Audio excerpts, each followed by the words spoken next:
By chance, he encounters a domineering female CEO. Facing the cold and stunning CEO, Qin Li expresses that he has always lived under a lot of pressure. Luckily, he possesses an extraordinary system, and let's see how Qin Li rises to success and wins the beauty's heart. Chapter 1. Perfect life system. At 10 in the morning, Qin Li finally woke up on the big bed in the hotel. He drank too much last night, and his head still hurt a bit. Last night, his roommate Li Jiang dragged him to a bar, but halfway through, the guy unexpectedly answered a phone call and ran off. Then he encountered that unbelievably beautiful woman. The woman drowned her sorrows in alcohol, and Qin Li accompanied her to drink at the cost of his own life. In the end, they both perished together. It seems like the two of them rented a room afterward. Thinking of this, Qin Li looked around, and the spacious room only had him in it. However, the meticulous Qin Li carefully examined the pillow beside him. Then, he slowly pinched a long brownish-yellow hair with 2 fingers. It was dyed, permed, and very long. So, it definitely wasn't his hair. Did he lose his virginity? Qin Li was 21 this year, a senior at Jinjiang University. He was known as a top student at school, receiving scholarships every year. The main thing was that he had never been in a relationship. Purity was his nickname, maintaining integrity was his motto, and upright young man was his nickname in the community. If something happened last night, that would be his first time. Although the woman was very beautiful, felt nothing. Did he really lose his virginity just like that? Chapter 2. I want to show my thighs. After leaving the hotel, he took a taxi. Qin Li's destination was the underground parking lot of the Jinjiang Financial Building, because he still had a luxury sports car parked there. A McLaren 720S. Qin Li roughly searched online, and this model's standard configuration costs over 3.7 million, and the top configuration definitely exceeds 4 million. The system is really extravagant. Why didn't you appear in my life in the previous 21 years? How much time have I wasted? After about 10 minutes, Qin Li successfully arrived at the financial building's parking lot and found parking spot A88. A black luxury sports car was quietly parked there. It was a McLaren 720S, 2019 model, 4.0T Spider. A 2-door, 2-seat hardtop sports car. The car was equipped with a 4.0T V8 twin-turbo engine, with a maximum horsepower of 720, accelerating to 100 kilometers per hour in just 2.9 seconds. And a top speed of 341 km/h. The body was made of a lot of carbon fiber and lightweight materials. Most importantly, this car had a very luxurious license plate number, Jiang A00001, and its key was currently placed on the roof of the car. Qin Li took the car key, pressed the unlock button, and opened the car door. Chapter 3.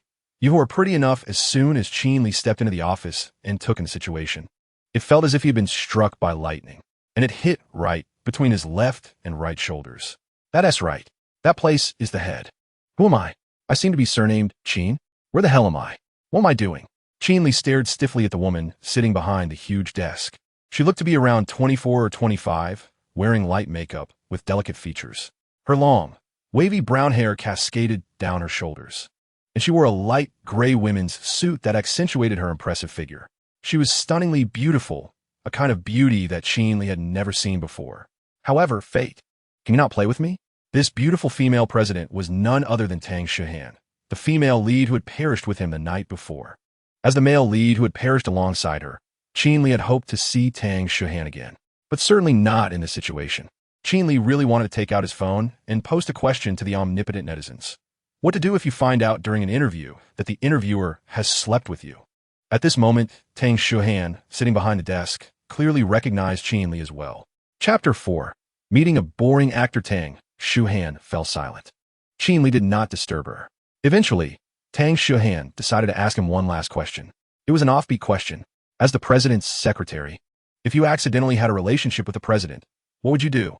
After asking, Tang Shuhan fixed her gaze on Qin Li, curious about how he would respond. Qin Li hadn't expected her to throw out such a question. Wasn't this the very question I wanted to ask the omnipotent netizens? Why aren't you following the script? However, seeing Tang Shuhan patiently waiting for his answer, Qin Li knew he couldn't avoid it. He took a moment to think before he spoke. I would take responsibility. Tang Shuhan observed his reaction closely, but Qin Li's tone was firm, and his eyes showed no signs of evasion.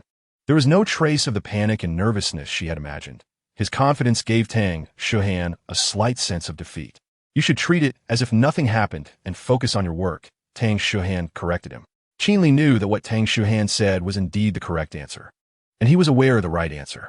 But he still expressed his thoughts. Perhaps he didn't want to make her feel cold-hearted? Chapter 5. You don't understand my father's excellence. As Qin Li drove out of the parking lot, he saw Qin standing by the roadside waiting for a ride. He couldn't help but go over and add a little sting.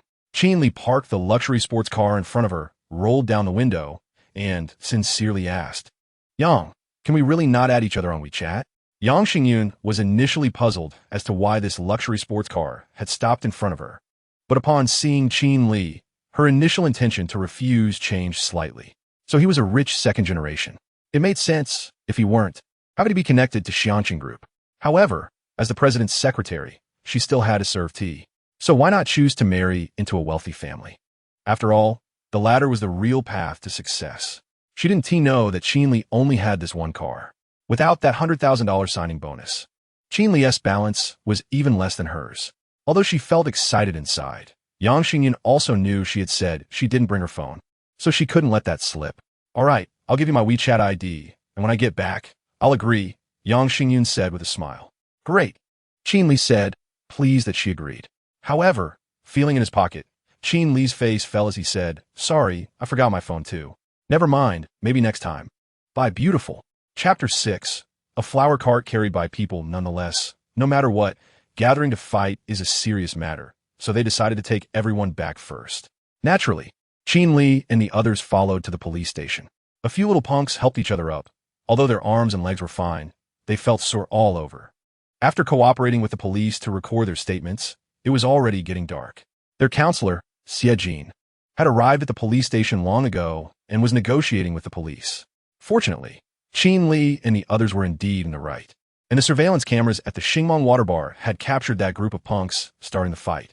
Qin Li was merely acting in self-defense, and it couldn't even be considered excessive defense, as the punks didn't have any obvious injuries.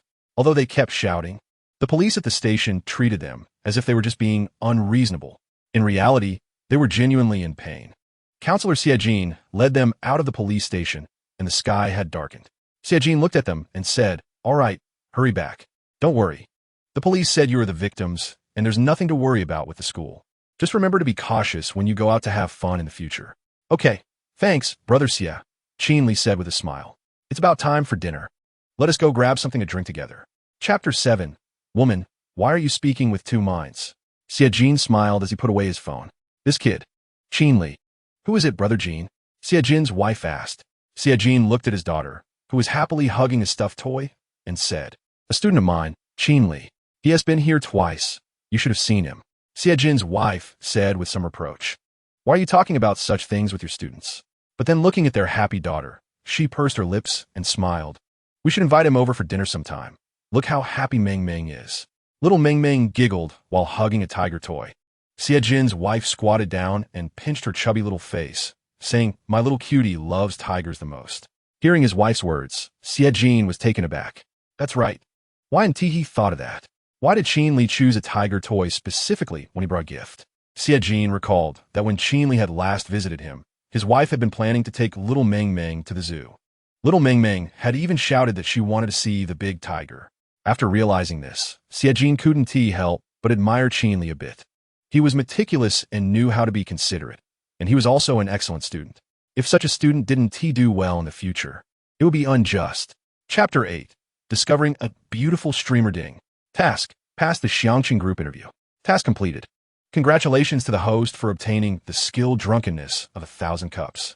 Qin Li finally got the drunkenness of 1,000 cup skill that he had been thinking about.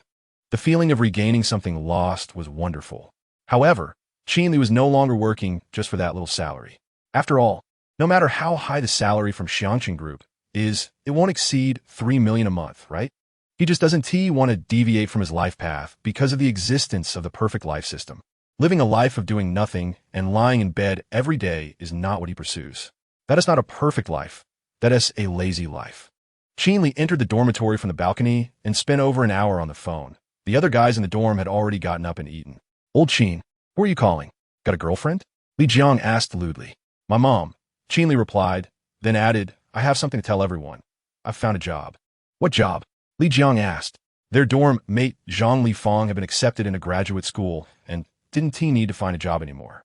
"Yang Ming." Being a rich second generation, wasn't he worried about finding a job at all? Qin Li wanted to finish his graduation project before looking for a job, so he had been delaying it until now. Chapter 9. Are you playing with me? On Fein, currency is represented by musical notes. All gifts except for free ones require spending musical notes. Qin Li recharged 50,000 yuan, and with the bonus, he had a total of 55,000 musical notes. This means 1 yuan equals 1 musical note, and the most expensive gift on Fein is a stargazing trip costing 5,000 musical notes, which is 5,000 yuan. At this time, the chat in the live broadcast room was still ongoing. The host can't sing itchy. Are there any other songs? Su Yuanin refused, knowing very well why the audience wanted to hear that song. Qin Li smiled, typed a few words, and sent them out. His nickname was Out of Reach. Out of Reach. Host, I want to hear Silence is Golden. This was Qin Li's favorite song. Even his ringtone was that. Hey upstairs, why are you so serious? They discovered a serious person and decided to kick him out. Agreed. Agreed one. All right, the host can sing Silence is Golden. Just wait a moment while I set up the accompaniment. Su Yuanin laughed and opened a music app. Then the rhythm of Silence is Golden gradually played. The night wind is chilly, looking back at the old events. Chapter 10. You are about to become a scumbag. Fortunately, there's still a level 30 reward to claim. Hopefully, it's not musical notes this time. Ding. The host successfully helped the broadcaster Su Yuanin reach level 30, successfully triggering a random system reward. System reward, 5 million soft sister coins. This reward has been transferred to the host's postal bank card ending in 6690. Please check it. All funds are from normal sources. Feel free to spend. Hearing the system mention 5 million again, Qin Li's heart raced, but upon hearing it was soft sister coins and that it was transferred to his bank card, he finally breathed a sigh of relief. He was really afraid the system would give him 5 million musical notes. His deposit of 55,000 yuan had magically turned into 5 million. Qin Li spent less than 2 hours and successfully became a millionaire. However, even though he had 5 million musical notes, Qin Li didn't plan to use them now. He knew when to stop. He wasn't the type to be insatiable. There would be other opportunities. At this moment, Su Yuanin in the live broadcast room had already checked the conditions for becoming a super wealthy person and realized what had just happened in her broadcast room. A super wealthy person who spent 1 million had just been born in her live stream. Am I just saying thank you too simply? Su Yuanin said, somewhat confused. Chapter 11. He.S. just a stupid sidekick. When a beautiful teacher teaches class, the boys are always particularly enthusiastic. So in this class, not a single boy was dozing off. The most outstanding was Zhang Lifeng, sitting upright in the front row. Whenever Yang Yue threw out a question, Zhang Lifeng would immediately raise his hand, making it seem like he was eager for employment. Qin Li had no interest in the content of this class at all, because it was all formalities, dull, and boring. Even if the teacher was relatively pretty, he couldn't just keep staring at her. That wouldn't fit Qin Li's pure persona. So, Qin Li rarely played with his phone in class, observing Zhang Lifeng. This little dog. Zhang Lifeng's performance in class was just a stupid sidekick in Qin Li's eyes. As the first class was about to end, Qin Li looked at Zhang Lifeng's back and whispered to Li Jiang and Yang Ming, "Let us beat this little dog after class." Li Jiang quickly agreed. I've never liked him. Qin Li figured this was the resentment left over from the time he compared sizes in the bathroom. Boss, are you trying to steal the female teacher? Yang Ming said with a chuckle. Cut it out. Qin Li said disdainfully, I don't need to compete with him. I just find this sidekick annoying. Chapter 12. Tang Shuhan is my cousin. The next morning, after checking in on the system, another 100,000 yuan was credited. His account now had 1 million. After breakfast, Qin Li drove his McLaren 720s to Xiangqing building. Today was his first day at work.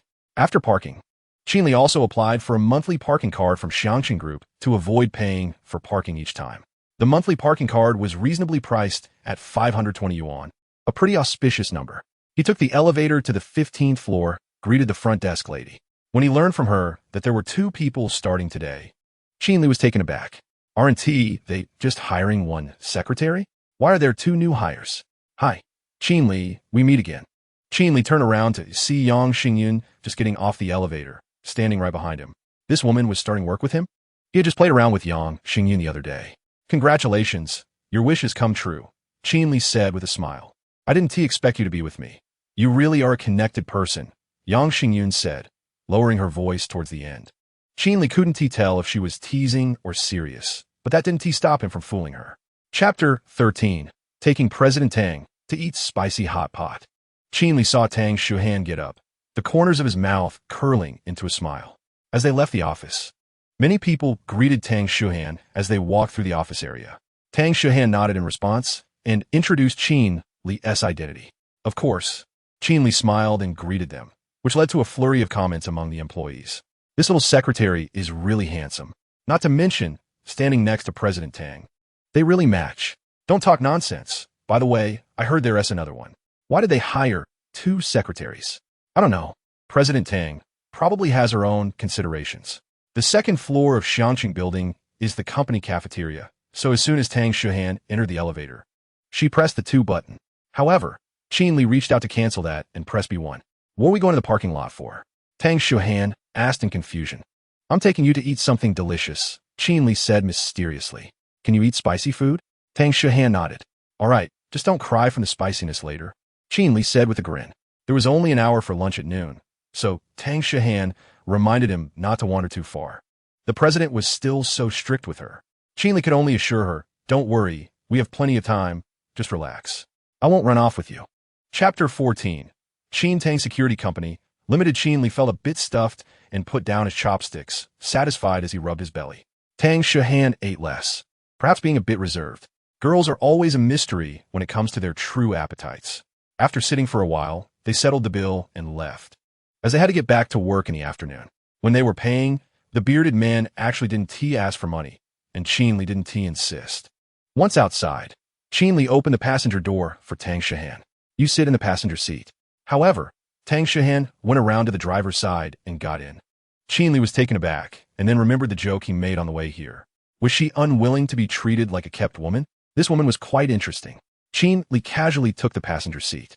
Tang Shuhan skillfully started the car and backed out, showing that her financial situation allowed her frequent access to sports cars. Ding! Complete an enjoyable meal with a stunning beauty. System reward. Random draw once. Would you like a draw now? Qin Li was intrigued. He didn't expect that having a meal could trigger system reward. Previously, when helping Su Yuanin level up, he triggered a random reward, but he wasn't sure if this random draw was the same as the random reward. Chapter 15. Actually, I'm quite insecure in the afternoon. A high-level meeting for Feiyin was held on time. The main purpose of this meeting was to familiarize Qin Li and Yang Xingyun with several department heads to facilitate future work. Of course, even though it was a high-level meeting, Qin Li and Yang Xingyun couldn't be considered high-level themselves. It was just because of their special positions. At this moment, on the 15th floor of Xiangqing Tower, in a conference room, Tang Shuhan naturally sat at the head of the table, with Qin Li and Yang Xingyun on either side, followed by 5 directors behind them. Although it was a high-level meeting, the directors present, including Tang Shuhan, were quite young. After all, it was an online live-streaming company, and young people were more likely to keep up with the trends. Therefore, the oldest finance director was only in his early 30s. The other directors of marketing, operations, technology, and auditing were all between 26 and 30 years old, young and capable. The meeting started, and Tang Shuhan spoke first. Although Feiyin is under Xiangqing Group, its independent structure is not yet particularly complete. To facilitate better future work and improve the efficiency of communication, I've hired 2 secretaries in the past few days. I believe everyone knows about it, so let us introduce ourselves. Chapter 16. I really love Qin Li. Jiangjiang University, Boys Dormitory Building 21, Room 101. Qin Li opened the door and found all 3 of them there. Moreover, they were all seriously hunched over their computer desks writing something. Curious, Qin Li walked over, only to find that all 3 looked troubled. Every document on their computers was blank. Damn, have you guys encountered ghosts? Qin Li joked. Sigh, it's hard. Zhang Lifan sighed first. Li Jiang shook his head in agreement, muttering, so difficult. Yang Ming was a bit more normal, but still limited. He just turned to look at Qin Li and weakly said, Li Ge, you're back? Qin Li, are these 3 guys toxic? Tonight, I'll treat you all, and you can each bring a girl. How about that? Qin Li suggested. There was no enthusiastic response, as he had imagined. In fact, Zhang Lifan looked at Qin Li with a mix of embarrassment and anger, saying, Old Qin, don't you dare humiliate me.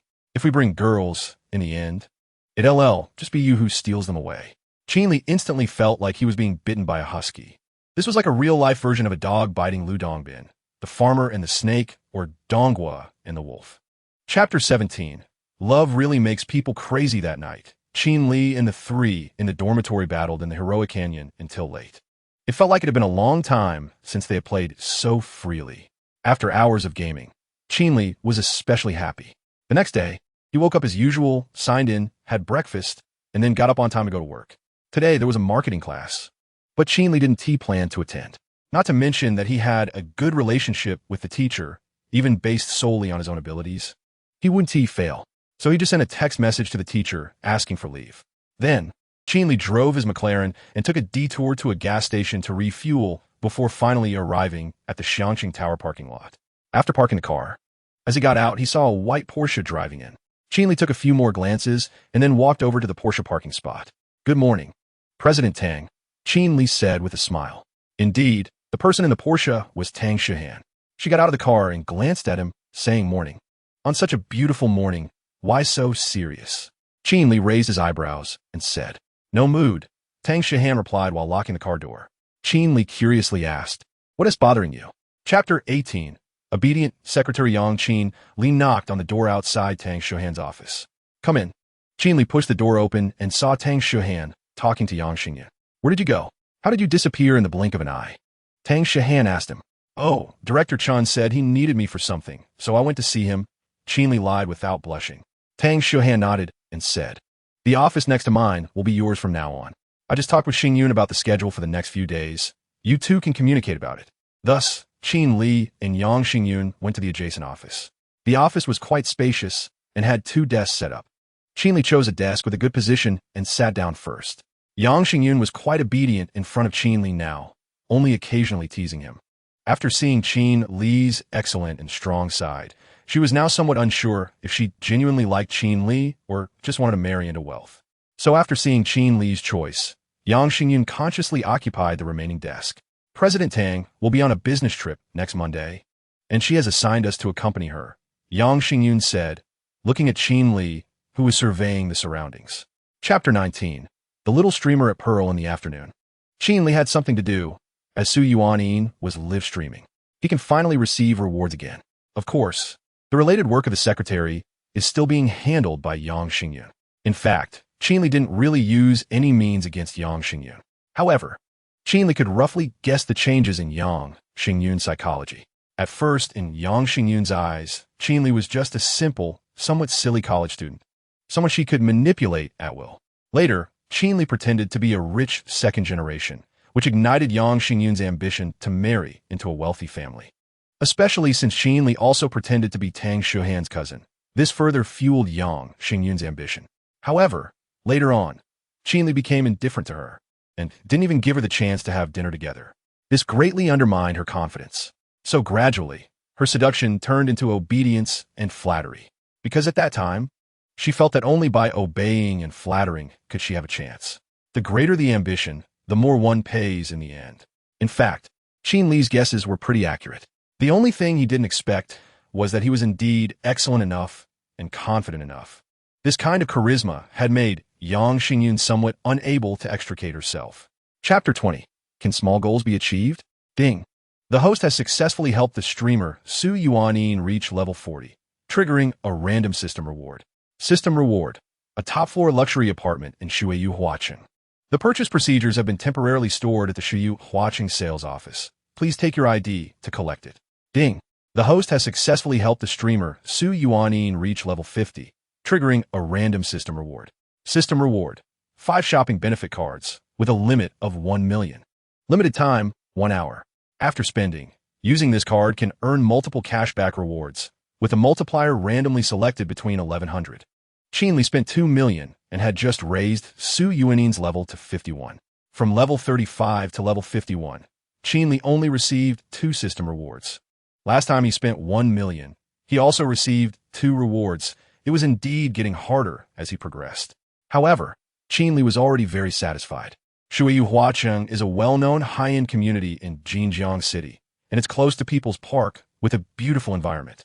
Moreover, it's a top-floor luxury apartment. Most importantly, Shui Huacheng is not far from Xiangqing Building, just a 10-minute drive away. In less than 2 months, Qin Li will graduate, and this apartment came at just the right time. Chapter 21. The Strongyang Secretary Jinjiang Financial University is farther from Xiangqing Building than Jinjiang University. After 40 minutes, Qin Li successfully arrived at Jinjiang Financial University. However, this time he didn't park his sports car outside. Instead, he drove directly to the dormitory building where Yang Xingyun was. Qin Li, thank you for bringing me back, Yang Xingyun said cheerfully. You're welcome. Go rest, Qin Li replied. Yang Xingyun nodded and then opened the car door to get out. However, such an expensive-looking luxury car parked in front of the girls' dormitory had already attracted a lot of onlookers. Now that Yang Xingyun got out of the car, people started gossiping privately. However, Qin Li didn't care about that, and Yang Xingyun didn't care either. In front of Qin Li, she was like a little bunny. At school, she was a proud peacock. Would a peacock care about the opinion of a wild chicken? Absolutely not. However, there were still some wild chickens with bigger guts. At that moment, a girl who happened to come out of the dormitory saw Yang Xingyun getting out of the car. Oh, it's you, Xingyun. I said it. Only you in our dorm can hook up with a rich guy. We don't deserve it, the girl sarcastically mocked. Chapter 22. Buddhism and double pepper fish. Qin Li drove out of Jinjiang Financial University and looked around the environment. Is there any good food nearby? Qin Li asked. Yang Xingyun thought for a moment and said, do you like fish? If you do, there's a place nearby that serves double pepper fish that's quite delicious. Then let's have double pepper fish. You lead the way, Qin Li said straightforwardly. Okay, Yang Xingyun agreed. The restaurant Yang Xingyun mentioned was not far from the side gate of Jinjiang Financial University. So the two of them arrived in just a few minutes. Buddhism and double pepper fish. Qin Li looked at the store name and almost laughed out loud. Seeing his strange expression, Yang Xingyun asked in confusion, what's wrong? Qin Li pointed at the sign of the store and said, this place has something, killing fish every day, but believing in Buddhism? Yang Xingyun chuckled at his words. She had eaten there many times and had never thought about that question. Your thinking is always so strange, Yang Xingyun teased. Thanks for the compliment, Qin Li laughed. Do you really think that's a compliment? Thick-skinned, Yang Xingyun said softly. She had already gotten used to being humble in front of Qin Li. Even joking didn't come easily. Chapter 23. Shopping can also make money. At that moment, Tang Qiuhua, who was having dinner at home, suddenly received a phone call. Hello. What? Someone is aggressively buying shares? Are you sure? Find out who is maliciously acquiring shares.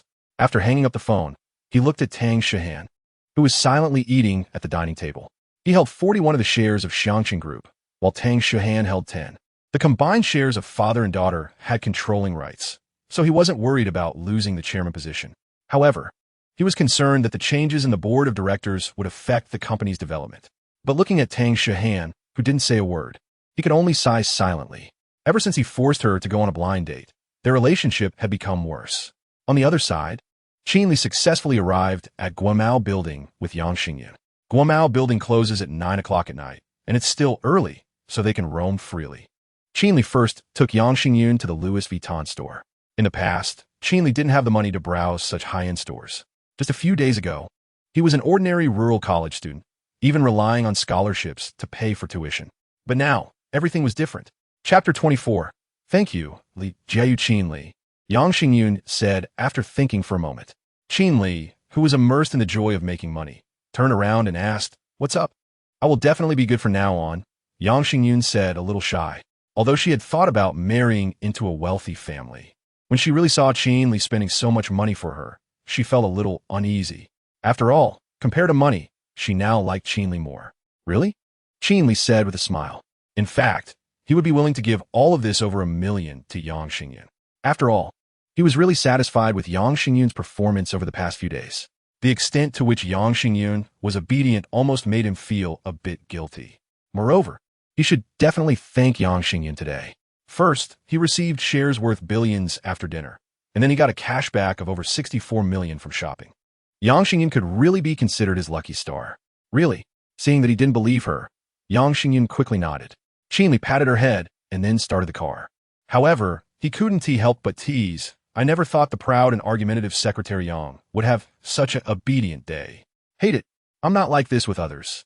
Yang Xingyun pouted, unhappy. Chapter 25. I don't research gender Saturday. After getting up, Qin Li organized the assignments that his classmates had sent him over the past 2 days. This was a task assigned to him by Yang Yue. After organizing, he sent it to Yang Yue. Yang Yue might not have had time to check WeChat, so she didn't reply. Qin Li didn't mind. After leaving the school, he drove his McLaren straight to him.Qin. He had nothing to do today and planned to check out the house that the system rewarded him with. The key to the house was stored at the sales office. So he drove directly to the sales office of him.Qin.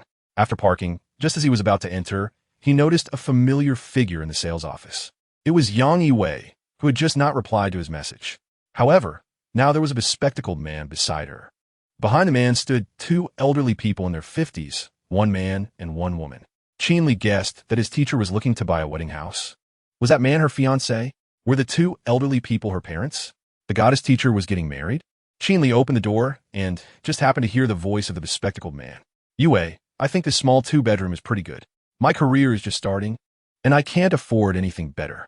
But this house is in a terrible location. It doesn't get any sunlight at all. Yang Yue said, somewhat dissatisfied. Chapter 26. Hello. Qin classmate. You're so evil, sir, miss. Are you still looking at the house? The salesperson who had been showing Yang Yue around asked urgently. If they weren't looking at houses, she had to attend to other clients. She didn't have high hopes for these people buying a house anyway. Now they were wasting her time, making her mood even worse. Just by that small 2-bedroom, the woman said unhappily. I don't want to. Yang Yue es dissatisfaction eruptet.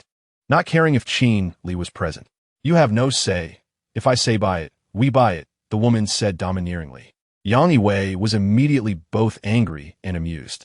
I haven't even married into your family yet. Is this your attitude already? Handsome guy, your information at this moment.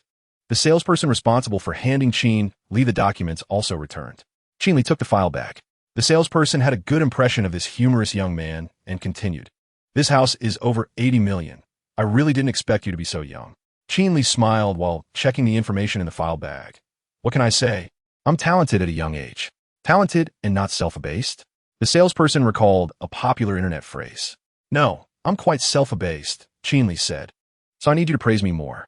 Chapter 27. Cautious Yang Yue swiping the access card. Qin Li took Yang Yue into the building. Upon entering, Yang Yue saw 2 elevators, but there was only 1 household on the first floor. She was immediately surprised. Is this a 2-lift, 1-house flat? A flat, also known as a flat villa, is a new high-end residential form. Of course, being comparable to a villa means the price is not cheap. At least Yang Yue couldn't afford it. Qin Li smiled. The system is really generous. They took the elevator all the way to the 32nd floor. This was the top floor. Naturally, there was only 1 household on the top floor. The door did not have a key. It used a password lock. It could also record the owner's fingerprint for future access. Qin Li already had the initial password for the house. He entered the password and opened the door. As soon as he entered, the wide view immediately caused Yang Yue to exclaim in amazement. The spacious living room had huge floor-to-ceiling glass walls on both sides, providing an extremely open view. Moreover, the community was right next to People's Park with beautiful scenery. Qin Li was also very satisfied with the location of this house. Is this the house of the rich? Yang Yue looked enviously at the unobstructed view outside. Chapter 28. My boss is a jerk. Yang Yue left. The large living room was left with only Qin Li. Qin Li took out his phone and opened the chat window with Qin. Qin Li, come see me. Qin received. Qin Li's command was very concise, and Qin reply was equally concise. In terms of execution, Qin position as the security manager of Qintang Security was indeed well-deserved. Qin Li had previously instructed that he needed someone from Qintang Security to protect him. At that time, Qin chose to personally carry out the task. So Qin arrived very quickly. 3 minutes later, the doorbell rang. Qin Li got up to open the door. Standing at the door was a spirited woman with short hair. President Qin reporting for duty. The woman said loudly with a straight posture.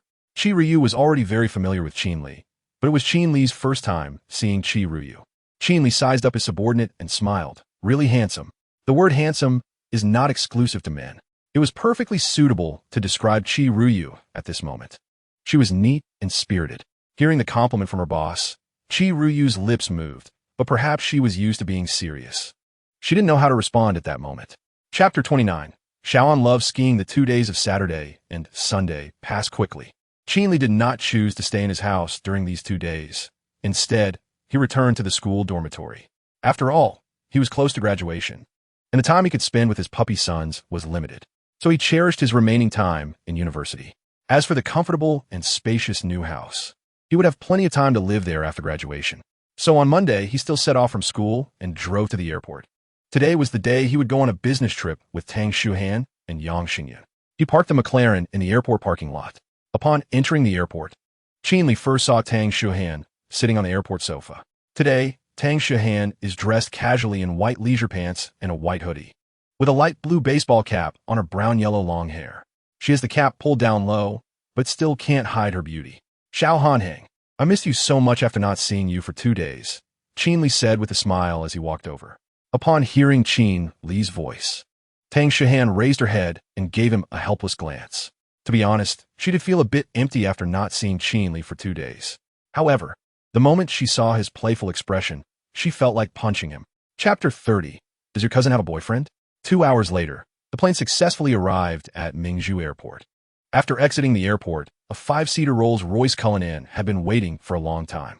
Tang Shuhan and Yang Xingyun sat in the back seat, while Qin Li placed their luggage in the trunk. Just as Qin Li was about to get in the car after putting down the luggage, a young man in a Zhongshan suit walked over. It was Fan Bingchen, who had chatted with Yang Xingyun on the plane. "Hello, buddy," Fan Bingchen said with a smile, extending his hand. Qin Li felt a bit puzzled, but still shook hands with him. "Hello, Qin Li." After shaking hands, Fan Bingchen praised, "Bro, I admire you. Your girlfriend is really beautiful." Qin Li was a bit confused upon hearing this. He hadn't seen Fan Bingchen chatting with Yang Xingyun on the plane, so he asked, "Which one are you talking about?" Fan Bingchen was immediately puzzled. "The one in the car." "Oh, right." Qin Li nodded and added, "Which one in the car?" Qin Li truly didn't know who he was referring to. Fan Bingchen was speechless and asked with a strange look, "Isn't the other one your cousin?" Only then did Qin Li understand that he must be talking about Yang Xingyun. Chapter 31. I love you, but I want to withdraw. Fussing, Qin Li stissing. Yang Xingyun said nothing. She quietly walked over and tightly embraced him. As Yang Xingyun's wonderful body fell into his embrace, Qin Li found himself a bit at a loss. However, he sensed that Yang Xingyun's mood seemed a bit off. "Qin Li," Yang Xingyun called softly as she leaned on his shoulder. "What's wrong?" Qin Li asked. "Hold me." Yang Xingyun tightened her grip on Qin Li's arm. The two of them pressed closer together, and Qin Li took a sharp breath. He could barely hold back. However, Qin Li did notice something off in her tone, so he didn't tease her further or bully her. Instead, he obediently held her tighter. They embraced for more than 10 minutes before Yang Xingyun slowly released her arms, but she didn't leave his embrace. Feeling the sensation below, Yang Xingyun's face turned slightly red as she said, "You bad guy." Qin Li knew why she said that, but sometimes you can't control the rain when it pours. However, seeing her eyes also red, he asked, "What's wrong? Weren't you fine just now?" Yang Xingyun looked up at his eyes and hesitated for a while before murmuring, "You and Tang are not relatives, right?" Chapter 32. I'm not a scumbag. In the afternoon, Qin Li accompanied Tang Shuhan to the Xiangqing Group's branch in Mingzhou City. This afternoon was mainly about discussing advertising cooperation with various enterprises in Mingzhou City. Although Fein Live had the backing of the Xiangqing Group, it was still a long way from truly rising. Besides gifts and rewards, pulling an advertising cooperation was another way for Fein Live to profit. This kind of work usually falls under the marketing department, and the director, Wang Yin, could handle it. However, seeing that the president of Fein Live had personally come this time surprised everyone sent by the enterprises. Moreover, Tang Shuhan was a top beauty, making the negotiations very smooth. With Yang Xingyun absent, Qin Li performed the duties of a secretary perfectly, handling people and documents with ease. The discussions continued until evening. A preliminary cooperation framework had slowly begun to take shape, but more contract details would need to be discussed later. This wasn't something that could be settled in one afternoon. After everything ended, the lights began to twinkle. Tang Shuhan declined the invitation of the partners to dinner and got into the Rolls-Royce Cullinan. I'm so tired. Chapter 33. A unique romance. As night gradually deepened, Mingzhou remained brightly lit. In this bustling city, known as the Magic Capital, every night felt like a sleepless city. Although Jinjiang City had developed quite well in recent years, it was still quite far from being a top domestic city like Mingzhou. Qin Li took Yang Xingyun in the back seat of a Rolls-Royce Phantom, heading to a restaurant. He couldn't use the Cullinan. In fact, He didn't even use the rental service provided by the Shangri-La. This phantom was rented by Qin Li earlier in the afternoon, and Qi Ruyu, who was responsible for ensuring Qin Li's safety, also came to Mingzhu. Inside the car was the unique starlight ceiling of Rolls-Royce, and outside the window was the enchanting night view of Mingzhu. Yang Xingyan nestled in Qin Li's arms, feeling somewhat enchanted. Her resentment towards Qin Li's flirtatious nature inexplicably diminished. Because she enjoyed Qin Li's company so much, she feared losing him even more. Yang Xingyan looked up at Qin Li's profile. Her idol was still so handsome. Moi. Yang Xingyan took the initiative to kiss him. Qin Li smiled and affectionately ruffled her little head. Ever since he realized he couldn't bear to let her go, Qin Li had been thinking about how to keep her. Chapter 34. Thank you, System, for saving my life. Listening to the sounds beside him, Qin Li almost transformed into a beast. How had he not noticed before that this little enchantress was so good at seducing people? Qin Li hugged her and said, "Our law fight hasn't arrived yet. Then let's take it back to drink," Yang Xingyun said, playfully twisting her body as she cuddled him. "I'm full." "All right." Unable to endure any longer, Qin Li took her and headed toward the elevator, and they quickly drove back to the Shangri-La Hotel. They hurriedly entered Yang Xingyun's room. "I'm going to take a shower," Yang Xingyun said, her eyes dreamy as she gave him a kiss. Qin Li nodded. Once Yang Xingyun entered the bathroom, he hurried to check the supplies in the bedside drawer. In a five-star hotel, naturally, he would find what he wanted. However, after searching for a while, he discovered there were no Okamoto products. Sitting on the bed, he thought for a moment and pulled out his phone. "Qin Li, buy a box of Okamoto and send it over." "Qi Ryu. Qi Ryu, I want to kill you." Qi Ryu initially didn't know what Okamoto was, and after searching, she was immediately filled with black lines on her forehead. This bastard boss actually asked her to buy that kind of thing for him. "Qin Li, transfer 100,000. Chapter 35. Your mouth is too cheap. Yang Xingyan ultimately resigned, and it was she who brought it up with Tang Shihan. Tang Shihan found it strange. Since arriving in Mingzhu City, Yang Xingyun had first been unwell and then simply resigned. However, after asking Yang Xingyun for a long time without getting anything out of her, she had to give up. Seeing Yang Xingyun's firm attitude, she had no choice but to agree. Then, Yang Xingyun immediately bought a plane ticket to return to Jinjian City ahead of schedule. Qin Li personally saw her off at the airport, and the two naturally had another round of sweet exchanges. It was only after watching her board the plane that Qin Li took his Cullinan directly to the branch office of Xiangxin Group in Mingzhu City. He was there to see Yang Xingyun off, but Tang Shihan had already gone to the office ahead of him. Upon arriving at the office and walking into the meeting room from yesterday, Qin Li immediately felt that the atmosphere today was somewhat different. It was a bit heavy and awkward. The number of people in the conference room was the same as yesterday. However, Tang Shihan's expression was very cold, like ice. Qin Li curiously scanned the office. Then he saw someone facing Tang Shihan. The person opposite Tang Shihan was a well-dressed fat man. He was not a business partner, but the marketing director of Xiangqing Film and Television Company, Ltd. Chapter 36. Qin Li really knows how to make friends. Such a towering bodyguard standing there was intimidating. However, Wei Shirquan knew that his new bodyguard was not just scary in size. A few days ago, he had dominated the underground boxing arena with his impressive skills. Completely like a human tank, he was spotted by Wei Shirquan, who liked watching underground fights, and ultimately, Wei Shirquan spent a fortune to acquire him. Wei Shirquan was a fat man and quite clumsy, so he needed this kind of external force to feel secure. Although Qin Li was also 1.8 meters tall, he was no match for this tower-like figure. Moreover, Qin Li was sitting down.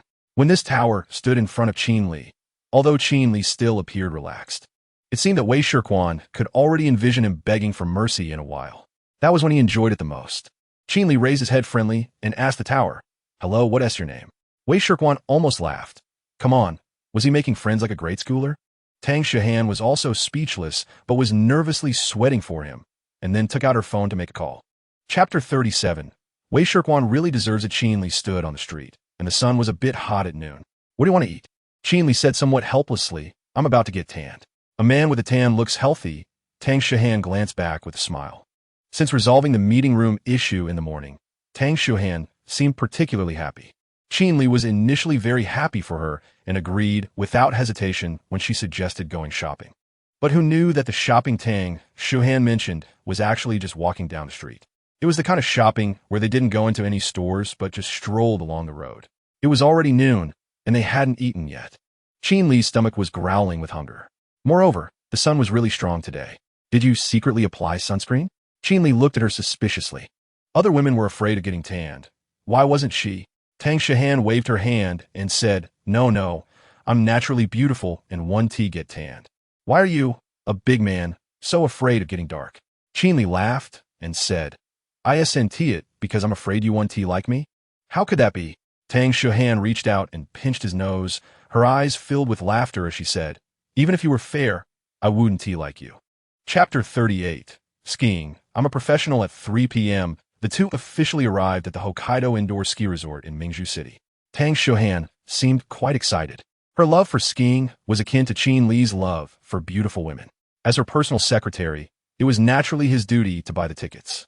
There were several types of tickets at the ski resort: 1 hour, 2 hour, and unlimited time. Qin Li decisively bought 2 unlimited adult tickets. As if he were short on money, scanning the code to pay, the 2 tickets cost less than 400 yuan.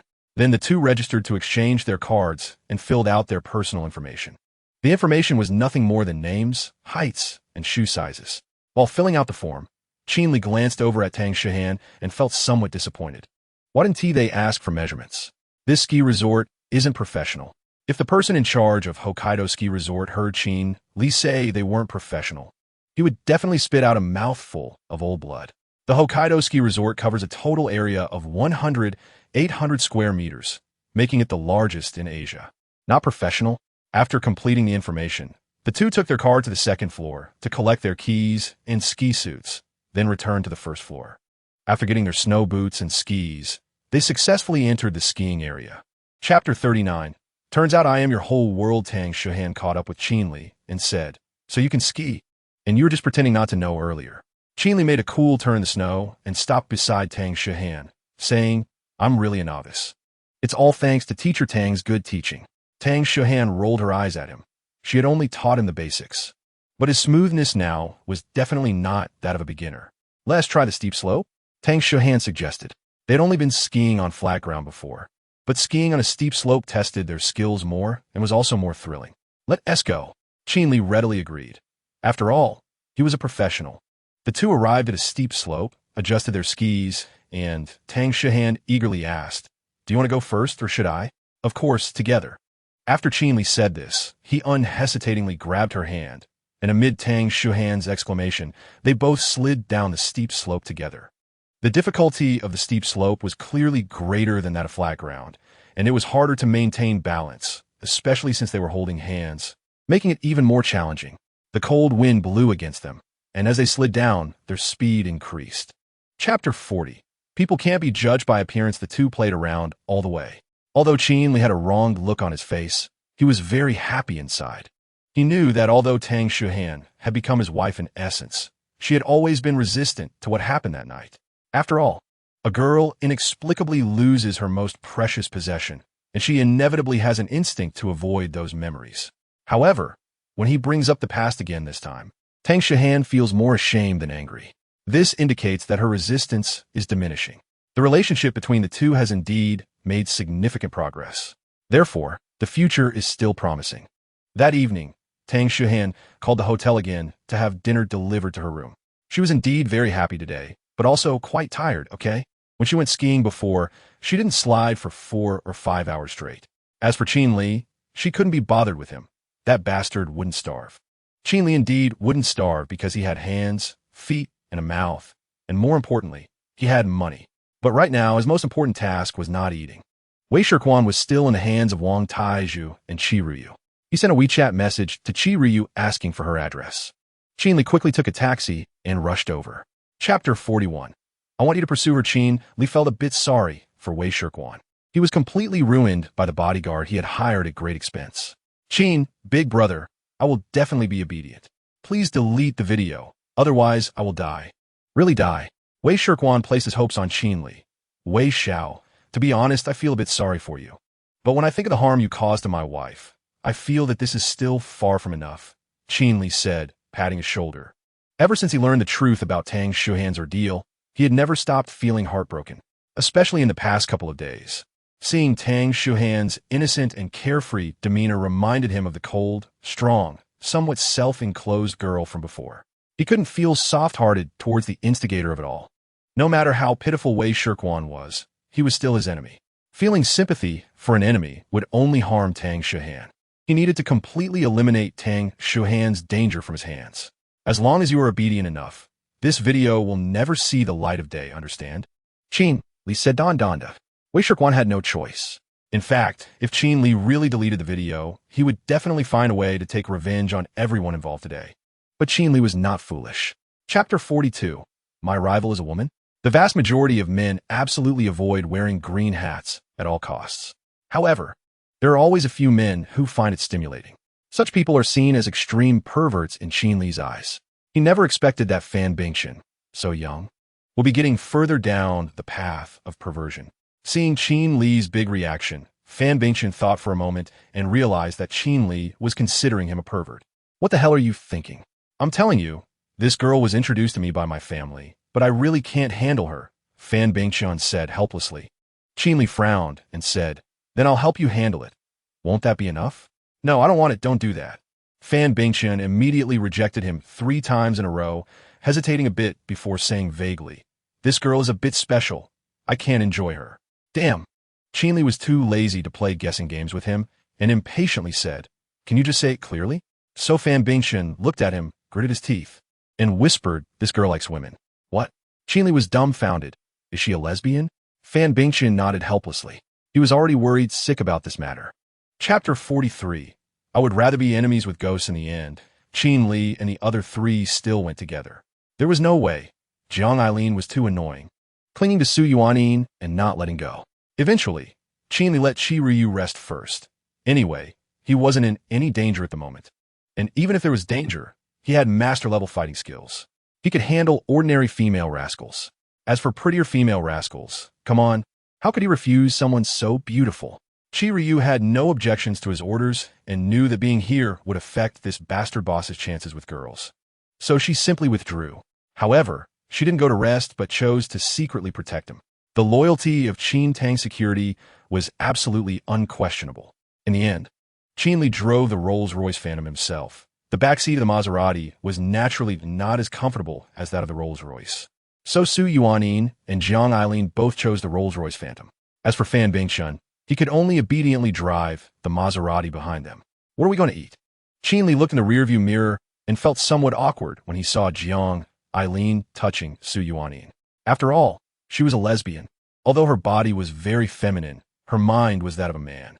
Chapter 44. Forgive her for 5 minutes. Jiang Eileen took the menu and unceremoniously ordered fake foie gras, braised fish tongue with bear paw, roasted chicken, turtle meat soup.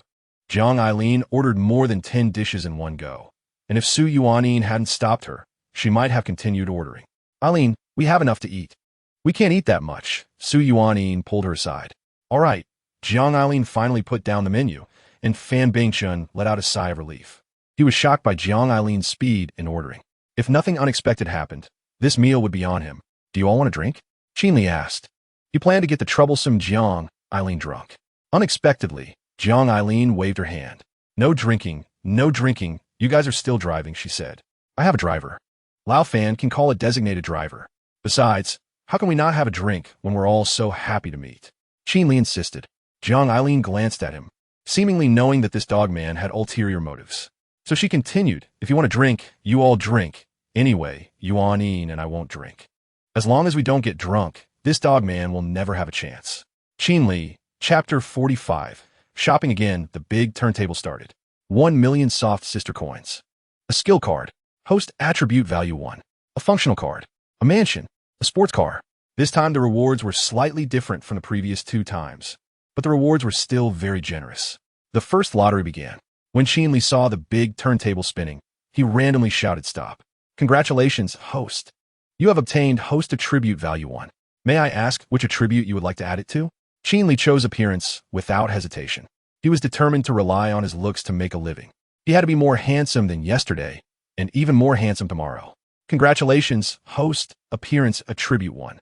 Qin Li looked at his attributes. Sure enough, the appearance value had increased from 85 to 86. This feeling of winning the lottery and guaranteed to win was really too refreshing. The second lottery began. The big turntable spun again, and Qin Li randomly shouted stop. Congratulations to the host for obtaining a function card, with attributes being generated. Congratulations to the host for obtaining a beauty function card. This function card can elevate the user's appearance to the highest level. Chapter 46. Earning 90 million in the end. Tang Xuhan chose a self-male perfume and an extreme sports male perfume for him. One can be used daily, and the other can be carried around for travel or exercise. Both scents were quite pleasant. Qin Li naturally had no objections to Tang Xuhan's choices. After all, I wear perfume for you to smell, so what can I say? When it came time to pay, Qin Li took out his card, but Tang Xuhan refused. Did she need someone else to pay for her purchases? Was she short on money? In the end, they both compromised. Qin Li paid for the women's perfume, and Tang Xuhan paid for the men's perfume. Considered a gift for each other. This slightly ambiguous way of paying made Tang Xuhan's pretty face secretly flush. After all, she had never let anyone give her perfume, let alone given perfume to other boys. After checking out, the two wandered over to the product counter. They had nothing specific in mind to buy, so they would purchase whatever they liked. This was what true shopping was about. No strong purpose, purely impulsive consumption. Of course, only those with some money and leisure time would shop like this. Hey, this fisherman hat is nice, Qin Li said, holding a black fisherman hat and waving to Tang Xuhan. Come over and try it on. Chapter 47. I'm afraid I miss my mom. This place looks good. Tang Xuhan nodded. The flavor is also nice. It's said to be a royal recipe. Qin Li explained, I ate here with friends last night. Tang Xuhan asked curiously, You have friends in Mingzhu? Qin Li smiled and said, Just that flamboyant guy who gave me tips right after I got off the plane. He only mentioned Fan Bingchen, naturally omitting Jiang Eileen and Su Yuanin selectively. Birds of a feather flocked together. Tang Xuhan rolled her eyes at him. The two entered the courtyard, and Qin Li requested a private room. However, this time he only wanted a small room, since there were only two of them. A waitress in a qipao brought the menu, but it wasn't the same one as yesterday. Sir, madam, please take a look at the menu, the waitress said. Qin Li handed the menu to Tang Xuhan, who waved her hand and said, You order first. Order all the good things you've had for this EO to try. This proud little fairy. I will definitely take you in one day. Qin Li took the menu back and said, Almond Buddha's hand, roasted chicken, turtle meat soup, fish maw with ham, scallops, beef stir-fried with white mushrooms, and wincy tofu soup. Chapter 48. The touching of the female CEO in the end. Qin Li had a piece of Almond Buddha's hand. Then he said, Actually, this dish's name has a very beautiful acrostic poem. Almond grove in spring blooms in the land of Brahma. Benevolence spreads goodness in the land of Tianzhu. The Buddha's medicine saves the world from illness. Palms together in prayer to Amitabha. The first character of each line spells out the name of the dish. Tang Xuhan note that, realizing that a dim sum could have so much meaning. Then she asked, Did your mom teach you this? Come on, Qin Li laughed. My mom only has a primary school education, but she does say she wants to find a daughter-in-law. Stop, Tang Xuhan pleaded. Let me enjoy my meal. All right. Qin Li temporarily let her off the hook. The dishes were served, and the peach blossom wine was also brought out. Qin Li picked up the wine cup and filled it for both of them. Come on, beautiful, let's toast, Qin Li said, raising his cup. Tang Xuhan also lifted her wine cup but teased. Is that how we toast? Is there no saying? Qin Li thought for a moment and said, Cheers to our fateful reunion. Fateful reunion. He meant that after parting ways at the hotel, they could still meet again in the vast sea of people. Chapter 49. Woman. Your name is greed. Women find it hard to refuse romance.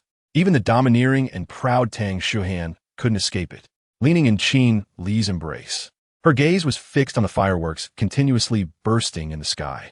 Her heart was filled with shock and emotion, with a hint of a sob in her voice. She said, Isn't the use of fireworks banned in Mingzhu? Qin Li hugged her and said, That's why I had someone else set them off. Tang Xuhan was amused and asked, Then who set them off?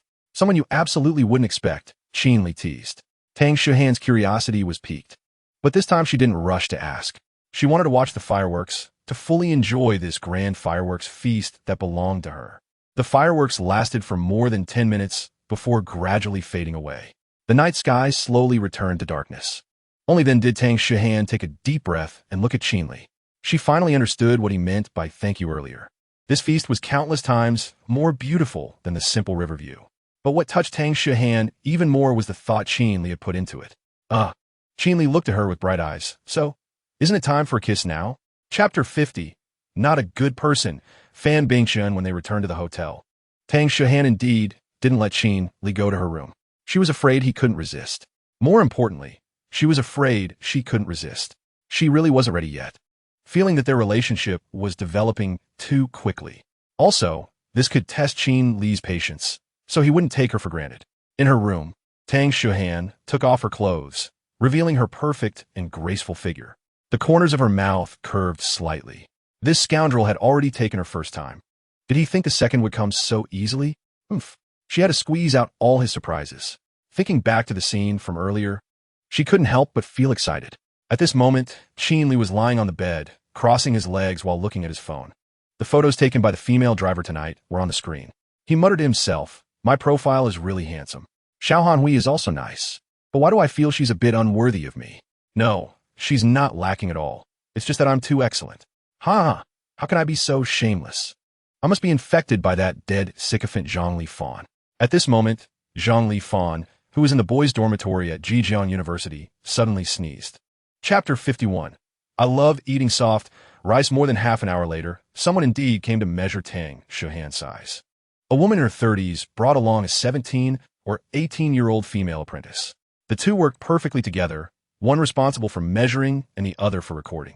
After taking the measurements, the female tailor took out a tablet and entered all of Tang Shihan's size data. Then she placed the tablet in front of Tang Shihan and said, "Madam, these are the ready-to-wear outfits matched according to your data.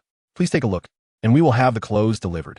She already knew that Tang Shihan was renting rather than customizing, so she only introduced the existing ready-to-wear options. Tang Shihan smiled and nodded at her, then looked at the several outfits on the tablet. Qin Li also leaned over to take a look. "This one won't do. It exposes too much leg, all the way to the thigh. This blue one doesn't look good either. It doesn't suit your temperament. This white one has a decent style. But it's backless, no way." Listening to Qin Li's chatter, Tang Shihan laughed and said, "Are you choosing, or am I?" Qin Li chuckled and replied, "I'm just making suggestions." Tang Shihan nodded at him and then deliberately pointed to a deep V gown, saying, "Then I'll choose this one." Chapter 52. Fan Bingchun's brother Tang Shihan linked arms with Qin Li as they entered the lobby on the first floor. The two of them, one cold and noble, the other strikingly handsome, looked particularly well-matched. As soon as they entered the lobby, Qin Li heard melodious classical music, although the volume was quite low. It didn't interfere with conversations. It was merely to enhance the atmosphere. Many entrepreneurs and ladies dressed in various evening gowns were conversing in small groups. The appearance of Tang Shihan and Qin Li attracted many gazes. Of course, since there were more men present, the attention was primarily on Tang Shihan. This woman was exceptionally outstanding, beautiful, and elegant. Among the crowd, a young man in his 20s wearing a white suit was stunned when he saw Tang Shihan. He turned to ask the person next to him, "This girl is too beautiful. Chengzi, who is she? Do you know her?" He was Fan Bingjun, the older brother of Fan Bingchun. The young man referred to as Chengzi replied, "I haven't seen her either, young master Fan. We haven't encountered anyone this beautiful in our Mingzhu circle." A young man nearby, holding a wine glass and sporting a perm, chuckled and said, "What do you mean? Jiang Eileen is quite beautiful too." Chapter 53. The crisis brought by Jiang Eileen after finishing their drinks. Fan Bingjun asked, "Ligu, are you interested in antiques?" This revealed a lot. Unlike Fan Bingjun and the others, Qin Li and Tang Shihan attended this charity gala likely for the antiques. "Some interest," Qin Li said calmly. "I heard that old Han is a collector with many good items. This time, I happened to come to broaden my horizons." Old Han refers to the host of this dinner, Han Shizhong. The name was written on the invitation. Of course, Qin Li had no knowledge of antiques. He was just making small talk. "So Ligu is from Xinjiang. That makes sense. Bingchun just returned from Xinjiang recently," Fan Bingjun said, lowering his voice. "I've heard that old Han is indeed bringing out quite a few good items this time. We're here to see the world and see if there are any good things to buy back to honor the old man at home." Qin Li nodded and smiled. "I understand. If I have any questions later, I'll have to trouble you guys to help me out." Polite. Fan Bingjun smiled and said, "As for antiques, Chengzi has a bit of an eye for this." Chapter 54. Jiang Eileen's fear. Qin Li followed Jiang Eileen to a secluded corner. After stopping, Jiang Eileen couldn't help but curl her lips into a smirk. She looked at him teasingly and said, "Young Master Qin, aren't you going to explain yourself?" Qin Li asked calmly, "What does Miss Jiang want me to explain?" Seeing that this jerk was still playing dumb, Eileen coldly laughed and said, "Aren't you afraid of drowning? Many people drown when they try to walk two boats. If Qin Li didn't compromise, she wouldn't mind pushing him into the water herself." Qin Li glanced at her and said, "Miss Jiang, it's better to speak directly. Give up on Su Yuanin." Eileen saw that he was unwilling to proactively confess and decided to stop beating around the bush, saying, "Don't harass her anymore." "Huh." Qin Li sneered and said, "Can you really consider yourself a good friend of hers while obstructing her happiness?" Seeing his expression, Eileen couldn't help but feel anger rise in her heart. "Who said I can't give her happiness?" Hearing this, Qin Li's gaze drifted towards her lower half, raising an eyebrow and saying, "It seems you don't have that equipment." Eileen felt uncomfortable under his gaze, and her anger intensified. "You think you can give her happiness? Just because you're playing both sides?" Chapter 55. Can Qin Li really appraise treasures? Ligu, this antique auction is probably about to start. Want to join us for some excitement? Fan Bingjun and the others came here to invite Qin Li to watch the auction. The auction was set on the second floor of this building, in a large conference room. Qin Li nodded. He naturally had no objections. He took Tang Shihan's small hand and asked, "Shall we go take a look?" Tang Suhan note that. Tonight's dinner was a charity gala, and the theme was indeed an antique auction, so it was natural to go see it. The group agreed and planned to head upstairs together. However, as they passed the restroom, they happened to run into Eileen coming out. Fan Bingjun straightforwardly called out to her, "Eileen, do you want to go see the antique auction?" However, Eileen ignored him, only giving Qin Li a complex look before walking towards the exit. She left the charity gala early. Fan Bingjun was somewhat puzzled and said, "Let's go. Eileen may not be feeling well. Let's go see our auction." Fan Bingjun's demeanor was genuinely quite good. He showed no signs of anger. Qin Li still wore a faint smile. However, at that moment, the electronic voice of the system echoed in his mind. Chapter 56. Qin Li really can appraise treasures, knowing the approximate era of the inkstone wasn't a big deal. Cheng Chuan had also figured it out, and Han Mingxin had already stated that it was an artifact from the early Sui dynasty.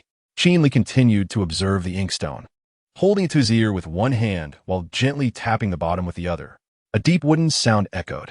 Gaining confidence, Qin Li then said, "This is a Duan inkstone. Duan inkstones, together with Shi inkstones, are known as the famous inkstones in the world. Duan inkstones are renowned for their solid, smooth, delicate, and tender stone quality. Using a Duan inkstone for grinding ink doesn't cause stagnation. The ink flows out quickly, and the ink produced is smooth, allowing for fluid writing without damaging the brush, with the ink color remaining unchanged for a long time.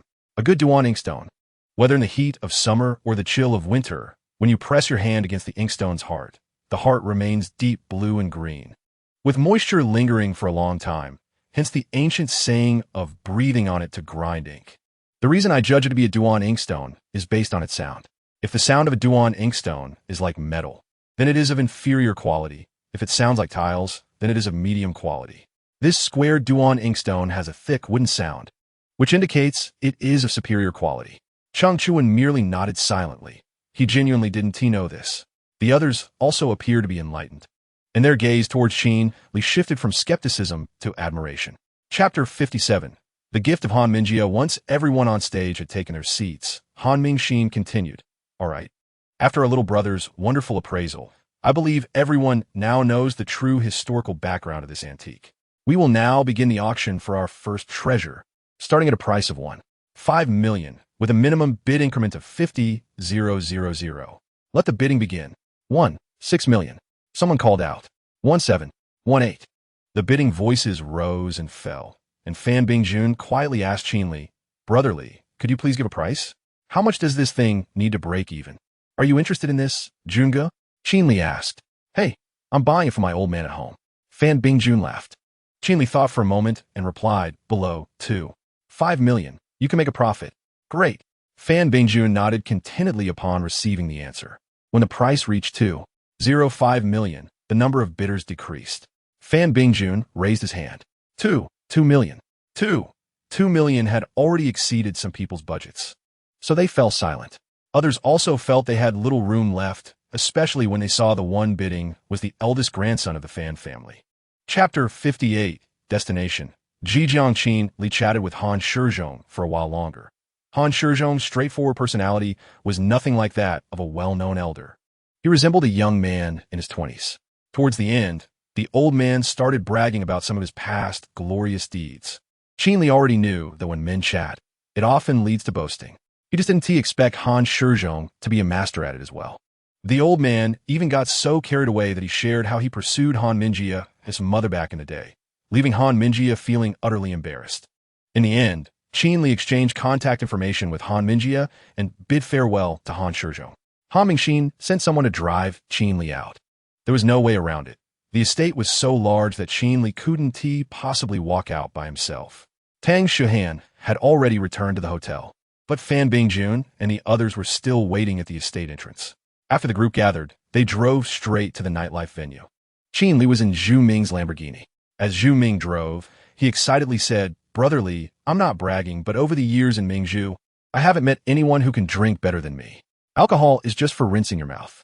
When someone starts with 'I'm not bragging,' it usually means they are about to brag." Chapter 59. Qin Li gives gifts after flying for more than 2 hours. The plane successfully arrived at Zhejiang International Airport. Qin Li and Tang Shuhan walked towards the underground parking lot of the airport. Their cars had been parked there when they arrived. Naturally, Qin Li's was the McLaren 720s. However, Tang Shuhan didn't arrive in the white Porsche he had seen last time, but in a silver 5-seater Bentley Mulsanne. What is a Bentley Mulsanne? To put it simply, it is on the same level as the Maybach and Rolls-Royce Phantom. They are considered the flagship models of the world's 3 top handcrafted luxury car brands. Qin Li touched the Bentley emblem. A letter B with a pair of small wings looked cute no matter how you looked at it. Tang Shuhan asked, "Do you like it?" Qin Li nudda. Tang Shuhan handed him the Bentley key and said, "Give me your key, and I'll drive your McLaren home." Qin Li chuckled and took the key, saying, "Wife, if you spoil me like this, I'll be spoiled rotten." Tang Shuhan shot him a glance and said, "You're already spoiled rotten." The two exchanged cars, with Tang Shuhan driving the McLaren home while Qin Li drove the Bentley Mulsanne out of the parking lot. Chapter 60. Yang Xingyun's persistence at Zhejiang University. On the 3rd floor of the cafeteria, Qin Li was eating with his roommates when his phone notification suddenly went off. Qin Li picked up his phone to see a message from the WeChat group with Fan Bingjun, Cheng Chuan, and Zhu Mingjian from last night. Cheng Chuan, "Did I embarrass myself last night?" Fan Bingjun, "Yes, embarrassing." Zhu Ming, "Yes, embarrassing." Cheng Chuan, Fan Bingjun, "Brother Li is mighty, taking on 3. I'm impressed." Zhu Ming, "I'll let Brother Li down." Cheng Chuan, Fan Bingjun, Zhu Ming, "I bragged all the way with Brother Li last night." Zhu Ming, "I told Brother Li my name is Zhu Big Stomach." Zhu Ming, "I'm so ashamed now." Fan Bingjun, "You compared your big knife to Guanggong?" Cheng Chuan, "You compared your snake to Su Xian?" Fan Bingjun, "You compared your ghost to Ning Kaichen?" Cheng Chuan, "You compared your foxes to King Zhou?" Fan Bingjun, "You compared your butterflies to Liang Shambua?" Zhu Ming, "I was wrong." Qin Li, "Are the little Tai Di demon awake?" Qin Li, "I'm already in Zhejiang, don't worry." Fan Bingjun, IDD number 1. Waiting for Brother Li to come back to Mingzhu. Chapter 61. Encountering a scum girl, the two entered the lounge. A battle between a fairy and a Taoist priest was inevitable. After a few days of rest, the fairy's magical power had significantly increased. However, she didn't expect the Taoist priest to be a hanging bee, possessing extraordinary skills. The two fought fiercely.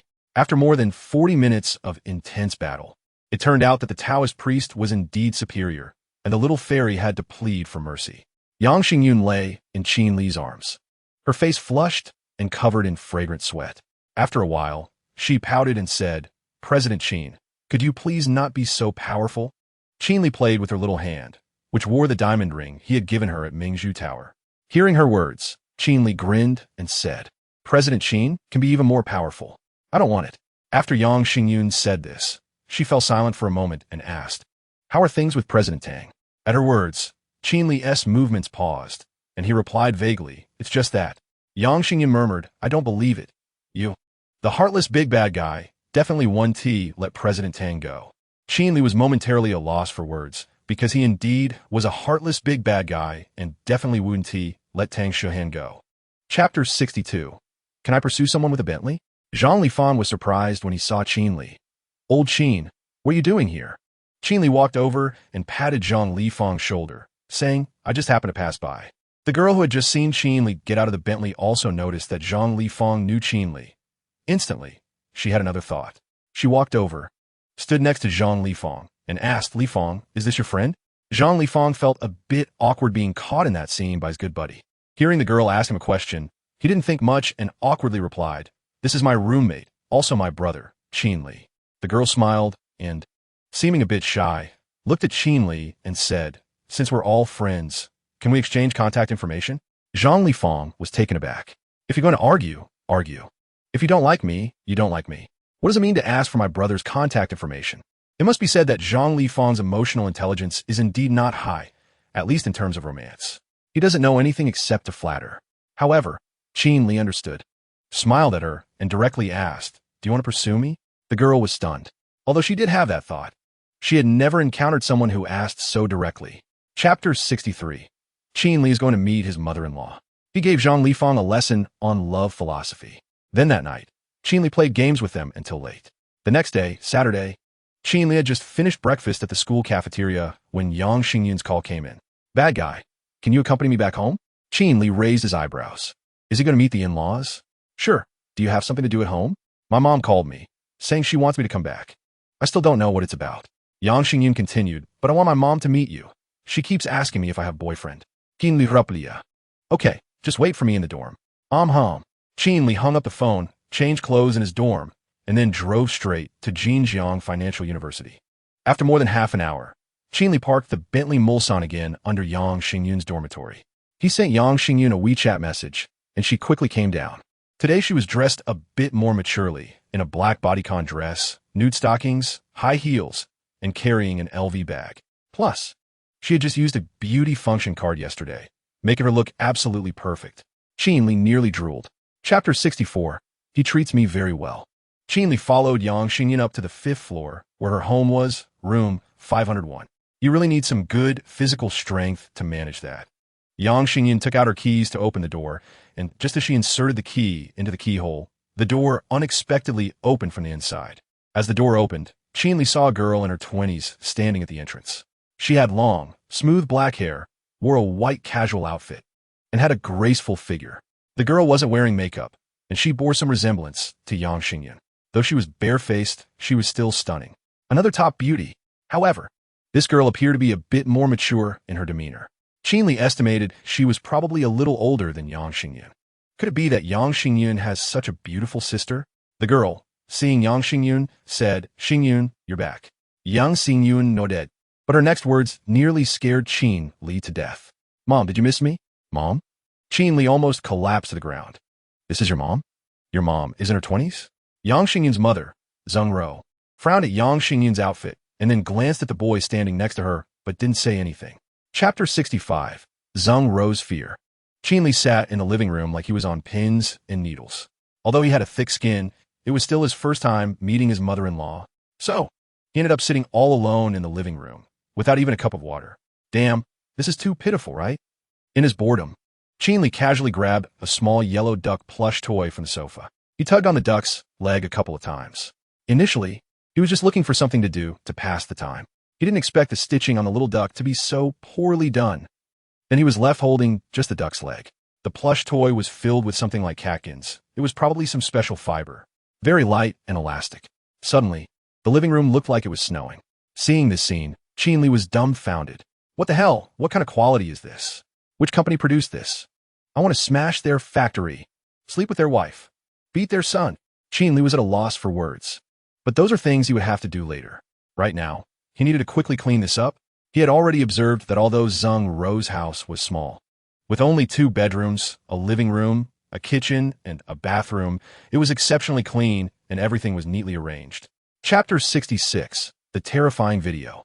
Yang Xingyun listenet niarbi. Her hair standing on end. She regretted hugging her mother. Hearing this up close was truly terrifying. If she had known, she would have nestled in her idol's arms. Qin Li, however, didn't feel much fear. He was just deep in thought. Zheng Ro picked up a cup and took a sip of water. Then she said, "On Thursday, after I woke up at home, a doctor from our department who works the day shift told me some news. Not long after I finished my night shift, a patient passed away. This is usually a very normal occurrence. We have many patients in our department. Sudden illnesses leading to death are quite common after unsuccessful resuscitation. So I didn't connect this with that woman's cries. However, the day after I took a day off, on Friday when I went to work, another deputy director in our department mysteriously called me aside. He said that his nephew works as a security guard at our hospital. On the night of my night shift, his nephew saw a terrifying scene on the security monitor. Then he handed me a USB drive. When I got home, I opened the USB on my computer, and there was only a video from surveillance. Chapter 67, The Thing on the Ceiling. A few minutes later, Zheng Ro came out. Her long black hair was tied into a simple ponytail, and she wore a long-sleeve shirt on top and black flared pants on the bottom. With a slim waist and long legs, her figure was undoubtedly excellent. Qin Li even suspected that Yang-Xingyun's long legs were inherited from her. Zheng Ro's face was still free of makeup, yet she was young and beautiful. She truly was a woman forgotten by time. Zheng Ro picked up a bag in the living room and said, "Let's go." Qin Li nodded and got up to head out. Once Zheng Ro locked the door, the three of them went downstairs together. It must be said that Zheng Ro walking alongside Yang Xingyun really looked like sisters. No one could guess that Zheng Ro was Yang Xingyun's mother. Qin Li arrived at the parking spot for the Bentley Mulsanne, pressed the unlock button, and then opened the rear door for Zheng Ro. Zheng Ro recognized the Bentley Mulsanne and was shocked to see the multi-million yuan car in front of her. Just how wealthy was her daughter's boyfriend? He drove a car worth tens of millions and gifted her a company worth over $1 billion. Even the gift he brought when visiting her was worth over 300,000. 300,000. This was enough for an ordinary family to pay for a bride's dowry. Chapter 68. Discovering clues after seeing that strange object, Qin Li looked around the other areas. There was nothing suspicious elsewhere. So, he jumped off the stool, went over, and pulled back the bedding on the bed, revealing the wooden bed frame. He then placed a chair on top of the bed. This time he didn't need the stool. The height of the chair plus the bed was already sufficient. Qin Li moved aside a section of the ceiling above the head of the bed. His face was just in line with that thing that looked like a camera. Qin Li observed it carefully for a while and found that this object really resembled a camera. However, it was somewhat different from the cameras Qin Li had seen before. Qin Li was puzzled. What on earth was this thing? With no other options, Qin Li opened WeChat and sent a message to Qi Ruyu. "Qin Li, are you nearby?" Qi Ruyu quickly replied. "Qi Ruyu, yes." "Qin Li, come over for a bit." "Qi Ruyu, okay." Now I can only ask if Qi Ruyu recognized it. Qin Li looked for a long time, confirming once again that he didn't know this object. He had no choice but to step back. After observing for a while, Zheng Ro nervously asked, "Qin Li, how is it?" "Andy, don't worry, it's fine. I suspect someone is playing tricks. There's something on it that I don't recognize. And I've already called someone to take a look." Qin Li comforted her. Chapter 69. Getting used to it, Qin Li returned the phone to Qi Ruyu and then looked at Zheng Ro and said, "Annie, I can now clearly tell you that this video has been technically processed and there are signs that someone has tampered with the ceiling. All you need to do now is tell me who gave you that USB drive. Since the video was fake, the person who gave it to Zheng Ro must have had ulterior motives."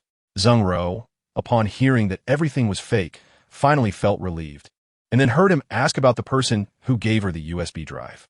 Only then did she say, "The person who gave me the USB drive is another deputy director in our department named Lu Xiangwei, but I have no enmity with him." "How could he?" "Enmity or not is not important. The important thing is that even if Lu Xiangwei isn't the mastermind, he must know who is behind all this. And sometimes, hatred doesn't manifest on the surface." "Auntie, did he come to work today?" Qin Li asked. Zheng Ro shook her head and said, "No, today is Saturday. The directors don't work." Qin Li nodded and then said to Qi Ruyu, "Check his exact location and get him to talk. I want to know the truth."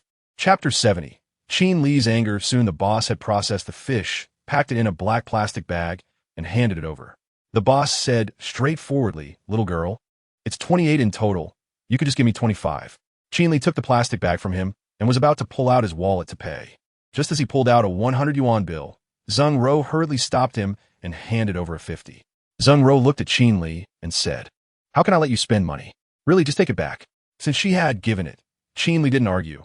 He just smiled and said, "Andy, isn't it the same who pays?" Before Zheng Ro could respond, the boss, while giving change, said, "You young man really don't know how to talk. How can you call such a young girl, Annie? You must be a student, right? Your social experience is lacking." Qin Li inwardly retorted, "What do you know?" Yang Xingyun covered her mouth, nearly bursting with laughter. Ro couldn't help but chuckle. After buying the fish, they went to buy some meat and vegetables. By the end, Qin Li's hands were full of plastic bags. Qingyun felt sorry for him and wanted to help carry some, but Qin Li refused. Come on, I don't need you to carry anything while shopping with two beautiful girls. Chapter 71. The Proud System after returning to Fuan Garden. Qin Li put the vegetables and meat in the kitchen. Ro then took an apron and put it on, preparing to handle these items. Qin Li volunteered, Annie, let me help you. Oh dear, what would you boys know about doing this? Just go rest for a while, Ro said with a smile. Annie, I may not know how to cook, but I can wash and pick vegetables. Besides, with so many vegetables, when will you finish by yourself? Let me help you, Qin Li said as he took a bunch of greens to wash. Ro couldn't argue with him, so she let him be. Moreover, there were indeed a lot of vegetables. If it were just her, it would probably take until the afternoon to finish. Qingyun watched her idle wash vegetables with a smile and took out her phone to capture the moment. Seeing her looking bored, Qin Li tossed her a bag of carrots and said, You go wash the carrots. Okay. When the idol spoke, Qingyun obediently took the bag to wash. Ro looked at Qingyun seriously washing the carrots and teased, Is this still my little girl who doesn't lift a finger? Qingyun's face turned red, and she pouted, Mom, I'm really hardworking, okay? Chapter 72. The ancients do not deceive me, Qin Li. Take care of it yourself. What about Lu Xiangwei? Qi Ryu. We have results on Lu Xiangwei's side as well. Qi Ryu. Video. Qin Li clicked on the video, and it started playing. The video was filmed in a study. The screen showed a somewhat balding fat man sitting in a chair behind a desk, looking a bit haggard. It was obvious that someone was filming with a phone. At the beginning of the video, a deep voice came from off-screen. Let's start. Clarify everything. Qin Li recognized the voice as Wang Tieju's. The person filming was Wang Taizhu. Qin Li put on a pair of headphones. He wasn't sure what would happen in this video, so it wasn't suitable to show it to Ro and the others yet. The fat man heard Wang Tieju's voice and, somewhat fearfully, said, I am Lu Xiangwei, the deputy director of the oncology center at the Second People's Hospital of Jingjing City. Last month, in March, our department organized a team-building event that included watching a movie, and we chose a horror film for that occasion. It was during that time that I learned about our deputy director Zhang's fear of ghosts. Chapter 73. The most expensive children's song before Qin Li arrived at Qingyun's house. He never expected to encounter so many events. Fortunately, it took him more than half a day to resolve everything. Qin Li lay on the sofa, lost in thought, when Qingyun gently came out of the bedroom. Qin Li turned his head and asked, How is it? Qingyun softly replied, My mom is asleep. Then she squeezed Qin Li inward and lay in his arms. Qin Li smiled and patted her little head. Qingyun nestled in his embrace and whispered, Li Gu, thank you. What is there to thank for? This is what a son-in-law should do, Qin Li said gently. Hee. Qingyun looked up and kissed him, saying just for that sentence, I'm willing to devote myself to you. Qin Li patted her round and perky backside, saying, I still need something more actionable. Qingyun's text flushed, and she buried her head in his arms, mumbling, Bad guy, let us talk about it when we go back. Just as Qin Li was about to say something, his phone notification sounded. Qin Li opened his phone and saw a live broadcast notification from Su Yuanin. It was Saturday. Did she have time to stream today? Chapter 74. Men's thoughts are too complicated ding. The host successfully helped the streamer Su Yuanin level up to level 60 and triggered a random system reward. System reward. 10 million notes. This reward has been credited to the host account. Please check. Wow, it really is a note reward. Qin Li had long anticipated that notes would be part of the rewards, and he was mentally prepared. However, when he actually saw 10 million notes, he was still speechless. The system really intended to have him help Su Yuanin reach the top level. But according to the system's pattern, the reward for level 70 should be some other grand prize, right? Giving more notes would be unreasonable. Don't go too far. Ding. The host successfully helped the streamer Su Yuanin level up to level 70 and triggered a random system reward. System reward. 1 function card, generating function card attributes. Congratulations to the host for obtaining a health function card. This function card can make the user immune to all diseases. System prompt. This function card can only be used by others, not the host. Qin Li, I damn your old wood. I'll smash your grandmother's rice bowl. The last beauty function card was already sour enough. Chapter 75. The system is up to something around 3 in the afternoon. Several people went downstairs. Qin Li was still driving the Bentley Mulsanne, carrying 2 people. Then they headed straight to Jinxiu. Jinxiu was only about a 10-minute walk from the Second People's Hospital of Jinjing City. This was very convenient for Zheng Ro going to work. The Bentley Mulsanne stopped at the sales office of Jinxiu. The three got out of the car, and Zheng Ro looked at the buildings behind the sales office with a hint of envy in her eyes. Jinxiu is a high-end residential area, with both property management and environment far better than Fuan Garden. If it were up to her, she might not be able to afford a house in Jinxiu in her lifetime, but despite her envy, Zheng Ro still decided to reject Qin Li's kindness. Over the years, many people had pursued her. Many had used a sugar-coated strategy, but without exception, they all failed. Although she didn't know what Qin Li was really thinking, such an expensive gift came with a price she couldn't bear. Qin Li led the two into the sales office. A salesperson immediately approached them. "Sir, madam, are you looking to see a house?" Qin Li waved his hand and said, "I'm here to get some materials." Then he turned to Zheng Ro and said, "Auntie, please give me your ID." Chapter 76. Custom-made sugar-coated cannonballs. Zheng Ro pushed the door and walked in. Qin Li and Yang Xingyun followed behind. This was a study, a very spacious one. Qin Li breathed a sigh of relief. Although Zheng Ro loved to read, studies were quite common and not very specific. However, when he saw the books on the shelves, he changed his mind. There were 3 bookshelves in total. One was empty, while the other 2 were filled with books. Qin Li followed Zheng Ro over to browse through the books. One bookshelf was packed with medical classics and magazines, most of which were related to tumors. Seeing this, Qin Li couldn't help but be amazed. Then he looked at the other bookshelf. It was filled with travel magazines and travel guides from around the world. Qin Li loves dancing, loves fitness, loves reading, loves traveling. All hits. Zheng Ro took a rough look at the books, and even she had to admire Qin Li. Even if arranging this room could be completed in a short time, collecting so many medical classics and world travel guides probably took a considerable amount of effort. Did he really do all this just for Yang Xingyun? Chapter 77. Your husband was bullied when Qin Li returned to the city center. It was already getting dark. He called Xiejin and learned that Xiejin was at home, so he drove straight to the neighborhood where Xiejin lived. On the way, Qin Li bought 2 bottles of Maodai and got a big toy for Xiao Mingming. After all, he was going to his instructor's house for drinks. It wouldn't be appropriate to go empty-handed. When he arrived, he rang the doorbell. The one who opened the door was Xiejin's wife, Li Wanjun. Qin Li greeted her with a smile. "Hello, sister-in-law." "Hey, hello, you must be Qin Li. Come in, come in." Li Wanjun quickly stepped aside. Qin Li handed the big toy to Li Wanjun and said, "Sister-in-law, this is for Xiao Mingming." As Li Wanjun took the toy, she said, "You shouldn't have brought anything." Xiao Mingming, who was playing, rushed over when she saw the big toy. Qin Li teased her, saying, "Little girl, call me brother." Xiao Mingming shyly hid behind the toy and didn't show her face. Qin Li smiled, and Li Wanjun pointed to the study, saying, "Go in quickly. Jingge and the others are in the study." There are others? Xiejin only mentioned drinking, but didn't say there would be others. Qin Li didn't ask further, nodded, and headed to the study. He would know once he saw them. Chapter 78. The capriciousness of fate. Tang Shuhan actually laughed upon hearing his words. "Qin Li, can you still let people bully you?" Tang Shuhan, still laughing, said with interest, "Tell me more. Do you know someone named Mi Tsong?" Qin Li asked. Tang Shuhan thought for a moment and replied, "I don't know him. What's up?" Qin Li said, "He claims to be the director of Xiangqin Group, and he is going to make me unemployed tomorrow." "How unfortunate. I want to have a job anymore." "Tomorrow is Sunday. You wouldn't be working anyway," Tang Shuhan remarked. Qin Li, all right. Tang Shuhan teased him a bit, saying, "A small director is bullying you? Wait for me. I'll look it up, and later I'll make him unemployed." "Great, all right." There's also a vice president named Chu Zhongtai at the Meishan Road branch of Yujing Bank. Do you know him? Since soft rice is so delicious. Qin Li planned to take it all. Still don't know him, but I know the president of the Jinjiang Yujing headquarters. Tang Shuhan said, "Are you going to make him unemployed too?" "Yes," Qin Li replied, "and see if I can dig up some dirt on this guy. So he can't get by anymore.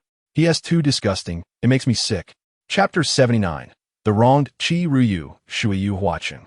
Early Sunday morning, Qin Li was awakened by the ringtone of his phone. Groggily answering the call, he said, "Hello, who is it?" "Your dad." Upon hearing this, Qin Li nearly cursed.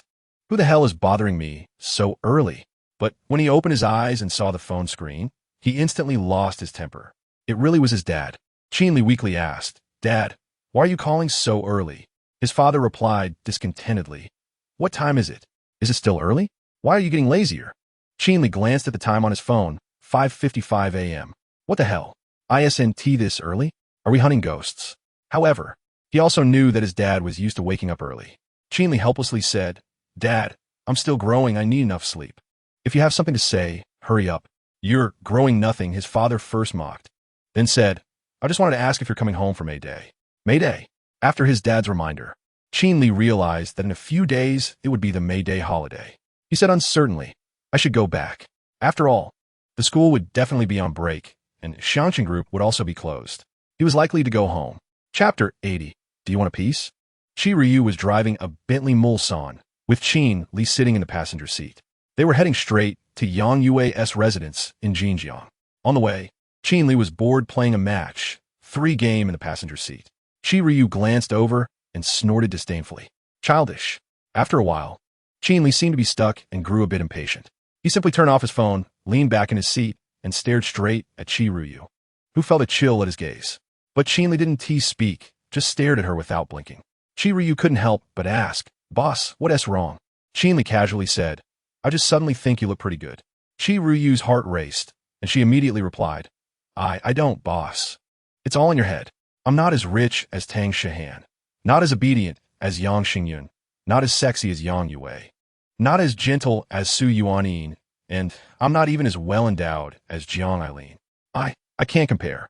Qin Li found her amusing and said, You're quite self-aware. Qi Ryu, let them mock me. It's better than being coerced. Chapter 81. The Blue Danube waltz. Yang Yue made a few fried eggs, toasted some bread, and heated 2 cups of milk. Worried that Qin Li wouldn't have enough to eat, she specially prepared double portions for him. When Qin Li saw all this, he regretted saying he hadn't eaten. He just wanted to stay with the beautiful teacher, not to eat, all right? But seeing the eager look in the beautiful teacher's eyes, he could only grit his teeth and stuff his mouth. While stuffing his face with fried eggs, he had to compliment her as well. After the meal, Qin Li felt like he was about to burst. 2 meals in 1 hour. He had to admit, chasing girls was really hard. Qin Li slumped in his chair and asked, Yang teacher, do you have any plans today? Yang Yue shook her head and asked, What is up? Can you give me some extra lessons? Qin Li smiled and said. Yang Yue replied, I teach college students employment guidance. Qin classmates shouldn't need to worry about employment. Right? Qin Li then yeah. No. Him.Piano. I've been really interested in piano lately and want to ask teacher Yang to teach me. Upon hearing this, Yang Yue was surprised. How did you know I can play the piano? Qin Li pointed at her fingers and said, I can tell from your fingers. Although teacher Yang's fingers are very slender and beautiful, each finger is slightly wide and flat, which is a change only someone who has played piano for a long time would have. Chapter 82. Mr.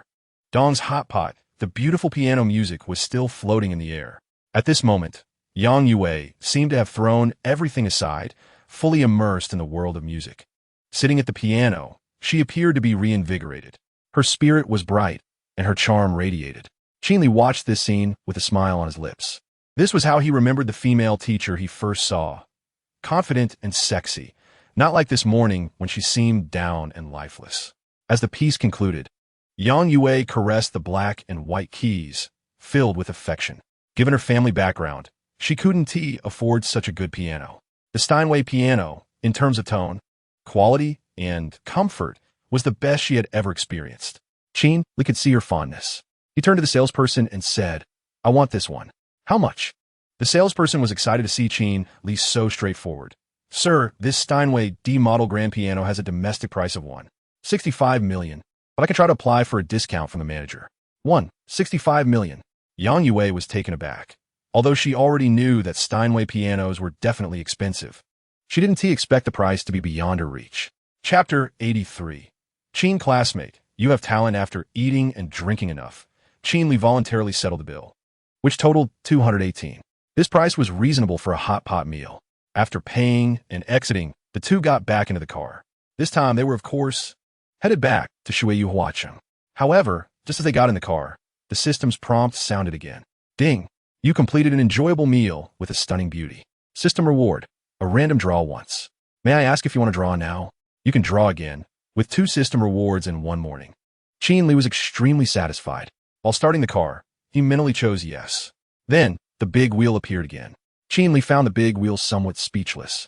After all, he had already discovered it during his last meal with Zheng Ro. This big wheel was indeed too shady. The big wheel started spinning. 1,000,000 soft sister coins. 1 skill card, host attribute value 1. 1 functional card, a luxury mansion, a luxury car. These rewards were identical to the last time. The big wheel began to spin. To enhance Qin Li's sense of participation, it insisted that he shout stop. Finally, the big wheel stopped on 1 skill card. The skill card grants the host a skill. Chapter 84. A glimpse of surprise. No need, classmate Qin. It's not convenient for me to stay here. Whenever you have time, I can come over to teach you piano, Yang Yue said, but I really can't take care of those flowers on the rooftop. At this point, Qin Li found a compromise and said, how about this, Teacher Yang? I'll give you the password to this apartment, and you can come over often to play the piano and help me take care of the plants. This time, Yang Yue didn't rush to refuse. After thinking it over, she nodded. That works. Qin Li smiled and readily gave her the password to his apartment. He checked the time and said, Teacher Yang, I have some things to do, so let us call it a day. I'll transfer the tuition to you. Qin Li took out his phone and directly transferred 30,000 to Yang Yue. Seeing the 30,000, Yang Yue was surprised. Classmate Qin, why are you transferring so much to me? 1 hour is 10,000. That is my tuition. If Teacher Yang thinks it's too little, I can increase it later. Qin Li said. Yang Yue quickly shook her head. 10,000 an hour? That's enough to hire a piano master. She certainly wouldn't think it was too little. Chapter 85. Don't dirty the carpet. After chatting for a while, they bid farewell to Zheng Ro and left. Yang Xingyan packed her things and then got into the Bentley Mulsanne. The driver on the way back was still Qin Li and Yang Xingyan sat in the back seat. Once they sat together, they couldn't help but get close. Yang Xingyan was inherently a clingy girl. She wished she could be by Qin Li's side every day, truly feeling like a day apart was like 3 autumns. Meanwhile, Qin Li had accumulated a day's desire. From the intimate contact with Yang Yue, to Zheng Ro's fleeting glance, and then to the cozy moments with Yang Xingyan, he had been tempted a lot today. So, the two couldn't help but get affectionate in the back seat. However, this was tough for Qin. Seeing them so passionate, her heart raced uncontrollably. She tried hard to avoid looking in the rearview mirror, but the sounds coming from the back were enough to make her ears burn. So, Qin had no choice but to step on the gas. Originally, a journey of over an hour was forcibly shortened to 40 minutes. Following Qin Li's instructions, the Bentley Mulsanne finally stopped in front of a themed hotel. Chapter 86. How to get a girl to reply instantly. Qin Li walked into Chen Shua's office and pushed the door open.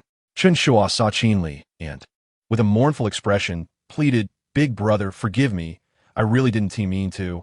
Qin Li coldly smiled at him and said, Old Chen, your career is over. Chen Shua quickly got up and poured him a glass of water, saying, Big brother, please let my sister-in-law go easy on me. I promise not to leak a word about today. Qin Li glanced at him and asked, Do you want me to speak for you? Chen Shua eagerly nodded. Then, suddenly inspired, he said, Big brother, I understand. I'll treat you to lunch. Qin Li laughed heartily. That's more like it. But seriously, Chen Shua gave Qin Li a thumbs up and said, Big brother, if you can handle President Tang, I really admire you. Qin Li casually sat in his office chair and said, You don't understand the life of a handsome guy. Chen Shua quietly asked him, Did you also handle that person? Qin Li thought for a moment and realized he was referring to Wei Shirquan. He nodded lightly. This made Chen Shua even more impressed, bowing down in admiration. After all, although both were directors, Wei Shirquan was in the film and television sector, and his power was much greater. Chapter 87.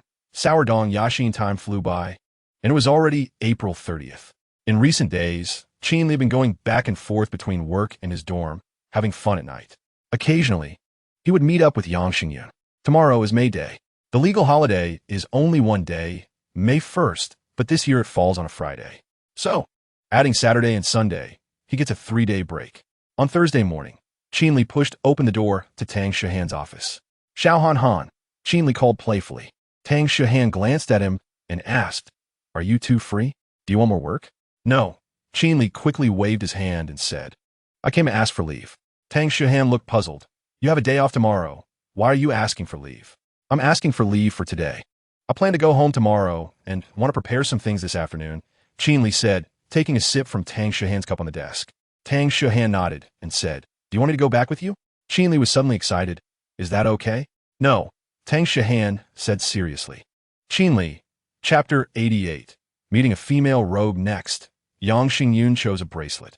Qin Li couldn't offer much opinion, as they were all women's accessories. His mother would probably like them. Yang Xingyun also chose to wrap it up. The group then browsed Louis Vuitton bags. In Dong Yaxin's view, those were all things she couldn't afford. However, Qin Li and Yang Xingyun treated it like buying cabbage. Yang Xingyun even generously bought her a Louis Vuitton messenger bag in the same style. After leaving LV, Qin Li was carrying several shopping bags. The group then went to Lebanese store to browse cosmetics. Yang Xingyun chose a Caviar Essence series product set for Qin Li's mother. And just this one set cost over 130,000. Yang Xingyun also picked out some cosmetics for herself and Dong Yaxin. Yang Xingyun is already a little rich woman. When shopping, she only glances at the prices before putting everything into her bag. The two girls are excitedly shopping. Qin Li transforms into a little follower, responsible for carrying things. After coming out of Le Boni, Qin Li said, "Let's go eat something first. I'm a bit hungry." Yang Xingyun nodded and took a tissue from her bag to wipe Qin Li's sweat. Chapter 89. Can't let down shout. Chui. Yang Xingyun quickly returned, completely unaware that her best friend had just attempted to seduce her boyfriend. The three of them finished the meal happily on the surface. Then they returned to the first floor's tobacco and alcohol counter. Qin Li directly bought a box of mitai. The mitai at Guamao is still reliable and not counterfeit. He placed the alcohol and other items into the trunk of the Bentley Mulsanne. Then Qin Li looked at Yang Xingyun and asked, "Are you going back to the company this afternoon?" Yang Xingyun pouted a little reluctantly and said, "I want to stay with you. But the company is at a crucial development stage, so I should go back and keep an eye on things." Qin Li nodded upon hearing this. "Then I'll take you back to the company." Yang Xingyun replied obediently. Qin Li drove the car and took them back to the Oriental Financial International building. As for how Dong Yaxin was arranged, that was not something Qin Li needed to consider. However, not considering it, Yang Xingyun chatted with Dong Yaxin for a while, and then said, "Li Ge, could you please take Yaxin back to school?" Qin Li frowned and glanced at Dong Yaxin. He wouldn't believe this request wasn't made by Dong Yaxin. However, in front of Yang Xingyun, Qin Li merely nodded. Chapter 90. The little bunny in underwear, the Bentley Mulsanne was back on the road. This time, Dong Yaxin was indeed obedient, sitting quietly in the passenger seat. Qin Li felt relieved. He was not someone who could remain indifferent. Being tempted can be intoxicating, okay? Resisting temptation often requires a lot of self-control. The Bentley Mulsanne successfully arrived at the entrance of Tianjiang Foreign Language University. Dong Yaxin glanced at Qin Li with a complicated expression and then obediently got out of the car. Qin Li turned around and left without a trace of reluctance. He returned to Tianjiang University, but before he could enter the school, Tang Shihan's WeChat suddenly came through. "Tang Shihan, how many people are there in your family?" What does it mean to ask how many people are in one's family? Qin Li, "For my dad, my mom, and my sister." Tang Shihan, "That's only 3, right?"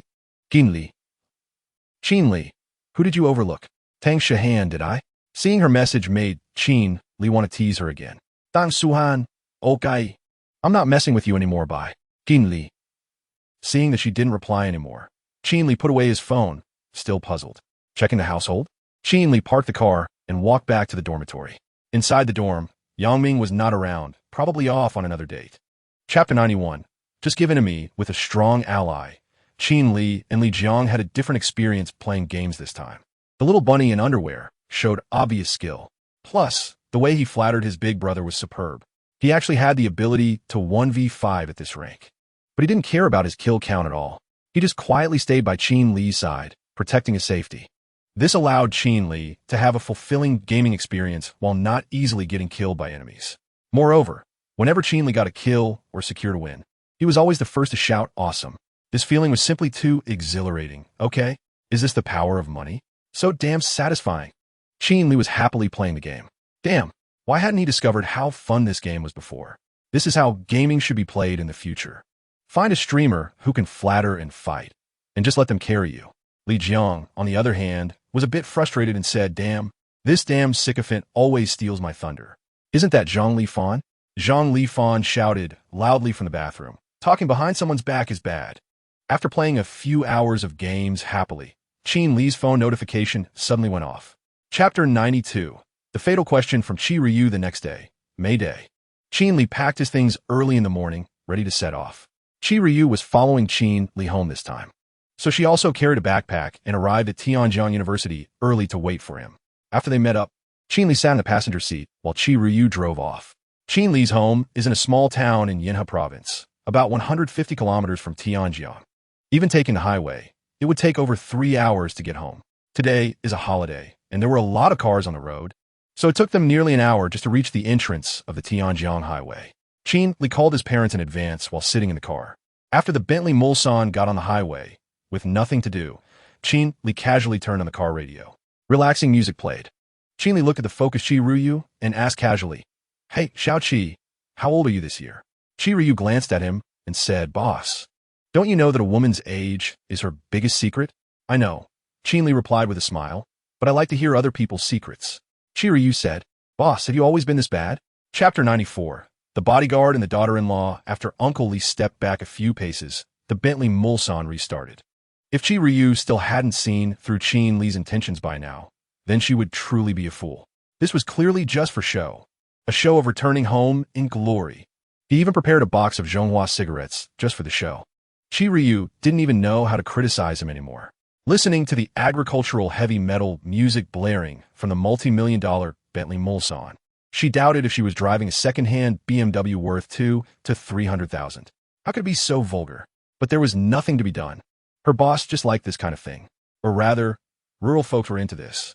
Soon, a group of young people gathered around. More than half of these young people were Qin Li's elementary school classmates. Qi Ryu had to stop the car again. Then she watched as her boss smoked, pretending to be humble amidst the compliments from the crowd. When someone asked if Qi Ryu was Qin Li's girlfriend, Qin Li only said they were friends. After all, saying she was a bodyguard would be a bit too much. But the group still praised Qi Ryu. Rural people tend to be straightforward and sincere when complimenting others. Qi Ryu felt her face turn red as she listened. Chapter 95. The confession session with parents. A few people sat in the living room, chatting for a while. And it was almost noon. Su Yuxiao was about to get up to cook when Qin Li quickly said, "Mom, wait a minute, I have a gift for you." "A gift for me? What is it?" Su Yuxiao asked curiously. "Mom, just wait," Qin Li said, and then called Qi Ryu to help unload things from the trunk of the Bentley Mulsanne. Several boxes were placed on the living room floor, filled with gifts prepared by Tang Shihan. There were also many packaging bags containing gifts bought by Yang Xingyun. When Qin Rui saw so many gifts, she hurried over. Qin Li handed several bags to his mother and said, "Mom, these are the jewelry and cosmetics that your daughter-in-law Yang Xingyun bought for you." "Daughter-in-law?" Su Yuxiao exclaimed in surprise as she took the bags. "Son, are you in a relationship?" Just a moment ago, she thought her son was a fool for not pursuing such a wonderful girl like Qi Ryu. Unexpectedly, her son was already in a relationship. The stone in her heart was immediately lifted. Qin Li just nodded. Then he pointed at a box of Mao-Tai and said to his father, "Dad, that is the Mao-Tai that Yang Xingyun bought for you." Chapter 96. Yang Xingyun and Tang Shihan. As soon as Qin Rui opened the box, she became excited. The first item inside was a brand new Apple phone. She had always wanted a phone, but it was too expensive, and with the upcoming college entrance examination, it wasn't suitable for her to use a phone. She never expected her sister-in-law would actually give her one, and the phone was just the first item. Below the phone was a tablet, then a laptop, and beneath that was a pile of jewelry like platinum diamond bracelets. However, compared to the jewelry given to Qin's mother, these were more youthful. Qin Rui looked at these gifts with delight, her little eyes turning into crescent moons. Finally, at the very bottom of the box, there was a note. Qin Rui opened it and saw a few words written in elegant handwriting. "Wishing my little sister smooth studies and happiness every day." Her sister-in-law was truly wonderful. This was simply a divine sister-in-law. Qin Xianghui and Su Yuxiao watched all of this unfold. They exchanged glances, unsure of what to say. Their son was dating 2 girlfriends, both wealthier than the other. After a while, Su Yuxiao was the first to speak. "Son, what does this girl named Tang Shihan do?" Chapter 97. Truly drunk after 1,000 cups, Qin Li changed the subject, saying, "All right, Mom, we haven't eaten yet. Let's eat first." Su Yuxiao looked at the time. It was already close to 1 in the afternoon. She glanced at her son with a complicated expression and then got up to prepare the meal. Qin Li then turned to Qin Xianghui and said, "Dad, I want to discuss something with you." Qin Xianghui, still immersed in the decision of which daughter-in-law to choose, furrowed his brows and asked, "What is it?" Qin Li looked at his father and said, "Dad, let's stop farming the land in the future. We should rent it out." Hearing that they would stop farming, Qin Xianghui immediately wanted to say, "If you don't farm, what will you eat?" But just as the words were on the tip of his tongue, he realized that his son was no longer the same college student he once was. Or rather, he was no longer an ordinary college student. The money he earned was enough for him to eat well. Not only could he eat enough, but he could also indulge. Otherwise, how could he have found 2 wives? "Dad, farming was also for you. If it weren't to help you marry a wife, would I need to work so hard in the fields?" Qin Xianghui sighed. "Now that you have prospects, I indeed can't expect you to rely on your father to support you anymore. But if we don't farm, what can I do at my age?" Chapter 98. Moth to the Flames successfully convincing his father to give up farming. Qin Li felt a sense of accomplishment. Still want to work? By the time you wake up, it will be dark. He helped his father into the house to lie down. It was already 2:30 in the afternoon. After all, as they had already passed 1 o'clock during meal prep. Qin Li called Qi Ryu, who was driving, and they went out. Since he said he would open a furniture store for his dad, he naturally had to follow through. The first step was to rent a storefront or directly buy one. Driving out of Dongyutang village, they arrived at the commercial street of Gudong Town, which was quite close. The development of Gudong Town in recent years had been pretty good. There was a commercial street in the town, and Qin Li's goal this time was to look for a shop on that street. Qi Ryu drove the Bentley along the commercial street. Qin Li sat in the passenger seat, observing if there were any shops available for transfer. Although it was called a commercial street, it was actually quite different from the commercial streets in big cities. The shops on both sides of the road sold only the most basic household items. The trendiest store might be the newly opened milk tea shop on the street. Qi Ryu drove back and forth on this street twice, but didn't see any storefront transfer advertisements. Qin Li had drunk quite a bit at lunch, although he wouldn't get drunk. Chapter 99. I only need one. Qin Li and Qi Ryu came out of the milk tea shop. After thinking for a moment, Qin Li said, "Let's find a supermarket to buy some things." Qi Ryu nodded. Her current job as a bodyguard was more like that of a driver. Driving to a supermarket, Qin Li pulled Qi Ryu along to buy a box of beer, a bottle of mosquito repellent, and a lot of snacks. Qi Ryu asked, "Boss, what are you buying these for? Beer and snacks can't be given as gifts, and no one at home eats these things." Qin Li smiled and said, "Tonight is a long night, and it would be so boring to have nothing to do in the fields." Qi Ryu then understood, and, feeling a bit sympathetic, looked at him and said, "Boss, you really have it tough." "Not tough. Not tough." Qin Li chuckled. "Aren't you here to keep me company?" Qi Ryu was startled and quickly replied, "Boss, I can't help with the fields." While checking out the supermarket, Qin Li casually said, "You just need to keep me company, okay? Don't want to?" Qi Ryu felt conflicted. If it was just watering the fields, she wouldn't mind. It would just be a bit tiring. But what she feared most was being alone with Qin Li in the dark. Chapter 100. The new tortoise and hare race. Qin Li, while pressing on his shoulder, called out to the system. "Ding! The perfect life system is always here to serve the host." Qin Li issued the command. "Use the health function card." Ding! The health function card has been activated. Please select the user. Qin Li silently chose his mother in his mind. As for his dad, he would have to wait until his son had another health function card. I feel much more comfortable now. Su Yuxia was working when she suddenly felt warm all over, very comfortable. Qin Li knew that the health function card was taking effect, and he let go of his hands, saying, "Mom, feel it. Does your shoulder still hurt?" Su Yuxia shrugged her shoulders and then said in surprise, "I don't feel anything at all." Qin Li smiled and said, "How about that? Your son's skills are pretty good, right?" He attributed the credit to the massage, which conveniently saved him from his mother's suspicion. "Not bad, not bad." Su Yuxia smiled and said, "My son is getting better and better." "Of course," Qin Li said proudly. Feeling better, Su Yuxia started nagging about the daughter-in-law issue again. "You need to think of a way regarding Tang and Yang.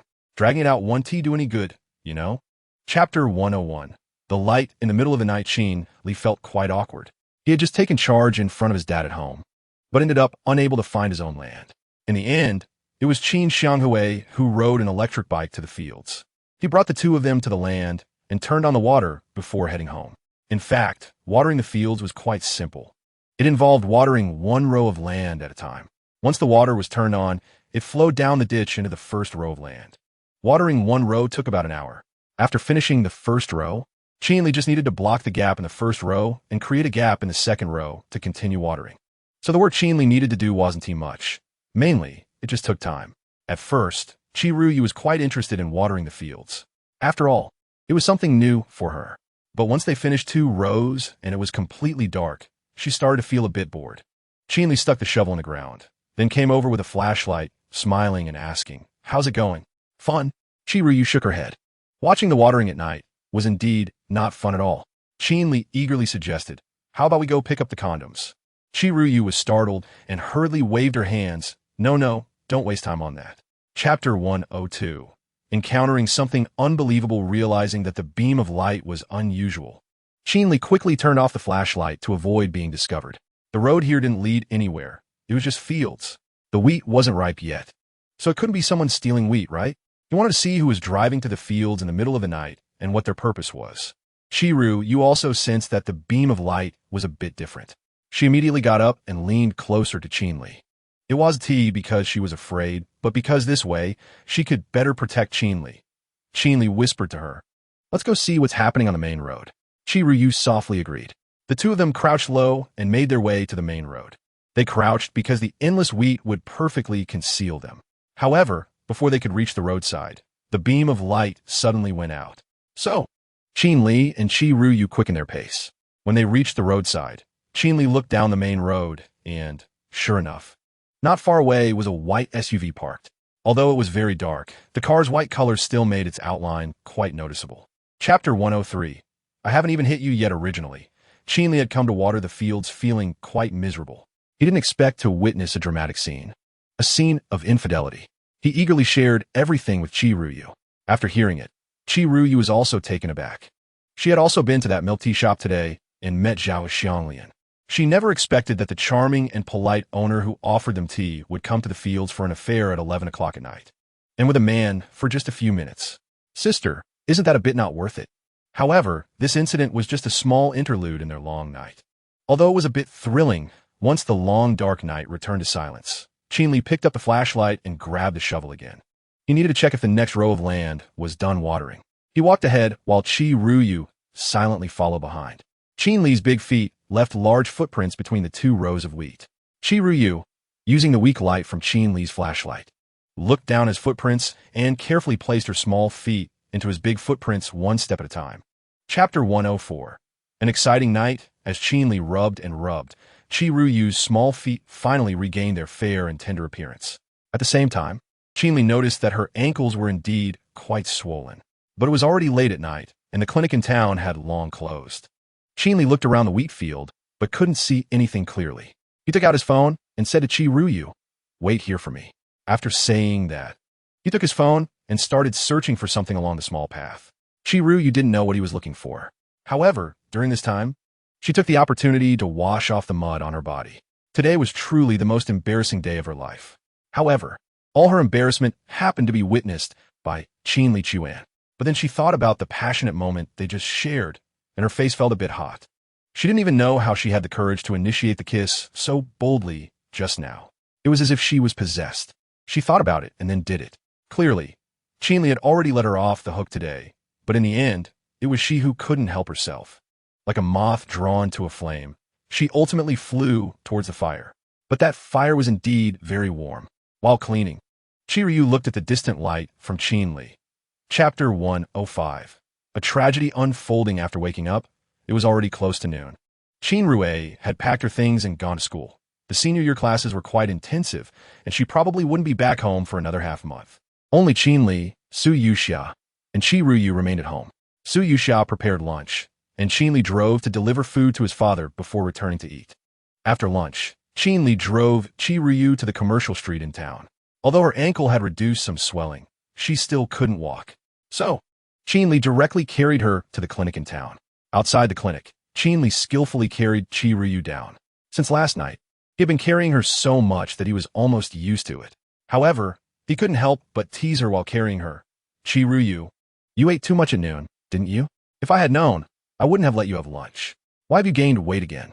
Qi Ruyu didn't mind his teasing at all. She wrapped her delicate arms around his neck and nestled in his embrace with a charming smile. At first, she was a bit anxious about being carried by Qin Li. But as the saying goes, practice makes perfect. The more he carried her, the more comfortable she felt. After being carried so often, she even hoped her ankle would take a bit longer to heal. Chapter 106. The Iron Straight Man, Qin Xianghui, like him? Zhao Xianglian smiled bitterly and said, "Do I like him? I wish he would die." Qin Li didn't say anything. He knew Zhao Xianglian had more to say. Zhao Xianglian looked at the milk tea shop and said, "He is the developer of these shops nearby. This milk tea shop was bought by my and Zhao Zhao's brother from him a year ago, but at that time, our capital was insufficient. So he suggested we pay part of the capital first, and we could get a loan from him for the rest, then repay it on time. We looked at the interest rate and thought it was manageable with our incomes, so we happily signed a contract with him.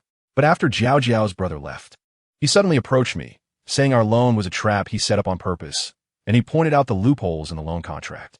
He told me the interest rate on the loan was fake and calculated the actual interest rate for me. Based on our income, we could never afford such high interest. And he also said that even if we paid off the loan, we wouldn't be able to get this shop. That contract was a complete scam from start to finish." Chapter 107.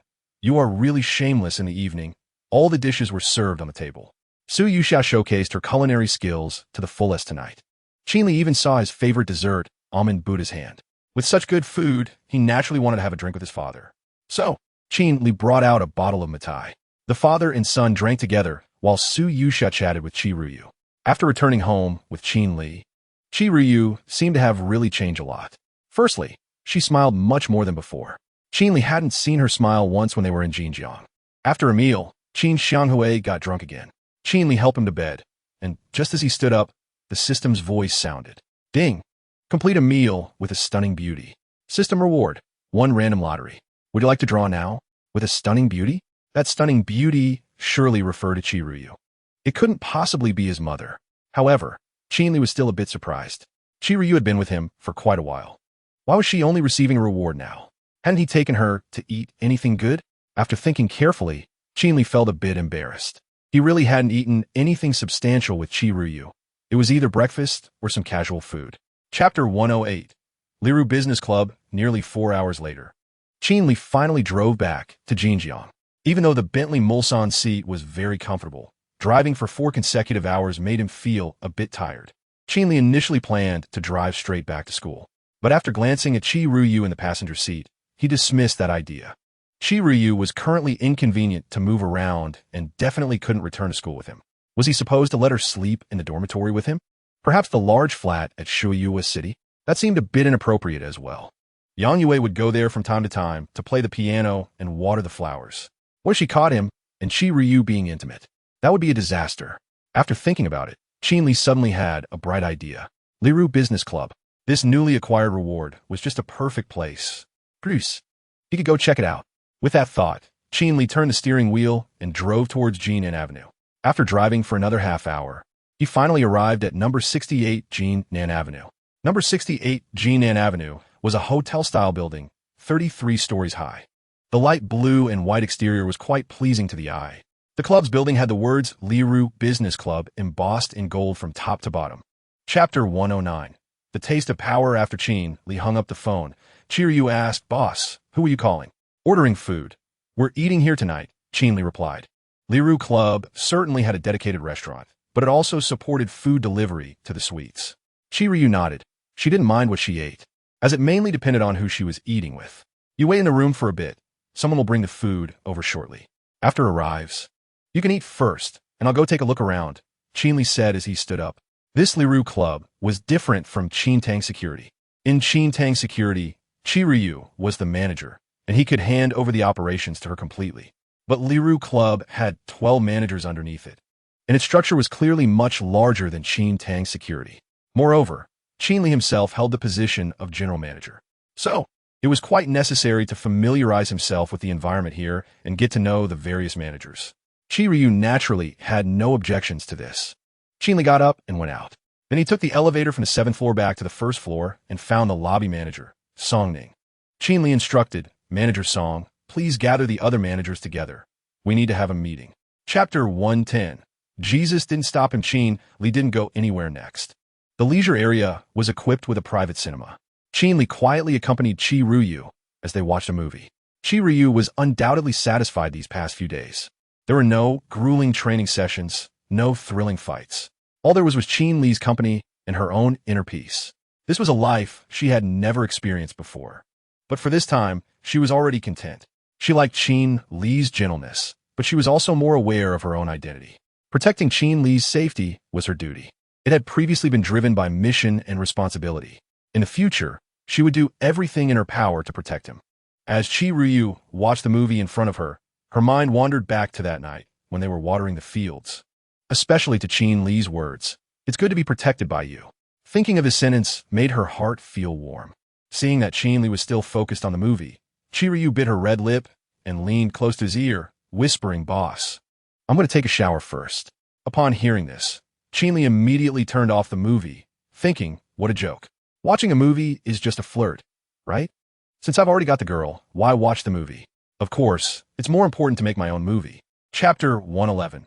The cruelty of the senior driving all the way back to Zhejiang University. Qin Li returned to the dormitory just in time to see their class monitor checking the return of students in each dorm. Qin Li greeted him and signed in. Upon entering the dormitory, Qin Li saw that 3 of his roommates were cleaning.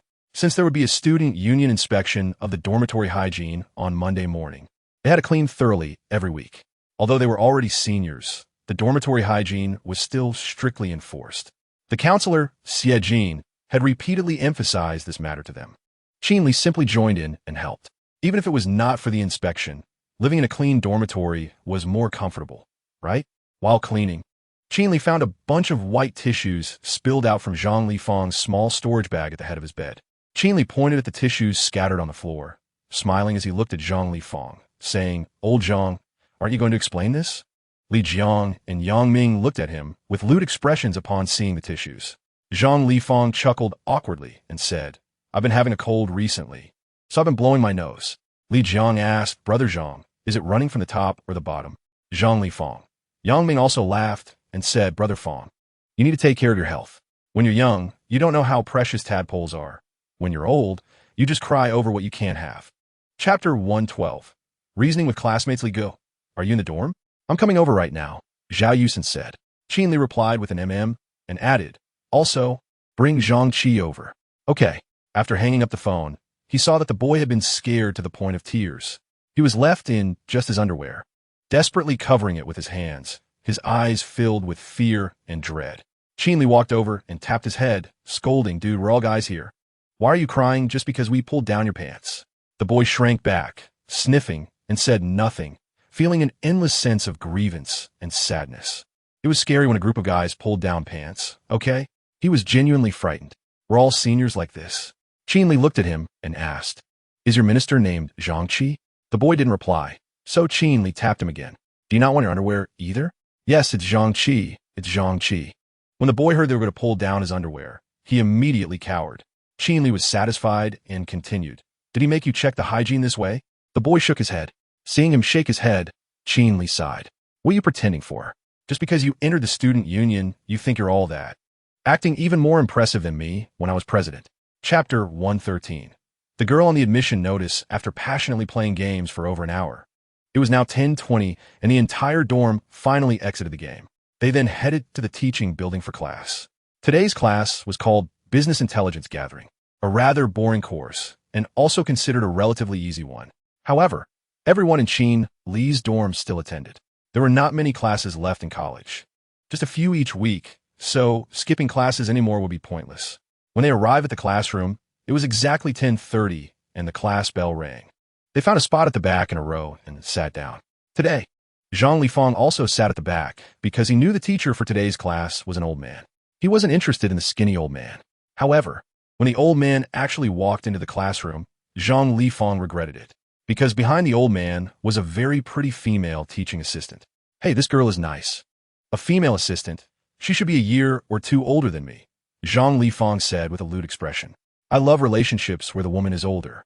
Yang Ming glanced at her and lost interest, saying, "Flat in the front, flat in the back. A small, a cup, laughable." Chapter 114.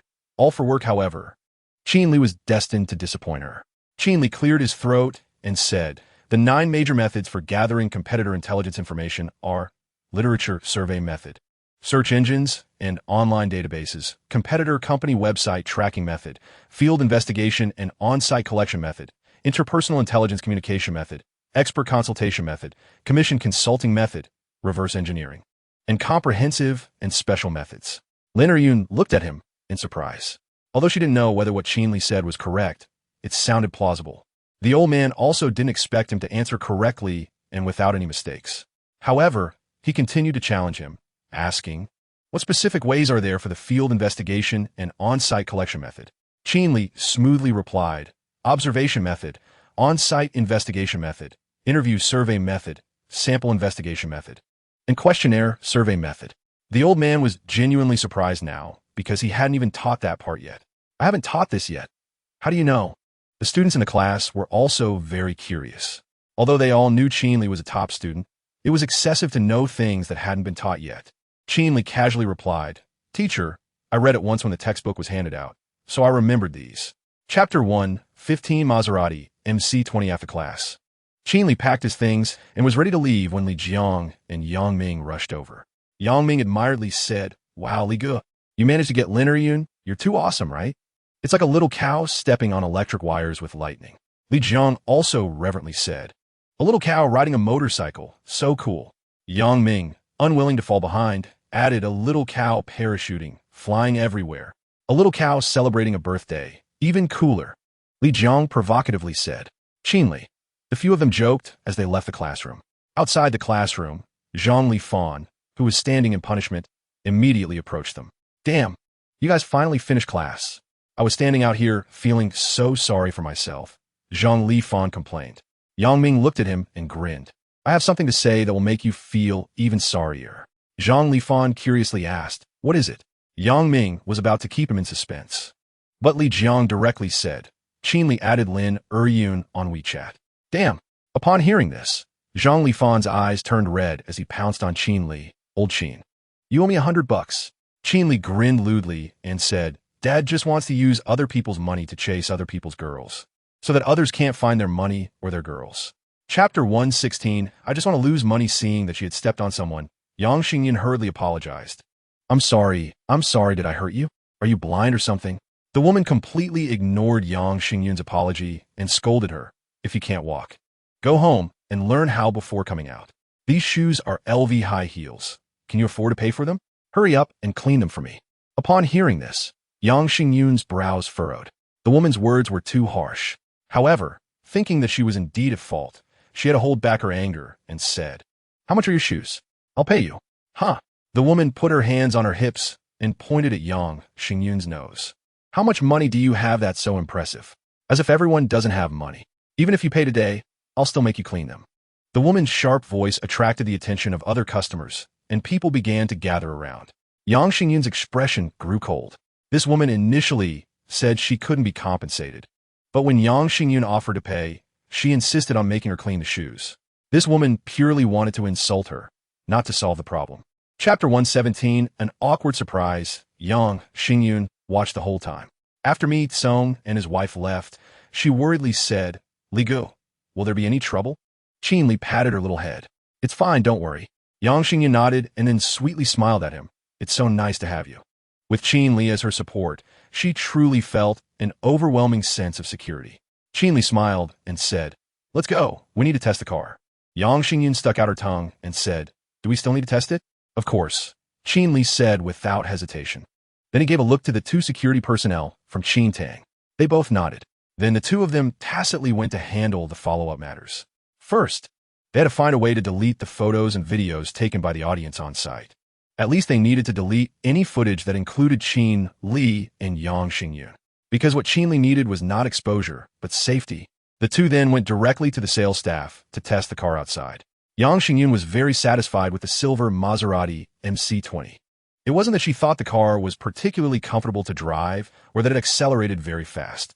It was the car's looks that captivated her, both the exterior and the interior. Chapter 118, 3 new secretaries. Once all the directors had left, Qin Li cleared his throat twice and then stepped forward with a smile. "Big baby, did you miss me? I want to hit you." Tang Shihan playfully glared at him and said, "Didn't you take leave? Why are you back?" "Of course I missed you," Qin Li shamelessly replied. "Xiao Henin, you don't know how much I miss you. I can't eat or sleep. Look at me. I've lost weight from missing you." Tang Shihan actually glanced at his belly upon hearing this. Qin Li quickly took a deep breath, trying to pull in his stomach. "If you take another deep breath, I might see your ribs," Tang Shihan said with a hint of annoyance. Qin Li chuckled and then walked behind her. Wrapping his arms around her, It's been days since we last saw each other. Don't you miss me? No. Tang Suan stubbornly brave. Qin Li then reached for the photo frame he had given her on her desk. Why does this frame look like it's peeling? Do you touch it often? Seeing the frame, Tang Shuhan's expression softened significantly. She snatched it from his hands and placed it back on her desk. Stop talking nonsense. Chapter 119 1 billion is not too much. Qin Li drove directly back to school. That evening, he had a meal in the cafeteria.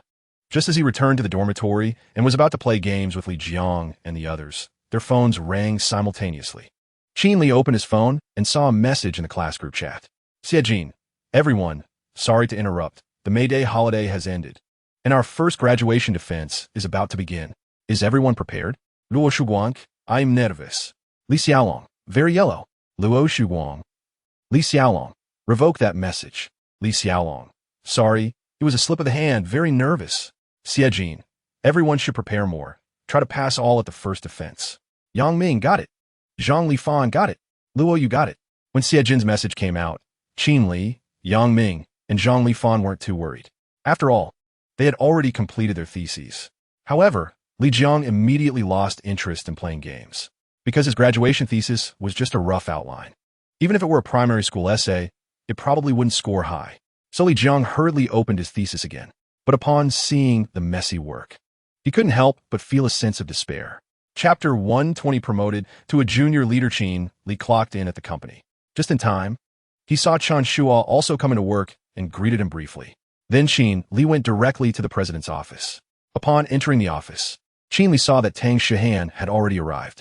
Not only had Tang Shuhan arrived, but the 3 new secretaries had also come. The first was the male secretary. Qin Li had seen his resume. Gao Xiaoqing. He looked decent, but compared to Qin Li, he was naturally lacking. The second person is Huang Qi, the girl with 2 braids. She stands beside, nervously rubbing the hem of her clothes. The third is Dong Yaxin. Today, Dong Yaxin is wearing a coffee-colored professional outfit, looking much more mature than when Qin Li first met her. When Dong Yaxin sees Qin Li enter, her eyes light up, and she reveals a meaningful smile. Qin Li glares at her. This woman better behave, or he will give her a purple handprint. After giving a rough look at the 3 people, Qin Li turns to Tang Shuhan and casually says, "Good morning, General Tang. Have you had breakfast?" "No," Tang Shuhan replies, pointing at the 3 people and saying, "You will be in charge of them from now on. In a bit, take them to meet the directors and tell them about their work." Chapter 121. Qin Li's target in the conference room. Qin Li used his phone to send a message to several directors to notify them of the meeting. A few minutes later, all the directors arrived one after another. They were all very familiar with Qin Li. After entering, they greeted him and found their seats. Once everyone was present, Qin Li said, "Good morning, directors. Today, I will have a meeting on behalf of General Tang to introduce a few new executive secretaries we have hired." Chen Shua, hearing this, cheerfully asked, "Is there milk tea today?" After Chen Shua's reminder, the other directors clearly remembered that Qin Li had treated them to milk tea during their first meeting. Wang Yan, the marketing director, joked, "No need to say it. Secretary Qin will definitely buy it for us." Qin Li smiled at the 2 and said, "There will definitely be milk tea. I will have Secretary Dong bring it over shortly." Then he waved at Dong Yaxin. She understandingly walked to his side. "This is Dong Yaxin, Secretary Dong," Qin Li introduced, and then said to Dong Yaxin, "Secretary Dong, please introduce yourself to everyone." Dong Yaxin knew that Qin Li was giving her a boost, so she gratefully glanced at him before introducing herself. "Hello, everyone. I am Dong Yaxin. You are all my seniors and teachers. It is a great honor for me to work with you all. I have heard that Fein Live is a united and harmonious, yet ambitious company. I hope you will guide me in the future, and I will learn a lot from you all. Thank you." Chapter 122. Tang Shuhan is angry. Chao Xiaoqing was handling documents while thinking about how to deal with Qin Li. When he printed out a contract, he suddenly had an idea. He smirked and took the contract to Tang Shuhan's office. At that moment, Tang Shuhan had just finished the breakfast that Qin Li bought for her. Hearing a knock on the door, she wiped her mouth with a piece of paper and said, "Come in." Chao Xiaoqing entered with the document. Seeing him, Tang Shuhan looked at him in surprise, wondering why he wasn't supposed to be familiarizing himself with the business at this time. Tang Shuhan asked curiously, "Secretary Chao, is there something wrong?" Chao Xiaoqing felt his heart race upon seeing Tang Shuhan. This female president is just too beautiful. Every time he saw her, his heart couldn't help but race. But now there was business to attend to. He suppressed his feelings and placed the contract on the desk, saying, "General Tang, I need to ask for your opinion on this contract." Tang Shuhan picked up the contract, glanced at the terms, and said, "For this kind of contract, let Secretary Qin finalize it and stamp it. You don't need to come to me for these matters in the future." Chapter 123. Beautiful and radiant Qin Li was slacking off with Chen Shuo and then returned to his office. It was extremely quiet in the office, with only the sounds of keyboard typing and the printer. Qin Li looked at the three, surprised at their obedience. They weren't even chatting? He then returned to his desk and said, "Bring me the documents you've processed so I could take a look." The three stood up and placed the printed documents on Qin Li's desk. Qin Li first looked at Huang Qi's document. This introverted girl's abilities are commendable. At least her writing skills are strong. Qin Li nodded and smiled, saying, "Very good, it's already impressive to achieve this on your first try." Huang Qi felt relieved at Qin Li's praise and secretly sighed in relief, a smile appearing on her face. Seeing her look of relief, Qin Li smiled and picked up a pen to mark a few mistakes. However, these small errors still need to be corrected, especially for contractual documents. "The wording must be accurate," Qin Li said kindly. Huang Qi carefully looked at the areas Qin Li marked and nodded vigorously. Those places indeed seemed a bit inappropriate upon reflection. Secretary Qin's eyes are truly sharp. Chapter 124. Dog Scum Man confirmed today. Qin Li seemed to return to the days of working with Yang Xingyun. It was easy and enjoyable. All he needed to do was point out the mistakes of Dong Yaxin and the others in a timely manner. The progress of these few was quite rapid. After work in the evening, Qin Li went to the president's office to be affectionate with Tang Shuhan before clocking out of the company. However, when he arrived at the parking lot, Dong Yaxin was standing next to a Bentley Mulsanne, smiling at him. Qin Li walked over and asked, "Are you waiting for me?" "Secretary Qin, I would like to ask you to take me back to school," Dong Yaxin said playfully. Qin Li nodded and said, "Then get in the car." He was just about to find her to discuss something. Dong Yaxin was a bit surprised by his promptness, as she had prepared herself to be rejected by Qin Li. After Qin Li got in the car and saw her still standing outside, he smiled and said, "What's wrong? Afraid of me?" "No, not at all." Dong Yaxin quickly got into the passenger seat. Who cares? After all, being close to Qin Li is an opportunity. Qin Li drove Dong Yaxin out of the Xiangqing building. He knew she was from Jinjiang Foreign Language University, so he drove directly towards the Foreign Language University after leaving the parking lot. Chapter 125. Four hands playing serenade after dropping off Dong Yaxin. Qin Li finally felt a sense of relief. To be honest, after reviewing those materials, he truly sympathized with Dong Yaxin. He could understand some of the difficulties this girl faced. He even thought that he should start a charity foundation in the future to provide some help to families who can't afford medical treatment. Being ill is unfortunate, and not being able to afford treatment is even more unfortunate. The future is promising. May everything be well. Qin Li let out a long sigh and casually turned on the car radio. Listening to music to soothe his mood, Qin Li drove towards Shui Yuhuacheng. When the car reached the vicinity of Shui Yuhuacheng, he parked in front of a large supermarket. Then he bought a lot of vegetables and meat, as well as a few bottles of red wine. After driving back to Shui Yuhuacheng, Qin Li carried these items upstairs. He entered the password. As he pushed open the door, he heard the melodious sound of a piano. Yang Yue heard the door open, turned around to see Qin Li, and smiled, saying, "Qin, you're back." "Teacher Yang." Qin Li greeted her with a smile, then put the vegetables and meat into the refrigerator and poured the red wine into a decanter. "Why did you buy so many vegetables?" Yang Yue asked in surprise. Chapter 126. A mutual avoidance. Yang Yue followed Qin Li into the kitchen.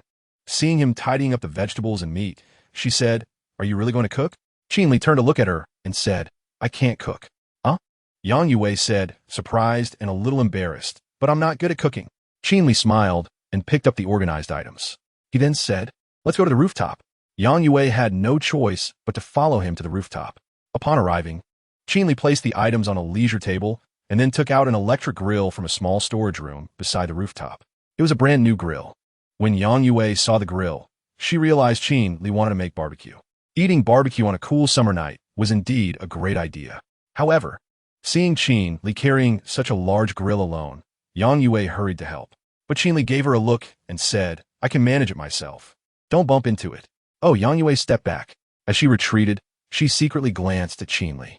She always felt that after what had just happened, something had quietly changed between the two of them. Chapter 127. There are dragons in the world the next day. Qin Li got up early and bought 2 breakfasts. But Yang Yue hadn't woken up yet. Qin Li had to eat first and then drove to the company. He still didn't know that he had made 2 girls cry yesterday. When Qin Li arrived at the company and clocked in, he went into his office. Dong Yaxin, Huang Qi, and Chao Xiaoqing were already there. Just as Qin Li sat down, his phone notification sound went off. He first explained today's work content to the 3 of them. Only then did Qin Li open his phone. He found messages from his chat group with Fan Bingjun, Chung Chu-1, and Zhu Ming. Fan Bingjun, Qin Li, I need your help. Qin Li typed back. Qin Li, what is up, Jun? Sheng Chuen, Li. I encountered some ancient artifacts I'm not sure about. Fan Bingjun, Li, do you have time? Last time, Qin Li impressed Fan Bingjun and the others with his appraisal skills at the Platinum Manor.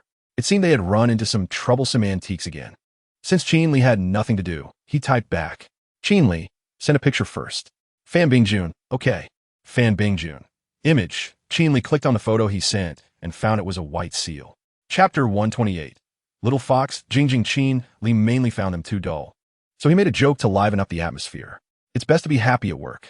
Otherwise, working feels like a funeral, which is so boring. However, after Qin Li joked, he found the 3 of them still gloomy and started handling their own tasks. Qin Li sighed, you can't teach a child. The morning passed in boredom and ease. When it was time for lunch, Qin Li went to Tang Shihan's office. As soon as he entered, he found Tang Shihan was still working. Qin Li walked over, grabbed her little hand, and said with a grin, Big beauty, it's time to eat. Tang Shihan helplessly stopped her work and said, I'll finish this little bit. Hey, Qin Li said domineeringly, no, come eat with me, be obedient. Tang Shihan pulled her hand away and hit him, saying, aren't I your boss? In work, you're my boss, Qin Li said with a grin, but in life, you have to listen to me, your husband. Tang Shihan rolled her eyes at him and spat, thick-skinned. Let's go, let us go. Qin Li pulled her up, and Tang Shihan could only helplessly give up her work. They entered the elevator, and Qin Li asked, Xiao Han Hui, what do you want to eat? Chapter 129. I will not disappoint your wishes, oh my. Another 2 million. The big brother starts with 1 million. The opposing mother pig has gone online. Seeing that the opponent was being suppressed, Qin Li directly entered the live stream of the little fox Jingjing. Then he sent a barrage. Touch the untouchable. Is this it?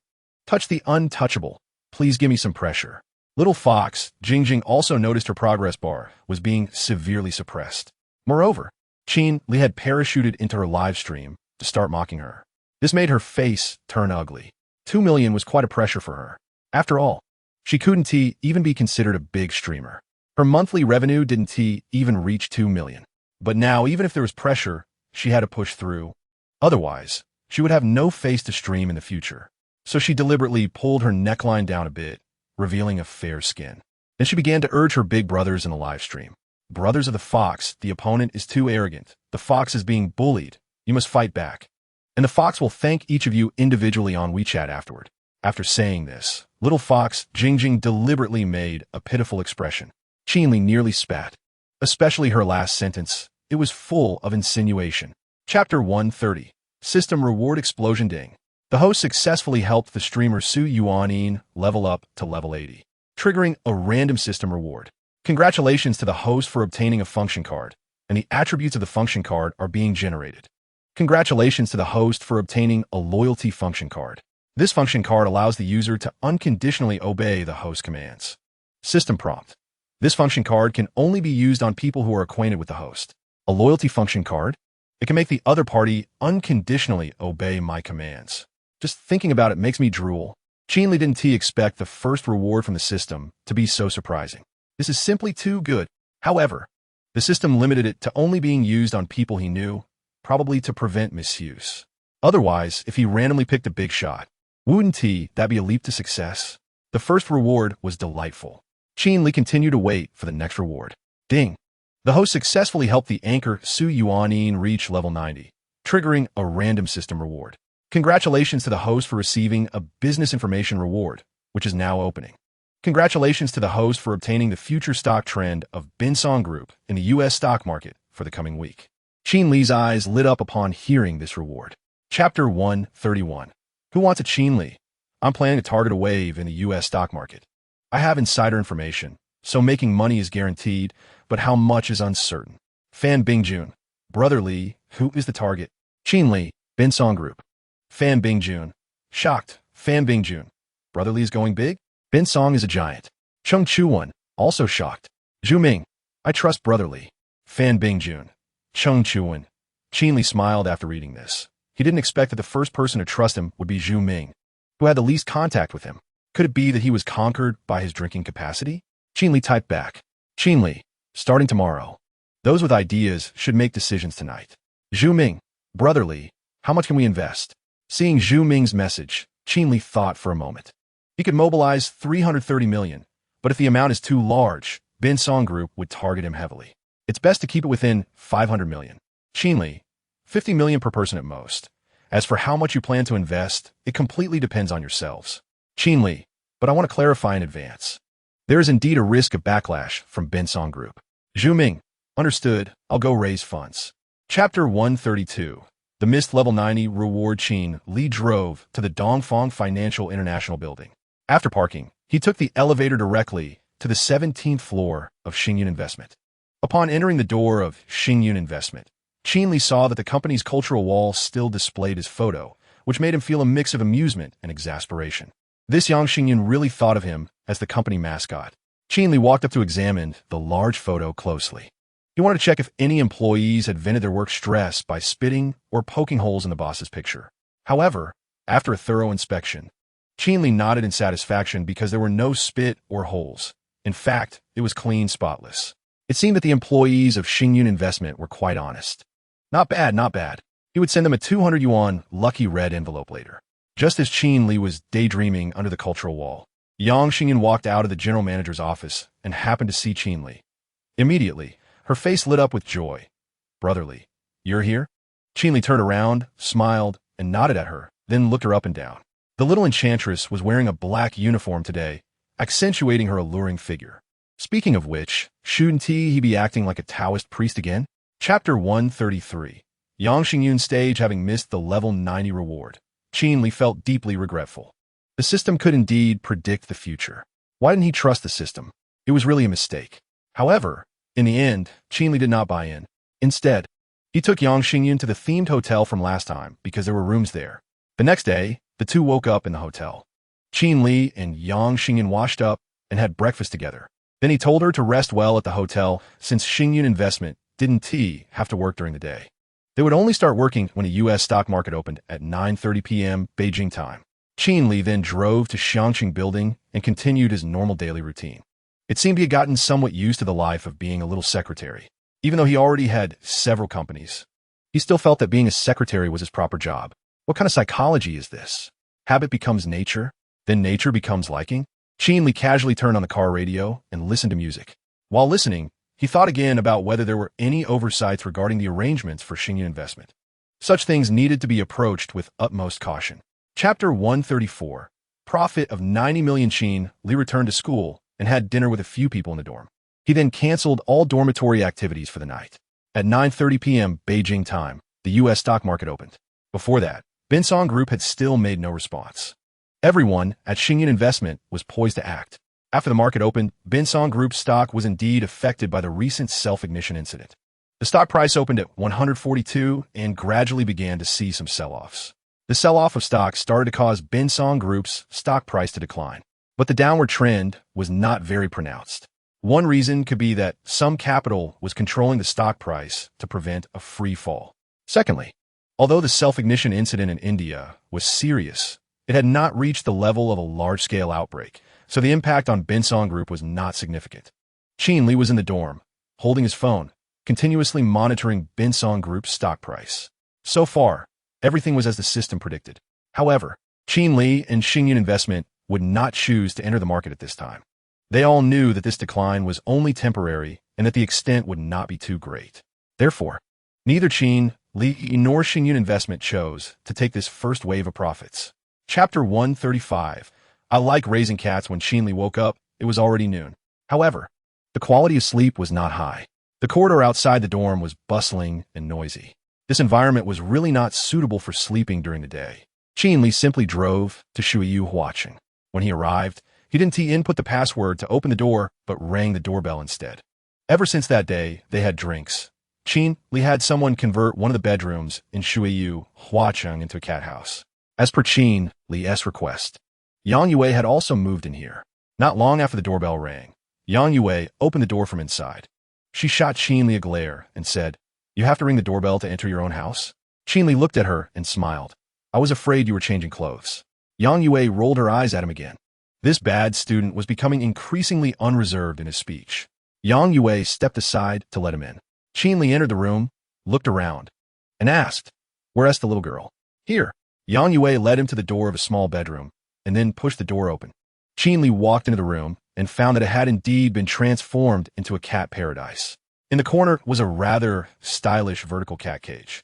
Chapter 136. He is jealous that you are handsome. Qin Li chose to sleep when Xingyun Investment began shorting stocks, because tomorrow was Saturday. It was also the first graduation defense day for their school. Yang Xingyun had been sitting in command of all operations of Xingyun Investment. At 4 o'clock in the morning Beijing time, the U.S. stock market closed. The stock price of Binsong Group remained at 188, setting a new historical high. This closing price was still generally in line with the system's predictions. Furthermore, Xingyun Investment successfully used all of its $570 million to short the stock of Binsong Group just before the market closed. Early Saturday morning, Qin Li woke up to find a report from Yang Xingyun about the operations of Xingyun Investment for the previous night. He finished reading the report while having breakfast. The U.S. stock market would be closed on Saturday and Sunday. The outcome of Xingyun Investment's $570 million reentry would only be revealed after Monday. After finishing breakfast, Qin Li looked at Yang Yue, who was still savoring her food. This woman, clearly without makeup, was still captivating. "Yue, are you going to school today?" Qin Li asked. Yang Yue shook her head and casually replied, "I have no classes today." Chapter 137. The gap between people. Qin Li's dormitory housed 4 people closely together. Soon, they all completed their graduation defenses. Li Jiang had the lowest score, but at least he passed. For someone like Li Jiang, who usually aimed for a mere 60 points, this was a huge surprise. They all passed their graduation defenses without any major issues, and a big stone in their hearts was finally lifted. At noon, Qin Li treated the others to a meal of paper-wrapped fish. After the meal, they eagerly turned on their computers back in the dormitory. Now, they could finally play games without restraint. Although some classmates still had to defend their graduation in the afternoon, they had no intention of being spectators. "Old Qin, call up that dog who is good at licking boots. His skills are really impressive," Zhang Lifang said excitedly. Qin Li knew he was talking about the guy in the bunny shorts and teased, "Old Zhang, what qualifications do you have to call others a bootlicker?" Zhang Lifang immediately laughed and scolded, "Don't talk nonsense. I've already given up bootlicking and turned to literature." Li Jiang asked in confusion, "What does giving up bootlicking and turning to literature mean?" "It means writing love letters," Yang Ming answered for Zhang Lifang. Brother Fang has started to take a literary route. Qin Li laughed while pulling out the WeChat of the guy in the bunny shorts and said, "Last time's cheesy pickup lines were at least at the level of high school. This time, they've dropped to elementary school." Chapter 138. The strong woman Yang Xingyun walked up to Qin Li with a charming smile, took his hand, and said, "Li Ge." Qin Li smiled and nodded, then introduced her to his dorm mates. Yang Xingyun was very happy that Qin Li introduced her to his friends. She greeted each of them with a smile. Li Jiang and Yang Ming responded enthusiastically, but only Zhang Lifang looked gloomy. Yang Xingyun noticed this. She was somewhat puzzled. Was he unhappy to see her? Qin Li held Yang Xingyun's hand and said, "Let's go, lock the car, and we'll go to the milk tea shop for a drink." Yang Xingyun nodded, then took out her keys to lock the car. At this moment, Yang Ming said, "Li Ge, sister-in-law, you two go ahead. We won't be the third wheel." After all, they just wanted to meet Qin Li's girlfriend. Now that they had met her, it wouldn't be appropriate to linger. Yang Xingyun blushed when he called her sister-in-law, but her heart was filled with joy. She smiled and said, "Let's go together. I'll treat you to milk tea." Qin Li grinned and said, "They're allergic to milk tea. Let's just go by ourselves." Yang Ming and the others. Chapter 139. Hello, Lin Yun, as the embodiment of purity and justice. Qin Li, who loathed evil, could not tolerate the provocation of evil forces. In the end, he resolutely decided to eliminate demons and uphold justice. However, since it was still early, the two decided to choose the evening for their activities. Before leaving the milk tea shop, Yang Xingyun did not forget her promise. She bought 3 large cups of milk tea for Qin Li's roommates and insisted that Qin Li take them back first. Qin Li had no choice but to carry the milk tea back to his dorm mates before heading out with Yang Xingyun to stroll around Jinjiang University. In the evening, after having dinner at Jinjiang University, Qin Li sat in Yang Xingyun's Maserati and headed straight to the theme hotel. On Sunday morning after breakfast, Qin Li parted ways with Yang Xingyun. Yang Xingyun planned to drive back to Jinxiu Huading to see her mother. Qin Li chose not to go with her, but instead opted to return to school. This was because last night, Xie Jin sent a message in the group. The selection for their senior graduation party performances had begun. Qin Li originally had no interest in performing on stage at all. However, the system was very interested and directly issued him a task. The task content was to participate in the graduation party performance and win first prize in the singing category. Chapter 140. Let us recite poetry indeed. The girl sitting at the center of 3 tables, dressed in a black dress with her hair styled elegantly and intricately, was Lin Eryun, the goddess of Jinjiang University. Lin Eryun was somewhat surprised to see Qin Li here. Qin Li, are you here to ask for those reports? The reports Qin Li had asked her to calculate a while ago had not been given to him yet, because she had been busy. So she thought he was here to ask for the reports from her at the art building. No. Qin Li pointed to the banner above Lin Eryun's head and said, I'm here to participate in the selection for the party performance, but I didn't expect you to be in charge. Lin Eryun nodded and said, I didn't expect you to be so talented and wealthy. Qin Li was taken aback. How'd she know he was rich? Did she figure it out from those reports? She wouldn't kidnap him, would she? After chatting with Lin Eryun for a while, a boy sitting to her right impatiently urged, if you're here to perform, hurry up, don't waste time. Qin Li glanced at him and then asked Lin Eryun, I haven't had the pleasure of meeting this gentleman. Who is he? Chapter 141. You are indeed shameless. The verses should describe rain, but cannot include the word rain. This game is quite challenging. Qin Li thought for a moment and recited, One evening, the scorching sun turns to rain, dreaming of coolness, moistening my clothes. After hearing Qin Li recite the poem, Lin Eryun nodded. This poem indeed describes rain without using the word. Then Lin Eryun slightly parted her lips and recited, Misty autumn clouds rise, a slight night chill arises. I feel my clothes damp, without a drop or a sound. So fast? Qin Li thought for a moment and continued to recite, Dusty roads tread by many, mud returns to the Yin family. How pitiful the scattered dots, soaking the palace flowers. Lin Eryun recited without pause. Moist leaves drench branches across the 4 directions. Thick clouds come and go with great force. The vast universe is filled with the clear wind, saving drought and cooling the hot air. Hey, this girl has some skills. Qin Li racked his brain and said, The curtain flutters in the white jade hall. The mat rolls on the blue ivory bed. The intention of the Chu girl at that time, the sound of rustling hair, is cool. Lin Eryun immediately followed, initially swaying with the forest mist, slightly sharing the night's coolness. The window is cold with the lamp's invasion. The courtyard is empty and near the water's sound. Qin Li weakly said, No need to worry about the leaking roof and wet bed.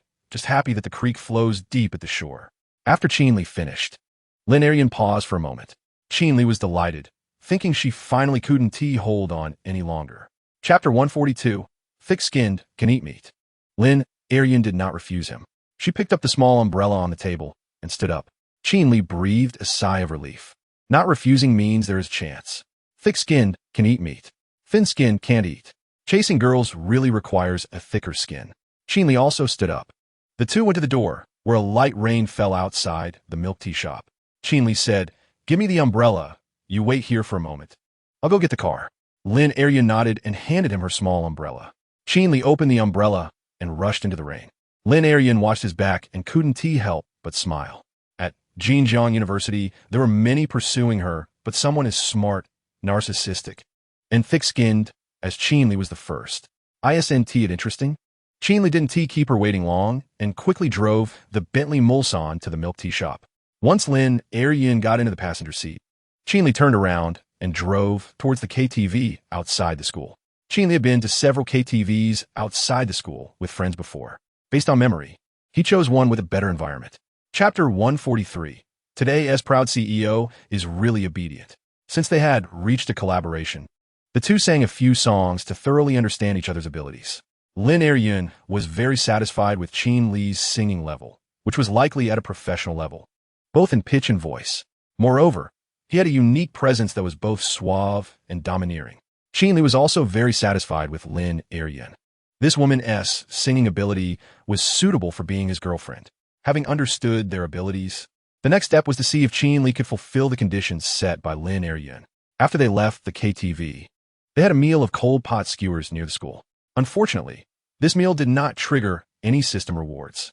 It wasn't that Lin Er-yen wasn't pretty enough, but rather that the cold pot skewers tasted mediocre.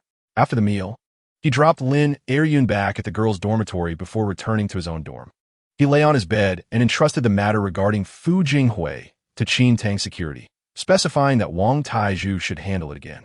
Other than that time with Dong Yaxin, this honest man was quite reliable in handling matters, especially since Qin Li valued his ability to create something out of nothing. If there were no handles, just create handles. TSK, ISNT, this is scumbag. Chapter 144. If you laugh again, I'll see it. After being played by Qin Li, Dong Yaxin put down her phone and reluctantly continued working. Qin Li imitated Tang Shuhan's proud demeanor and snorted. He was sitting calmly. Want to seduce him? Wearing so much, there's no sincerity at all. Qin Li opened his phone and started looking at news about the Bensong Group. Since being accused of regional discrimination by India media, the Bensong Group had not released any official statements. Instead, various media kept attacking them. In the past few days, the Bensong Group sales have been severely affected, especially in Asia. Qin Li even saw reports of Asian consumers spontaneously surrounding Bensong Group's 4S stores and starting to hold banners for their rights. The situation escalated, and now the Bensong Group was in a state of being beaten like a drum. Last time a market closed, the Bensong Group's stock broke its historical high, reaching 188. And tonight, when the U.S. stock market opened, the Bensong Group would experience the feeling of falling from peak to abyss. Qin Li gleefully thought of a line from Stephen Chow's Kung Fu. Do you know what stock falls from the sky? Today, all the people at Xingyun Investment were still resting during the day and working at night. Chapter 145. Couple outfits and red belly bands. Today, Tang Shuhan still drove that white Porsche.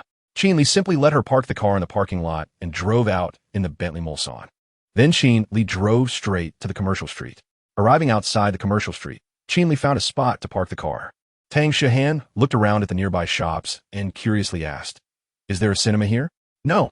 Qin Li, while unbuckling his seatbelt, looked at her mischievously and said, "Don't jump straight to the point. Teacher Tsang told us that foreplay is very important." Upon hearing this, Tang Shuhan rolled her eyes at him. This bastard, can't he be serious for a moment? But her body still honestly got out of the car with him. After getting out, Qin Li locked the car, took Tang Shuhan's bag in his left hand, and naturally held her hand with his right. Tang Shuhan glanced at Qin Li and tightened her small hand around his big hand. As night began to fall, some nearby shops had already turned on their lights. Qin Li said excitedly, "Let us go. I'll take you to experience the real joy of shopping." Tang Shuhan bit her lip and followed his pace. However, she was still wearing her work attire, and the high heels made it a bit inconvenient to walk. Chapter 146. Your mouth is so sweet. By the time they came out of the souvenir shop, it was already past 7 in the evening. As night fell, the street lights were fully lit. Qin Li held Tang Shuhan's small hand as they strolled along the commercial street. "How is it going? Are you happy?" Qin Li asked knowingly. Tang Shuhan blinked at him and said, I guess. Qin Li pretended to think and said, "I guess you're tired. Let us go back." Tang Shuhan couldn't help but roll her eyes at him. This bastard is definitely doing it on purpose. Qin Li chuckled and directly wrapped his arm around her, saying, "Wifey, are you hungry?" If Qin Li hadn't asked, Tang Shuhan wouldn't have felt hungry at all. His question made Tang Shuhan feel hungry instead. Tang Shuhan grabbed his big hand and said, "I'm a bit hungry. Where should we go to eat? Have you ever tried street food?" Qin Li asked. Tang Shuhan thought for a moment and replied, "I had jianbingguozi when I was in college." Qin Li said with a wry smile, "You are too pitiful. My parents wouldn't let me eat those things. They said it's not clean." Tang Shuhan pouted and said, "My parents are the same." Qin Li encouraged her, "Come on. There's a snack street ahead. Your parents won't let you eat, but your husband will take you to eat. You don't know, those snacks are really delicious." Chapter 147. Who do you plan to dress up for? The two arrived at the cinema on the 7th floor. Qin Li looked around but didn't find any good movies. He casually bought 2 tickets for a romance movie, then got popcorn and cola. They entered the screening room and found their seats. Tang Shuhan looked around and said, "There's so many seats in the middle. Why did you buy one on the side?" Qin Li said mysteriously, You'll know soon. Tang Shihan. Before long, the advertisements finished playing and the official film began. The lights in the cinema dimmed. Tang Shihan suddenly felt a hand on her thigh, moving around. She bit her lip and gave Qin Li's hand a hard slap. Qin Li retracted his hand and smiled as he leaned close to her ear and said, "Now you know why I bought a side seat, right?" Tang Shihan glared at him. This jerk, even when watching a movie, he has to be handsy. However, she realized she had wronged Qin Li this time. Isn't it normal for couples to be affectionate in the cinema? Tang Shihan ignored him, watching the movie while eating popcorn. But soon, Qin Li's hand came over again, this time pulling her into his embrace. Chapter 148. The Shura Field in the Dream when Qin Li drove to Shuiyuhuacheng. It was already 11 o'clock at night. He took the elevator up. Qin Li entered the code and went inside. The living room was pitch black. Yang Yue must have already gone to sleep. Qin Li didn't disturb her, but went into the guest room from last time. After entering the bedroom, Qin Li took a quick shower and then opened his phone to check the stock price of Benson Group. The U.S. stock market had reopened at 9:30 p.m. It was almost midnight now, and everything should start to become clear. When Qin Li checked the stock trend of Benson Group, sure enough, the opening price was 188. And now, just 3 hours later, the stock price had plummeted to 132. If Xingyun Investment withdrew now, they could make 56 per share. This was already a huge profit. However, Xingyun Investment wouldn't leave now. Even if they wanted to, Qin Li wouldn't allow it. This was the last wave of dividends for Benson Group and the largest one. Qin Li planned to make sure to take full advantage of it before wrapping it up and taking it away. Chapter 149. Your hand is shaking, damn. I must be out of my mind. Qin Li cursed while driving to Xiangqing Building. How could a dream make him so distracted? He would never let the things from that dream happen. He was determined to get all these women under control. It's all Dong Yaxin's fault. After driving all the way to Xiangqing Building, Qin Li stopped the car and was waiting for the elevator when a black Mercedes-Benz business car drove into the parking lot. Such a car wasn't surprising, and Qin Li lost interest after a glance. But when the business car stopped, 2 men and 2 women got out. A woman in her 30s walked towards the elevator with a long-haired woman wearing a baseball cap. 2 muscular men followed the 2 women. The 4 of them walked towards the elevator. As they reached Qin Li's side, the elevator door opened just in time. Qin Li was about to step in when a man suddenly blocked him. "We're using this elevator. You could take the other 2 over there. There are 3 elevators in Xiangqing Group leading to the underground parking lot, but the other 2 hadn't come down yet." Chapter 150. In the Dream.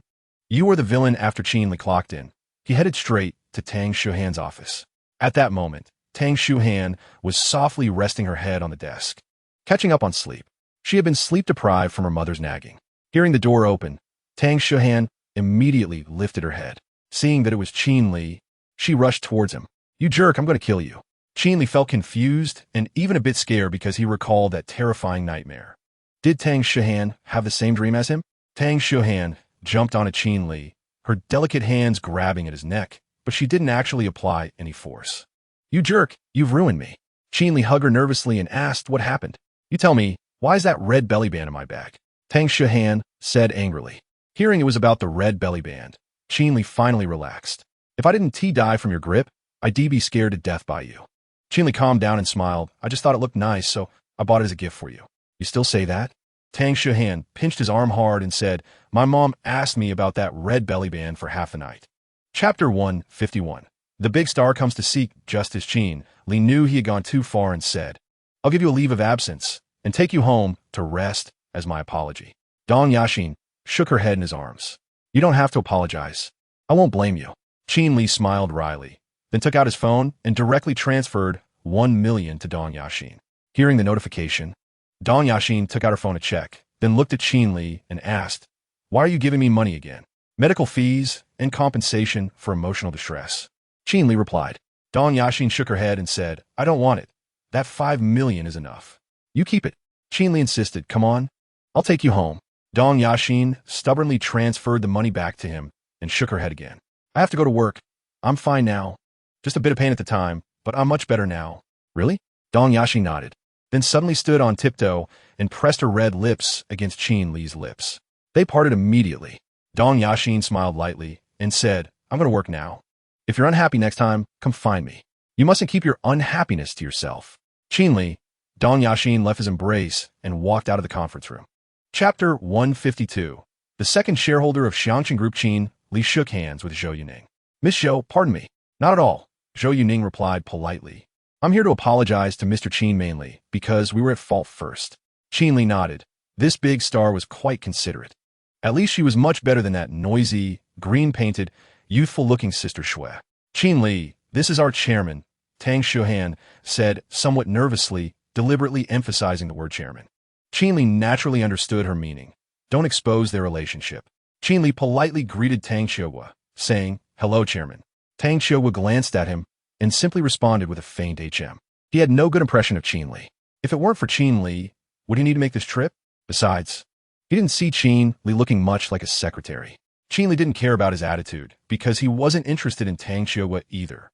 From the way Tang Xiuhua tolerated Wei Shirquan's harassment of Tang Shuhan, Qin Li had a very poor impression of him. A polite greeting was just a safe face for both sides, because after all, he was somewhat of a son-in-law. Chapter 153. Qin Shi and Tang Taizong. Chairman Tang. Director Qin, this matter is purely a misunderstanding. Now that the misunderstanding has been cleared up, there's no need for us to hold grudges over it. My cooperation with your company won't be affected by these issues. Qin Li looked at this big star again with a higher opinion. This big star really knew how to conduct herself. Hearing Zhou Yuning's words, Tang Shuhan also came back to her senses. She hurriedly said yes. There's no need for everyone to fall out over a small matter. Then she picked up the work badge on the table and handed it back to Qin Li. Tang Xiuhua noticed all of this but didn't say anything this time. He was even somewhat frustrated. He only wanted to dismiss a small secretary, but ended up dismissing a second shareholder. Was there anything more absurd than this? Although he wasn't afraid of Qin Li making any small moves, after all, no matter what, he couldn't threaten his position as chairman. However, holding 30 of the shares, it would still be easy for Qin Li to influence the development of Xiangqin Group. Qin Li readily put away the work badge. He was just unhappy with Tang Xiuhua's habit of sacrificing subordinates, not that he really wanted to leave. Ding! Congratulations to the host for successfully unlocking the 30-share trading rights of Xiangqin Group. Chapter 154. The rows of men suits Qin Li and Tang Shuhan grew affectionate in the office. After yesterday's date, their relationship had clearly deepened. Tang Shuhan was also more proactive, and the two of them were lovey-dovey for a long time. They didn't separate until it was nearly noon. At noon, Qin Li returned to his office to tell Dong Yaxin to rest well. Then he went to the nearby shopping mall to buy lunch. One for Tang Shuhan, one for himself, and one for Dong Yaxin. Dong Yaxin was genuinely touched when she saw the meal. Although she knew that Qin Li's gesture was more out of guilt, she was still very moved, because Qin Li had never been this gentle with her before. Those few slaps were truly not in vain. It seemed to have brought their relationship closer. While eating, Dong Yaxin secretly observed Qin Li, who was eating at his desk. So handsome. Then she looked at the positions of Chao Xiaoqing and Huang Qi. It was lunchtime, and they had both gone to the cafeteria. At this moment, there were only her and Qin Li in the office. It was a perfect time for flirting. So, Dong Yaxin bit her lip and said, Qin, Secretary Qin, I can't finish this duck leg.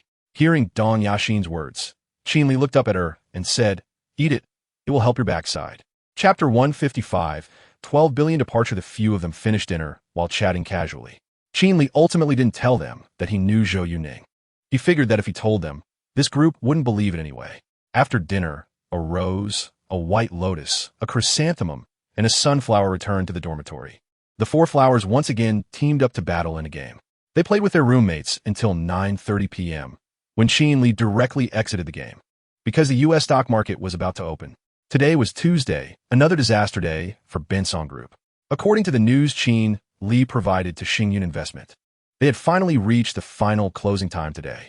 During the day, Binson Group's official statement finally came out. They decided to apologize and recall all problematic cars in the Asian market. However, this apology came a bit too late, especially since under their official information, someone posted a screenshot of the last time Binson Group shifted the blame to consumers. The irony was palpable. Binson Group first played dirty and shirked responsibility, only to remember to apologize after being nailed to the pillar of shame. No one bought this apology. At 9:30 p.m., the U.S. stock market opened on time. Binson Group's opening price was 117. Chapter 156. The system lacks competence. The next day, Qin Li naturally couldn't make it to work on time. He once again chose to skip work. The two of them didn't even have breakfast and it wasn't until nearly 11 a.m. that they got up. Then they went downstairs for lunch. When they returned, the employees of Xingyun Investment had already started preparing for work. Their task today was to finalize the tax evasion process and retrieve all the funds. Yang Xingyun followed them in operation. Qin Li was just slacking off at Xingyun Investment, discussing his leave with Tang Shuhan. When Tang Shuhan asked him the reason, Qin Li casually told a lie. A roommate named Zhang Lifang had hemorrhoids and was in unbearable pain, so he had to accompany him to the hospital for surgery that afternoon. Tang Shuhan believed him. With the time, person, and event all matched, this lie sounded quite credible. After settling the matter with Tang Shuhan, Qin Li watched a bit of Su Yuanin's live broadcast. Su Yuanin had noticeably increased her live streaming time. She almost went live whenever she had the chance. After all, she was now a major streamer, and her income had far surpassed that of her classmates. Qin Li saw that her live broadcast room had a popularity of over 3 million, definitely a big streamer. Qin Li also learned from Chen Shuo that Chen Shuo had signed a new profit-sharing contract with her. Chapter 157. The standard good wife Yang Xingyun suddenly asked, "By the way, does General Manager Tang still not know about this?" Qin Li knew she was referring to the fact that he had other girlfriends, and he shook his head and said, "No, he doesn't know. How long do you plan to keep a secret?" Yang Xingyun asked with interest. Qin Li helplessly replied, "As long as I can keep it a secret for a day, I will." Speaking of this matter made Qin Li feel troubled, as the most difficult person to handle in this situation was Tang Shuhan. Moreover, when it came to Tang Shuhan, Qin Li suddenly remembered something. That is Dong Yaxin. Yang Xingyun probably didn't know that Dong Yaxin went to Xiangqin Group, right? Qin Li glanced at her and said, "Let me tell you something." Yang Xingyun nodded and curiously asked, "What is it?" Qin Li thought for a moment and tentatively said, "Do you know that Dong Yaxin went to Xiangqin Group?" He thought Yang Xingyun didn't know. However, he didn't expect Yang Xingyun's reaction to be beyond his expectations. "I know." Yang Xingyun blinked mischievously and said, "She told me." "She told you?" Qin Li said in surprise. "What did she tell you?" "She told me everything, including how she went to Xiangqin Group to seduce you behind my back, and about the 5 million you gave her." Yang Xingyun said, "She apologized to me and then let me make the decision. Although I was a bit angry. In the end, I still allowed her to stay by your side." Chapter 158. The Golden Horse Award owes him a Best Actor. Qin Li stayed in the office, originally thinking that today would be just another day of slacking off. However, around 10 o'clock, he suddenly received a WeChat message. Qin Li opened his phone and saw that it was a message from Yang Yue. "Yang Yue, Qin Li, can you not go back to Shuiyu watching today? My parents are here to see me." Qin Li was stunned when he saw the message. Yang Yue's parents came? But why don't they want to go back? Are they afraid her parents will find out that she is living with me? Qin Li kazweli raplia. Qin Li, okay, I'm quite busy today anyway. Yang Yue, take care of yourself and remember to eat on time. Qin Li, Qin Li put away his phone and smiled. Would he really listen to Yang Yue? Of course not. He was just teasing the lovely female teacher.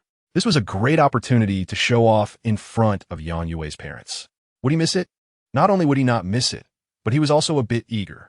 Qin Li got up, tidied up his things, and then walked behind Dong Yaxin and secretly pinched her, but Dong Yaxin hurriedly glanced at Chao Xiaoqing and Huang Qi, seeing that they had not noticed. She gave Qin Li a charming glare. Chapter 159. Qin Li becomes small. Qin Li secretly winked at Yang Yue. Yang Yue playfully glared back at him.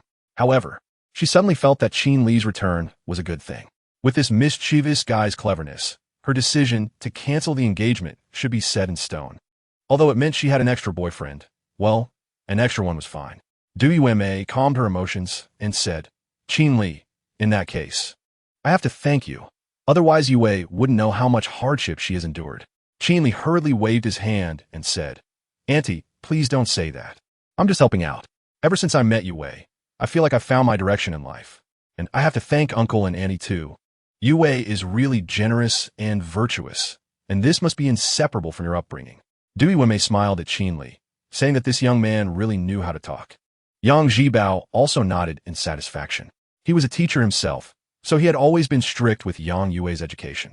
He was very proud of having raised Yang Yue to become a university teacher. Qin Li's compliment hit right in his heart. Moreover, after interacting with Yue, I increasingly felt that we have too many similar hobbies. Qin Li glanced at Yang Yue and then said, "I love playing the piano. And Yue loves playing the piano too. I love raising cats, and Yue loves raising cats too. Chapter 160. The thief takes off at this moment. There were already some business people chatting over tea on the leisure sofa on the first floor. Qin Li and several others took a general look around and then took the elevator upstairs. Qin Li didn't take them to every floor. He only went to each floor where the service projects were located. Then he particularly took them to the entertainment, fitness, and restaurant areas. However, even these few places were enough to leave Yang Zhibao and Du Yuanmei dumbfounded. The value of this clubhouse was definitely in the billions. Not to mention the value of the building itself. Just the high-end decoration and various hardware facilities inside the clubhouse were definitely worth a lot. They were now somewhat unable to believe that their daughter's boyfriend was actually a billionaire. Moreover, a billionaire so young. The two looked at Qin Li, who was polite and relaxed, completely overshadowing the honest and dull Ahui. He was rich, good to their daughter, and also very capable, with a clean family background. What did their daughter find such a fairy son-in-law? After half a morning of interaction, Du Yuanmei was undoubtedly very satisfied with Qin Li. However, after being satisfied, she felt a bit uneasy. Chapter 161. Advance a kiss, however, it seems that now we understand why Yue wants to stay in Zhejiang. Both your uncle and I do. Du Yuanmei smiled and said, Little Qin, maybe Yue didn't tell you because she wanted to surprise you? Yang Yue shyly tugged at her sleeve. Mom, can you say less? Qin Li assured Du Yuanmei. Annie, you can rest assured, I will definitely take good care of Yue and won't let her suffer again. Du Yuanmei nodded and said, Then your uncle and I can rest assured. As for Yue's cancellation of the engagement, that matter has passed, but little Qin, I have to make it clear to you that the matter with Ahui is my fault. At first, it was just seeing that Yue was getting older, so I asked someone to arrange this marriage. I thought Ahui seemed honest, so I made the decision, but I didn't expect. Qin Li said, Auntie, that is all in the past, so there is no need to think about it anymore. Du Yuanmei smiled at Qin Li, then stood up and pulled his arm, saying, Come on, little Qin, Annie wants to tell you a secret. Yang Zhibao and Yang Yue were both somewhat puzzled. What could they say that they couldn't hear? Yang Yue also stood up and wanted to follow. Chapter 162. It's your fault for being beautiful. Yang Yue tidied her messy hair. Can I say it now? What exactly did my mom tell you? She was still very curious about what her mother had whispered to Qin Li. You really want to know? Qin Li asked with a mischievous smile. Yang Yue nodded seriously.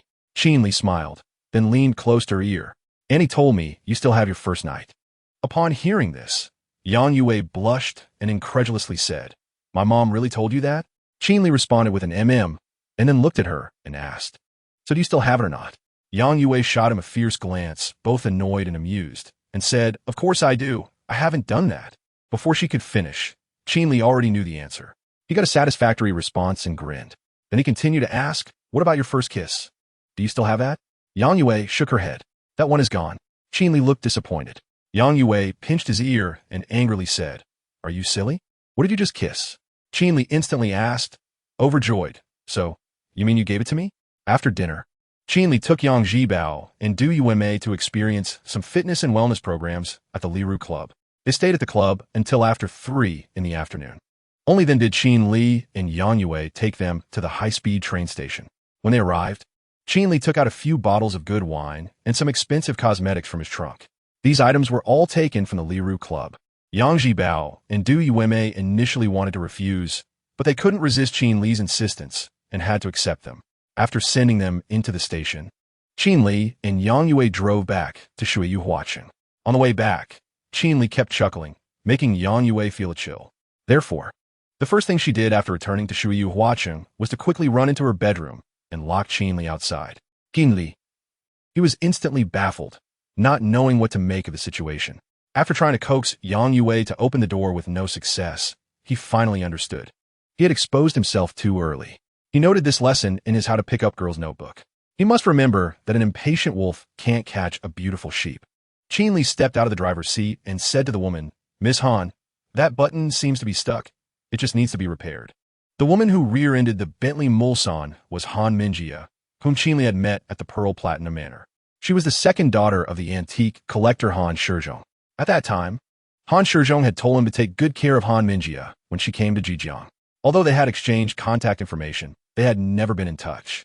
Qin Li never expected this woman to appear before him in this manner again. By this time, Traffic on the road had mostly resumed, and Qi Ryu also came over. Seeing that Qin Li was unharmed, she sighed in relief. Qin Li briefly introduced the two, then looked at Han Minjia and said, "Miss Han, you can take a taxi back. I'll have someone take both cars for repairs." Han Minjia hurriedly replied, "No way. I should take care of the repairs since it's my full responsibility." Qin Li smiled and said, "Come on, since you're in Zhejiang, don't be polite with me. We can consider this a case of no harm, no foul. Besides, Mr. Han asked me to take care of you. Send me your location when you get back, and I'll have someone deliver the car to you." Qin Li thought this way partly because the information was too detailed. On the other hand, he had given Wei Shirquan a deadline of before next Monday, and yet he sent it over on Friday, seemingly eager. This made Qin Li suspect that Wei Shirquan had ulterior motives. It seemed that the wealthy had many dark schemes. They called him Big Brother while secretly wishing for his downfall. Moreover, if Wei Sherdong died, not only would Qin Li's leverage become useless, but Wei Shirquan could also rise from second young master to first young master. It was indeed a clever plan. However, regardless of Wei Shirquan's intentions, Qin Li only wanted to learn more about Wei Sherdong at this moment. He hadn't considered anything else. So, he carefully reviewed the document again. Just as he was digesting the information, Tang Shuhan suddenly pushed open the secretary's office door. Normally, she rarely came to this office. It seemed today was an exception. She opened the door, saw Qin Li sitting at his desk, and said, "Secretary Qin, can you come out for a moment?" Qin Li was somewhat puzzled, putting away his phone and getting up to go outside. Once outside, he asked, "What's up?" Geng Chuan hurriedly stepped forward to shake Qin Li's hand and said, "Director Qin. Hello, it's a pleasure to meet you." Qin Li smiled, shook his hand, and jokingly said, "Director Geng, I've heard so much about you. I'll leave my 100+ pounds to you today." Geng Chuan laughed and rubbed his bald head, saying, "Don't worry, Director Qin, it's just a few shots. It won't take much time. Just call me Qin Li. Director Geng sounds too formal," Qin Li said with a smile. "You can let Miss Zhou call you that." Hearing Qin Li tease him, Zhou Yuning pouted and said, "Okay, Director Qin only keeps it formal with me." This made both Qin Li and Geng Chuan laugh, and the atmosphere became friendly. Geng Chuan appreciated Qin Li's personality. Just a couple of sentences warmed up the scene, showing he was quite a clever person. However, although Qin Li said to call him by his name, Geng Chuan still politely said, "Young Master Qin, let's head to the makeup room to get ready. Let Miss Zhou explain the scene to you. We'll start shooting soon." Since he was there, Qin Li nodded and followed Tang Shuhan and Zhou Yuning to the makeup room. Hearing that voice, Qin Li breathed a sigh of relief, exchanged a smile with Zhou Yuning, and then they walked back down the stairs. Upon seeing Qin Li return, Geng Chuan happily said, "Young Master Qin, you acted incredibly well, beyond my expectations. Nailed it in one take." Tang Shuhan also chimed in, looking at Qin Li with great interest. "You truly acted as yourself." The beautiful girl actually dared to tease him. Qin Li decided to go back to being a bad boy and tease her a bit. He looked at Geng Chuan and asked, "Director Geng, are we shooting the rooftop scene now?" He only had these two shots, one in the office and the other on the rooftop. Once they were done shooting, he could retreat. Hearing Qin Li's words, Geng Chuan's expression turned a bit worse as he waved to the assistant director beside him. "Has Bai Luo arrived yet?" The assistant director smiled wryly and replied, "Not yet. He keeps saying he's on the way, but he still hasn't arrived." Geng Chuan's face grew even darker. After all, he was a well-known director in the country. Yet, this Bai Luo was being difficult with him. Moreover, this film had just started shooting, and Bai Luo's attitude was already so unprofessional. What would happen later? Would there be other unexpected issues? Chapter 168. Both of them fell down regarding Bai Luo's unconventional behavior. Qin Li, who was fighting with him, was the first to sense it. At first, Qin Li responded to every move as he just wanted to finish the shooting quickly. However, the more they fought, the more vicious Bai Luo's moves became. Every strike targeted Qin Li's vital points. This made Qin Li's anger rise. How dare he take me for a soft persimmon? Give him an inch, and he thinks he is a ruler. Bai Luo initially wanted to teach Qin Li a lesson and take the opportunity to hurt him. But as they continued, he became increasingly alarmed because he realized he couldn't even touch Qin Li. His defense was impeccable, with no openings. This only fueled his anger further, leading him to strike with even more ferocity, specifically targeting Qin Li's vulnerable areas: eyes, groin, knee joints, temples, and heart. Their fight became more intense, and they had long since moved out of the designated area. The martial arts instructor watching from the side frowned. This was nothing like the scene he had guided. However, at this moment, Gengchuan didn't speak up, so he couldn't call for a stop. Gengchuan knew that Bai Luo was breaking the rules. But seeing that Qin Li wasn't at a disadvantage and that the fight was quite spectacular, he hesitated. Chapter 169. She was also very sad. Tang Shuhan's eyes were filled with tears. Her mind was filled with memories of Qin Li. They had met by accident, and their feelings had gradually deepened. Now it was ingrained in her bones. Just the thought of Qin Li leaving made her heart feel like it was being pricked by needles. Just when she was feeling sad, a sudden shout from Qin Li pierced through the air. "Hurry and save him. What the hell are you doing? Is that Qin Li?" Tang Shuhan was taken aback, quickly wiping her tears and looking down. Others also heard the shout and leaned over to look down. Sure enough, about 3 to 4 meters below the edge of the rooftop, there was a protruding cement slab about 30 centimeters wide. At that moment, a hand was tightly gripping the edge of the slab. It was Qin Li's hand. This slab, originally designed for decoration by the building's architect, had become the last lifeline for both of them. At this moment, Qin Li was holding onto the slab with one hand while gripping Zhou Yuning's arm with the other. Since both hands were straining, his face was already drenched in sweat. As he exerted himself, he cursed, "Zhou Yuning, damn it, don't move." Chapter 170. "I'll go tie you up." Upon hearing this, Qin Li's body stiffened. Then he tentatively asked, "Are you jealous?" Tang Shuhan looked at him with a complex expression, her eyes revealing no joy or anger. "I'm not thinking about that. I just want you to stay alive." Qin Li felt quite touched by her words. Was this an unexpected joy? He tenderly hugged Tang Shuhan and said, "Let us go." The scene was chaotic, and Gengchuan was still waiting for Qin Li to say a few words to him. However, Qin Li had no mind to chat with him and simply greeted him briefly. Tang Shuhan had lost her shoes. Qin Li initially wanted to carry her downstairs, but his arms were swollen and painful, so he decided to let Tang Shuhan lie on his back. Tang Shuhan quickly refused, saying, "Don't worry about me. I can manage." "Listen, I can't bear to let you get hurt again," Qin Li said as he looked at her. Then he turned around and bent down. He couldn't bear to let himself get hurt again. After hearing this, Tang Shuhan felt a pang in her nose and slowly leaned onto his back. Qin Li carried Tang Shuhan down the elevator and then placed her in the passenger seat of the Porsche. Qin Li was responsible for driving, but he didn't know where to go now. Chapter 171.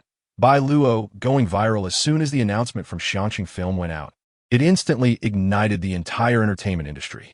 Other film companies closely collaborating with Xiangqing Film followed suit with their own announcements, stating they would never work with Bai Luo again. Qin Li decided to add fuel to the fire. He took out his phone and opened the chat group with Fan Bingjun and the others. "Qin Li, guys, help me out.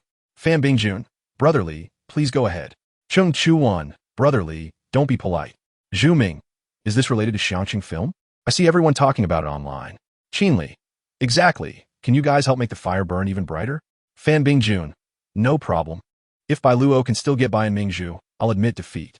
Chung Chuan, "I'll do my best." Zhu Ming, "I have connections at Mingzhu TV, Brother Li. Don't worry."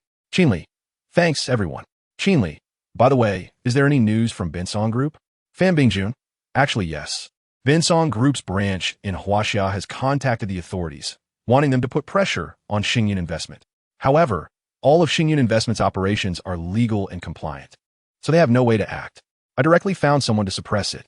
Fan Bingjun, "Don't worry. Binsong Group won't be able to stir up trouble in Huaxia." Chapter 172. Utterly shameless Zhang Xiaolan, Qin Li took the elevator all the way to the entrance of Shuyu Huaqing.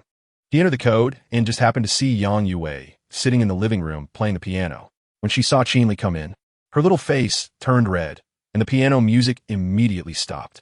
Qin Li walked up to her and smiled. "Finally willing to come out today?" Yang Yue blushed and replied, "I can't stay in the bedroom forever." "All right then," Qin Li said seriously while holding her little face.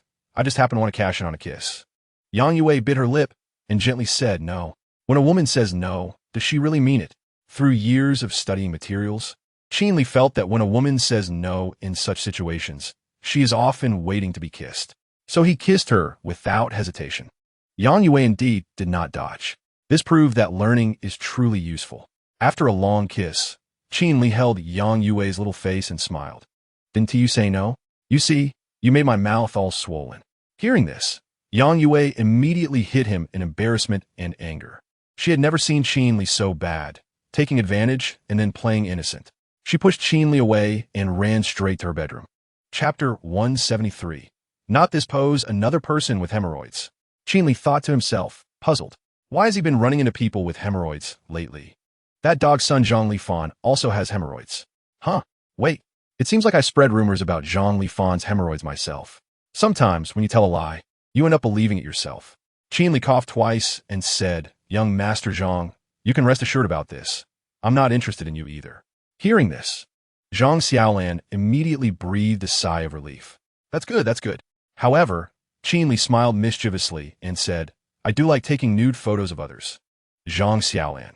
Qin Li looked at the two security guards and said, Give young Master Zhang a better pose. A good pose? This was a bit difficult for the two security guards who didn't have much experience. The two of them fumbled around with Zhang Xiaolan, but still couldn't come up with a good pose. Qin Li had no choice but to wave his hand at them. Forget it. The essence of nude photos lies in showing skin and face. A bad pose doesn't affect the outcome. So, Qin Li took out his phone. When Zhang Xiaolan saw him pull out his phone, she screamed, Qin Li, are you a beast? Qin Li chuckled and then opened the camera on his phone, pointing it at Zhang Xiaolan. Chapter 174. Your little mouth is quite powerful. Zhou Yuning tightly hugged Qin Li and whispered in his ear, Do you still want to be reserved? Upon hearing this, Qin Li also stretched out his arms to hug her, with the warmth and softness in his embrace. Qin Li couldn't help but feel restless, especially since Zhou Yuning was holding him particularly tightly. Just as he had this thought, he heard Zhou Yuning's low sobs. Then he felt tears dripping onto his neck. Why are you crying? Qin Li asked. Zhou Yuning said with a choked voice, I'm scared. Qin Li couldn't help but laugh and said, Are we already saved? Zhou Yuning sniffled and said, But I'm still scared. I can't help but feel scared when I think of that scene. Qin Li knew she was feeling the same way as him, experiencing post-traumatic fear. He patted her back and comforted her, saying, It's okay, don't think about it. Such a thing will never happen again. Zhou Yuning softly responded with an and then tightened her arms around him. I only feel safe in your arms. Qin Li proudly said, I'm the kind of man who can give others a sense of security. Zhou Yuning smiled through her tears and said, Qin Li, you really have a thick skin. Chapter 175. Qin Li is too bad. After finishing breakfast, Qin Li didn't have to go to work or class today. He drove straight back to school.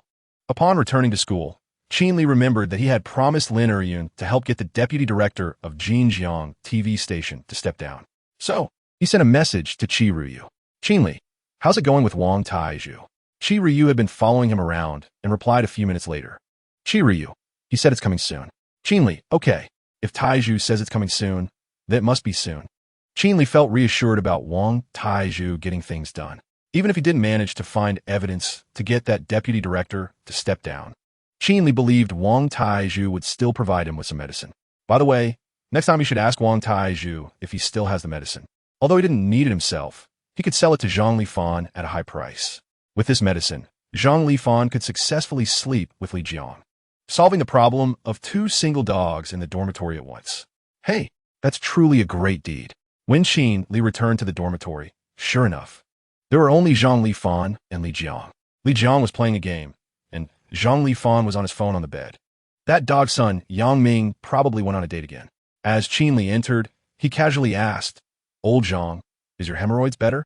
Chapter 176. If you want to eat, first appraise the treasure in the afternoon. Qin Li played games with his roommates again. He summoned the little white rabbit in shorts once more. Qin Li had now gotten used to using cash ability to play games. However, this time, as soon as he logged into the game, he found that the game names of his dormitory buddies had all changed. Qin Li looked at their names and immediately complained. Damn, when did you change to such vulgar names? Hee, isn't it unique? Li Jiang proudly said, We thought about it for a long time. Zhang Li Fan said lewdly, Old Qin, hurry up and change your name too, or you won't fit in. Yang Ming chimed in, Yeah, go look at my name, it's great, Pinch Xiao Qian. Li Jiang laughed lewdly. Mine is good too. 2 mountain waves, hee. Zhang Li Fan raised his chest and said, I am pig hard. Qin Li, 2 mountain waves and pig hard? Damn. Still a couple names. Qin Li tried to convince himself for a long time, but ultimately couldn't persuade himself to be as vulgar as them. This group of idiots was beyond saving. The few of them played games for the entire afternoon. In the evening, it was time for the dormitory's traditional program, drinking, chatting, and boasting. Chapter 177. You really don't understand. Love this pair of blue and white porcelain vases is intricately painted, with clear patterns arranged neatly. Featuring plant flowers as the main content, rich and dense, delicate and exquisite, possessing the characteristics of court paintings. This is a hallmark of the Qianlong official kiln of the Qin dynasty. Qin Li said eloquently, moreover. Both vases have the 6-character seal of made in the reign of Qianlong, so it seems that identifying these vases isn't difficult at all. Han Mingjie had been listening carefully to Qin Li's words. By the end, her red lips slightly curled. Unexpectedly, as Qin Li spoke, he let out a sigh. But unfortunately, this is fake. Upon hearing this, Han Mingjie was momentarily stunned. Fake? Qin Li nodded, affirmatively saying, that's right, fake. Han Mingjie furrowed her brows and asked, how can you be sure this is fake? When the fake is too real, and the real is also fake, Qin Li smiled and said, this vase is indeed imitated very convincingly, but its flaw is that it is too perfect. Han Mingjie was momentarily unable to digest Qin Li's words. So, Qin Li continued, every characteristic of this pair of vases reminds me that it is produced by the Qianlong official kiln, with no room for doubt. But the absence of doubt often is the largest doubt. During the Qianlong period, no matter how the vase was manufactured, it could not completely escape the influence of previous manufacturing practices. However, this vase tried its best to conceal those influences and highlight the characteristics of the Qianlong era, which seems somewhat unreasonable. Chapter 178. A shameless boy taking the blame. Han Mingjie was very knowledgeable about tea ceremonies and antiques, but when it came to love, she was undoubtedly a blank slate. This blank slate was truly untainted, unlike a newspaper that had been through many battles but disguised itself as a blank slate. The two had a cup of tea and chatted for a while, and by the time they finished, it was already 20 past 11. Han Mingjie then stood up and said, let's go, we should get something to eat.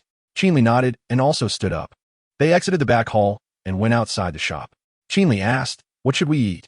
How about French cuisine? There's a French restaurant nearby that tastes pretty good. Han Mingjie suggested. Qin Li nodded. As long as it tasted good, it was fine. Who knows, he might even get a system reward. Seeing Qin Li nod, Han Mingjie led him across the street, and after a few minutes, they arrived.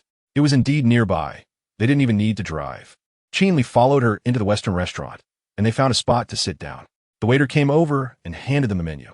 Han Mingjie passed the menu to Qin Li, who said, for the main dish, I'll have the fish steak and French foie gras, and the rest is up to you. Han Mingjie nodded and took the menu back. Chapter 179. The big roulette is really toxic. After connecting the call, Zhang Xiaolan's voice came through. Hello, who is it? Qin Li smiled and said, it's me, Zhang Xiao. Upon hearing Qin Li's voice, Zhang Xiaolan's tone immediately became sharp. Qin Li. Qin Li confirmed, yes, it's me. As soon as he finished speaking, Zhang Xiaolan said impatiently, what the hell do you want? Qin Li put the phone on the table and switched to speaker mode. Saying while eating, I just missed you, Zhang Xiao. Cut out. Do you have something to say? If not, I'm hanging up. I can't stand you. Zhang Xiaolan replied bitterly. This made Han Mingjie almost laugh. Qin Li chuckled and said, I just came out to eat, and I happened to overhear someone bad-mouthing you. Since you're an esteemed guest of the Liru Club, I thought I'd give you a heads up. Zhang Xiaolan asked suspiciously, who is talking bad about me? Qin Li replied, the owner of Baibao Xian on Antique Street, Dong Xuejian. Dong Xuejian? I don't know him, Zhang Xiaolan said. Qin Li, I suspect you're trying to fool me. I'm not trying to fool you. I just think someone like Dong Xuejian, who dares to insult you, is truly despicable. I told you so you could close a shop and find someone to deal with him, Qin Li said.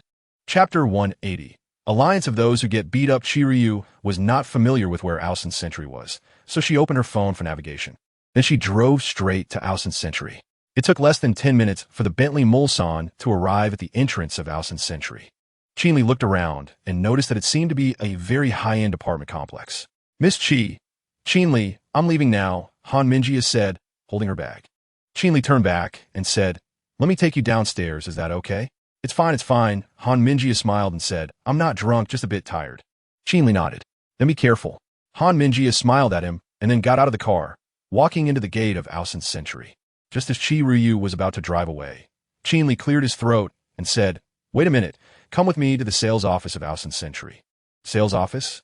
Qiryu was taken aback, then looked at Qin Li with a strange expression. Boss, are you planning to buy a house here to impress a girl? Qiryu asked. Qin Li shot her a glare and said, what are you talking about? Am I that kind of flashy person? Aren't you? If you're not flashy, who is? Didn't you buy a house in Shuiyu Huacheng just to impress Yang Yue? Chapter 181. Everywhere are desperate suckers. The two drove around and casually browsed the street. In the evening, they had a simple meal of paper-wrapped fish, which tasted pretty good. Then they went to the hotel. They took a shower and spent the night without any books. The next morning, Yang Xingyun drove Qin Li to Xiangqing building before heading to Xingyun Investment herself. Qin Li didn't tell Yang Xingyun about his near fall from the building. Talking about it would only worry her. He took the elevator all the way to the 15th floor of Fein Live. Today was the day of the shareholders' meeting. Upon reaching the 15th floor, Qin Li didn't go to Tang Shuhan's office first. Instead, he went to Chen Shua's office. Chen Shua was eating breakfast at that moment. When he saw Qin Li push the door in, he hurriedly sped up his breakfast. Damn, Qin Li said, seeing his frantic state. I'm not here to steal your breakfast. Look at how scared you are. Chen Shua had his mouth full of breakfast and mumbled. Then what are you here for? Qin Li strolled to his desk and looked around but didn't see what he was looking for. He could only ask Chen Shua, where's your perfume? Chapter 182. You will never be the most ruthless in the end. Tang Shuhan still stood on her tiptoes and offered her red lips. Just as their lips were about to touch, the office door was pushed open again. Qin Li frowned, thinking it was that fat Chen Shua again. However, when the door opened and he saw two men standing at the door, his expression turned cold. The leader was a man in his 30s, thin, with a hooked nose, thin lips, and sharp eyes. Behind him stood the plump Wei Shirquan. Since Wei Shirquan was behind him, the man's identity became clear. Wei Shidong, Wei Shirquan's cuckolded older brother. When Tang Shuhan saw the two, her brows furrowed, and she left Qin Li's embrace, looking displeased at Wei Shidong, saying, doesn't Director Wei know that not knocking before entering is very impolite? Wei Shidong held a string of prayer beads in his left hand, twirling them as he stepped into the office. Impolite? Is there anything more impolite than Director Tang doing this in the office? Wei Shidong said, casting a cold glance at Qin Li. He had never seen Qin Li before, but that didn't stop him from looking down on him. Chapter 183. I beg you to spare my daughter. Wei Shirquan didn't dare to say a word and directly walked over to help the severely injured Wei Shidong out of the office. After the two left, Tang Shuhan hurriedly stepped forward and said worriedly, Qin Li. Qin Li knew what she wanted to say, rubbed her little head, and said, for someone like Wei Shidong, since we can't tolerate him, we can only be tougher than him. If he is a wolf, then I can only be a fierce tiger. Tang Shuhan thought for a moment, but ultimately didn't say anything. She had thought that Qin Li and Wei Shidong could avoid conflict. But now she realized that as long as Wei Shidong still had the intention of marrying her into the Wei family, Qin Li would eventually confront him. Tang Shuhan opened her arms and hugged Qin Li, sighed, and said, it's all my fault. If it weren't for me, there wouldn't be today's events. What do you blame yourself for? Blame yourself for being too beautiful or for liking me. Qin Li hugged her and smiled. None of that is your fault. I only blame you for one thing. What? Tang Shuhan asked. Qin Li leaned close to her ear and said, I blame you for not letting me sleep with you a second time for so long. Tang Shuhan's face turned red upon hearing this, and she glared at him and said, can you be serious for a moment? Chapter 184. He has always been very individualistic. Since all the shareholders except Wei Shidong were present, everyone directly found a large conference room on the 15th floor to hold the shareholders' meeting. During the meeting, Qin Li inevitably introduced himself again. However, after learning about his conflict with Wei Shidong, all the shareholders had a somewhat distant attitude towards Qin Li. It was evident that the Wei family in Xinjiang still held significant weight in their hearts. At least they were very wary of it. Qin Li did not push this point, according to the plan that Tang Shuhan had discussed with Qin Li beforehand. She proposed during the meeting to check the artists under Xiangqing Film and Television and eliminate those with poor reputations. All the shareholders agreed with this. They also did not want to see the company suffer losses due to artists with bad reputations. This proposal passed, and next was a report from Tang Shua's secretary. The secretary summarized the development of Xiangqing Group over the past 6 months and roughly pointed out the future development direction of Xiangqing Group. The shareholders' meeting lasted until nearly noon before concluding. All the shareholders chatted as they exited the conference room. In the end, only Qin Li, Tang Shuhan, Tang Qiugua, and his secretary remained in the room. Chapter 185. Send him another camera. It was lunchtime at this time, in the secretary's office. Only Dong Yaxin was sitting at her desk eating a boxed lunch. Seeing Qin Li come in, Don Yashin hurriedly asked, Secretary Qin, what happened in the morning? I saw that the door to the president's office was broken. Qin Li casually said, Oh, it's nothing. A mouse bit the door. Don Yashin. Qin Li walked to her desk, leaned over to look at what she was eating, and frowned, saying, Why are you eating such unnutritious food? Don Yashin stuck out her tongue and said, This is how you maintain your figure. Qin Li looked at her and said disapprovingly, Maintaining figure is for people with good figures. You, a flatboard, are maintaining what figure? Upon hearing this, Don Yashin immediately puffed out her chest and said, Don't talk nonsense, okay? I'm also quite big. Big? Qin Li reached out and pinched a couple of times. Don Yashin's face instantly turned red, but she did not pull away. Qin Li let go of his hand and smiled, saying, Not bad, I didn't notice it usually. Don Yashin's small face was flushed, her gaze fiery and shy. Qin Li took out his wallet and handed her a wad of money, saying, Take this and buy something nutritious to eat, especially get a few meat dishes. Chapter 186. One person, one cat. Happy New Year. Not long after Qin Li sent the message, Qi Ruyu replied. Qi Ruyu sent a news article. Qin Li opened the news and saw that, just as Qi Ruyu had said, Fu Jinghui's family was taken down by Wang Taizhu.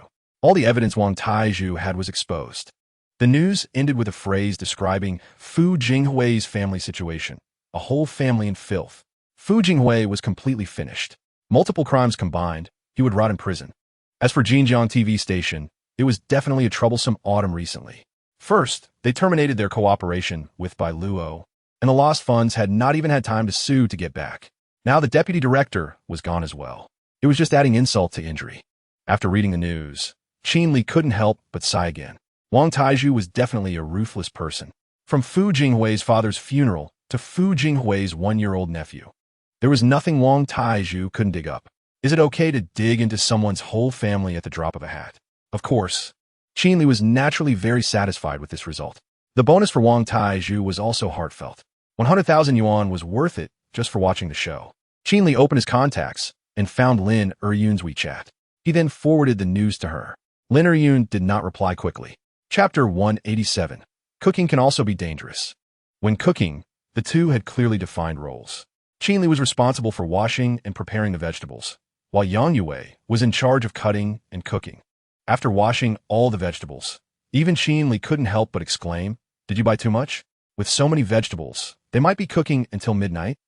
Yang Yue, however, did not consider that, holding a knife and chopping celery on the cutting board. Watching her chop vegetables, Qin Li suddenly thought of those cliched plots in TV dramas and novels. Whenever the female lead chops vegetables, she usually ends up cutting her hand.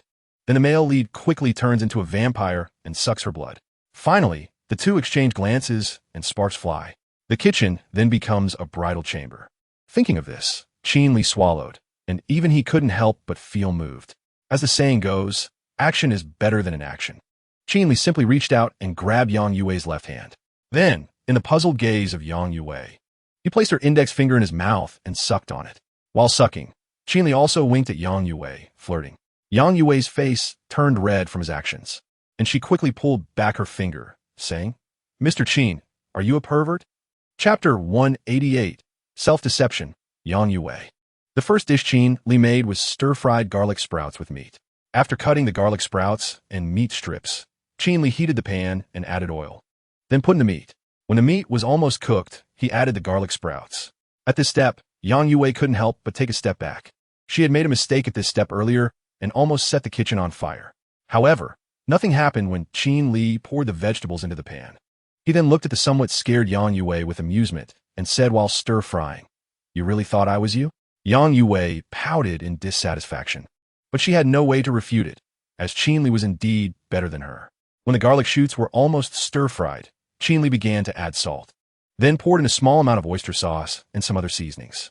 Finally, he stir-fried for another minute. Quick, get a plate, Qin Li said to Yang Yue. Oh, okay. Yang Yue obediently took a plate from the cupboard. Qin Li poured the dish in the plate, and Yang Yue couldn't help but step forward to smell it. She then exclaimed in surprise, It smells so good. Qin Li chuckled and said, Please call me Chef Qin. Yang Yue rolled her eyes at him, took a pair of chopsticks, and picked up a piece of garlic shoot to taste. Chapter 189. Skipping work with the boss Qin, Li drove the Bentley Mulsanne to Xianqing Building. Along the way, he hummed to the tunes from the radio. His relationship with Yang Yue had made a significant breakthrough the night before, which put him in a great mood. After arriving at Xiangqing building and clocking in, Qin Li went straight to Tang Shihan's office. The door to Tang Shihan's office had been repaired, and when Qin Li pushed the door open, he saw Tang Shihan lying on her desk, facing the window. She didn't even lift her head when he entered. Is she asleep? Qin Li walked over to take a look. Tang Shihan's eyes were wide open. Concerned, Qin Li asked, "What's wrong? Are you feeling unwell?" Tang Shihan shook her head while lying down. "No, just feeling a bit tired." Qin Li noticed that she didn't look well and gently touched her head, saying, "Are you too stressed lately? First, there was the incident with Bai Luo, and then yesterday with Wei Sherdong." Tang Shihan glanced at him and said, "Tell me a joke." Qin Li Ruplia, Ajuka. Isn't that a task for Chiruyu? Chapter 190. Boys should be more reserved. The group played from morning until noon, and Tang Shihan's mood noticeably improved, especially when she won money from Qin Li. She was particularly happy. Huang Qi was no longer as reserved as when she first joined, probably realizing that the usually aloof general manager Tang was not unapproachable. Dong Yaxin and Qin Li were the most carefree. They played mahjong on top, while underneath, they played with their feet. Occasionally, when one of Dong Yaxin's feet got tired, she would switch to the other one. However, after playing for the whole morning, Qin Li lost all the time. He turned into a cannon fodder, with no cannon that he couldn't hit.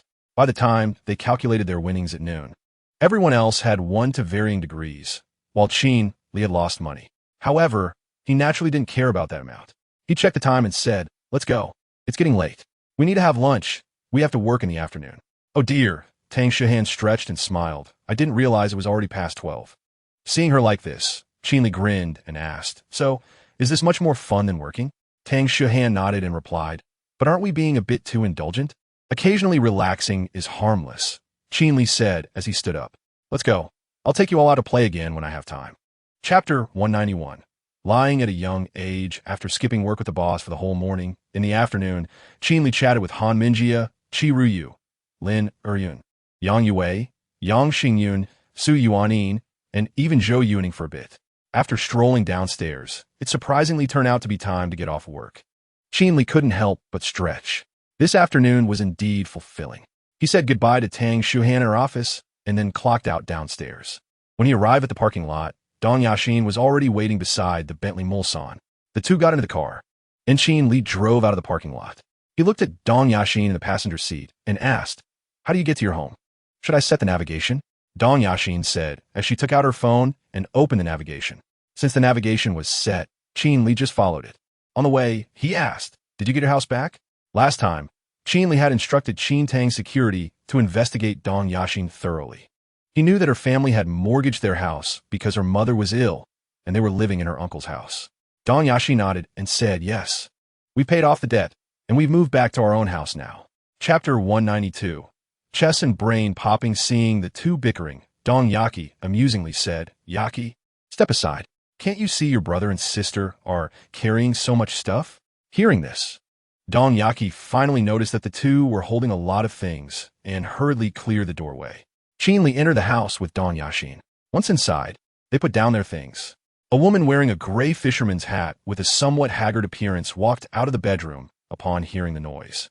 Seeing Dong Yaxin and Qin Li, she quickly smiled and greeted them. "Yaxin, you're back. This must be Mr. Qin, right? Mr. Qin, please have a seat." Upon seeing the woman wearing a hat, Qin Li knew it was Dong Yaxin's mother, Li Xiao. The reason she wore a hat was surely because her hair had not grown back after her previous chemotherapy. Seeing Li Xiao being so polite to him, Qin Li could roughly guess her thoughts. She regarded him as a benefactor. After all, it was he who provided the funds that helped them out of their predicament. However, Qin Li did not take pride in it and politely said, "Annie, you can call me Qin Li or Xiao Qin. Calling me Mr. Qin is too much." No, Mr. Qin, our family owes you a huge debt of gratitude. I don't even know how to repay you, Li Xiao said, her eyes reddening as she spoke. Chapter 193. I get along well with Dong Yaki. The ancient Roman philosopher Cicero once said, "There is no fortress that money cannot breach." This statement was perfectly suited for Dong Yaki at this moment.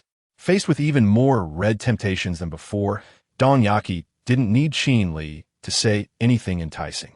She actively leaned her head forward. "Qin Li Chocolat. This little brat is still a little money grubber." Qin Li mischievously rubbed his hands and said, "I'm coming." Dong Yaki tightly shut her eyes and braced herself, saying, "Come on." However, she anxiously waited for more than 10 seconds, but Qin Li's brain pop didn't come down. At this moment, Qin Li suddenly spoke again. "I'm really coming. Death isn't scary. What's scary is waiting for death." Dong Yaki deeply understood this at that moment. Seeing Qin Li still dragging it out, she couldn't help but impatiently say, "If you're going to come, then hurry up. Kid, I'm giving you a chance now." Qin Li suddenly spoke again. "As long as you praise me a bit more, saying I'm handsome, I might consider not hitting you and giving you this money." Dong Yaki looked up at him and said, "I won't say such disgusting things. If you want to hit me, go ahead." Chapter 194. Who is more shameless? Dong Yashin smiled, then tiptoed and pressed her lips against Qin Li's. The two kissed for a long time. Dong Yashin then wrapped her arms around him and said some more words. It wasn't until Qi Ruyu arrived that Dong Yashin reluctantly went back. When Dong Yashin returned to her living room, she saw her dad had already gone to bed. Li Xiaoying, seeing Dong Yashin come back, asked Yashin, "Did Xiao Qin leave?" Dong Yashin nodded and said, "His driver came to pick him up." Upon hearing this, Li Xiaoying sighed and said, "This kid is more sensible than I imagined. Next time he comes to our house, make sure he doesn't buy anything again." Dong Yashin naturally agreed obediently. Li Xiaoying then continued to advise her, "In the future, when you date Xiao Qin, don't always throw your little tantrums. You're at the age for discussing marriage." Dong Yashin couldn't help but laugh. How could she dare to throw tantrums with him? She was busy trying to please him. "Okay, Mom, don't worry. We'll be fine. You should go to bed now," Dong Yashin said. Li Xiaoying nodded, and then her eyes suddenly caught sight of Dong Yaki, who was sneaking back to her bedroom from the bathroom. Chapter 195. You really can't learn well. Time flowed like water, and before you knew it, it was gone. For Qin Li, time felt like gliding through water. Before he knew it, it was the end of the month. May 29th, Friday. Although today was Friday, a work day, Qin Li still skipped work at noon. This was because Yang Xingyun sent him a WeChat message. May 29th was Zheng Rou's birthday. Yang Xingyun had already returned to Jinxiu Huading and asked him if he had time to come over in the evening. Naturally, Qin Li replied that he could. The reason he skipped work at noon was to prepare a birthday gift. It wouldn't do to not bring a gift for his mother-in-law's birthday. After asking Dong Yakin to cover for him, Qin Li drove directly out of Xiangqing Group. He first went to the Guomao building. The best place to buy gifts was, of course, the Guomao building. After spending more than half an hour there, Qin Li bought a Van Cleef Arpels Poetic Complications Caro 3L 800 watch, an 18K white gold diamond watch. In the center of the blue dial was an angel adorned with diamonds. The angel's wings were designed as the watch hands. This watch looked both noble and vibrant, perfect for a woman like Zheng Rou, who had been forgotten by time. Chapter 196. Will you really age a year? That's right. The person Qin Li referred to as not learning well was Wei Shirquan, not Wei Sherdong. Because on the day Qin Li had a conflict with Wei Sherdong, he had already thought carefully about how to deal with the trouble Wei Sherdong posed in the parking lot of Xiangqing Group. However, at that time, Wei Sherdong was still hospitalized because of him, and choosing to have Qin Tang security take action could have easily backfired, posing too great a risk. But Qin Li wasn't sure when Wei Sherdong would start to retaliate, so he ultimately chose the safest method. He used a loyalty function card on Wei Sherdong. When helping Su Yuanin upgrade, Qin Li received a loyalty function card. This card could make the user unconditionally loyal to the host. At first, Qin Li didn't want to use this loyalty function card so soon, because even though Wei Sherdong was the eldest son of the Wei family in Zhejiang, he still didn't carry enough weight. Using this card felt somewhat wasteful. However, safety was always the most important, even if he could take risks. He didn't want Tang Shuhan or any of his other women to take risks with him. So in the end, he still used it on Wei Sherdong. He didn't want to be like those protagonists in novels who create opportunities for their enemies due to negligence or kindness. Chapter 197. The Vegetable Market and the Cake Shop. Auntie, did you buy the vegetables tonight? Qin Li looked at the kitchen and asked. Zheng Rou, seeing him ask this, quickly said, "Not yet. I was too busy reading, and I wasn't planning to celebrate my birthday today. But since you're here, I'll go buy the vegetables now." Qin Li stood up and said, "No need, Annie. I'll go buy them." Zheng Rou smiled and said, "All right, but I should go. You don't know where the vegetable market is in Jinxiu Huading." "Oh, why don't the three of us go down together to buy?"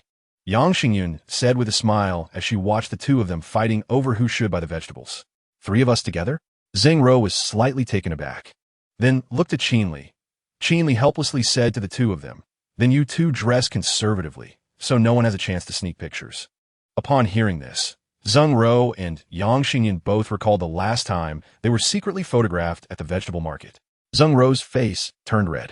Being told by her son-in-law to dress conservatively made her somewhat embarrassed. But she didn't dress revealingly last time, did she? She just wore a pair of flare pants. It was just that her figure was too good. Yang Xingyan looked at her clothes and said, "Then I'll just wear these jeans." Chapter 198. Competing and Cooking.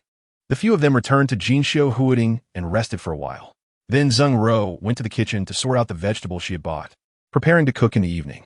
Seeing this, Qin Li hurriedly pulled Yang Xingyun into the kitchen too. "Auntie, let me cook today. How can I let the birthday girl work?" Qin Li said while taking the apron from her hands. Upon hearing this, Zheng Ro was somewhat surprised and said, "You cook? Didn't you say you can't cook?" She still remembered that when Qin Li came last time, he said he couldn't cook. Yang Xingyun was also surprised and said, "Yeah, Li Ge, didn't you say you only know how to eat just like me?" Qin Li helplessly rolled his eyes at her, then pretended to be cool and said, "Of course I can. A guy as outstanding as me doesn't have anything he can't do." Upon hearing this, Zheng Ro smiled and said, "Let me do it. Just let the outstanding guy rest." Yang Xingyan burst out laughing at her mother's words. Qin Li looked at Zheng Ro seriously and asked, "Annie, do you not believe me?" Zheng Ro held back her laughter and said, "I believe you." "Really?" The more Qin Li looked at her, the more she seemed not to believe him. Then he thought for a moment and said, "How about this? Annie, since it's still early to cook, why don't we have a competition?" Chapter 199. I won't watch the Spring Festival Gala without you. After Yang Xingyan turned around, she looked at the 2 plates of mapo tofu on the table. She observed them carefully and then scratched her little head. Qin Li couldn't help but smile. She really couldn't tell the difference between the dishes she made and those made by Zheng Ro. Qin Li handed her a pair of chopsticks and said, "Come on, try it." "Oh, okay." Yang Xingyun took the chopsticks. Since she couldn't tell them apart, she simply picked up a piece of tofu from the left plate. Zheng Ro, standing nearby, crossed her arms and smiled. That plate was indeed the mapo tofu she had made. Yang Xingyun put the tofu in her mouth, tasted it, and smacked her lips, saying, "It's fragrant and spicy, really delicious." She then glanced at Qin Li and her mother, seeing both of them smiling at her. Yang Xingyun frowned. She still couldn't tell which plate was whose. Qin Li laughed and handed her a glass of water, saying, "Drink some water to cleanse your palate. Then try this one." Yang Xingyun nodded, took a sip of water, and after the taste in her mouth faded, she picked up a piece of tofu from the right plate. As she put the tofu in her mouth, she immediately raised her eyebrows. After tasting it carefully, she swallowed the tofu and pointed at the plate, saying, "This one is definitely not made by my mom." Chapter 200. Life needs a sense of ritual. The group prepared a few more things and then cleaned up the kitchen. At 8 o'clock in the evening, the cake from the bakery arrived on time. The security guard at the entrance called Zheng Ro, and after getting her permission, the delivery person brought the cake to the door. Qin Li opened the cake box and placed it in the center of the table. The blue cream cake, adorned with an angel design in the middle, was indeed very beautiful. Zheng Ro remembered the card that Qin Li and Yang Xingyun had sneakily written. She picked up the card and looked at it. It read, "Wishing the great angel eternal youth, health, and happiness." Signed by Qin Li and Yang Xingyun. Zheng Ro was touched as she held the card and said, "Thank you both." At this moment, Yang Xingyun mischievously said, "Mom, you're being so polite. Do you consider us outsiders?" She directly copied Qin Li's earlier words. Zheng Ro smiled and then seriously put away the card. The title of Great Angel had never been used for her before. She was often called a white-clothed angel. After all, she was a doctor. Qin Li picked up the light switch on the coffee table, inserted the candles into the cake, and lit them. Chapter 201. Mistaking vinegar for ink. Yang Xingyun looked at the 4 people outside the door. One was her uncle Yang Qinshu, one was her aunt Zhao Hui, and there was her slightly older cousin Yang Xiaolei. As for the girl standing next to Yang Xiaolei, she was unfamiliar to her. "Oh, Xingyun is back." Zhao Hui, seeing Yang Xingyun open the door, immediately smiled and walked over, grabbing Yang Xingyun's arm and saying, "Xingyun, you're getting more and more beautiful." Yang Xingyun felt a bit uncomfortable being hugged by her aunt, as this was the first time she had received such warmth from her. "Uncle, aunt, cousin." Yang Xingyun greeted each of them. Her uncle Yang Qinshu nodded. Yang Xiaolei hadn't seen Yang Xingyun for a long time, and when he first saw his beautiful cousin, he was momentarily stunned. It wasn't until he heard her greet him that he snapped back to reality and said to the girl beside him, "Xingyun, this is your sister-in-law, Zhu Wenwen." Yang Xingyun could only greet Zhu Wenwen as well. Zhu Wenwen had an average appearance and figure, and when she saw the radiant Yang Xingyun, a hint of jealousy flashed in her eyes. Qinshu, Hui, you're here.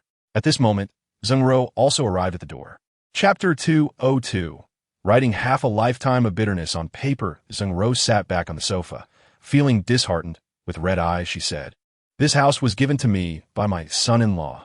None of you have the right to live here." Son-in-law gave it? Yang Qinshu and Zhao Hui were taken aback, then looked at Qin Li beside them. Qin Li felt a warmth in his heart. The reason he had remained silent was to see if Zheng Ro would waver and hand over the house he had given her. If she easily gave away the house he gifted her, he would be quite disappointed, right?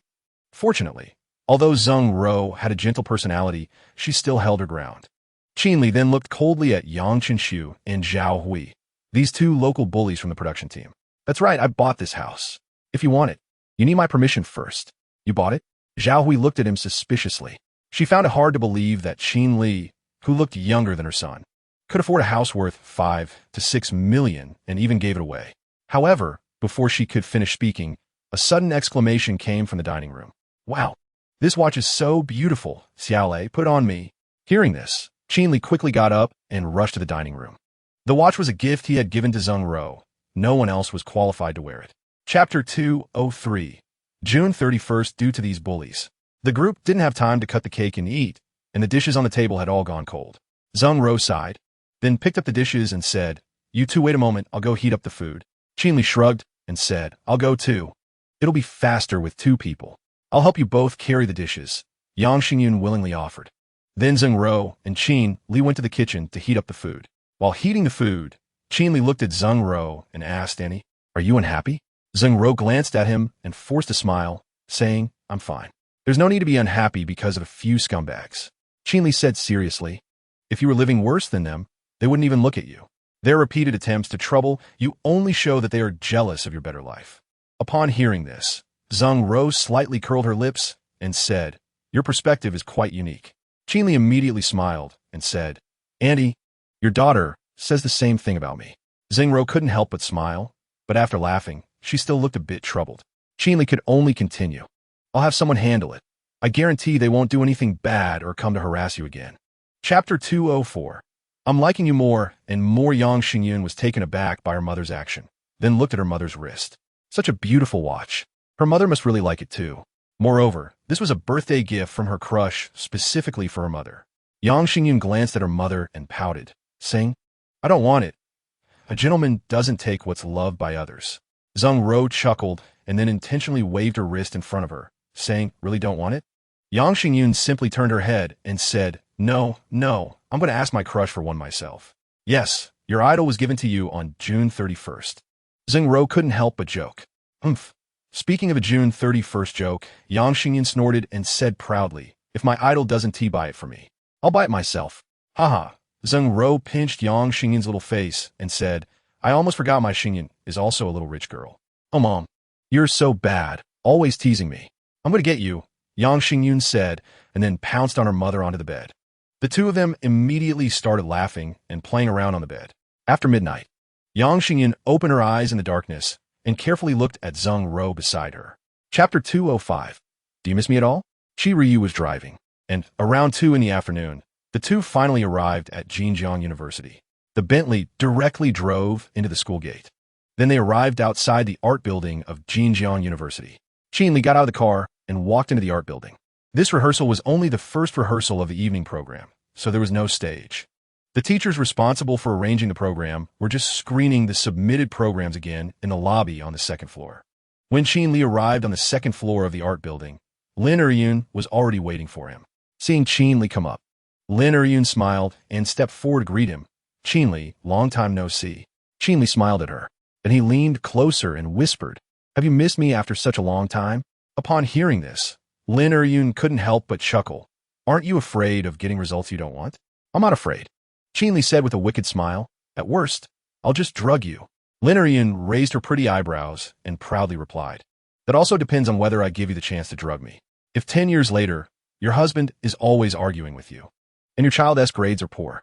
Qin Li licked his lips and said, "You'll definitely regret not giving me the chance now." Chapter 206. "Thank you for loving me." Qin Li came up behind the woman and patted her shoulder. Yang Yue felt someone pat her shoulder, turned around in confusion, and then saw Qin Li. She was instantly delighted. "Mr. Qin, what are you doing here? I wanted to ask you." Qin Li said unhappily, "What time is it now? It's already dark, and you're still waiting for the bus to go home? Can't you just take a taxi?" Yang Yue stuck out her tongue when she saw him scolding her and said, "It's the same thing. Why spend $10 when I can solve it with 2? How can it be the same? Taxis are safer." Qin Li said without backing down, "My McLaren keys are in the living room. Can't you drive to school?" Faced with Qin Li's slight anger, Yang Yue lowered her head, feeling a bit at a loss. She felt like a student who had made a mistake, while Qin Li seemed more like her teacher. At this moment, Zhang Lifan and the others also caught up. Seeing Yang Yue, they hurriedly greeted her. "Hello, Diacher Yang." Yang Yue looked up at them and forced a smile, saying hello.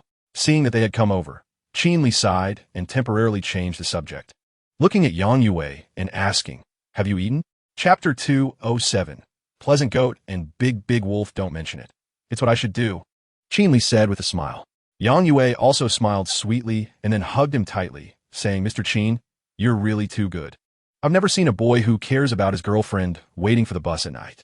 Qin Li patted her little head and said, "You stayed in Xinjiang for me. If I treat you badly, wouldn't that be too cold-hearted?"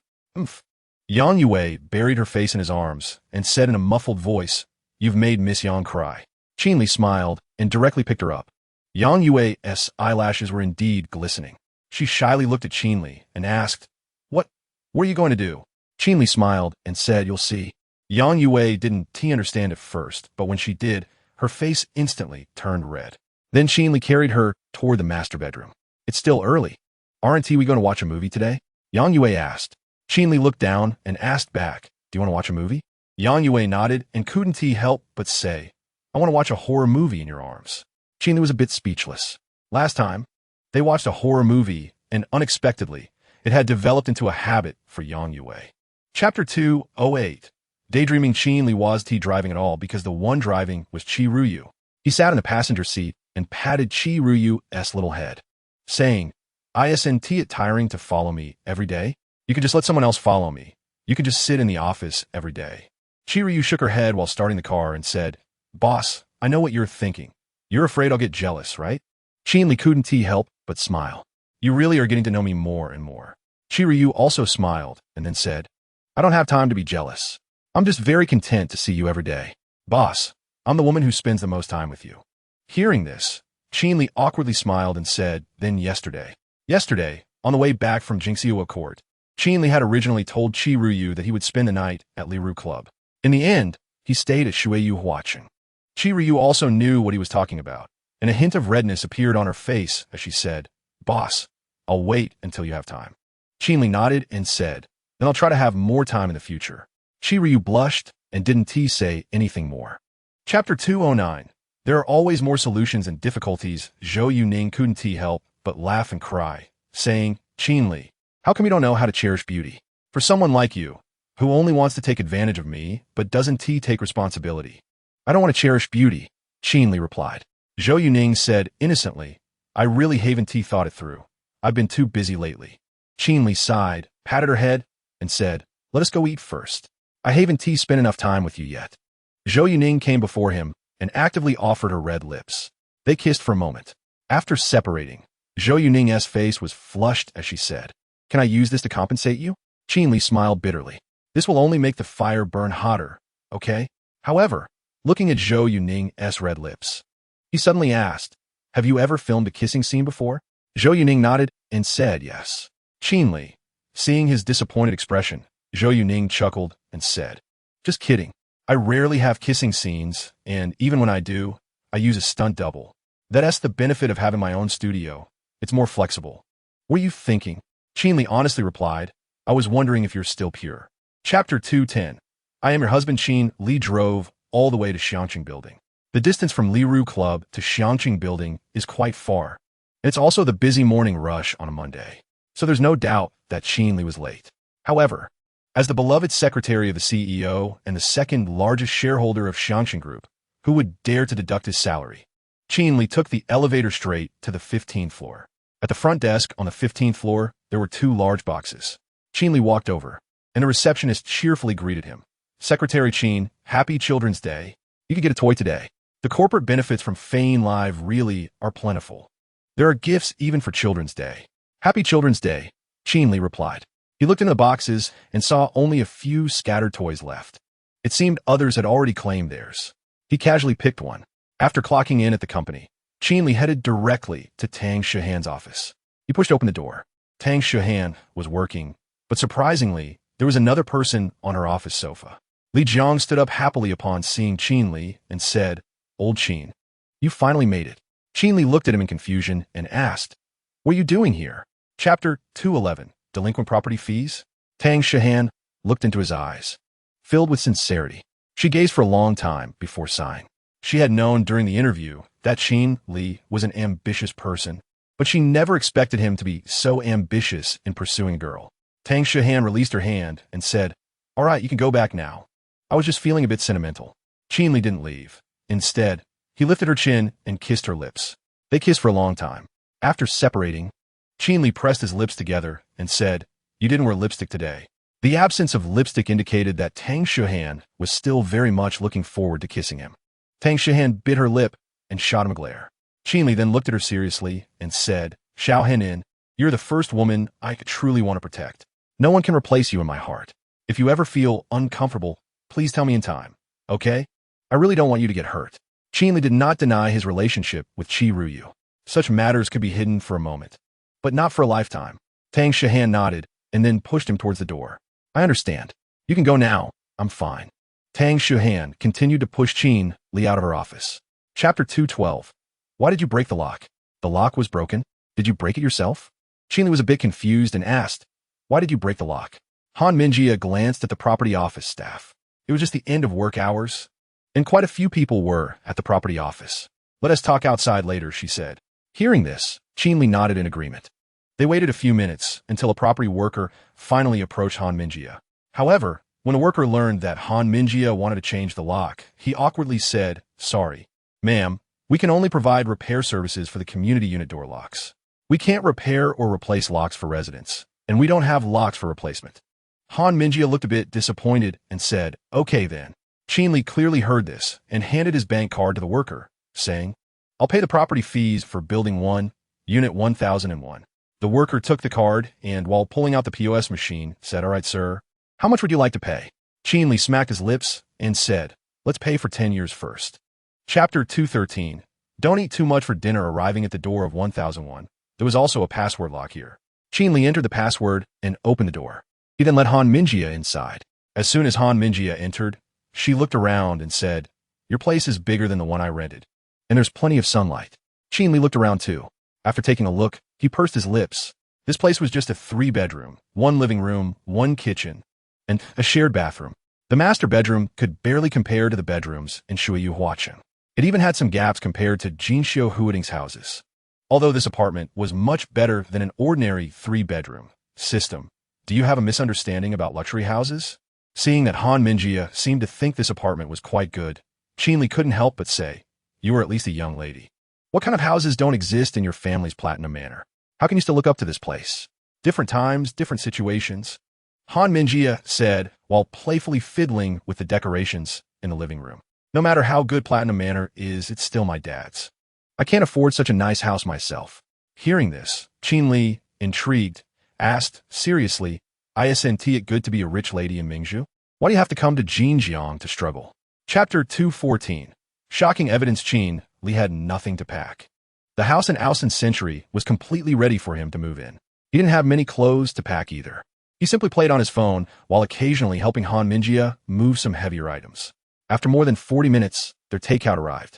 Qin Li took the food and placed it on the dining table.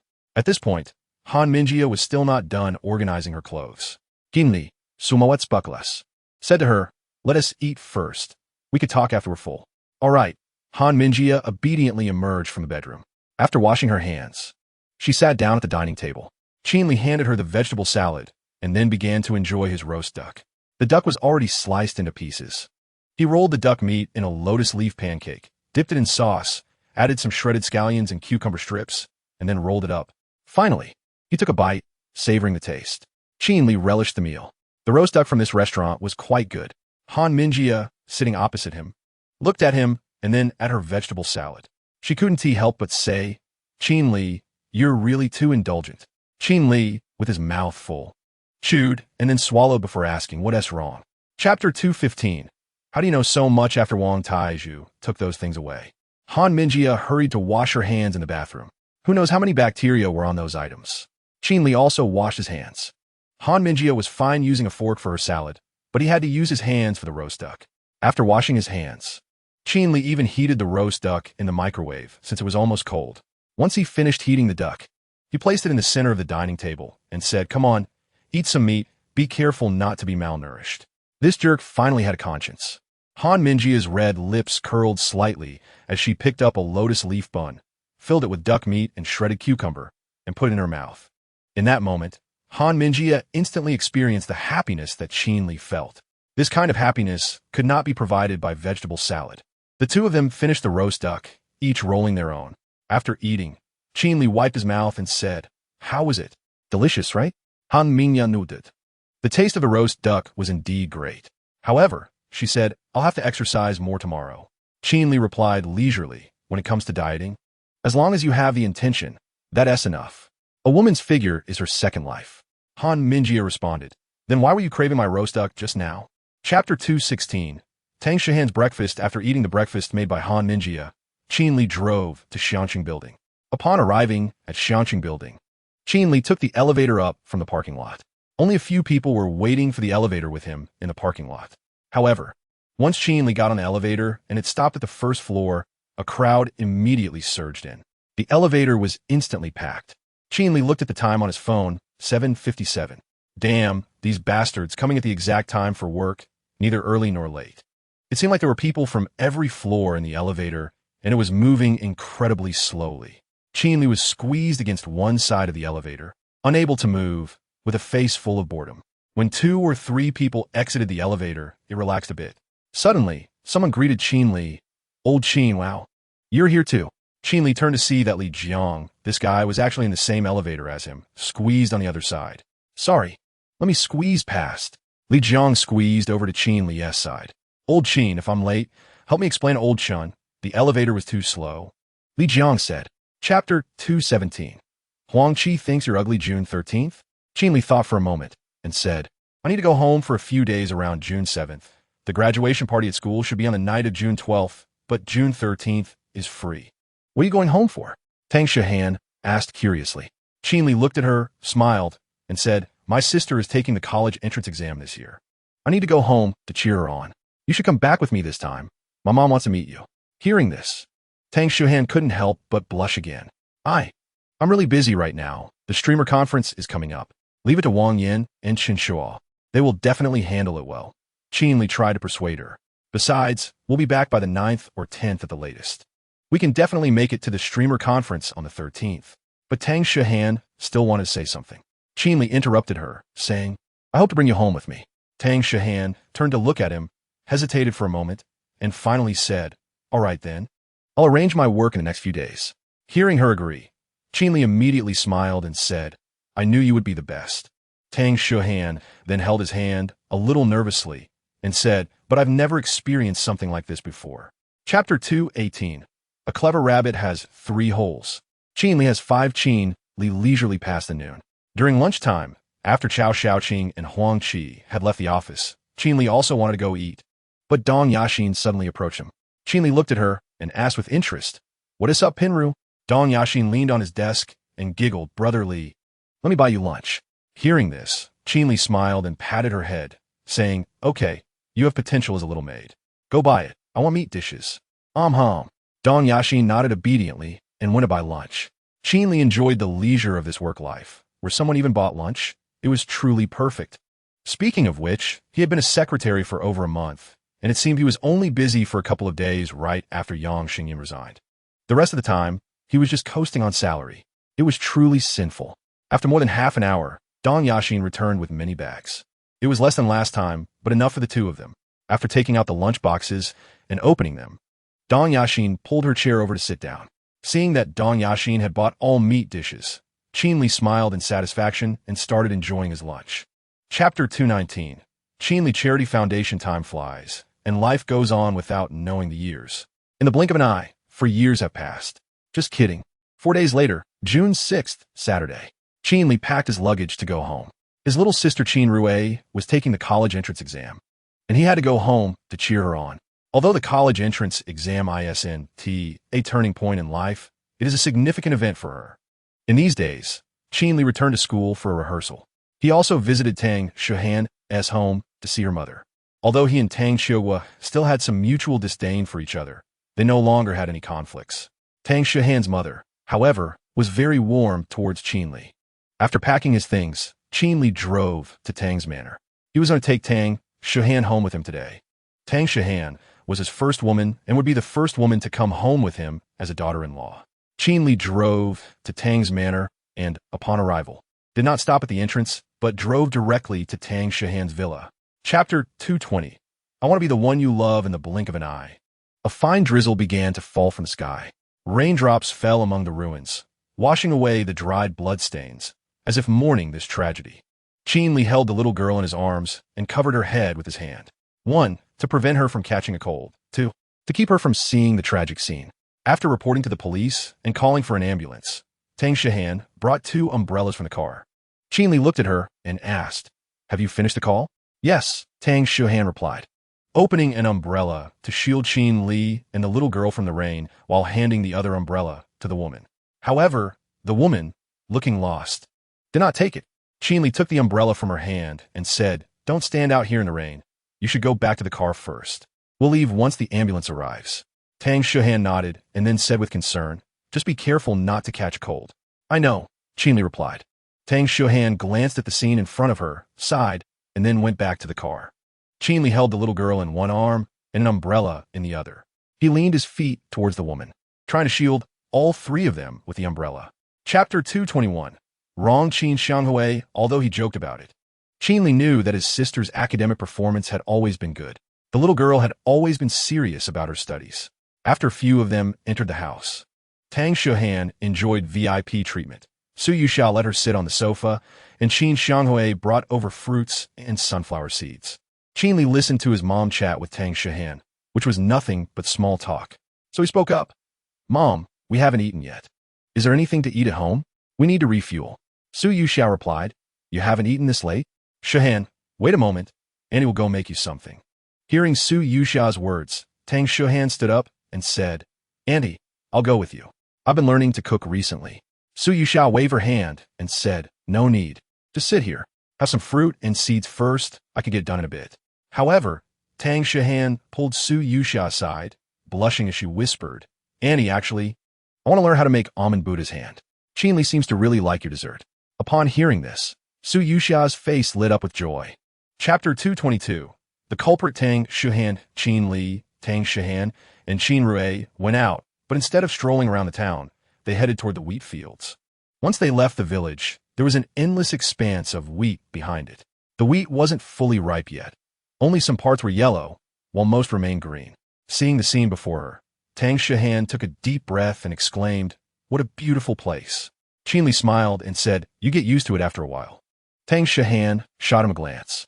Qin Rui covered her mouth and laughed, then looked at Qin Li and said, "Bro, you really know how to ruin the mood." "Exactly," Tang Xuhan echoed. Qin Li shrugged.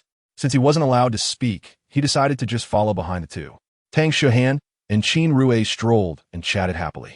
The further they walked, a line of vehicles slowly passed by in the distance. All 3 looked over to see that the first vehicle was a hearse specifically for transporting coffins. Behind it was a 3-wheeled agricultural vehicle filled with people in mourning attire. One person in the vehicle was continuously throwing paper money into the air. Chapter 223. What is wrong with this world? Qin Li held Tang Xuhan, ostensibly to look at photos together, but secretly he was scolding her for her misdeeds. By the time Tang Xuhan finished looking at the photo album, it was already close to 10 at night. Checking the time, Tang Xuhan hurriedly said, "It's time to sleep. We have to get up early to send Xiao Rui off tomorrow." Qin Li nodded quickly and said, right, it's time to sleep." He then carried her to his big bed. After placing Tang Xuhan on the bed, she surprisingly didn't feel too shy this time. Instead, she proactively spread the bedding and arranged 2 pillows. It was a bit chilly at night, so she also pulled over a thin quilt. After finishing all this, Tang Shuhan looked at Qin Li and said, "What are you staring at? Sleep." Oh. Qin Li came back to his senses and quickly started to undress. When he was left in just his underwear, Tang Shuhan was still fully dressed. "Why aren't you taking off your clothes? Waiting for me to help you?" Qin Li asked her. Seeing him naked, Tang Shuhan's face turned red, and she shot him a glance. "I'm not wearing much. I can sleep like this. Let's go to sleep and turn off the light." Chapter 224. Qin Li's poor appearance. Qin Li chattered as he drove the car to the outside of the county middle school. Many vehicles were parked outside the school to drop off students, and various college entrance exam slogans were posted on the banners on the walls. This county middle school was also Qin Li's alma mater. He and Tang Shuhan accompanied Qin Rui to the school gate, watching her walk towards the exam room, and only then did they breathe a sigh of relief. Qin Li looked at Qin Rui's back and couldn't help but say, "It's so nerve-wracking. I wish I could take the exam for her." Tang Shuhan chuckled and said, "As if you could do better than Xiao Rui." Qin Li shrugged and said, "At least I wouldn't be out here anxious." After seeing Qin Rui's figure disappear around the corner of the teaching building, Qin Li finally sighed and said, "Let's go. Let's stroll around the county." Tang Shuhan nodded. The two drove toward the livelier areas of the county. The school cafeteria would open for the students taking the college entrance exam at noon, and the dormitories could provide a place for them to rest. However, Qin Li still thought it would be better to take Qin Rui out for lunch and rest. After all, a group of students huddled together at noon might not chat about anything significant, and if it affected their rest or their mindset for the math exam in the afternoon, that would be terrible. Chapter 225. Who told them to speak ill behind their back? Qin Li ran around the yard while Qin Xianghui chased him. Su Juxia, who heard the noise from inside, also came out, and Nangong Qingyu followed with little Linger in her arms. Seeing Qin Li being chased and hit, Nangong Qingyu was a bit confused about the situation. What kind of plot was this? When Qin Li saw his mom come out, he felt a surge of joy and shouted while running, "Mom, please stop Dad. He's gone crazy." Su Yuxia, upon hearing this, not only did not stop him, but instead angrily said, "Old man, give that bastard a good beating." Qin Li, upon receiving the decree from his wife, Qin Xianghui suddenly felt invigorated. At this moment, Nangong Qingyu hurriedly said, "Annie, why are you hitting Mr. Qin?" Su Yuxiao waved her hand domineeringly and said, "You don't need to worry about it. Auntie is here to vent." "Venting? Venting about what?" Nangong Qingyu asked. At this time, Qin Li also saw Nangong Qingyu and shouted while dodging the broom, "Nangong Qingyu, what are you doing at our house?" Hearing this, Nangong Qingyu loudly said, "Mr. Qin, I'm here to find you because of Linger's situation. She hasn't eaten or drunk anything since yesterday noon, and the doctor didn't have any good solutions. So I could only come to you to try." Chapter 226. Qin Li's little cotton-padded jacket. Qin Li sat in the living room chatting with Nangong Qingyu. "By the way, Mr. Qin, after learning your home address, my father-in-law asked me to convey a message to you.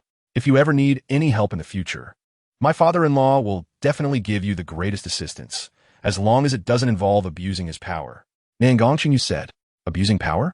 Qin Li coughed twice while holding Xiao Linger and said, "May I ask about your father-in-law's identity?" Nangong Qingyu nodded and replied, "To be honest, Mr. Qin, my father-in-law's name is Fongaian." Fongaian? Qin Li felt that the name sounded somewhat familiar, but he couldn't recall where he had heard it. Seeing the confused look on his face, Nangong Qingyu continued, "He is the head of Yinha province." Hiss! Qin Li instantly got goosebumps. He remembered that the head of Yinha province was indeed called Fongaian. Yinha province, the very province he was in. He had saved the granddaughter of a big shot from the province. Wouldn't that mean he could walk with confidence in the future? But then again, she said not to use power for personal gain. Qin Li awkwardly touched his nose and said, "I've long admired you." Just a moment ago, he couldn't remember who it was, and now he was saying he had long admired them? Chapter 227. Xiao Linger, are you asleep? Qin Li looked at Xiao Ling, who was lying in his arms with a look of enjoyment, feeling somewhat helpless.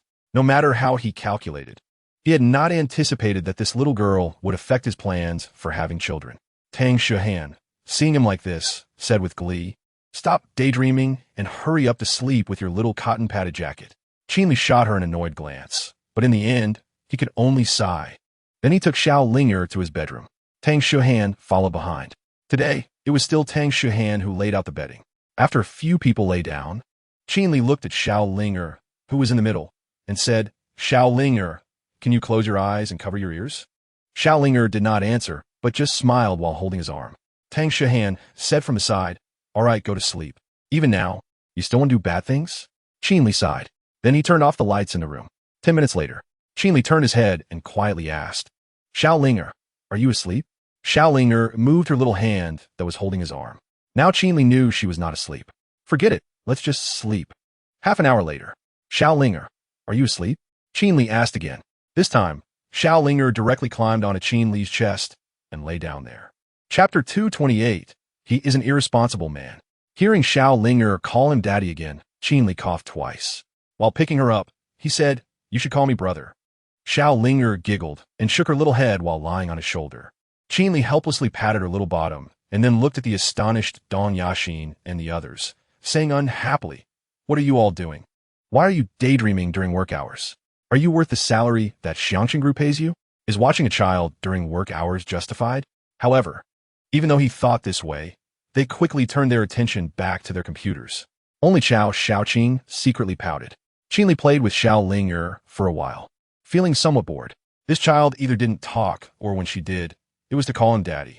Qin Li simply took her out to Chen Shua's office. When he arrived at Chen Shua's office, Qin Li pushed the door open.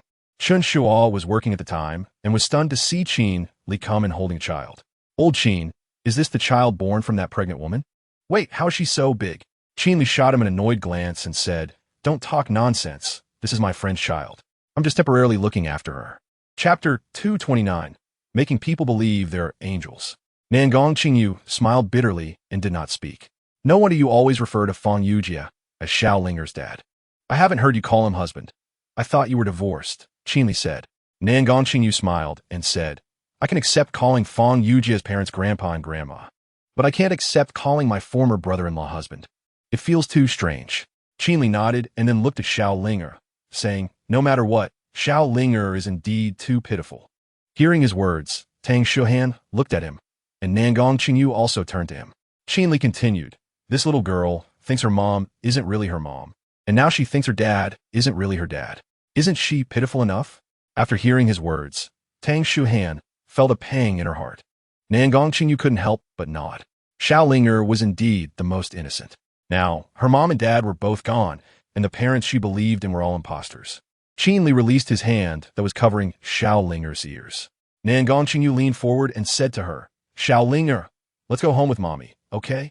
Xiaolinger looked up at Qin Li upon hearing this. Chapter 230. No, she will love me more. The next day, Qin Li woke up in the big bed of Shui Yu watching. He then looked at Yang Yue in his arms and smiled. He gently got out of bed, got dressed, and left the bedroom. After finishing his morning routine, Qin Li went downstairs to buy breakfast and placed it on the dining table. He himself didn't eat breakfast and directly went to Xiangqing Building. He had a feeling that Tang Shuhan would make breakfast for him. Driving all the way to Xiangqing Building and going upstairs, he entered Tang Shuhan's office. Sure enough, Tang Shuhan had prepared toast and fried eggs again. If he had eaten beforehand, he would have definitely overstuffed himself. Qin Li had learned to anticipate this. While he was eating breakfast, Tang Shuhan was working. After working for a while, Tang Shuhan suddenly looked at Qin Li with a worried expression and asked, "Qin Li, do you know of any place suitable for holding a streamer conference? It would be best if it has a stage and activity space." Qin Li was taken aback. He really knew of such a place, but Qin Li cautiously glanced at Tang Shuhan and said, "I know a place that might meet your requirements. The venue, accommodation, dining, entertainment, fitness, massage, and legal advice are all available." Tang Shuhan exclaimed in astonishment. "Are you sure all those facilities are in one place?" Chapter 231. I'm sorry. Ladies. Seeing Nangong Qingyu give up on chatting, Qin Li chuckled. There was nothing he could do. His charm was just too great. From toddlers to elderly women in their 60s and 70s, there was no one who didn't like him. Relying on ability to conquer the world and relying on looks to conquer women. That probably describes someone like him, right? Qin Li sat in his seat feeling pleased with himself, but when he looked up, he found Dong Yaxin staring at him. He frowned and asked, "What's wrong?" Dong Yaxin glanced at Chao Xiaoqing and Huang Qi, shook her head, and said, "It's nothing." However, despite saying that, Qin Li soon received a WeChat message she sent secretly. "Dong Yaxin, you said when you came back from home." Qin Li realized what she was thinking when he saw this message. "This Dong Pinru. You did promise her that you would go on a date with her after coming back home. Of course, you have to make plans with her. Not to mention that you still need to find an opportunity to use that good-looking card with Dong Yaxin. Just based on Dong Yaxin's persistent seduction, Qin Li would also find a chance to take advantage of her. However, he has an appointment with Tang Shihan tonight. Qin Li typed a reply. Qin Li, let's wait a couple of days. My period just started. Chapter 232. I'll change my name to Qin Jinshi. Chen Shuo and Li Jiang were impressed by Qin Li's response and willingly respected him as the master of the lewd faction. However, Qin Li firmly rejected this notion and decided to report these two slackers to Tang Shihan for not doing their jobs properly. They chatted and bragged until noon. And then Qin Li took a leave and went out for lunch with his charming bodyguard. He had indeed been spending time with Tang Shihan these days and hadn't had a proper chance to be alone with this little bodyguard. Anyway, there wasn't much going on at the company, and even if there was, it wasn't his concern. After finishing lunch, he directly took the little bodyguard to the Liru Club. Doing such things during the day did give him a sense of guilt. However, Qin Li was the nemesis of guilt and loved to fight against it. It wasn't until dusk that Qin Li finished his work. Qi Ryu was already exhausted, and after looking down on her a bit, Qin Li took a shower and got dressed. Then he drove to the Xiangqing building. Sitting in the car, Qin Li leisurely hummed a tune. With his extraordinary skills, no kind of fairy was to be feared. Moreover, he felt invigorated after exercising. Exercise is the source of all life. He drove back to the parking lot of Xiangqing building. Chapter 233. You can only listen what I say from now on. Since the barbecue stall was still quite empty, their barbecue was quickly served. While Qin Li chatted with Tang Shihan, he skewered the meat. However, no matter how he tried to persuade her, Tang Shihan refused to eat the grilled kidneys. There was nothing he could do, so he ate them himself. Although he had extraordinary skills, he still needed to replenish his energy. Perhaps they had indeed come a bit early. By the time Qin Li and Tang Shihan had almost finished eating, the barbecue stall was still somewhat quiet. At this moment, the two migrant workers had already gotten up to settle their bill. Seeing them pay, Tang Shihan looked at Qin Li's scattered bamboo skewers and said, "Let's also settle the bill and leave." Qin Li nodded. He was already full. They got up and followed the two migrant workers to the checkout counter at the barbecue stall. The person responsible for the checkout was the burly man from the barbecue stall. He was likely the owner. "Your total is 72. I'll charge you 70. Qin Li heard this clearly from behind the two men. The two migrant workers really hadn't eaten much, and with drinks, they only spent 70 yuan. Chapter 234. A perfect first time. Qin Li drove for a few minutes and arrived at their destination. He found a parking spot and parked the car. Grinning as he said, "We're here, get out." Tang Shihan hadn't paid attention to where he was driving, so she curiously looked outside. Then she froze. Qin Li. Qin Li laughed and asked, "What's wrong? Are you satisfied?" Looking out the window, Tang Shihan, with a shocked expression, said, "You really are." Qin Li. Tang Shihan didn't even know how to express her emotions. She opened the car door and got out. Seeing the unfamiliar, yet familiar plaque in front of her, her feelings became complicated. She would never have thought that Qin Li would bring her to the hotel where they had their first disastrous encounter. This hotel had once caused her great sorrow, but at the same time, it also bore the beginning of their story. Qin Li stepped beside her, looked at the plaque, and then sighed. "Let's start again from where we began. Consider this a reincarnation." Tang Shihan glanced at him and then let out a sigh. Destiny is truly interesting. After all the twists and turns, we ended up back here. Chapter 235. A more professional question. Seeing Tang Shihan's speechless expression, Qin Li hugged her and laughed, saying, "All right. Don't be angry." Tang Shihan rolled her eyes and replied, "I'm not angry." "Then why do you have such a serious face?" Qin Li asked with amusement. Tang Shihan said, "I'm just a bit unhappy." Qin Li. Tang Shihan said with a frown, "How can I face my family now? What's the big deal?" Qin Li said, both amused and exasperated. "We're not in a puppy love. This is perfectly normal, and besides, your mom said herself that she looks forward to having grandson." Tang Shihan pinched his face and said, "I just need to have skin as thick as you." "No need," Qin Li said with a grin. "As long as you have half my thickness, you won't have to worry about this." Tang Shihan couldn't help but laugh at him. This rascal really has some self-awareness. Tang Shihan picked up her phone and checked the time. It was already past 9. Qin Li nodded. Seeing that Tang Shihan wasn't flustered at all, he curiously asked, "It's past 9. Aren't you worried?" "What do I have to worry about?" Tang Shihan replied matter-of-factly, "Who would dare deduct my salary?" Chapter 236. I never have a dirty heart. Qin Li's mind raced as he mischievously thought about this office before looking at the people on the sofa. At this moment, he realized that there were two men sitting on the sofa. He recognized the man with thinning hair and a receding hairline. It was Principal Zhang Jinxing of Zhejiang University. The other man was about the same age as Zhang Jinxing, in his 50s, but looked much more imposing. He was stout, stood tall, and had sharp, piercing eyes.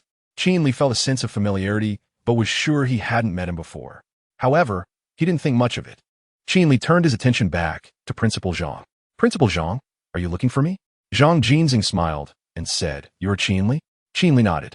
After nodding, Zhang Jinxing looked at the other man and said, Qin Li, this is Mr. Fong, the head of Yina Province. The head of Yina Province?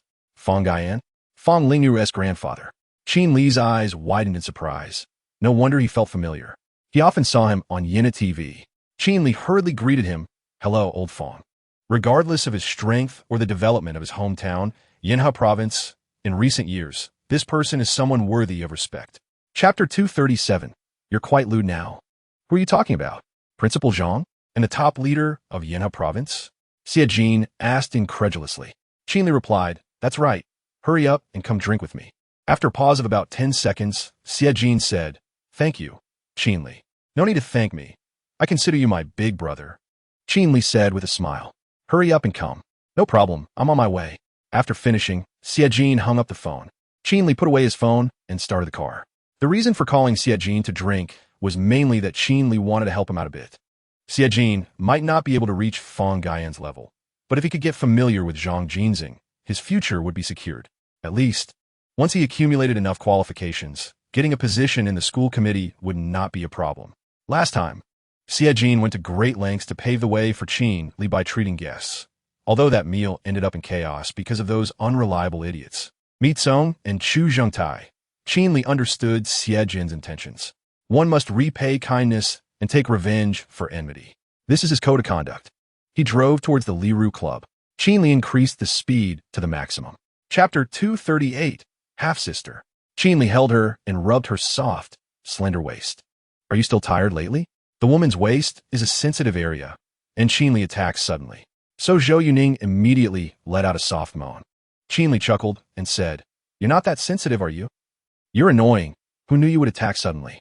Zhou Yuning sweetly said as she leaned on his shoulder, You have to take responsibility for me. Help me massage again later. Qin Li gave her a light slap on the butt. You're trying to take advantage of me. I'm not trying to take advantage. I'm giving you a chance to be close to a big star, Zhou Yuning said playfully. Qin Li grinned and asked, So does that mean you're also asking for an internal massage? Zhou Yuning kissed his cheek and said, Let's do a proper massage first, okay? There are still many things to do.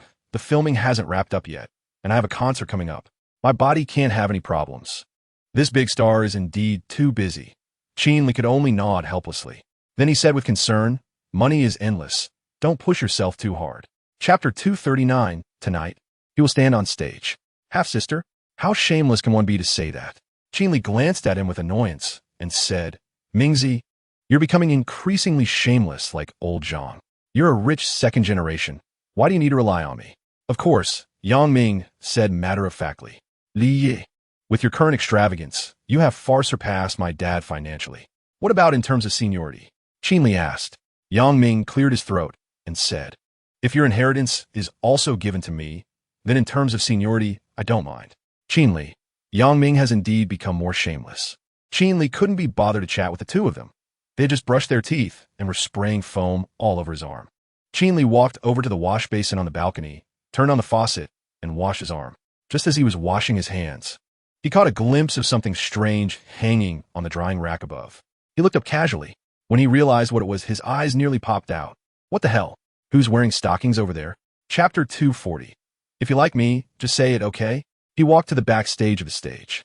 A temporary makeup room and dressing room had been set up here. Qin Li stepped in the makeup room and happened to see Lin Eryun sitting in front of a mirror doing her makeup. Qin Li walked over and jokingly said, Don't you have a makeup artist? You have to do your own makeup? Makeup artists are mostly for guys like you who don't know how to apply makeup. Girls can usually do it themselves, Lin Eryun replied while applying her makeup. So, are you ready? Qin Li nodded and said, What is there to prepare? As long as my voice isn't hoarse, it's fine. Lin Eryun glanced at Qin Li, showing no sign of any nervousness from him. Aren't you nervous? To be honest, a little, Qin Li admitted shyly. I'm a bit afraid you won't perform well. Lin. She had almost gotten used to Qin Li's thick skin. However, just because she was used to it didn't mean others were. Another girl next to Lin couldn't help but laugh upon hearing Qin Li's words. Qin Li turned his gaze towards her when he heard the laughter. Chapter 241, Mysterious Program. Because of love, Qin Li's makeup was finally done. After Lin finished his makeup, she styled his hair and then touched up her lipstick. Finally, she went to the dressing room to change clothes. As it approached 7:30 p.m., the graduation party was about to commence. The stage was already filled with people, and the entire playground was bustling with crowds. Everyone eagerly looked towards the stage. Zhang Jinxing also arrived at this time, leading a group of school leaders to sit in the front row. As the clock struck 7:30, the lights on the stage suddenly went out. Then the dancers took the stage. Once the dancers were in position, the lights came on, music blared, and the crowd roared. The opening dance began. A dozen energetic students instantly transformed from stillness to movement. With the soaring music and passionate dance, Qin Li, watching from the side, felt a surge of excitement. This is the passionate youth, the last collective celebration before graduation. The opening dance lasted about 5 to 6 minutes. After the dance ended, it was time for the host to take the stage. For hosts, 2 men and 2 women took turns to come on stage. One of the female hosts was naturally Lin, while the other was the girl Qin Li had met in the makeup room. Chapter 242, Xiaolan stirring things up. As the accompaniment began, Qin Li slowly walked to the center of the stage. Zhang Jinxing, who was in the front, was momentarily stunned upon seeing Qin Li. Then a playful expression appeared on his face. This kid is actually performing a program, and it's a mysterious program. Interesting.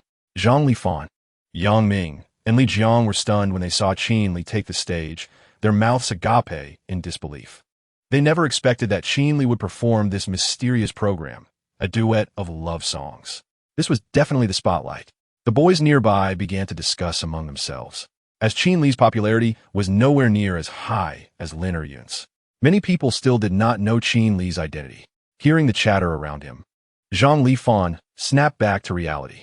Whatever, my brother is on stage. Let us support him first. Zhang Lifan immediately cupped his hand around his mouth and shouted with all his might, Qin Li, I love you. Go, Qin Li. At that moment, Li Jiang also regained his senses and shouted loudly, Qin Li, you're the best, roar. Yang Ming's shout was more skillful. Liga, I love you. Just like a mouse loves rice. Chapter 243. The white moonlight in my heart. Lin looked at Xiaolan and coldly said, then may I ask, with so many outstanding boys at Jinjiang University, why did you choose your current boyfriend? Have you tried all the others? This statement caused an uproar among the crowd. They did not expect Lin to counterattack directly, and it was a blatant confrontation. The goddess turned out to be so sharp? How thrilling. Qin Li couldn't help but chuckle beside them. Lin sense of revenge was indeed as strong as his. She retaliated on the spot. Xiaolan also didn't expect Lin to respond like this.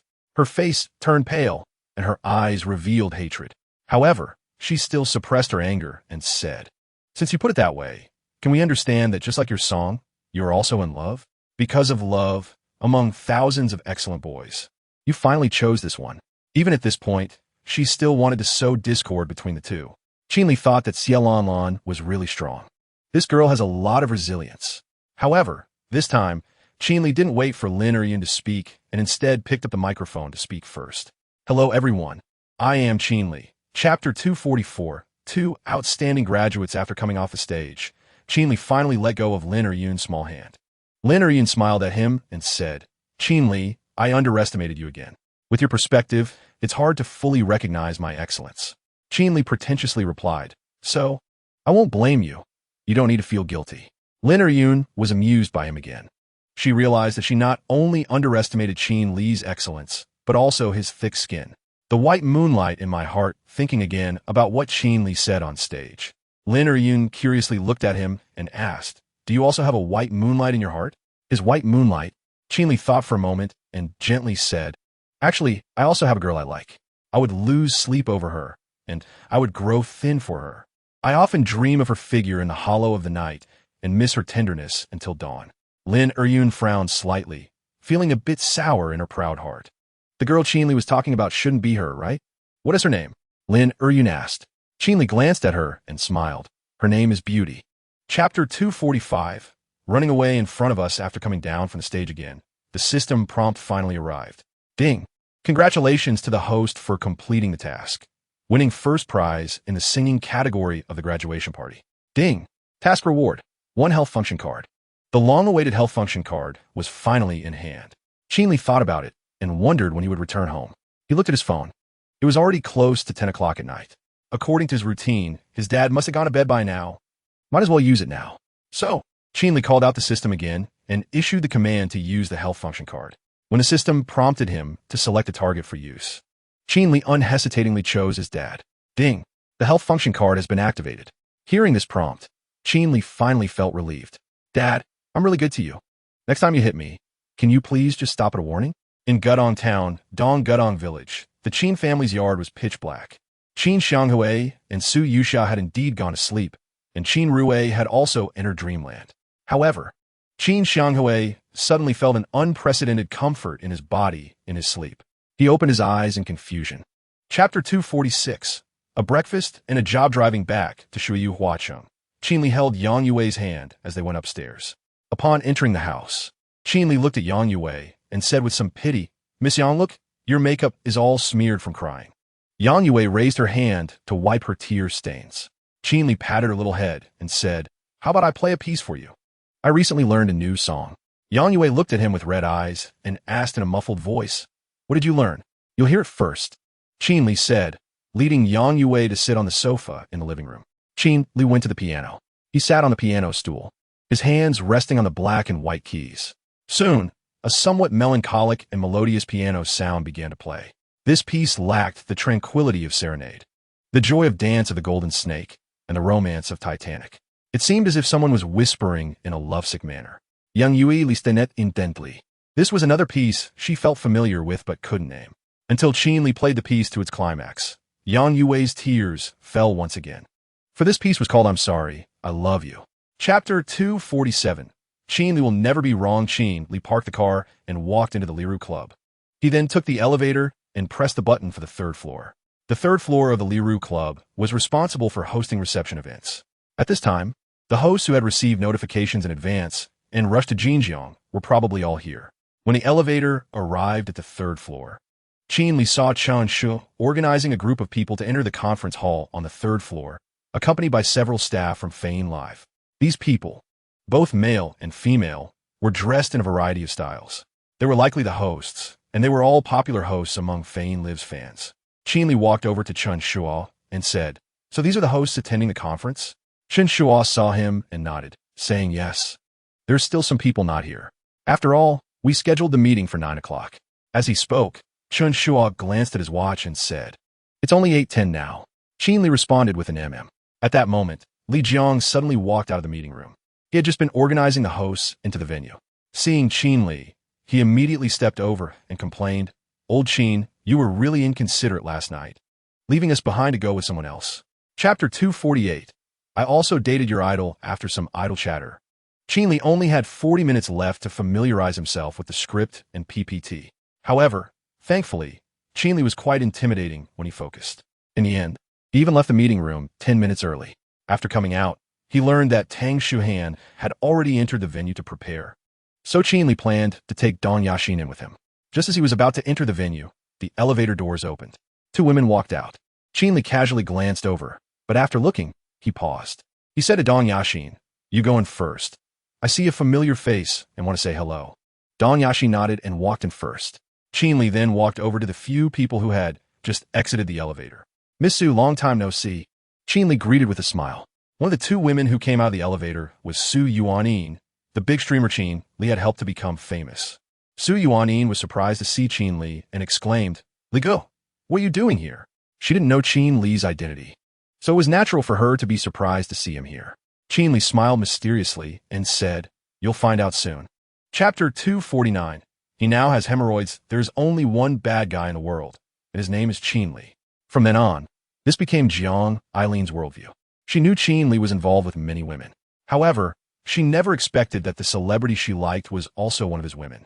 Being pulled by Qin Li towards the venue, Jiang Eileen suddenly felt a surge of courage. She really wanted to take off her high heels and smash them on Qin Li's head. But that little bit of courage was only enough for her to have that thought, not enough to take action. Qin Li brought her into the venue and let her find Su Yuanin by herself. He then went to the front row and sat down between Tang Shuhan and Chen Shuo. Tang Shuhan glanced at the time. It was 8:59. She immediately said in annoyance, "You really came right on time." Qin Li chuckled and said, "I went to the bathroom. Are we starting?" Tang Shuhan shot him a glance and then signaled to Wang Yin, the director of the business department, on the other side. Wang Yin understood and stood up, walking towards the stage at the front of the venue. The staff responsible for adjusting the lights and sound all withdrew. Wang Yin picked up the microphone and tested the sound. The host in the venue immediately quieted down. Chapter 250. Chairman Qin is so rich. Qin Li's words successfully caused a misunderstanding for Chen Shuo. Chen Shuo unconsciously moved a bit further away from Qin Li. If he had to pay the price, he would rather be a sycophant. Tang Shuhan spoke on stage for about half an hour. After finishing her content, she continued, "I believe all the hosts have some understanding of the background and strength of Fein Live. Our Fein Live is backed by Xiangqin Group, and it is destined to be one of the key development projects of Xiangqin Group in the future. Next, let's welcome our second largest shareholder of Xiangqin Group, Director Qin, to give us further explanations. Please applaud and welcome." Many hosts did not expect that today they would not only see the president of Fein Live, but also the director of Xiangqin Group. The second largest shareholder of Xiangqin Group carries more weight than the president of Fein Live. So everyone erupted into enthusiastic applause again. Qin Li stood up and walked to the stage, smiling as he took the microphone from Tang Shuhan's hand. Tang Shuhan stepped down from the stage. Dong Yaxin also took Huang Qi's place and displayed the PPT needed for Qin Li's speech on the big screen. Chapter 251. I Huang. Firmly opposed gambling and drugs, the meeting ended. The staff of Fein Live guided the hosts out of the venue and then to the restaurant at Liru Club. After Qin Li stepped off the stage, Tang Shuhan came up and smiled, saying, "You did well." Qin Li smiled and replied, "When have I ever disappointed you?" Tang Shuhan raised her eyebrows and smiled sweetly.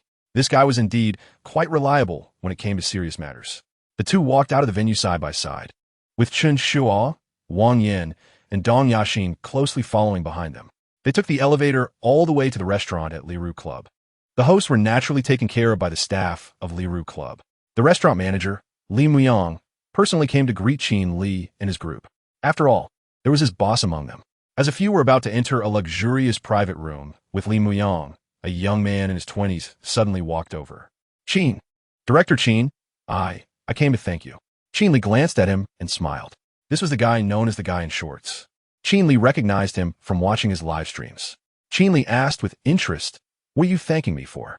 The guy in shorts scratched his head, a bit embarrassed, and said, I'm the guy in shorts.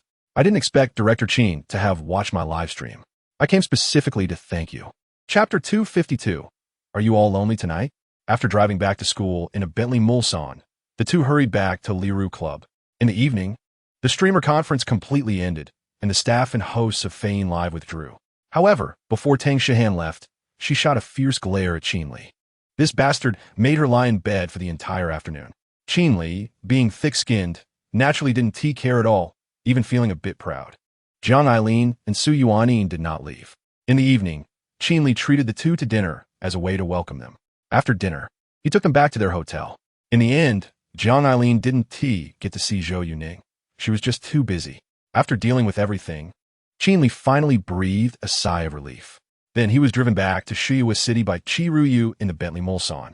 Seeing Qin Li, who seemed a bit tired in the passenger seat, Qi Ruyu said with concern, "Boss, are you tired?"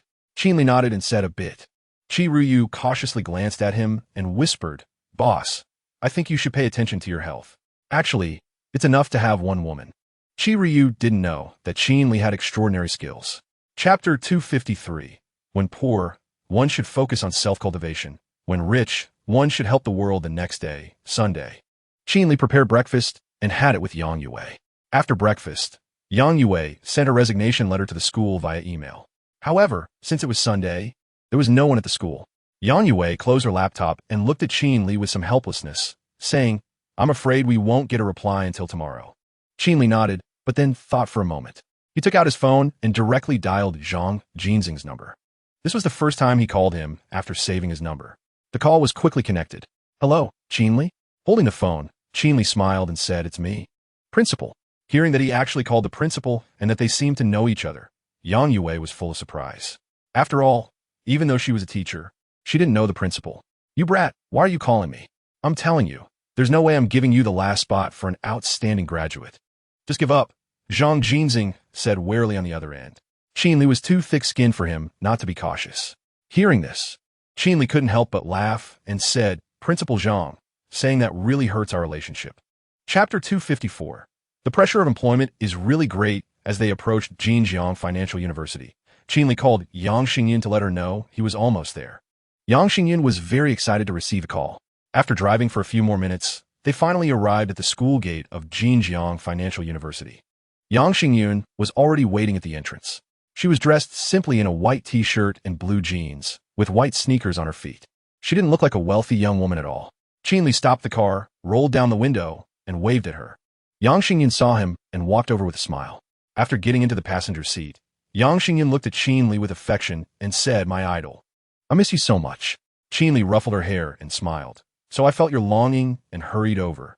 With a smile, Yang Xingyin leaned her delicate face closer and said, "Kiss me first, then we can go." If it weren't for the pleading look in Yang Xingyun's eyes, Qin Li would have definitely refused such an unreserved request. He kissed her quickly, then started driving again. Yang Xingyun was in high spirits, happily asking from the passenger seat, "Where are we going?" Chapter 255. Villa number 9 in Scenic Garden. The security personnel from Qineng quickly dragged the group out. The Yanyu building returned to calm. Only then did Qin Li look at Wei Shidong, who still had a scar on his nose from the last time Qin Li had injured him at Xianqing building. This scar made his face appear even more fierce. Qin Li asked, "What are you doing here?" Wei Shidong bent over respectfully and said, "This Yanyu building is mine. I opened this Sioux cuisine restaurant because I really like Sioux cuisine. I happen to be having lunch here today." Qin Li nodded and said, "That's good. Is there a quiet place available? I want to have a meal here."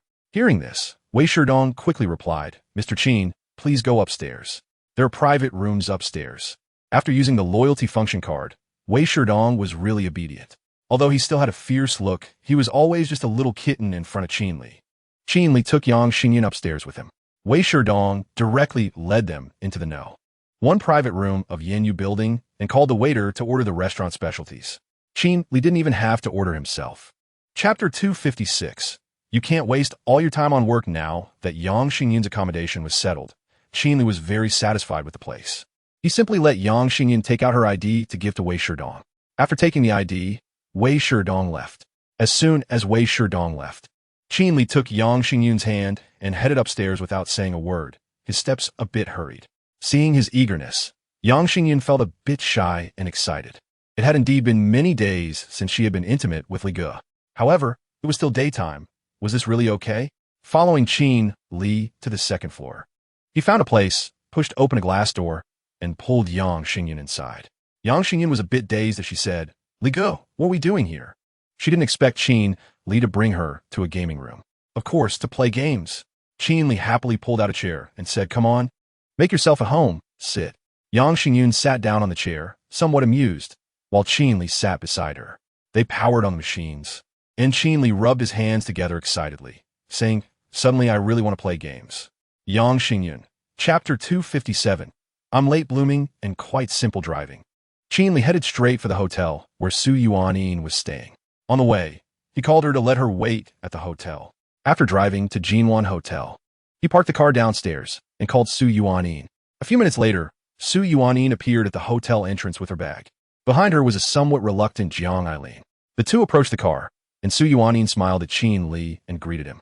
Qin Li looked at the two and smiled, saying, "Get in the car." "Okay." After Su Yuanin said this, she pulled Jiang Eileen to sit in the back seat of the Bentley Mulsanne. Qin Li looked in the rearview mirror and said, "Yuanin, you sit in the passenger seat."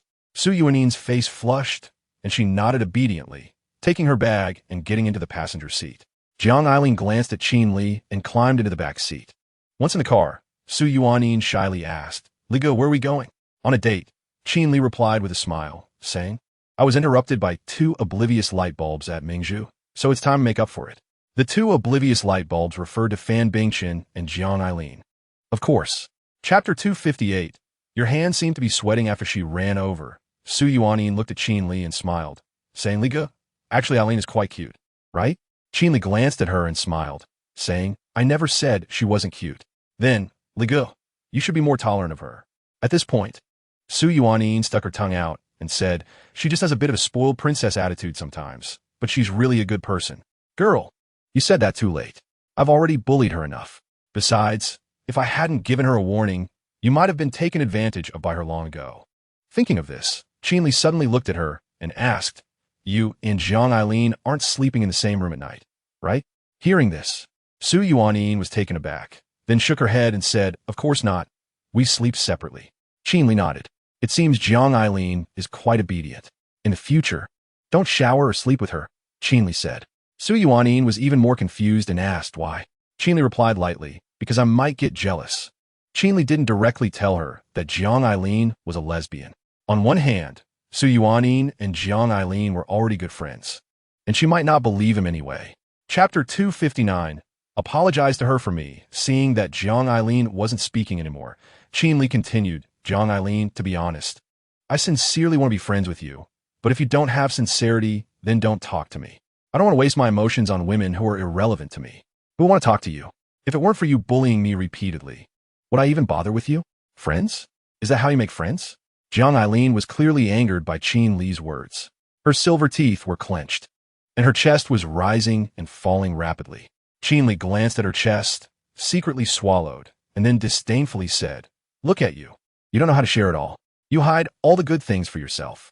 Someone like you doesn't deserve to be my friend. Seeing his gaze and hearing his words, Jiang Eileen finally couldn't help but curse. Qin Li, you're such a jerk. Qin Li shrugged indifferently. I'm not. Seeing his rogue and jerk demeanor, Jiang Eileen's eyes turned red instantly. Then she turned and ran out of the vegetable field. As she ran, she finally couldn't hold back her tears. Chapter 260. Your salary is the Jade Emperor. The man walked up to Jiang Eileen and bowed, saying, I'm sorry. Seeing him apologize for himself, Qin Li looked at Jiang Eileen and said, is that enough now? Jiang Eileen shook her head. Her eyes reddened as she said, there's no sincerity at all. Hearing this, Qin Li glared at the man and said, how can you be insincere? The man immediately said innocently, I've been very sincere. My back hurts. Qin Li replied, you bent down a couple of times and it hurts? You're not worthy of being a man. Qin Li simply said to Jiang Eileen, Miss Jiang, it's impossible for me to personally apologize to you. My back hurts and I can't bend down at all. What do you want me to do? Jiang Eileen thought for a moment and pointed at the man, saying, tell him he shouldn't have bullied me. Qin Li nodded and gave the man a look. The man understood and said, I shouldn't have bullied you, I'm sorry. Jiang Eileen continued, you shouldn't have made me wash peaches. The man replied, all right, I shouldn't have made you wash peaches, I'm sorry. Jiang Eileen added, you shouldn't have looked at my chest. The man, in a dazed manner, said, I shouldn't have looked at you. I didn't look at your chest. Chapter 261. The duck pot is auspicious. Qin Li drove out of Zhejiang University and glanced at Lin Eryun in the passenger seat, asking, do you know any good places to eat near the school? Lin Eryun shook her head and replied, I rarely go out to eat, so I'm not familiar with the shops outside. Then haven't you wasted 4 years of college? Qin Li said seriously while driving. The most important thing about college is to enjoy the food around the school. Lin Eryun glanced at him and said, then you should know what good places are nearby. Why are you asking me? Qin Li indeed knew a few good places nearby, as he often went out to eat with Zhang Li Fan and the others. However, he wasn't sure if those delicacies would guarantee system rewards. After thinking carefully, he suddenly thought of a place. The Dongxianqing hot pot restaurant seemed to be nearby. He had received system rewards there when he had dinner with Yang Yue. How about we go eat hot pot? Qin Li asked. Lin Eryun nodded nonchalantly and said, you decide. Seeing she had no objections, Qin Li turned the direction and headed toward Dongxianqing hot pot restaurant. Chapter 262. I allow you to be willful. Once their meal was quite enjoyable. They chatted while eating, occasionally teasing each other, complimenting each other, sharing sweet moments, and even having some heated debates. Their debate topic was surprisingly about the main reasons for Wang Engxi's reform failure.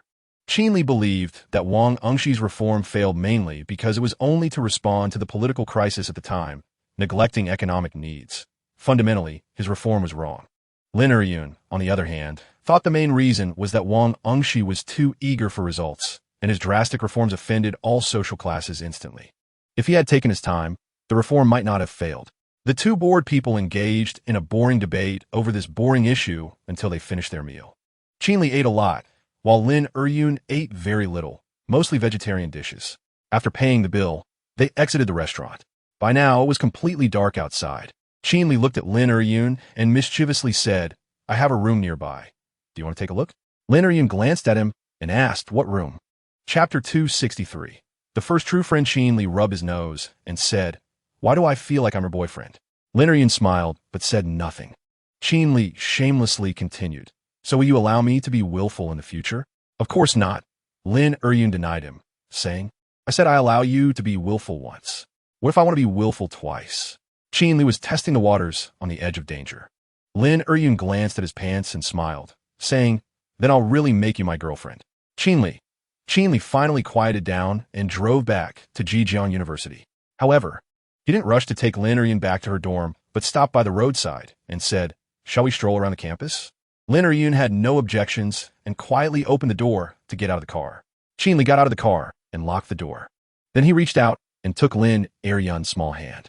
"Let's go. Let's take a good stroll." Lin-Er-Yun smiled and said, "We've been strolling for 4 years. Aren't you tired of it yet?" Qin Li chuckled and replied, "It's different now. I'm holding the hand of the campus goddess while strolling around."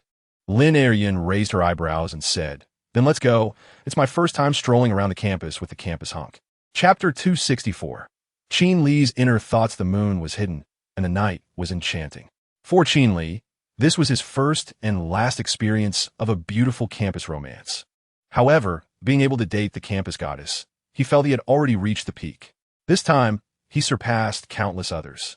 The two chatted by the lake for a long time, and it was getting late. Couples hidden in the bushes began to return to their nests. When does time pass the fastest? It's when a person is happy. Time feels like it's flying by. Of course, this isn't just an excuse for you 3 seconds. Lin-Er-Yun took out her phone and checked the time. "It's almost 11 o'clock. I should head back to the dorm to ensure the safety of female students." The girls' dormitory at Zhejiang University locks its doors at 11 in the evening. The boys' dormitory, on the other hand, stays open all night, as the school likely thinks they are not in danger. Qin Li also saw the time on her phone and said shamelessly, "How about we go check out a big bedroom?" Lin-Er-Yun laughed and replied, "Greedy man. I won't let you have your way and send me back to the dorm." Qin Li pouted and helped her up from the grass. The two stood up and walked side by side towards the girls' dormitory. Chapter 265. The story of the wolf. The next morning, Li Jiang got up early for work and cast a resentful glance at Qin Li as he left. Qin Li didn't go to work. Instead, he asked for a day off from Tang Shuhan. He ran a couple of laps around the playground and then went to the cafeteria for breakfast. After finishing breakfast, he conveniently brought a portion for Zhang Li Fan and Yang Ming, who were still asleep. When he returned to the dorm, the two were still not up. Qin Li placed the breakfast on the table and said, "I just saw a big-breasted beauty at the dorm entrance, wearing a low-cut outfit. I wonder who she was waiting for." Zhang Li Fan immediately sat up and said, "I'm going to check it out." Yang Ming also woke up, sitting up and saying, "Damn, I have a date with my girlfriend today. Could it be her?" "Come on, your girlfriend, old Qin, can't not know her," Zhang Li Fan retorted. "Besides, your girlfriend doesn't have big breasts." "Oh, right." Yang Ming chuckled and then lay back down. Just as he lay down, he suddenly remembered something and immediately sat up to get dressed. Zhang Li Fan had already gotten out of bed to put on his shoes. Seeing him start to get dressed again, he curiously asked, "Didn't you say it's not your girlfriend?" "Yeah," Yang Ming replied, pulling a t-shirt over his head. "Just because she's not my girlfriend, I want to check it out even more. I'm still young. I need to see more of the world." Chapter 266. The murder in the parking lot. Since they were at the girls' dorm entrance, the two didn't get overly affectionate.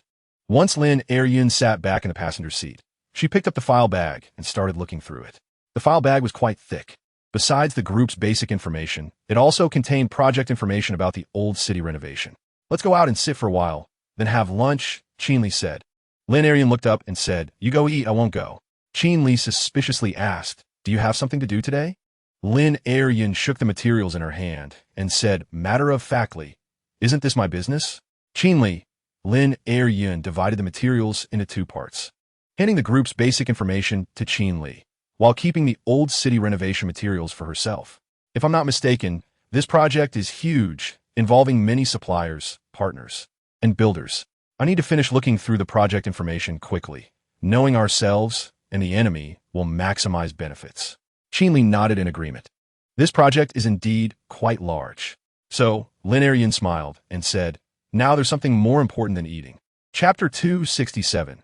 One survivor is enough. After the gunshots rang out, both of them immediately heard a few barely audible footsteps approaching their car quickly. We can't just sit and wait. Qi Ruyu's gaze turned cold. Assassinating Qin Li undoubtedly touched her reverse scale. Boss, stay down and don't look up. After saying this, she reached to the side of her shoe and pressed a switch on it. Then she pulled out 4 or 5 thumb-sized shurikens from the sole of her shoe, each glinting with a cold light. She opened the driver's side door, just a crack, and swiftly dashed out. As soon as she went out, Qin Li suddenly heard several gunshots. Moreover, he heard someone groaning softly. Qin Li's heart raced. Qi Ruyu was now exposed to the enemy, which was extremely dangerous. The previous groan was brief, and he couldn't tell if it was from the enemy or Qi Ruyu. Qin Li quietly raised his head to observe the adjacent vehicles, then abruptly opened the car door and rushed out. Peep peep. As he dashed to the front of the adjacent vehicle, 2 gunshots rang out behind him. Instantly, 2 bullet holes appeared where he had just run. Qin Li crouched down in front of the car, his heart racing. Chapter 268. The informant. After taking care of the last person, Qin Li stood up, somewhat exhausted. The parking lot was a scene of devastation. Bloodstains, corpses, handguns, bullet holes. Qin Li walked towards the security room. Upon arriving at the parking lot security room, Qin Li pushed the door open and saw 2 bodies in security uniforms lying inside. Seeing these 2 bodies, Qin Li sighed. Then he picked up the landline on the security room desk and dialed the police. After reporting the incident, Qin Li also called Tang Shuhan to briefly explain his current situation. Upon hearing this, Tang Shuhan panicked and rushed downstairs. However, the door from the parking lot to the building was locked, and she couldn't open it after pulling for a long time. She decided to climb down to the first floor and exit the building, then arrived at the entrance of the underground parking lot. When she reached the entrance, she happened to see Qin Li standing at the entrance, bare-chested and covered in blood. Upon seeing him, Tang Shuhan's eyes instantly filled with tears as she hurried over to check on his condition. Qin Li, are you okay? Qin Li touched her head and, with a hoarse voice, said, I'm fine. It's all someone else's blood. Don't cry. Hearing this, Tang Shuhan finally breathed a sigh of relief and started to cry in his arms. Chapter 269. I thought of someone. Dong Yashin had no idea what was happening. Seeing Qin Li's gloomy expression, she hurriedly waved her hand and said, I didn't, Brother Li. What exactly happened? Qin Li did not answer her, but turned to the other 2. Huang Qi was also frightened by his serious demeanor and nervously said, Secretary Qin, I didn't either. Qin Li then looked at Chao Shaoqing. Among the 3, he was most suspicious of Chao Shaoqing. Chao Shaoqing shook his head and said, I didn't either. Qin Li stared at him for a long time, then glanced at the other 2 and said, Last chance, who is it? By the end, Qin Li's tone had become extremely grim. He was almost certain that it was them who leaked the information because when he arrived, it was Qi Ryu driving, and the probability of him being followed was very low. However, they definitely weren't the masterminds. They didn't have the ability to murder him. At most, it was just leaking information. Chun Shuo and Li Jiang were silent nearby, as they had never seen such a serious Qin Li before. Dong Yashin's tears fell down, and she squatted in front of Qin Li, feeling wronged as she said, I really didn't. I have no idea what happened, Brother Li. Chapter 270. Your soul. I can't sleep. Tang Shuhan looked at Qin Li with confusion when she heard him say he thought of someone. Qin Li pondered for a moment and slowly uttered 2 words. Bai Luo. Bai Luo? Tang Shuhan's eyes widened as she suddenly remembered this person. Bai Luo was originally a signed artist with Xiangqing Film and Television, but due to the incident at Lianhua Building, he was fired and blacklisted by Xiangqing Film and Television. Subsequently, numerous film companies and TV stations announced a ban on him. For a time, Bai Luo's reputation was in ruins. However, he did not die. In fact, he hadn't even been imprisoned yet. He was currently under surveillance, as he still had many lawsuits pending. Qin Li had mentally sifting through countless possibilities. Among the people he had offended, the only ones with such financial power were Wei Shidong and Bai Luo. Moreover, as a celebrity, Bai Luo undoubtedly had a vast network of contacts. No one knew who he was acquainted with. Of course, Qin Li was only speculating at this point. Zhang Lei clearly knew about Bai Luo too. On one hand, Bai Luo had a certain level of fame, and on the other hand, the recent ban incident had stirred up quite a commotion, making it hard not to be aware of it. Mr. Qin, are you saying you have a grudge against this Bai Luo? Chapter 271. Be honest. After spending some affectionate time with Tang Shuhan in the office, she took Qin Li to the top floor of Xianqing building. Today, Tang Shuo was not in the company, so Qin Li didn't have to explain everything to him again. He directly asked Tang Shuhan to take him to the emergency broadcasting room used for urgent notifications. In this broadcasting room, Qin Li sat in front of the microphone, and his voice could reach the speakers on every floor, allowing everyone in the building to hear. Qin Li sat in front of the microphone, and with Tang Shuhan's help, she turned on all the switches for every floor in the building. Qin Li picked up the microphone and said, "Hello? Hello, can you hear me?" There was no response. Tang Shuhan couldn't help but roll her eyes at him and said, "Are you stupid? Even if they can't hear you, you can't hear their responses." All right. Qin Li felt somewhat embarrassed. Life inevitably has its ups and downs and silly moments. Everyone in the building heard the conversation between Tang Shuhan and Qin Li, and laughter erupted on all floors. Li Jiang and Chen Shuo also heard it. Li Jiang asked suspiciously, "Is this old Qin?" Chen Shuo nodded and said, "It sounds like him. He occasionally acts a bit silly when he's not being serious." Chapter 272. Like it's a free gift. Chen Shuo hesitated for a moment and said, "Old Qin, there's something I don't know if I should say." Qin Li glanced at him, as if he already knew what he was going to say, and directly replied, "Don't say it." Chen Shuo, with a thick face, said, "Then I'll just say it. Qin Li, old Qin, I don't think the informant is Huang Qi." Chen Shuo watched Qin Li's expression while saying, "That little girl is both introverted and timid. She stutters when she speaks and screams in fright when she sees Li Jiang. How could she possibly do such a thing? Don't you think, Li Jiang?" Qin Li looked at Chen Shuo and sneered, "Old Chen, do you really think of her as your girlfriend? You haven't even started pursuing her, and you're already turning your elbows outward, huh?" Chen Shuo's face turned red, and he said, "I'm just reasoning with you based on the situation, without any personal feelings involved." Li Jiang responded, "I see all personal feelings in your reasoning.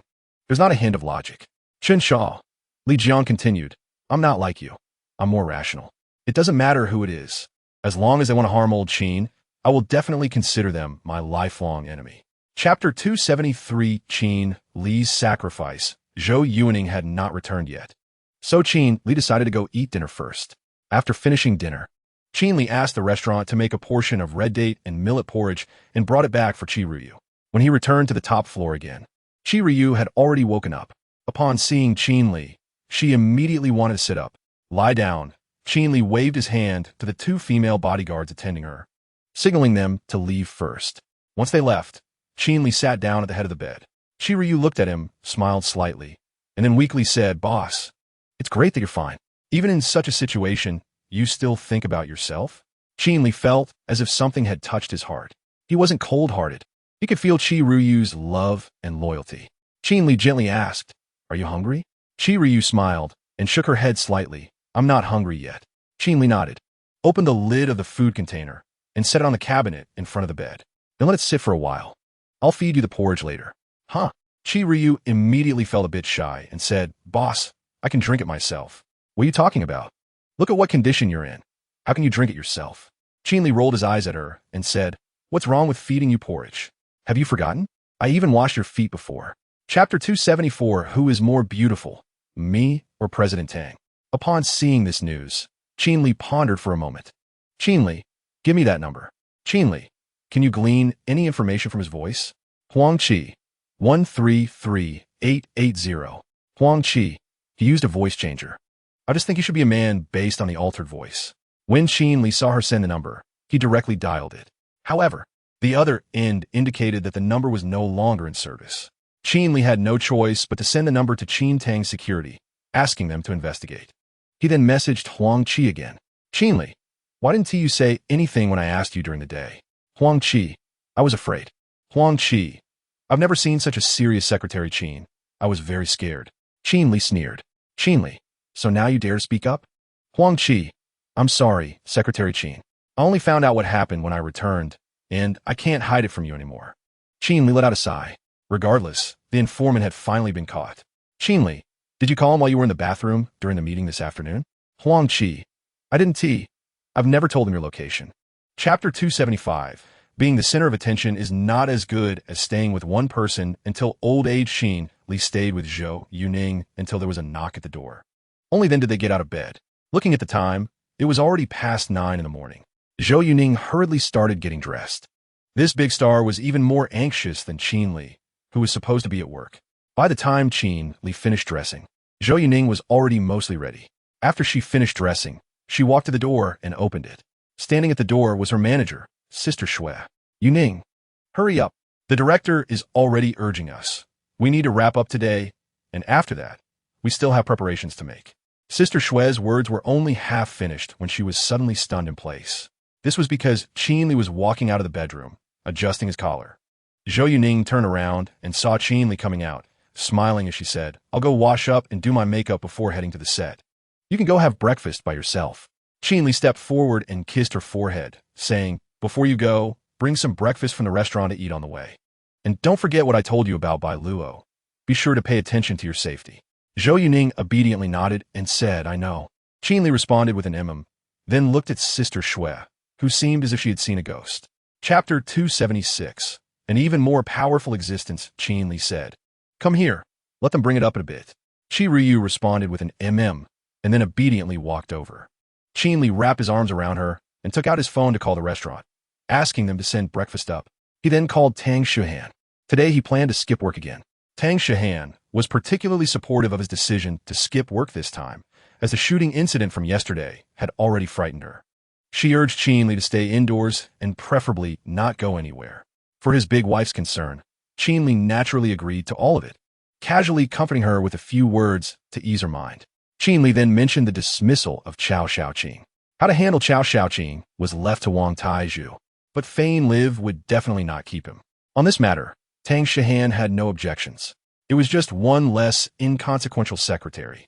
In fact, Tang Shuhan even jokingly asked Qin Li if he wanted to dismiss Dong Yaxin as well. This was quite awkward. Qin Li certainly wouldn't dismiss his little maid, as Dong Yaxin was very obedient and sensible. Tang Shuhan was just teasing to make Qin Li feel a bit awkward before hanging up the phone. Chapter 277. How to Pursue a Rich Woman. In Yanjing, in an antique-style courtyard, a young man dressed in a long gown reached out with iron tongs to pick up a piece of bloody meat from a basin in front of him. He then casually tossed the meat into the pond in front of him. Smelling the blood, a swarm of palm-sized fish immediately surged forward. These fish opened their mouths, revealing their serrated, chilling teeth. It turned out to be a group of piranhas. Once the meat hit the water, it was instantly devoured by the piranhas. The young man smiled and picked up another piece of meat. At that moment, a burly bald man entered the courtyard. "Young master, the person has been brought back." The young man responded with an continuing to feed the fish with enthusiasm while asking, "No traces left, right?" The bald man respectfully replied, "None." It was handled very cleanly. The young man put down the tongs, wiped his hands with a towel, and said, "Bring him in." The bald man nodded and waved outside. Instantly, two men brought someone inside. The person being held was none other than Bai Luo, who had mysteriously disappeared last night.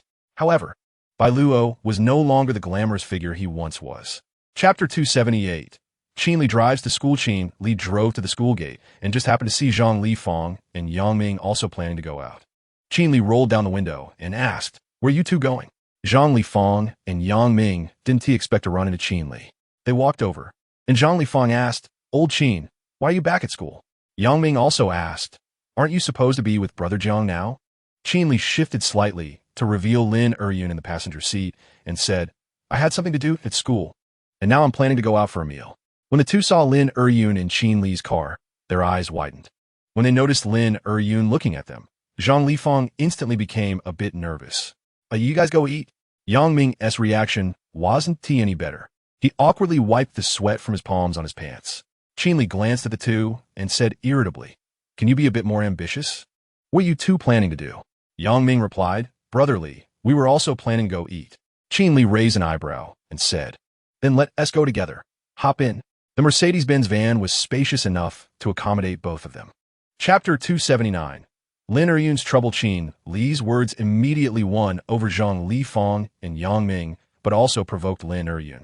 It was indeed a bit excessive to talk about picking up girls in front of his girlfriend. Qin Li cleared his throat and shot a glare at Zhang Lifang and Yang Ming, saying, "Although the methods I mentioned are effective, they also need to stem from genuine feelings. The essence of dating is mutual appreciation and affection. Women won through mere tactics, one tea lasts long. Especially for you too with your impure intentions of pursuing rich women. Don't bring up such topics anymore. Qin Li's survival instinct was strong. He quickly shifted the focus of the conversation and then hastily redirected the blame. The whole operation was as smooth as flowing water. Zhang Lifeng nodded awkwardly. Yang Ming scratched his head awkwardly and said, I will pass Brother Li's words to my friends. Qin Li hummed in agreement, then looked at Lin Eryun and said, True love should be like what we have, without any ulterior motives, just simply attracted to each other's qualities, plain and unadorned, but definitely can last. At this point, Qin Li smiled at Lin Eryun and asked, Right, dear? Chapter 280. Wang Taizhu's gambling curb. Could Lin Eryun's troubles be worse than the murder in the underground parking lot of the Xiangqin group? Naturally, Qin Li was not afraid. Although Lin Eryun was somewhat worried, deep down she was also anxious. Coupled with Qin Li's insistence, Lin Eryun had no choice but to agree to take him back to her home first. Qin Li followed Lin Eryun down a small path in the bungalow area, with low houses on both sides. Occasionally, dirty and messy garbage was carelessly piled up along the sides of the road. Qin Li was still unaware that someone as privileged as Lin Eryun had grown up in such an environment. Following Lin Eryun all the way, the two eventually arrived at the entrance of a bungalow. The wooden door of the bungalow was very dilapidated, and it was wide open, indicating that someone was home. Lin Eryun tightly grasped Qin Li's hand and said, You must not be impulsive. Protect your own safety. Is it that serious? Qin Li asked, puzzled, and nodded. Seeing him nod, Lin Eryun led him through the door. Upon entering, Qin Li saw a small courtyard, but it was overgrown with weeds, clearly indicating that it hadn't been cleaned for a long time. Lin Eryun sighed when she saw the weeds. Then she led Qin Li through the weeds to the door of the house, where she directly pushed the door open. Chapter 281. Qin Li. You are truly a paradox. Lin Yuping did not know where he was being taken, but he understood it was definitely not a good place. So when Shi Ruyu tried to drag him away, he struggled desperately. Shi Ruyu frowned, simply knocked him out with a chop, and then carried him away. Lin Eryun watched her father being taken away and sighed deeply. Qin Li stepped forward and put his arm around her shoulder, saying, You should have told me earlier. Why bear so much alone? Lin Eryun nestled into his embrace and said, I don't have the right to ask you to handle this for me. Our love is no longer equal. I want to give you more, but I can't do it right now. Qin Li wiped the tears from her face and helplessly said, Are you really planning to make me your boyfriend? Lin Eryun gently shook her head and said, I just want to protect you as you protect me. I just need to understand your intentions. Qin Li held her as they walked into the house. The inside of the bungalow was as dilapidated as the courtyard. Described as impoverished would not be an exaggeration. Lin Eryun looked around and sadly said, Everything that could be sold has been sold. This is no longer a home. Chapter 282. There are actually 2 bedrooms because they had wasted too much time in between. The two once again got back on the road, and it was already around 4 in the afternoon. While driving, Qin Li said, By the time we arrive, it will probably be dark. Lin Eryun responded, Then let us go to the company tomorrow. Upon hearing this, Qin Li grinned and said, Then let us stay at a hotel tonight. After hearing Qin Li's words, Lin Eryun glanced at him and smiled. Do you remember the night you said you would give me a gift? Qin Li was taken aback and nodded. I remember. What's wrong? Lin Eryun said, That night I made a decision. If you can't recite 100 poems, I won't go with you to see the big bed. This girl would never change her grudge-holding nature in her lifetime. I can't recite, Qin Li said, driving with an annoyed tone. But I will sleep with you sooner or later. You figure out how to solve this problem. In Lin Eryun's heart, she thought that Qin Li could never change his shameless nature in his lifetime. The two fell into silence. The journey was long, so Qin Li simply turned on the car radio to listen to music. Chapter 283. Be polite to your rescuer after some pleasantries. Qin Li put away his phone. The old city renovation in Donghua City cannot bypass the authorities. Qin Li took Lin Eryun to have a meal, mainly to help her establish connections in Donghua City. With Fang Guyin backing him, the future development of Li Yun real estate in Donghua City would undoubtedly be much smoother. After settling the meal, Qin Li went to another bedroom. After traveling for so long, a shower would refresh him. By the time Qin Li finished showering and came out, Lin Eryun was already drying her hair. Her long black hair flying around, combined with her stunning beauty, made Qin Li's heart skip a beat. After his heart raced, he began to resent the front desk for having 2 bedrooms. Qin Li picked up the phone on the table and saw a message from Qin. Qin. Location information. Qin. You come to Donghua without saying a word? Qin Li smiled and replied, sorry, I came in a hurry, and I didn't know you were in Donghua. I just arrived and called my uncle. Qin. I just returned from Yanjing yesterday. My mother-in-law misses Xiao Ling air too much, so I brought her back to stay for a couple of days. Chapter 284. Remind her occasionally while they were chatting. Fang Guyan walked out from his study. Seeing him come out, Qin Li hugged Xiao Ling air and called out, Uncle. Fang Guyan smiled and patted his shoulder, saying, I've got a lot on my plate. Sigh. Even at home, I'm still working. Upon hearing this, Qin Li smiled and said, Uncle, you have a heavy burden. So it's normal to be busy, but you still need to take care of your health. I understand. Fang Guyan smiled and then looked at Lin Er-yun, asking, is this your friend? Qin Li nodded, waved Lin Er-yun over, and said, Uncle, this is my girlfriend Lin Er-yun, and this is our uncle. Lin Er-yun felt a stir in her heart. This is the leader of Yanhe province? A powerful figure with high authority. She smiled sweetly and greeted, hello, uncle. Hey, this little girl is quite beautiful, Fang Guyan said, then looked at Qin Li with meaningful eyes and said, she's more than enough for you, kid. Qin Li's heart skipped a beat at his gaze. Qin Yu previously didn't know he had many girlfriends, but Fang Guyan, who had investigated him, likely knew. Chapter 285. Tonight, I'm a simple person. The meal was enjoyable and harmonious. Perhaps because Qin Li was present, Xiao Ling air ate to her heart's content. After the meal, Lin Er-yun helped Qin Yu clear the table. After tidying up, the group chatted for a while longer. Finally, Qin Li made sure that Lin Er-yun got Fang Guyan and Qin Yu's contact information. Then he finally said his goodbyes. Fang Guyan and Lu Huiling both tried to persuade him to stay, but upon learning that Qin Li had already booked a hotel, they had no choice but to stop. However, Xiaoling tightly clung to Qin Li and wouldn't let go. In the end, it was Qin Yu who promised to take her to play with Qin Li tomorrow, which made her reluctantly release her grip. After leaving the Fang family, Qin Li let out a long sigh of relief. Lin Er-yun looked at him and said, now I have more confidence in this project. Qin Li smiled and said, you can come here more often in the future, not just for business. Fang Guyan and Lu Huiling sincerely treated them as juniors to take care of, and this kindness was worth cherishing. Lin Er-yun nodded in agreement and said, I know. All right, let us go. Qin Li took Lin Er-yun to the car. As soon as they got in the car, the system's prompt arrived. Chapter 286. Borrowing money is very unpleasant. Tang Shuhan is the best goalkeeper in the world. Qin Li realized this when he was going home with Tang Shuhan. And today, Qin Li understood another point. Lin Er-yun is the toughest referee in the world. She didn't even open the door and directly gave Qin Li a red card, which left him with no chance to play. Qin Li could only curse a few times at the pretty receptionist at the front desk. Although the woman was somewhat attractive, she had a venomous heart, bringing a beauty to the hotel, but getting a 2-bedroom suite for himself. Was there anything more outrageous than this? While brushing his teeth, Qin Li secretly resented it. He even thought about buying the Wanbin Hotel and making that receptionist unemployed on the spot. That night, he had an unhappy sleep. The next morning, Lin Er-yun was ready early and knocked on Qin Li's door. He and T slept well, and now he was forced to get up. The good mood of Qin Li becoming handsome had long vanished. The two tidied up and had breakfast at the hotel. Then Qin Li drove Lin Er-yun to the address of Li Yun Group listed in the materials. After nearly half an hour's drive, they finally arrived at their destination. Chapter 287. Just call me handsome. Qin Yu quickly arrived at Huadong Commercial Building while driving. After parking in the underground garage, the three of them got out of the car. Qin Li was holding Xiaoling, and Qin Yu followed behind them. The three looked a bit like a family of three. They took the elevator to the first floor of the Huadong Commercial Building.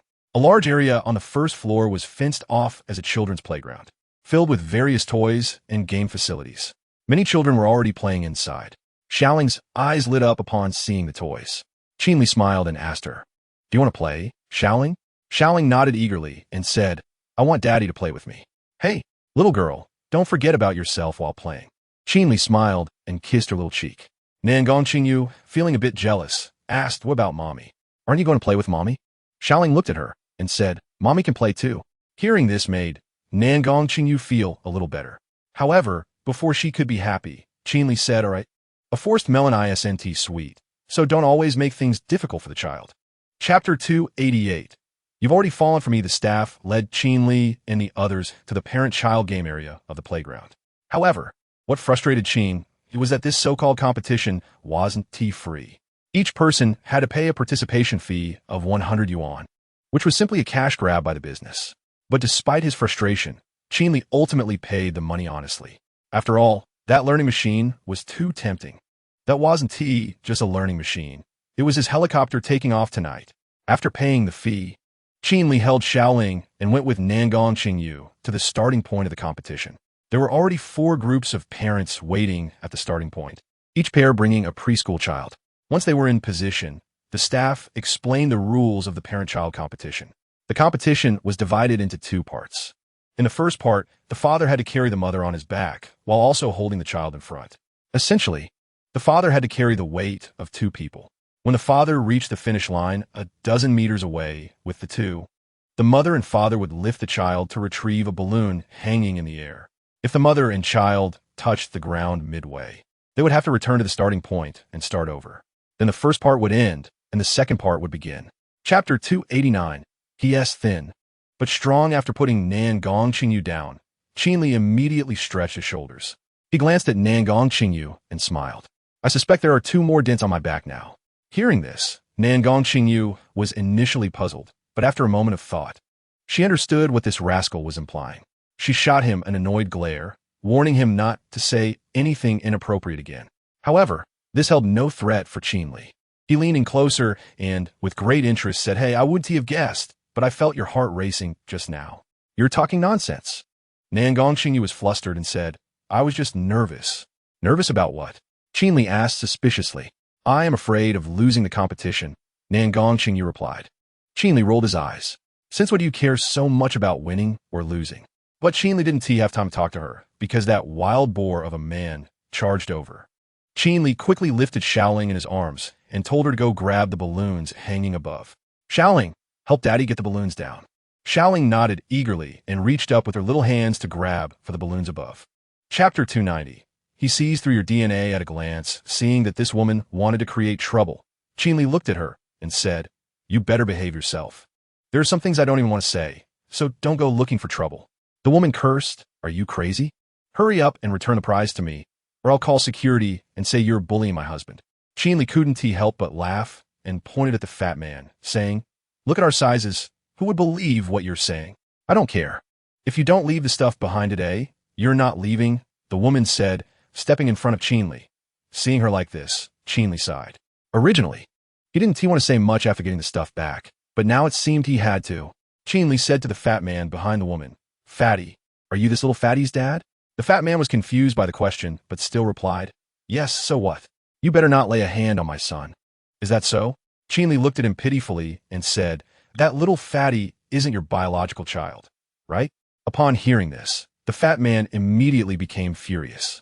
This involved his dignity, and he was no longer afraid of Qin Li charging straight at him. Chapter 291. A shy and innocent smile after finishing the meal. Qin Li settled the bill, and the group stepped outside. In the afternoon, Qin Li originally planned to meet Lin-Er-Yun in the old town. However, the little girl, Xiaoling, refused to let him go. Qin Li had no choice but to spend the entire afternoon playing with her. After all, he knew nothing about the old town renovation. Going there would only create trouble for Lin-Er-Yun. In the afternoon, he took Qingyu and Xiaoling to the zoo to see the animals. Xiaoling was excited to watch the animals, while Qingyu looked at Qin Li speechlessly. The zoo was large and crowded, and Qin Li insisted on holding her hand, fearing she would get lost. Looking at his profile, Qingyu sighed. It seemed like she was getting deeper into the trap of a scumbag. What to do? But just as he said, she didn't seem to mind him taking advantage of her. Qingyu's thoughts were chaotic, and Qin Li's words kept echoing in her mind. You have already fallen in love with me. You just don't realize it yet. Really? After finishing at the zoo and wandering around, it was already evening. Qin Li called Lin-Er-Yun and learned that she had returned to the office. Only then did they get back in the car, and Qingyu drove Qin Li back to Dongling Building. Chapter 292. We together. Just a little Lin-Er-Yun was dumbfounded by Qin Li's antics. Sitting at the dining table, she looked at the rabbit that continued reciting poetry and couldn't help but smile. Can you turn it off? How are we supposed to eat? No need to turn it off, Qin Li said proudly. Isn't it romantic to listen to ancient poetry while eating? Don't you love reciting poetry? Qin Li happily patted the little rabbit's head and said, let it recite. By the time we are full, it should be able to recite 100 poems. Qin shot him a glare and said irritably, that's it reciting, not you. Why not? Qin Li patted the rabbit's chest and said, look, the two big characters Qin Li are written right here. If you're not satisfied, I can recite along with it. No. Qin quickly stopped him, helplessly saying, it's noisy enough with just it. Let's eat. Qin Li grinned and then picked up a piece of food for her, saying, dear, eat more. Qin. Chapter 293. I guarantee I'm faster than Tang Shuhan looked at Qin Li and hesitated before saying, you seem even more flirtatious after a few days. Qin Li didn't mind at all, chuckling as he said, people always need to improve. After saying that, Qin Li directly pulled her up from her seat, wrapped his arms around her, and leaned down closer. Tang Shuhan looked at him with soft eyes and also wrapped her arms around his shoulders. They were affectionate for a while. After kissing, Qin Li still held her tightly and gently stroked her cheek.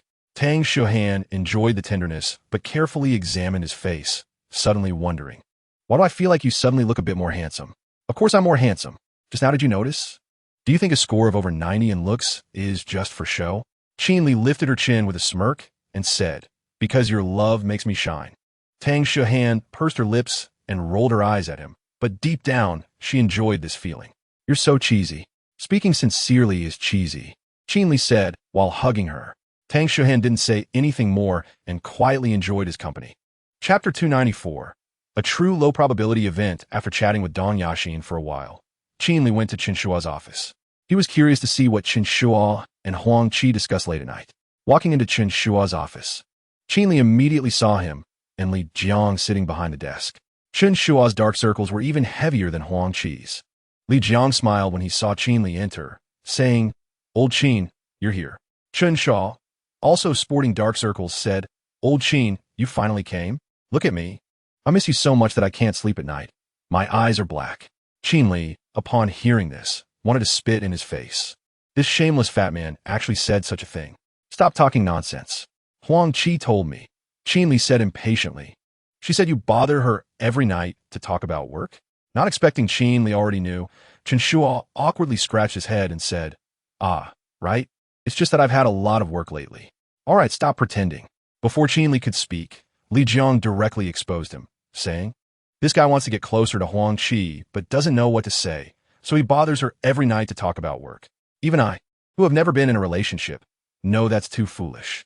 Chapter 295. Aristotle's sister at noon. Qin Li had lunch with Li Jiang and Dong Yaxin, then brought lunch back for Tang Shuhan. After placing the food on her desk, Tang Shuhan ate while Qin Li lounged on the sofa in her office, playing on his phone. The sunlight outside the floor-to-ceiling windows was just right. As Tang Shuhan ate her lunch, she glanced at Qin Li playing on his phone, feeling a surge of warmth. This life, though plain, was quite enchanting. Qin Li, however, didn't notice Tang Shuhan looking at him because a woman was chatting with him. His girlfriends were all busy people, and generally, no woman would message him casually during the day. The person chatting with him today happened to not be his girlfriend. Chen Jiaojiao, Qin Li's middle school desk mate. The milk tea shop owner, Zhao Xianglian, who Qin Li caught cheating that night while watering the fields, was her sister-in-law. Moreover, Qin Li had also taken over her uncle's shop to open a furniture store for his dad. Chen Jiaojiao, Qin Li, I was playing in town today and saw your family shop being cleaned. The new signboard is up. Is it about to open? Qin Li replied with a text message. Qin Li, I don't know. My dad hasn't told me. Last time he said to wait until the furniture arrives to pick a date to open. Chapter 296. I want to talk about something I said it, and I still can't clean you up. Qin Li fiercely rushed over and directly picked her up in a princess carry. Tang Shuhan's office also had a lounge, and it was even larger than the lounge at Xingyan Investment. Qin Li carried her straight towards the lounge. Just as he took a step, a sudden knocking sound came from outside the office door. Tang, is it convenient now? There's an urgent document. It was actually Chen Shua's voice, that fat pig. It was clearly still the noon break, and he had no sense at all. Qin Li shouted directly outside. Get lost. Okay. The last straw broke the camel's back. The shameless Qin Li overwhelmed Tang Shuhan. By the time Qin Li walked out of the lounge, he was already refreshed. It was half an hour later that Tang Shuhan finally came out of the lounge. At this point, she had changed into a new set of professional attire, but the flush on her cheeks was undeniable. After she came out, Qin Li was already gone from the office, sitting back in her office chair. Tang Shuhan looked at the photo of the two embracing on her desk, bit her red lip, and scolded, "Bastard." Chapter 297. Who is the main wife is still uncertain. Zhou Yuning was humming a tune seriously, probably singing along, completely unaware that someone was standing behind her. Qin Li listened attentively, feeling that her humming was quite pleasant. Could it be a song for the concert? At this moment, Sister Shui also closed the door and walked over. This time, Zhou Yuning finally raised her head and took off her headphones. "Sister Shui, who was that just now?" Sister Shui didn't speak, but looked towards her back. Zhou Yuning, feeling puzzled, slowly turned her head in the direction of her gaze. When she saw Qin Li smiling behind her, she immediately stood up in surprise. "Director Qin, you're here?" Perhaps because Sister Shui was still present. Zhou Yuning was very happy and excited, but still managed to control herself. Qin Li asked, "How's it going? Is the concert ready?" Zhou Yuning nodded, smiled, and said, "Yes, everything is on schedule." "That's good." After Qin Li finished speaking, he looked at Sister Shui, who was standing aside. Zhou Yuning also looked at Sister Shui and then said, "Sister Shui, you can go back now. I need to discuss something with Director Qin." Sister Shui gave her a speechless glance. "No need to say. You're going to talk about love, right?" Chapter 298. Don't ask me how many stars there are. Qin Li drove straight to the Jinjiang passenger station. There was a direct bus from their home to Jinjiang. The little girl was just coming to Jinjiang by bus. When he arrived outside the passenger station, Qin Li checked the time. It was not even 10:30 in the morning. According to the bus schedule, it would probably arrive around 11. Qin Li simply parked the car and found a milk tea shop across the street to sit down. By the time he leisurely played a game and finished a cup of milk tea, he finally received a WeChat message from the little girl, Qin Rui. "Qin Rui, brother. I'm at the station. Where are you?" Happy, Qin Li smiled. "Qin Li, wait for me for an hour. I haven't set off yet." "Qin Rui, brother. You're so mean. I won't talk to you anymore." Qin Li got up, walked out of the milk tea shop, and replied to the message to tease the little girl. "Qin Li, then you can sleep at the station." "Qin Rui, well, I'm going to tell Dad." Seeing the message, Qin Li pouted, then put away his phone and walked to the exit of the station. His gaze swept through the crowd, and he quickly spotted Qin Rui's figure. The little girl was looking down at her phone, and beside her was a warm white suitcase. Chapter 299. "You two tell me a joke." Qin Li pulled her luggage and took her into the elevator. Qin Rui then said, "By the way, brother, do you know what our furniture store is called?" "Li Rui Furniture City," Qin Li replied. This was something Chun Jiao had told him yesterday. Qin Rui initially wanted to show off, but she didn't expect Qin Li to already know. "Brother, how did you know?" "I don't remember Mom and Dad telling you. I just calculated it." Qin Li smiled at her and said, "Your brother is quite capable." "Well, I admit that." Qin Rui nodded her little head and said, "Otherwise, you wouldn't have so many girlfriends." "Qin Li, since you know what our furniture store is called, then this Li Ru Club must also be named after people, right?" Qin Rui said. The reason she suddenly thought of the furniture store was that she saw the name of the Li Ru Club. Qin Li candidly said, "Yes. It's my name combined with your sister-in-law's name, and you've met her before." Qi Ryu had visited home with him last time when Qin Rui was also at home. "I met her." Qin Rui thought carefully, then looked at Qin Li with a complicated expression. Chapter 300. A story that destroys the classic. "I'll go first," Chen Shuo said excitedly, unable to wait. "Let me tell the big brother a story about drilling a hole in the wall to steal light." Li Jiang was taken aback and said, "Shouldn't it be drilling a hole in the wall to steal light? You don't understand. Just listen carefully." Chen Shuo scolded him and then grinned at Qin Li, saying, "Once upon a time, in ancient times, there was a poor student. His family was so poor that they couldn't afford lamp oil. However, there happened to be a newlywed couple living next door who had their lights on day and night. So he drilled a hole in the wall. From then on, he neglected his studies and fell into despair." Qin Li, Li Jiang. This story is too damn perverted, right? It's simply destroying the classic. It can rival the story of Kong Rong sharing pears. Li Jiang seemed to find a glimmer of inspiration from Chen Shuo's story and rolled up his sleeves, saying, "Next is my turn. Let me tell the big brother a story about a widow chasing the sun." Qin Li, Chen Shuo. Chen Shuo's office speed was indeed fast. The rushing wind immediately made Qin Li feel wide awake. Chapter 301. The conflict between Zheng Ro and Wei Shidong. Zheng Ro sighed and then said, That surgery can actually be said to be very successful, but the Wei family nitpicked over trivial matters after the surgery, causing a scene in our department. It was only after the director intervened that it calmed down, but even though the conflict was resolved, I also lost the opportunity for a permanent position. Hearing this, Qin Li frowned. He knew that Zheng Ro was currently the deputy director of their department. After dealing with the ghost incident last time, Qin Li originally thought Zheng Ro would quickly get her permanent position. Unexpectedly, she lost that opportunity again because of the Wei family. Qin Li, I'm not telling you this so you could do anything, Zheng Ro said with concern. I just want to let you know that we should stay away from people like the Wei family. They are completely unreasonable, and it will be too late when you suffer losses. Qin Li could understand Zheng Ro's concern, but he somewhat complained, Annie, why didn't you tell me about this sooner? Didn't I give you my contact information last time? Do you still consider me an outsider? Qin Tang's security indeed has someone responsible for Zheng Ro's safety. Chapter 302. Zhang Li Fan is going to have hemorrhoids again. Seeing that he had noted down the instructions, Qin Li told him Qi Ruyu's contact information.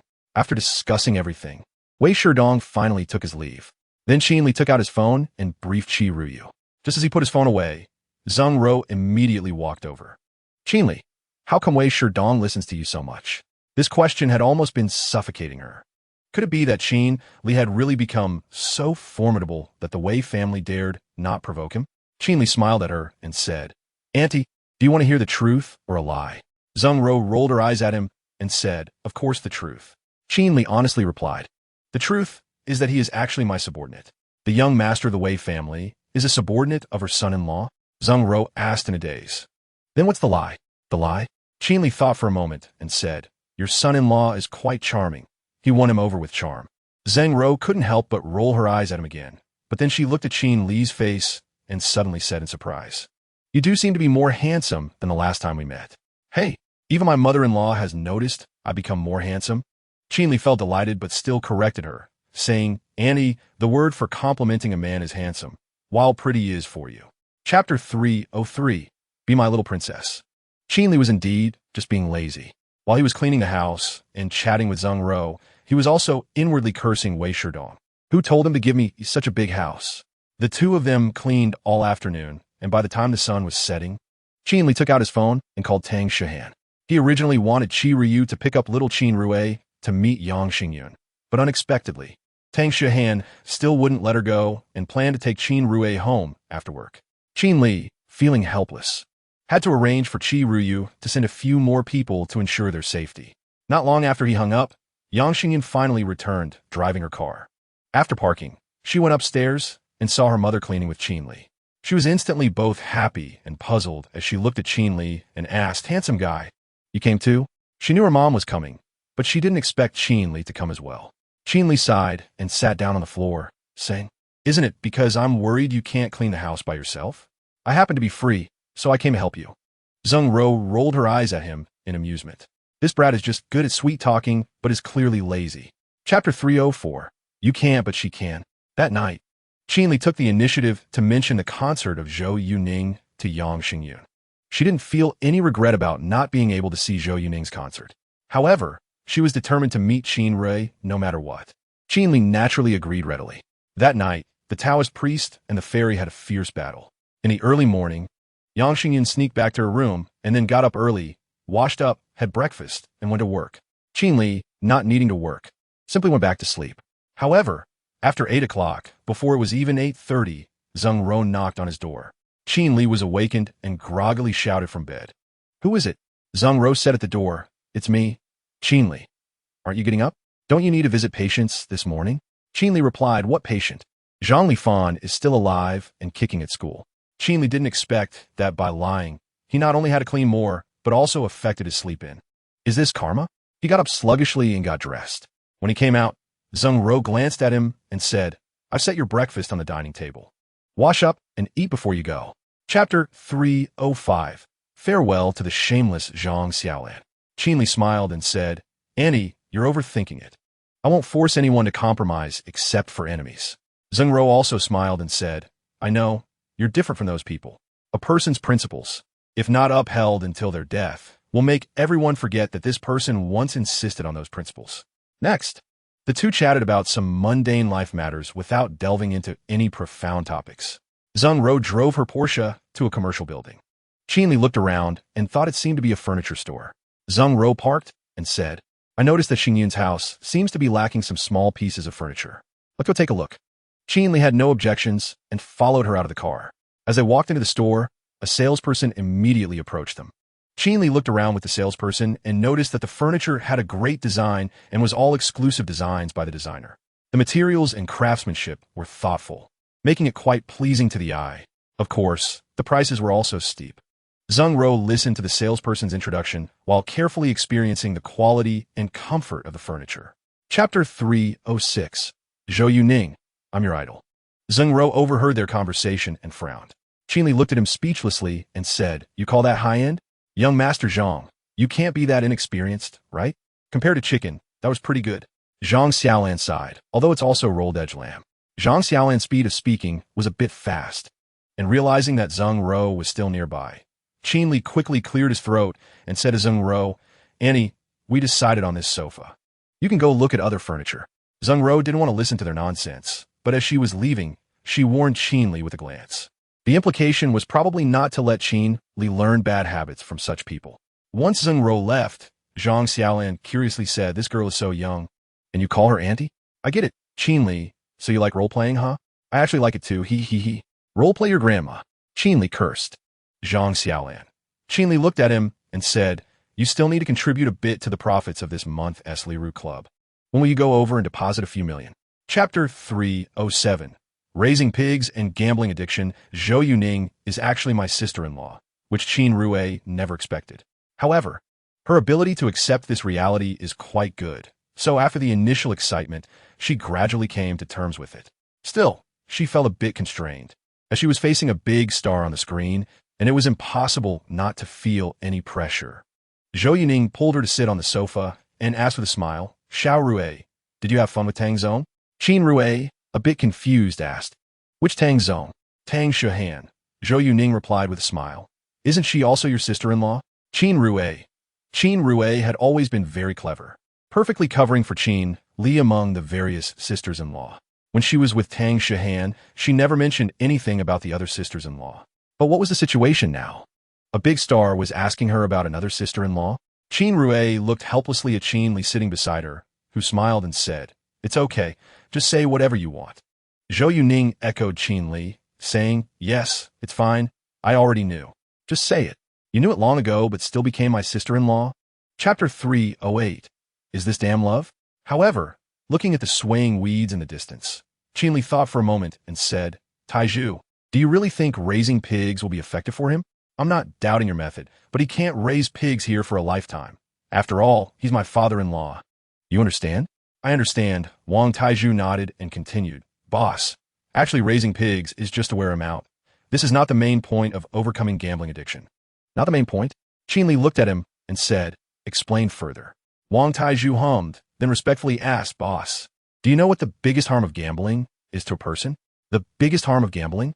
Qin Li frowned, thought for a moment, and said, I only know that gambling infinitely magnifies a person's greed, making them sink into the pleasure of getting something for nothing, which is also the key to gambling addiction. That's right, Wang Taiju agreed, saying, Boss, you are indeed knowledgeable. Qin Li said with a wry smile, Just continue with your explanation, stop flattering me. Wang Taiju chuckled and scratched his head, saying, as you said, the biggest harm of gambling to a person is that it allows people to get something for nothing. In other words, it destroys a person's normal value of money, which is very scary. Once the value of money is destroyed, it's hard for a person to return to a normal life because they feel that their hard-earned salary for a month is not as quick as a game of cards. So they will definitely be unwilling to work. Chapter 309. Falling into an ocean regarding Lin Yoping's gambling addiction situation. Qin Li was quite satisfied. Once in the car, Qin Li first called Lin Eryun to assure her of his safety. No matter how shameful Lin Yoping's actions were, he was still Lin Eryun's father, and she couldn't completely relax. So it was necessary to report his safety, but Qin Li didn't tell her the specific methods for overcoming gambling addiction to avoid making her worry. After saying this, Qin Li also inquired about her health. After hanging up the phone, Qin Li drove away from the abandoned reservoir. On the way back to the Liru Club, Qin Li went directly to Zhou Yuning's room. During his time away, it seemed that the two had gotten along quite well, as they were already chatting and laughing.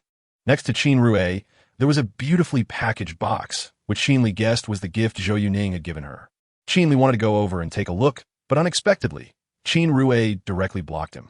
This little girl was eating from both sides. The three of them had lunch together, and in the evening, Qin Li took Qin Rui to meet Yang Xingyun. Sheng Rou had already returned to Jin Xiu Huating.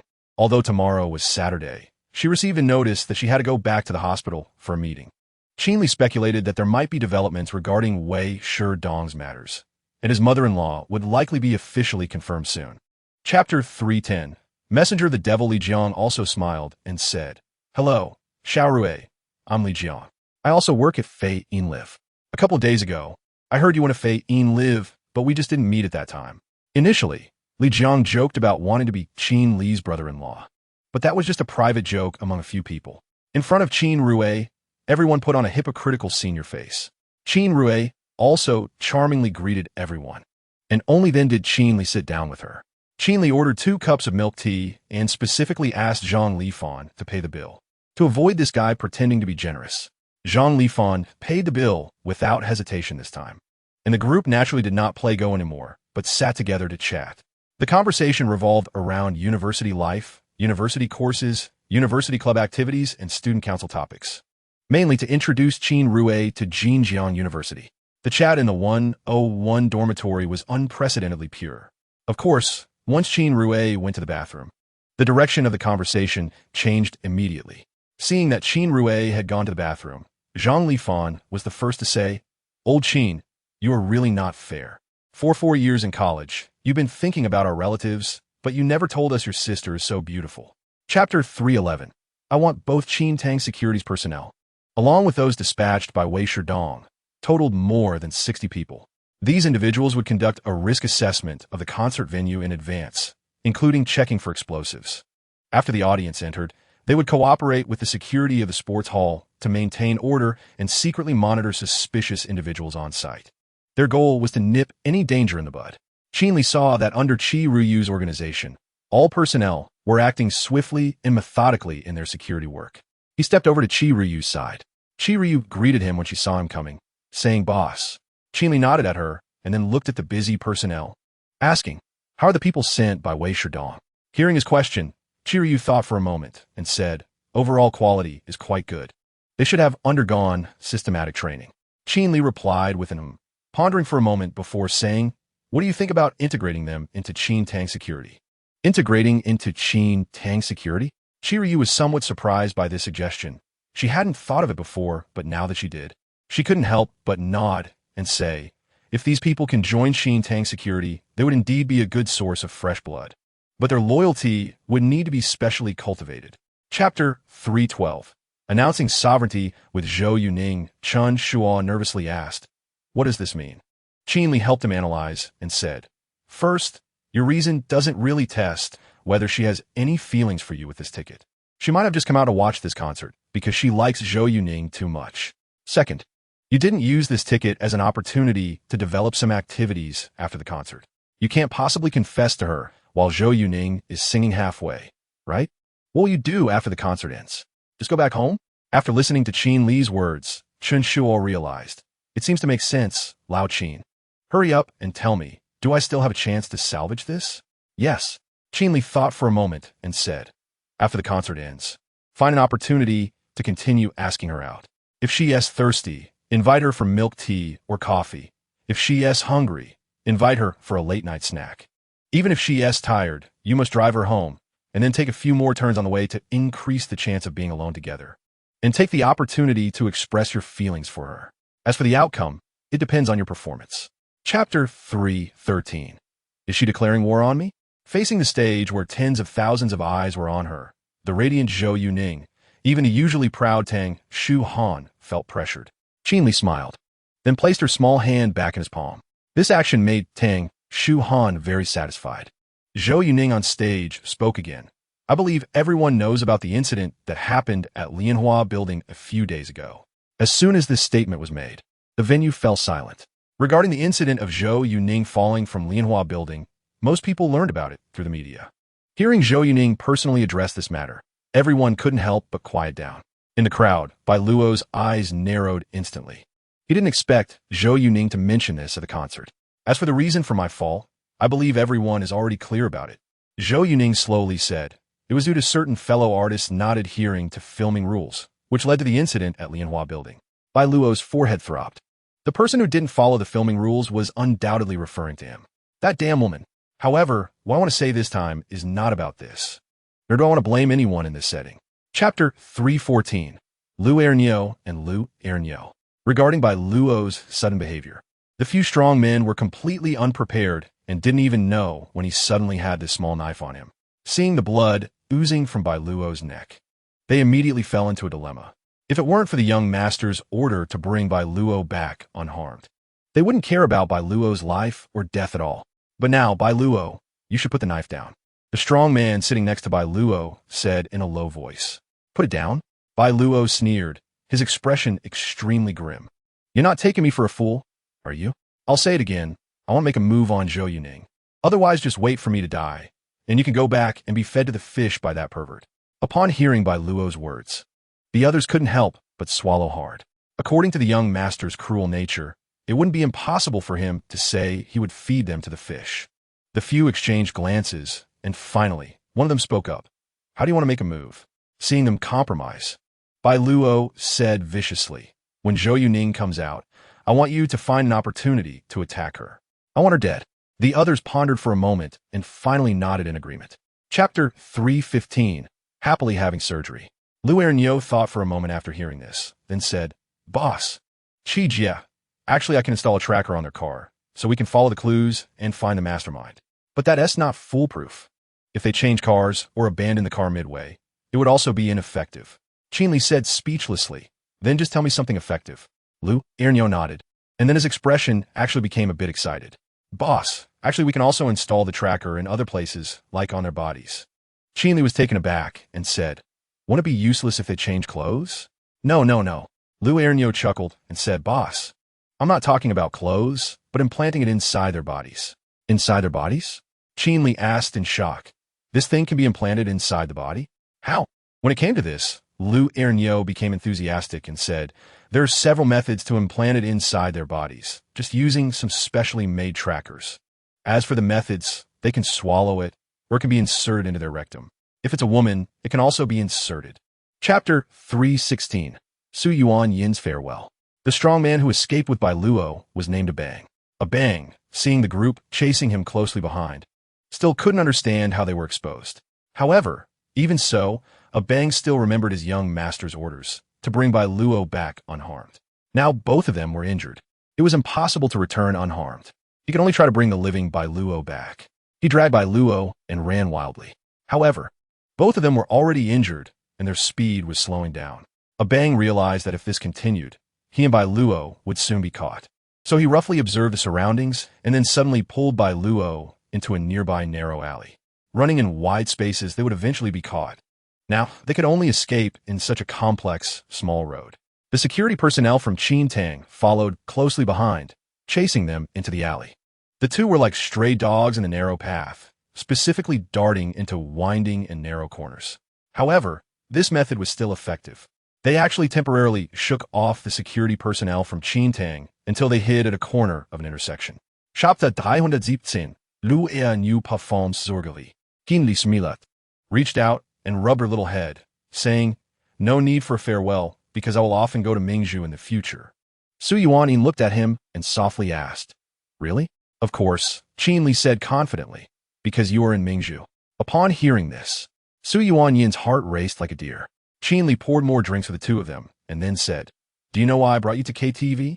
Su Yuan was still immersed in his previous words, and when she heard this, she was taken aback and then shook her head. Qin Li took the microphone from the table and handed it to her, saying, because I've listened to you sing Silence is Golden many times through the screen, today, I want to hear a live version. Su Yuan smiled and took the microphone without hesitation. Qin Li had already selected the song for her. The prelude to Silence is Golden began to play. Su Yuan brought the microphone to her mouth.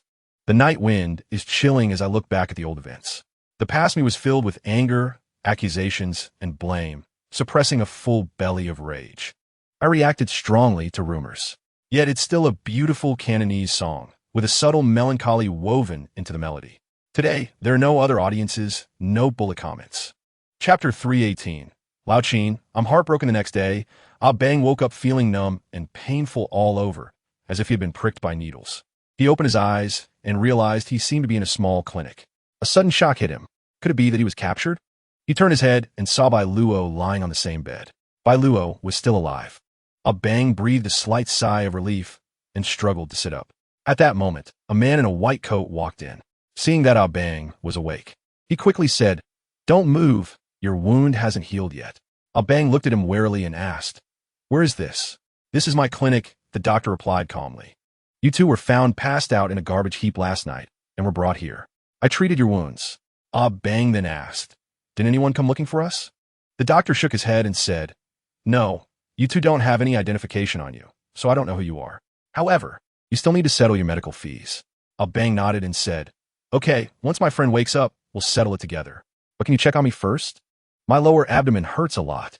Did my wound reopen?" Chapter 319. Spending money for a friend, it seems Qin Li ultimately failed to confess. Qin Li looked at his phone, feeling a mix of laughter and tears. Today, Xianqing Group is also closed, so Qin Li simply let him go to Liru Club. After hanging up, Qin Li turned his car towards Liru Club. When Qin Li arrived at the lobby of Liru Club, Qin Li was already waiting on the first floor. However, to Qin Li's surprise, Li Jiang was also there. When they saw Qin Li come in, both approached him. Qin Li looked a bit dispirited, with messy hair. Qin Li first glanced at Li Jiang and asked, "Why are you here too?" "Olchen called me here. He said men are most vulnerable when heartbroken, and he was afraid he might do something foolish, so he asked me to stop him." Li Jiang shrugged. Qin Li then looked at Qin Li and asked, "What happened? Did Huang Qi reject you last night?" Qin Li nodded glumly. Qin Li looked at Qin Li's appearance and frowned. "Come on, it's just a rejection. Do you really have to be like this? Let me book you a room to take a shower, then I'll take you for a massage to relax." "Massage?" Li Jiang said with some interest. "Old Qin, why don't you book me a room too? I'll take a shower and get a massage as well." Chapter 320. There will always be women who need him. After listening, Qin Li was silent for a while. Qin Li saw him not speaking and couldn't help but ask, "Old Qin, do you think I still have a chance?" Qin Li lay on the bed and shook his head. "I estimate there's not much hope left. It's almost a death sentence for you." Qin Li responded with a low hum. "Actually, I feel the same way.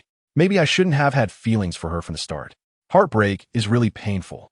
Zhang Xiaolan had been listening the whole time, and upon hearing Qin Li's words, couldn't he help but chuckle. As he laughed, the three pairs of eyes immediately focused on him. Qin Li asked displeased, "What are you laughing at?"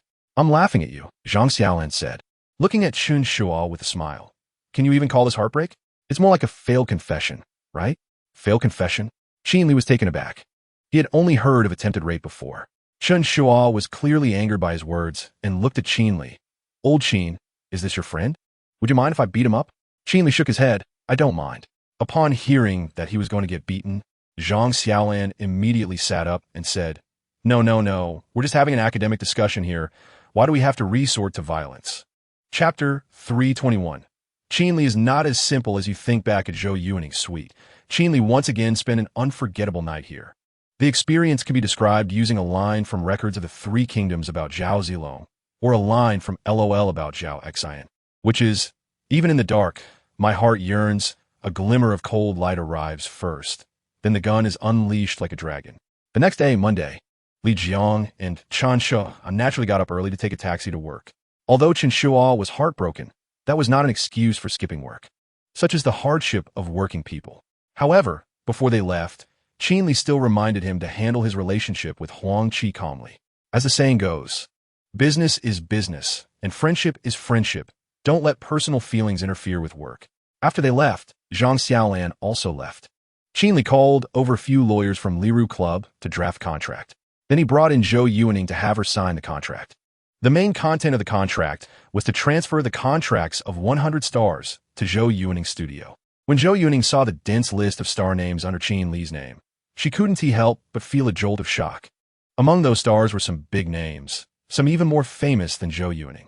Chapter 322. Don't lose yourself, Qin. Li talked with Zhou Yuaning for a long time, discussing the yet-to-be-established Lining Entertainment. After Zhou Yuaning left his office, Qin Li remembered Bai Luo's situation. He wondered how the tracking and interrogation by Qin Tang security was progressing. Qin Li picked up his phone and called Qi Ruyu to his office. Soon, Qi Ruyu arrived at his office and, upon entering, smiled at Qin Li, boss. Qin Li waved at her. Qi Ruyu obediently took Zhou Yuaning's place and sat in his lap. Boss, why did you call me? Qin Li smiled at her and said, Can I call you if there is nothing going on? Of course you can. Qi Ruyu nestled in his arms and sweetly smiled. I like being with the boss too. This female bodyguard was becoming increasingly gentle in front of Qin Li. After spending some tender moments, Qin Li said, What is going on with Bai Luo? Upon hearing this, Qi Ruyu playfully rolled her eyes at him and said, I knew you must have something going on. Qin Li gave an awkward smile. Qi Ruyu kissed him on the cheek and then said, The two people we caught, Lu Ernyo is in charge of the interrogation, and there is no result yet. As for Bai Luo, he has already escaped back to Yinjing. We have also grasped his final address and are currently investigating the owner of that address. Chapter 323. Our pig is lost. After Qin Li came out of the operating room, he entered an office next to it and directly sat down in an office chair. Qi Ruyu quickly arrived as well. Boss, regarding Lu Ernyo's matter, before she could finish, Qin Li waved his hand to interrupt her. You don't need to plead for him. I'm not angry with him. Being a little ruthless to the enemy is understandable. However, you just saw his fervent expression. I'm just afraid he might carry this hobby into his life. Qi Ruyu nodded, smiled slightly, and said, Boss, I understand. I just told Lu Ernyo the same thing. Qin Li smiled and didn't dwell on this topic, but instead asked, Is this a stronghold of Qin Tang security? Qi Ruyu replied, Ever since the underground parking lot ambush incident, I felt we needed a more discreet place to handle certain matters. So, we renovated this place to deal with some troublesome issues. Qin Li nodded in understanding and praised, This place is quite good. At least it has strong concealment. The two chatted casually in the office for over 10 minutes, and then Lu Ernyo came in looking a bit sheepish. Chapter 324. I have a need right now. Qin Li stood by and watched. This visit to the Qin Tang security stronghold was quite lively. First, he witnessed Lu Ernyo undergoing surgery. Then, Wang Taizhu lost a pig. Now, Qi Ruyu was scolding her subordinates. Qi Ruyu looked at Wang Taizhu and asked Wang Taizhu, You lost your pig. Why aren't you looking for it? Why are you back? Wang Taizhu straightened his back and reported, Sister Ruyu, I want to find 2 technicians to help me crack the surveillance at the nearby intersection and also get a tracker. I want to put a tracker on the pig so that if it gets lost again, it'll be easier to find. Upon hearing this, Lu Ernyo moved his lips, clearly wanting to say something. Qi Ruyu noticed his movement and asked, What do you want to say? Lu Ernyo straightened up and said, Sister Ruyu, I think Wang Taizhu is completely wasting resources. The price of a tracker could buy several pigs. There's no reason to put a tracker on a pig. Wang Taizhu immediately became unconvinced. My pig is different from other pigs. I haven't fed it any feed. It's natural and harmless. Moreover, when my pig gets fat, it's going to be slaughtered for the boss to eat. Chapter 325. Not failing the Buddha, not failing you after coming out of Tang Shihan's lounge. Qin Li noticed it was almost time to get off work. He went to the secretary's office, opened the door, and saw Qin Rui sitting next to Dong Yaxin, both of them looking down at something. Huang Qi saw Qin Li enter and greeted him, Secretary Qin. Qin Li nodded at her. Qin Rui looked up upon hearing her voice and smiled. Brother, you're here. Qin Li walked over to them and asked, What are you doing here? I want to learn something related to work. Sister Yaxin is teaching me, Qin Rui said with a grin. Qin Li looked at Dong Yaxin, who smiled and said, Li Gu, Xiao Rui is very smart and learned quickly. Qin Li responded with a nonchalant Whether Qin Rui learned this stuff or not wasn't important since she didn't need to work for now. However, it seemed Qin Rui still didn't know about his relationship with Dong Yaxin. Qin Li chose not to mention it. The little girl's sister-in-law could already gather 2 tables for mahjong. He was afraid that if he continued, she wouldn't be able to handle it psychologically. So he just looked at Qin Rui and asked, Are you coming back to the Liru Club with me today? Qin Rui shook her head and replied, I'm going home with Sister Tang tonight. I promised Annie I would go back for dinner. She said she would cook for me herself. Chapter 326. Qin Li's first wave of revenge after having some fun with Chen Shuo and Li Jiang. Qin Li left work feeling satisfied. Life lacks joy only when one fails to discover it. He drove back to the Liru Club. Once back, Qin Li first went to his office and took out his phone to send a message to Nangong Qingyu. Qin Li, what are you doing, Mom? A minute or 2 later, Nangong Qingyu replied. Qingyu, playing games with Xiao Linger. Do you need something? Seeing the message, Qin Li quickly typed back. Qin Li, I miss you. Qingyu, stop it. Qin Li, really? Qin Li, ever since I came back from Yinhe province, I've been thinking about you and Xiao Linger. Qin Li, today I saw someone on the road whose back looked a lot like yours. I went up and tapped her shoulder, only to realize I had mistaken her. But my longing for you suddenly became overwhelming, so I asked her if I could take a picture with her. After sending the message, Qin Li didn't rush to send another one. Qingyu waited for a while, seeing that Qin Li had no follow-up. So she sent another message. Qingyu. And then, did she agree? Qin Li smiled when he saw her message. Chapter 3:27. Zhao Tianxin's Tuesday today is Tuesday. For many people, it's just an ordinary Tuesday. But for Zhao Tianxin, today is destined to be full of surprises. After midnight, Qin Li had already fallen asleep. Meanwhile, Zhao Tianxin was looking for pleasure on Bai Luo's body. One must say, although Bai Luo had sustained many injuries, his vitality was still very strong. He was definitely a man who could endure some rough treatment.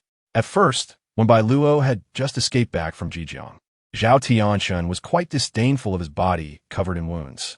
However, now seeing Bai Luo's expression mixed with humiliation and pain, Zhao Tianxin felt a stronger sense of pleasure than ever before. Just as he was about to reach his peak, suddenly there was a series of cracking sounds. Then the entire mahogany bed collapsed. This unexpected turn of events caught both of them off guard, and Zhao Tianxin was startled.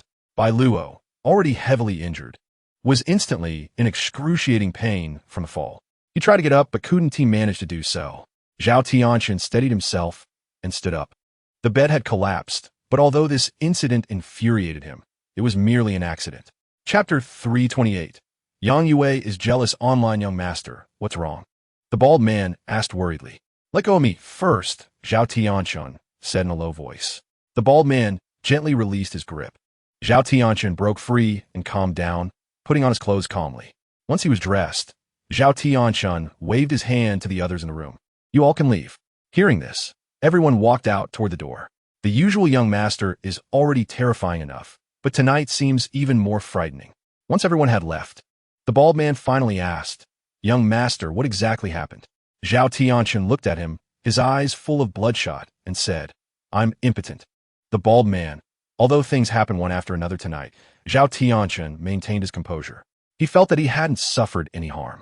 However, after he entered the bathroom, he realized he was scared into impotence. The bald man swallowed and cautiously suggested, Young master, should I take you to the hospital? No need. Zhao Tianxin said with a gloomy face. You go and tell someone to find a doctor to come here. Make sure it's a man, and a handsome one, understand? Chapter 3:29. Tribute to young Master Zhao on Tuesday morning. The doctor finally arrived. He was a young, handsome male doctor who looked very gentle. However, Zhao Tianxin found that he was still impotent upon seeing him. In the end, he could only tell the doctor about his experiences that night. After listening to Zhao Tianxin's account and examining his body, the doctor thought for a moment and said, Young Master Zhao, this is due to excessive shock leading to impotence. You need to make psychological adjustments. You should do more self-psychological suggestions. If that doesn't work, you might need to consider involving a psychologist. Zhao Tianxin frowned and asked, Can medication be used?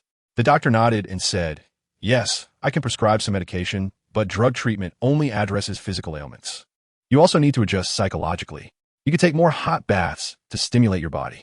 Zhao Tianxin nodded. The doctor took out a pen and paper to prescribe medication for Zhao Tianxin and asked a nearby servant to fetch it. After prescribing the medication, the doctor continued, Young Master Zhao, you can also give yourself more stimulation. Of course, this mainly requires the help of your woman, using visual or sensory stimulation to counteract psychological pressure. Chapter 3:30. The most terrible little rascals. Qin Li had a pleasant day in the dormitory. In the evening, he sent a message to Dong Yaxin, asking her to wait for him at the entrance of Xiangqing Building after work. Qin Li drove back to Xiangqing Building and indeed saw Dong Yaxin waiting by the roadside.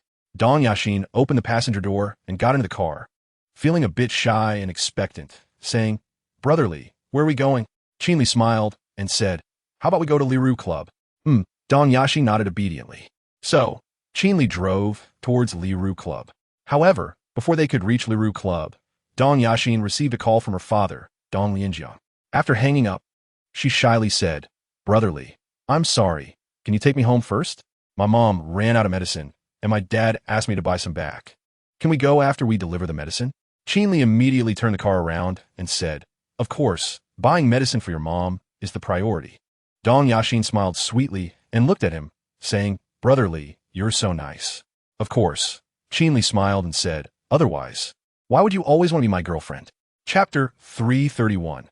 Happiness and Security. Qin Li could understand Wang Tieju's harsh words. After all, Wang Taiju was a tough guy, and he was furious that the pigs he worked hard to raise were roasted and eaten by a few little rascals. However, Qin Li held serious doubts about Lu Ernyang's words. This bastard probably wanted to take advantage of the situation to do something he had never done before. But Qin Li wasn't going to punish his subordinates for these little rascals. He just glanced at the two and said, "You two handle these guys. But don't go too far, understand?" Upon hearing this, Wang Taiju scratched his head. What does "don't go too far" mean? Digging up their ancestors' graves and feeding pigs ashes. Does that count as going too far? He thought about it and asked, "Boss, is digging up their ancestors' graves and feeding pigs ashes too much?" Qin Li gave him a speechless look and said, "Feeding pigs ashes? Do you really want to starve the last pig to death? Can't pigs eat ashes?" Wang Taiju then realized this problem. But no one could give him an answer. No one had ever done this from ancient times to the present. So Wang Taiju nodded and said, "I got it, boss. Then I'll feed the ashes I dug up to these bastards." Chapter 332. The happiest time was childhood. After giving Dong Yaki some instructions, Qin Li quickly drove to the community where they lived. After parking the car, Qin Li suddenly remembered that he had only been focused on talking to Dong Yaki and hadn't bought anything. He pulled out his wallet and handed a wad of cash to Dong Yaxin, saying, "Go to the supermarket outside and buy a few bottles of good wine and some nutritional supplements. You can keep the change." Upon seeing this, Dong Yaxin hurriedly stopped him and said, "Brotherly, my mom told me not to let you buy things anymore.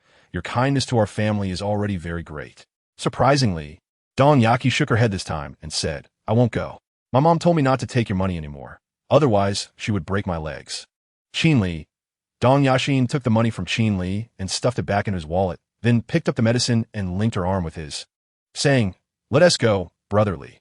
Qin Li bought gifts purely out of politeness, and since Dong Yaxin and Dong Yaki both refused, he didn't insist further and followed Dong Yaxin upstairs. Dong Yaki, with her backpack, skipped happily behind them. After going upstairs, Dong Yakin took the initiative to open the door with the key.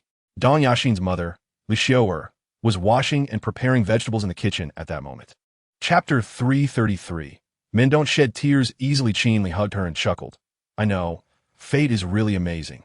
To be honest, although you are very beautiful and have a nice figure, I never thought we would end up like this when I first met you." Dong Yaxin looked up at Qin Li, biting her lip, and said, "I know, I did something wrong out of jealousy for Xingyun, and I was even pleased with myself. I deserve to be disliked. But later, brotherly, you helped our family out of the quagmire and even advised me not to sell my body. At that moment, I was really touched.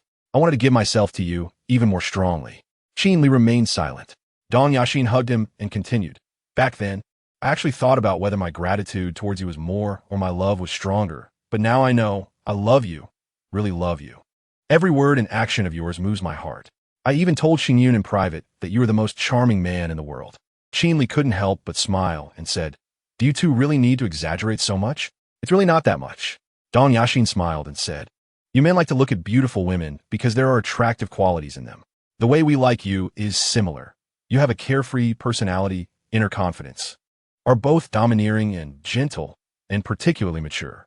These traits combine to form your charismatic personality, which is especially appealing to both of us. To us, you are the most charming man in the world." Chapter 334. Using the appearance function card again at 9:30 a.m., Dong Yaxin and Qin Li were still sound asleep. Suddenly, Dong Yaxin's phone, which was placed on a bedside, rang. As soon as the ringtone sounded, both of them opened their eyes.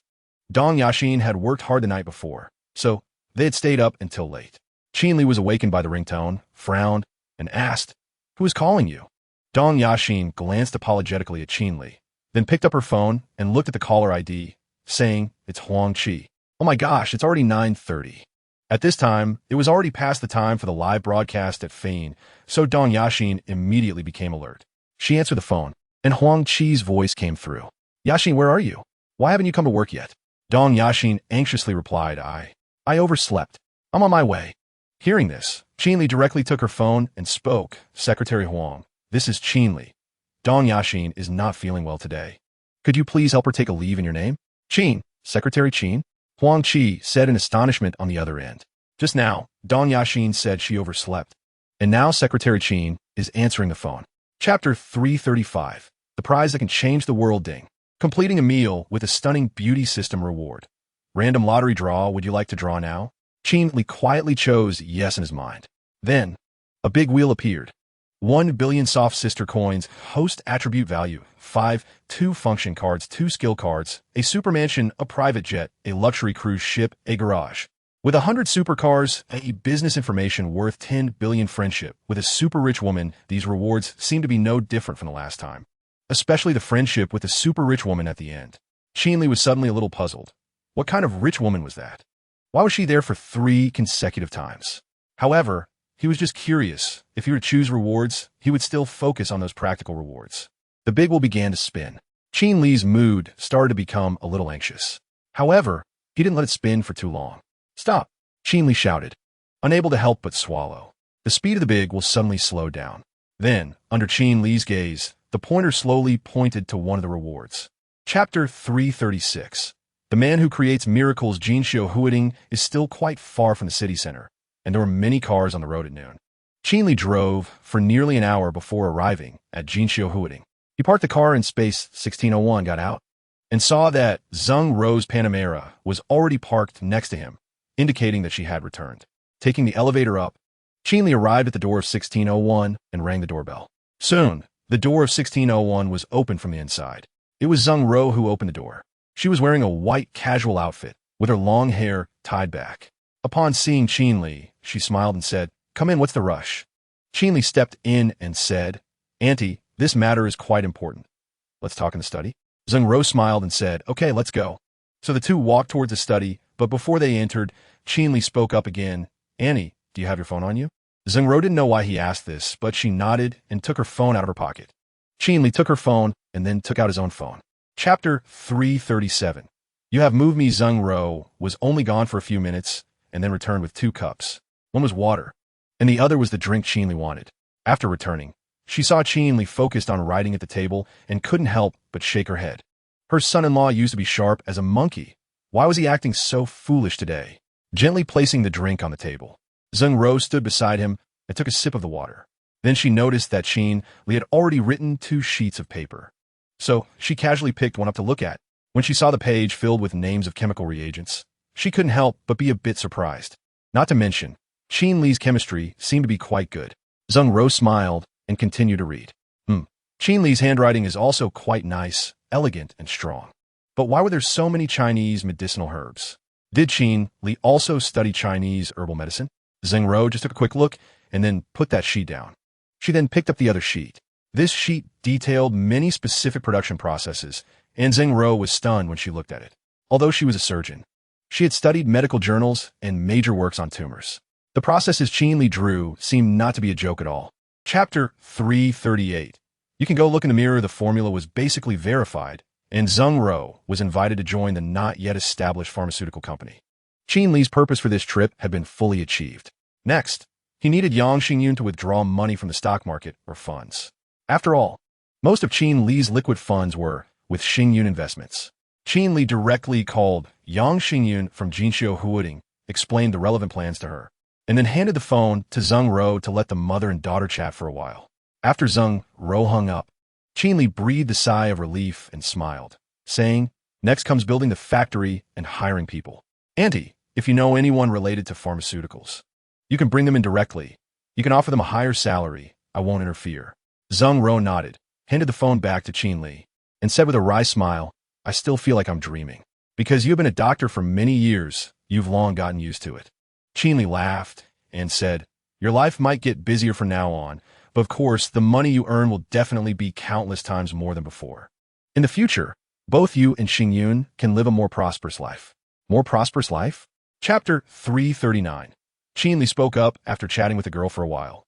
Qin Li put down his phone and thought. Sitting here, while letting his mother-in-law cook alone, seemed a bit unfair. So he also got up and went to the kitchen.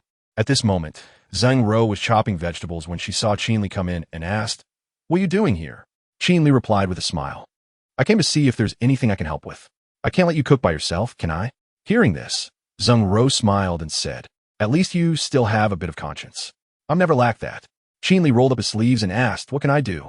Zheng Ro said, "I'll chop the vegetables, and you can stir-fry."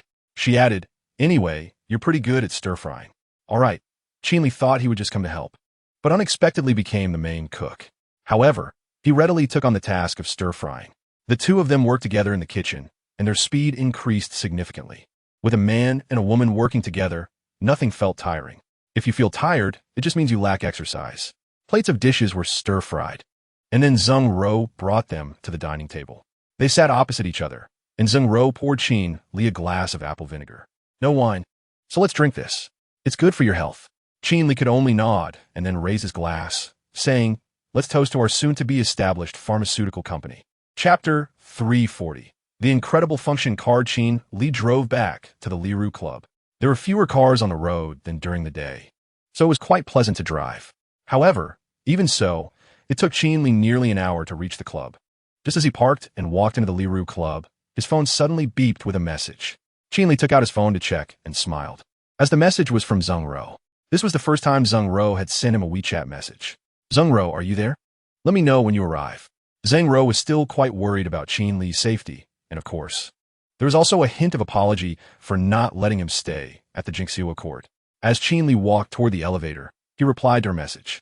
"Qin Li, just arrived, don't worry. Qin Li, you should rest early." Zheng Ro, "Okay, you should also rest early."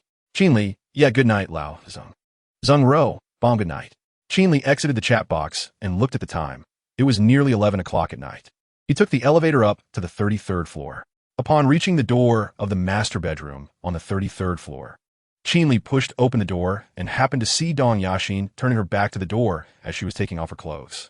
Hearing the door open, Dong Yaxin immediately let out a scream and hurriedly grabbed a blanket to cover herself. Chapter 341. Qin Li's Versailles literature driving his new car. Qin Li attracted a lot of attention. Most people had never seen this model of Koenigsegg, but that didn't stop them from knowing it was an expensive luxury car. The driver's seat was indeed very comfortable. Plus, the sound of the engine roaring into the cabin during acceleration was also quite satisfying. Qin Li was very pleased with this car. Besides the Bentley Mulsanne, he now had another satisfying mode of transportation. He drove straight into the underground parking lot of the Xiangqing building and parked in his designated spot. When he got out and closed the door, Qin Li felt a slight reluctance. This car was simply too appealing, almost like flying a plane. In a good mood, he took the elevator up to the 15th floor. The receptionist greeted him as usual, calling him Secretary Qin. Qin Li just nodded at her without saying a word. When there's no common ground for conversation, it's better to say less. The receptionist's taste was lacking. He made his way directly to Tang Shuhuan's office and pushed the door open. At that moment, Tang Shuhuan was talking to Qin Rui. Seeing Qin Li enter, Qin Rui immediately smiled and said, "Brother, you're here." Qin Li nodded and said, "Are you bothering your sister-in-law at work again?" Chapter 342. Instinctive reactions don't lie. If Qin Li's life were a grand meal, then Li Jiang and Chen Shuo would be a plate of dessert on the table. Although Qin Li could be full and satisfied without this dessert, having it added a touch of embellishment and a bit of fun to his life. Moreover, men find it easier to relieve stress when they are with other men. If there's alcohol as a catalyst, it becomes even more uncontrollable. Before drinking, he was the one in control. After drinking, he became his own. They joked, bragged, and had a lot of fun. At that time, drinking was about freedom, and flirting was just nature. Of course, excluding Zhao Tianxin's nature. Qin Li boasted about his new car and chatted casually with the two of them until noon when he finally left Chen Shua's office. He then had lunch with the already recovered Tang Shuhuan and Qin Rui in the restaurant of the Xiangqing building. During lunch, Tang Shuhuan briefly asked Qin Li about his plans for the pharmaceutical venture. Qin Li happened to ask her if she had any resources in the medical field. Unfortunately, most of the people Tang Shuhuan knew were from the internet or film industry, and she had never ventured into the medical field. Chapter 343. The cutest rich woman. Qin Li led Nangong Qingyu into a private room in the restaurant. He handed the menu to her and let her order. Having already eaten at the Xiangqing building, Qin Li naturally couldn't eat anymore. After Nangong Qingyu finished ordering, he handed the menu to Li Muyang. As soon as Li Muyang left the private room, it fell silent. Qin Li quietly watched Qin without speaking. She felt uncomfortable under his gaze and shot him a sideways glance, saying, "What are you always looking at me for? If I don't look at you, how would I know you're looking at me?" Qin Li replied with a grin. Hearing this, Qin looked at him, bit her lip, and said, "Qin Li, aren't you satisfied with Tang Shuhuan and Linerian? They're both very outstanding." "I'm satisfied." Qin Li smiled at her and said, "Each of them is excellent, and I'm very satisfied." "Then why are you still flirting with me?" Qin asked. "Because I want to flirt with you." Qin Li thought for a moment and said, "I don't know when it started, but I find you very interesting, and I can't help but want to see your more adorable side. I have feelings for you, and I know you have feelings for me too, so I don't want to leave any regrets." Chapter 344. I love serving rich women. The most Qin had largely accepted Qin Li's words. She knew that every time Qin Li approached her, she didn't feel any aversion. In fact, there was even a hint of sweetness. She might have really fallen for him, while complaining that Qin Li was a scumbag. She was deeply captivated. When she learned that Qin Li had offended Zhao Tianxun, she made it her daily task to gather information about Zhao Tianxun for Qin Li. When Qin Li openly expressed that he missed her, she couldn't wait to rush to Jinjiang. Upon arriving in Jinjiang, she immediately called Qin Li, not even stopping to eat lunch. Qin looked at him, her eyes slightly moved, but she didn't say anything. Qin Li rubbed her delicate face with his hand and couldn't help but smile again. Qin frowned slightly, glared at him, and said, "What are you laughing at?" "I'm laughing at how you enjoy being in my arms, yet you keep saying you don't like me," Qin Li replied, laughing heartily. Upon hearing this, Qin felt a bit embarrassed and quickly pulled his hand away, saying, "Who enjoys this? Get away from me. You're really the most annoying man I've ever met." Getting a bargain and acting coy, that's exactly what someone like Qin Li would do. Chapter 345. Rebuilding a super-rich family. Qin had a really poor tolerance for alcohol. After just one sip of red wine, her face turned crimson. Qin Li left her red lips and looked at her shy expression, her flushed face, and said with a mischievous smile, "Is your alcohol tolerance really that low? Just one sip and your face is already red." Qin's chest heaved as she glared at him and said, "Is this about alcohol tolerance, Qin Li? You're so thick-skinned. This is my first kiss." "Oh really?" Qin Li chuckled. "What a coincidence. It's also my first kiss. I'd be a fool to believe you." Qin rolled her eyes at him and said, "Help me get a tissue. I need to wipe off the wine." There were still traces of red wine on her fair neck. Qin Li gently lifted her chin, took a look, and then leaned in again. When his lips touched Qin's neck, her body suddenly stiffened. "Don't." She weakly pushed Qin Li away with her small hands. Her breathing became more rapid. At this moment, Qin Li was incredibly gentle, slowly and carefully wiping away all the traces of red wine. After they separated again, Qin Li looked at her and couldn't help but smile. Chapter 346. He just wants to be the captain. Qin felt a bit nervous being held by him, but when she heard he had something else to discuss, she asked, "What is it?" Qin Li smiled at her and said, "I want to start a pharmaceutical factory. Do you have any talent or resources in this area?" "A pharmaceutical factory?" Qin said in surprise. "Why did you suddenly think of venturing into the pharmaceutical industry? The waters in this field are very deep." "Which industry isn't deep?" Qin Li laughed and said, "I want to start a pharmaceutical factory simply because I got a formula and I'm very confident in it." "What formula?"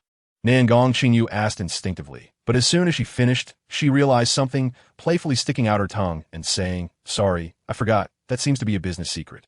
Qin Li smiled and pinched her cheek, saying, "If you want to know, I can tell you, but you must keep it confidential, not just from outsiders, but also from your family."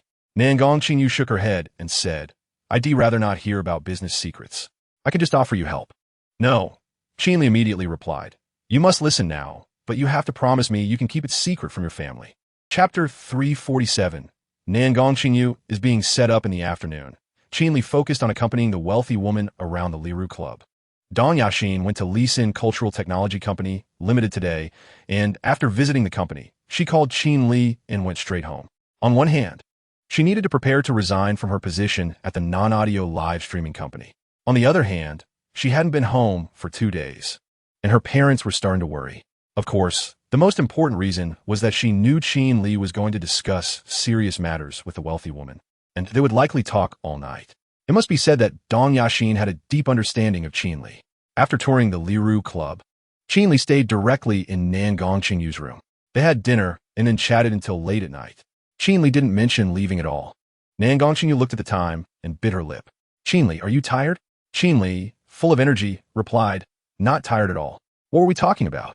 Qingyu said helplessly, actually, I'm a bit tired. You're tired? Qin Li paused, then stood up and said, all right then. Seeing Qin Li stand up, Qingyu couldn't help but breathe a sigh of relief. Chapter 348. Everything is in order before midnight. Qingyu's team arrived at the Liru Club. There were 19 people in total, all with experience in pharmaceuticals or working in pharmaceutical factories. Leading them was a man in his 40s with short hair, very thin, and quite short, but he had a sharp look about him. Qin Li personally went to the lobby of the Liru Club to meet this group with Qingyu. Qingyu introduced him, saying the leading man was called Ma Song. He used to be the owner of a pharmaceutical factory and successfully brought in investment from Qingyu's venture capital group. However, he eventually had to close the factory due to pressure from large pharmaceutical companies. But his workability was beyond doubt.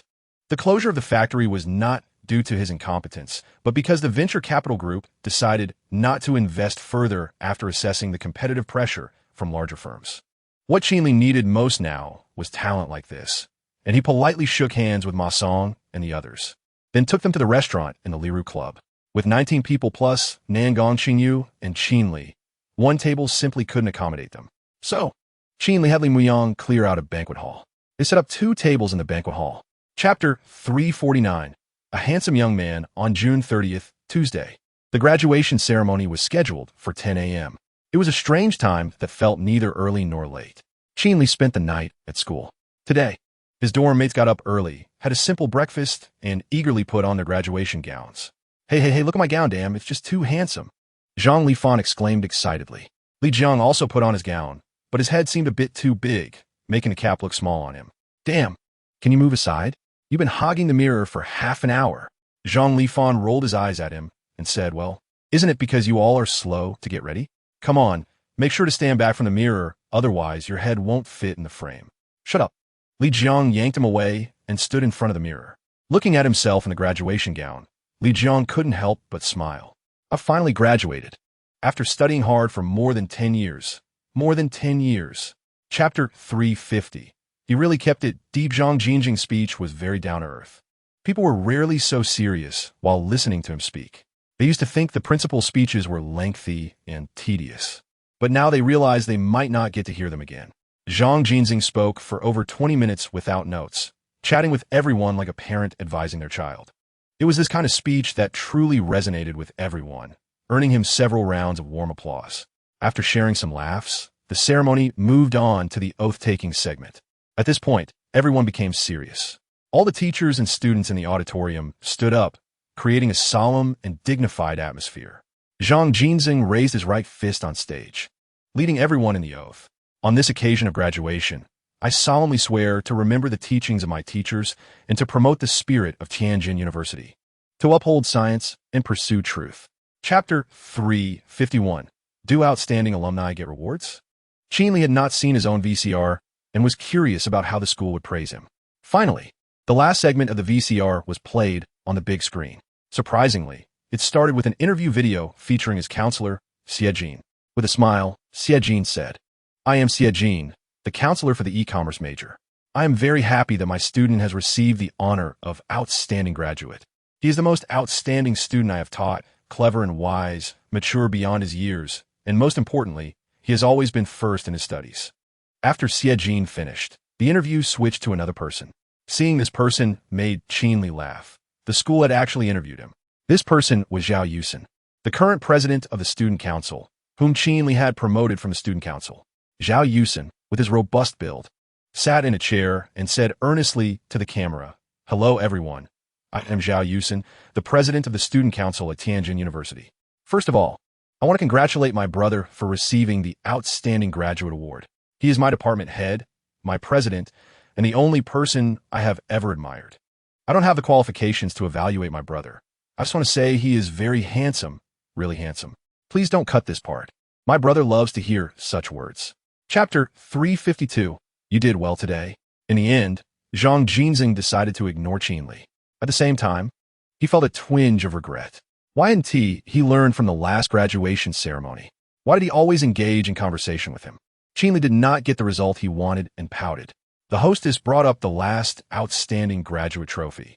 And Qin Li also received an additional certificate as an outstanding alumni. Zhang Jinxing tightly closed his mouth while helping him adjust the tassel, presented the two awards, and then took a commemorative photo. After the photo was taken, he left the stage without any delay. As the head of school, he was being so petty.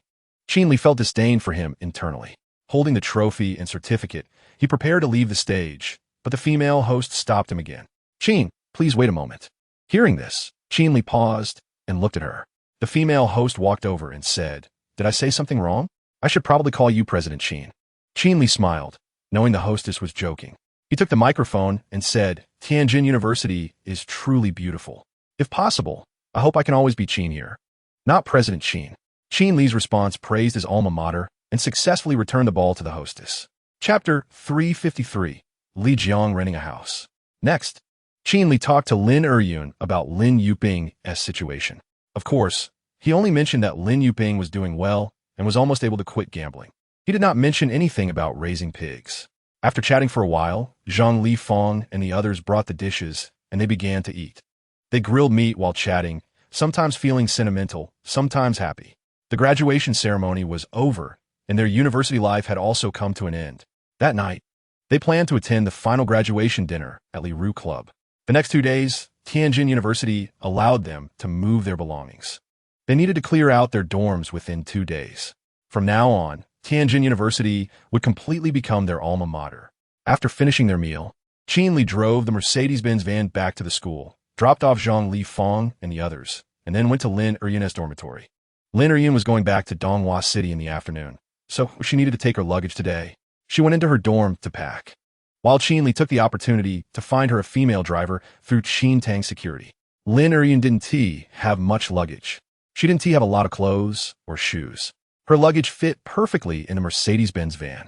Chapter 354, Going Separate Ways is Destiny. Zhang Li Fong chuckled and said, "They're not looking for roommates. They're looking for friends of benefits." "Damn," Li Jiang complained. "That really pissed me off, so I figured it out now. I want to rent a 2-bedroom place and find a roommate. I don't want any guys. The cycle of revenge never ends." Hearing this, Qin Li and the others burst into laughter. However, as they laughed, Qin Li suddenly thought of a solution. "Old Li, wait a moment, I have an idea." Qin Li said, "There's someone who must have extra rooms. Maybe he has something that meets your needs." Li Jiang asked curiously, "Who?" Qin Li smiled and said, "Zhang Xiaolan. Didn't we drink together last time?" "Him?" Li Jiang said suspiciously. "Does he even have a house? All I know is that he has girls, and they're all from the foot massage parlor." Qin Li was surprised and said, "After having a drink together, you still don't know his identity?" Li Jiang shook his head and said, "No, I was about to throw up that day." Qin Li was a bit speechless and said, "He asked the young master of Jufing Group. His family is into real estate. Do you think he doesn't have a house?" Chapter 355, Feelings Require More Than Just Heart. Qin Li shook his head with a smile, closed the group chat window, and then called Li Muyang, asking him to clear out the largest banquet hall in the restaurant. The reason for clearing it out was, of course, to hold the graduation dinner. Qin Li also asked him to tell Song Ning to have a few more people stand at the entrance to direct his classmates to the banquet hall. Once that was settled, Qin Li thought for a moment and sent a message to Yang Yue. "Come back for a while. We have a graduation dinner at 7 tonight." After waiting a few minutes, Yang Yue finally replied, "Huh, I thought you were joking last time. Yang Yue, you guys are having class reunion dinner. I shouldn't go, right?" "Qin Li, the instructor will be there too. What's inappropriate about a teacher going?" "Qin Li, plus I miss you." "Qin Li, come back now. I'll wait for you at Shui Yuhua City, and we could go together tonight." "Yang Yue, I miss you too, Mr. Qin." "Yang Yue, let me arrange my work, and I'll drive back right away." "Qin Li, okay, be careful on the road." "Yang Yue, sure." After finishing the chat with Yang Yue, Qin Li quickly packed a few of his clothes and said to the others in the dorm, "If someone comes to collect the graduation gowns, just help me hand them over.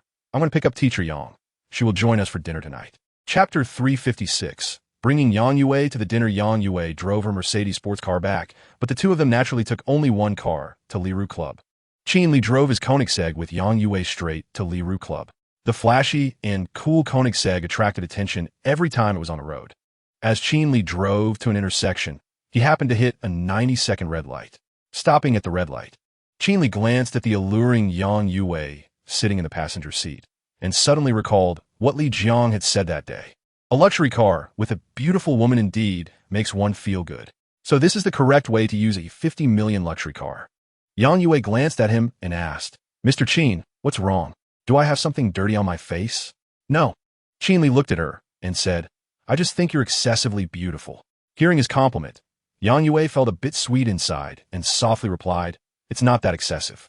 Qin Li couldn't help but chuckle at her reaction and then thought for a moment before saying, "If I had talked to you like this when I first drove that McLaren with you, how would you have reacted?"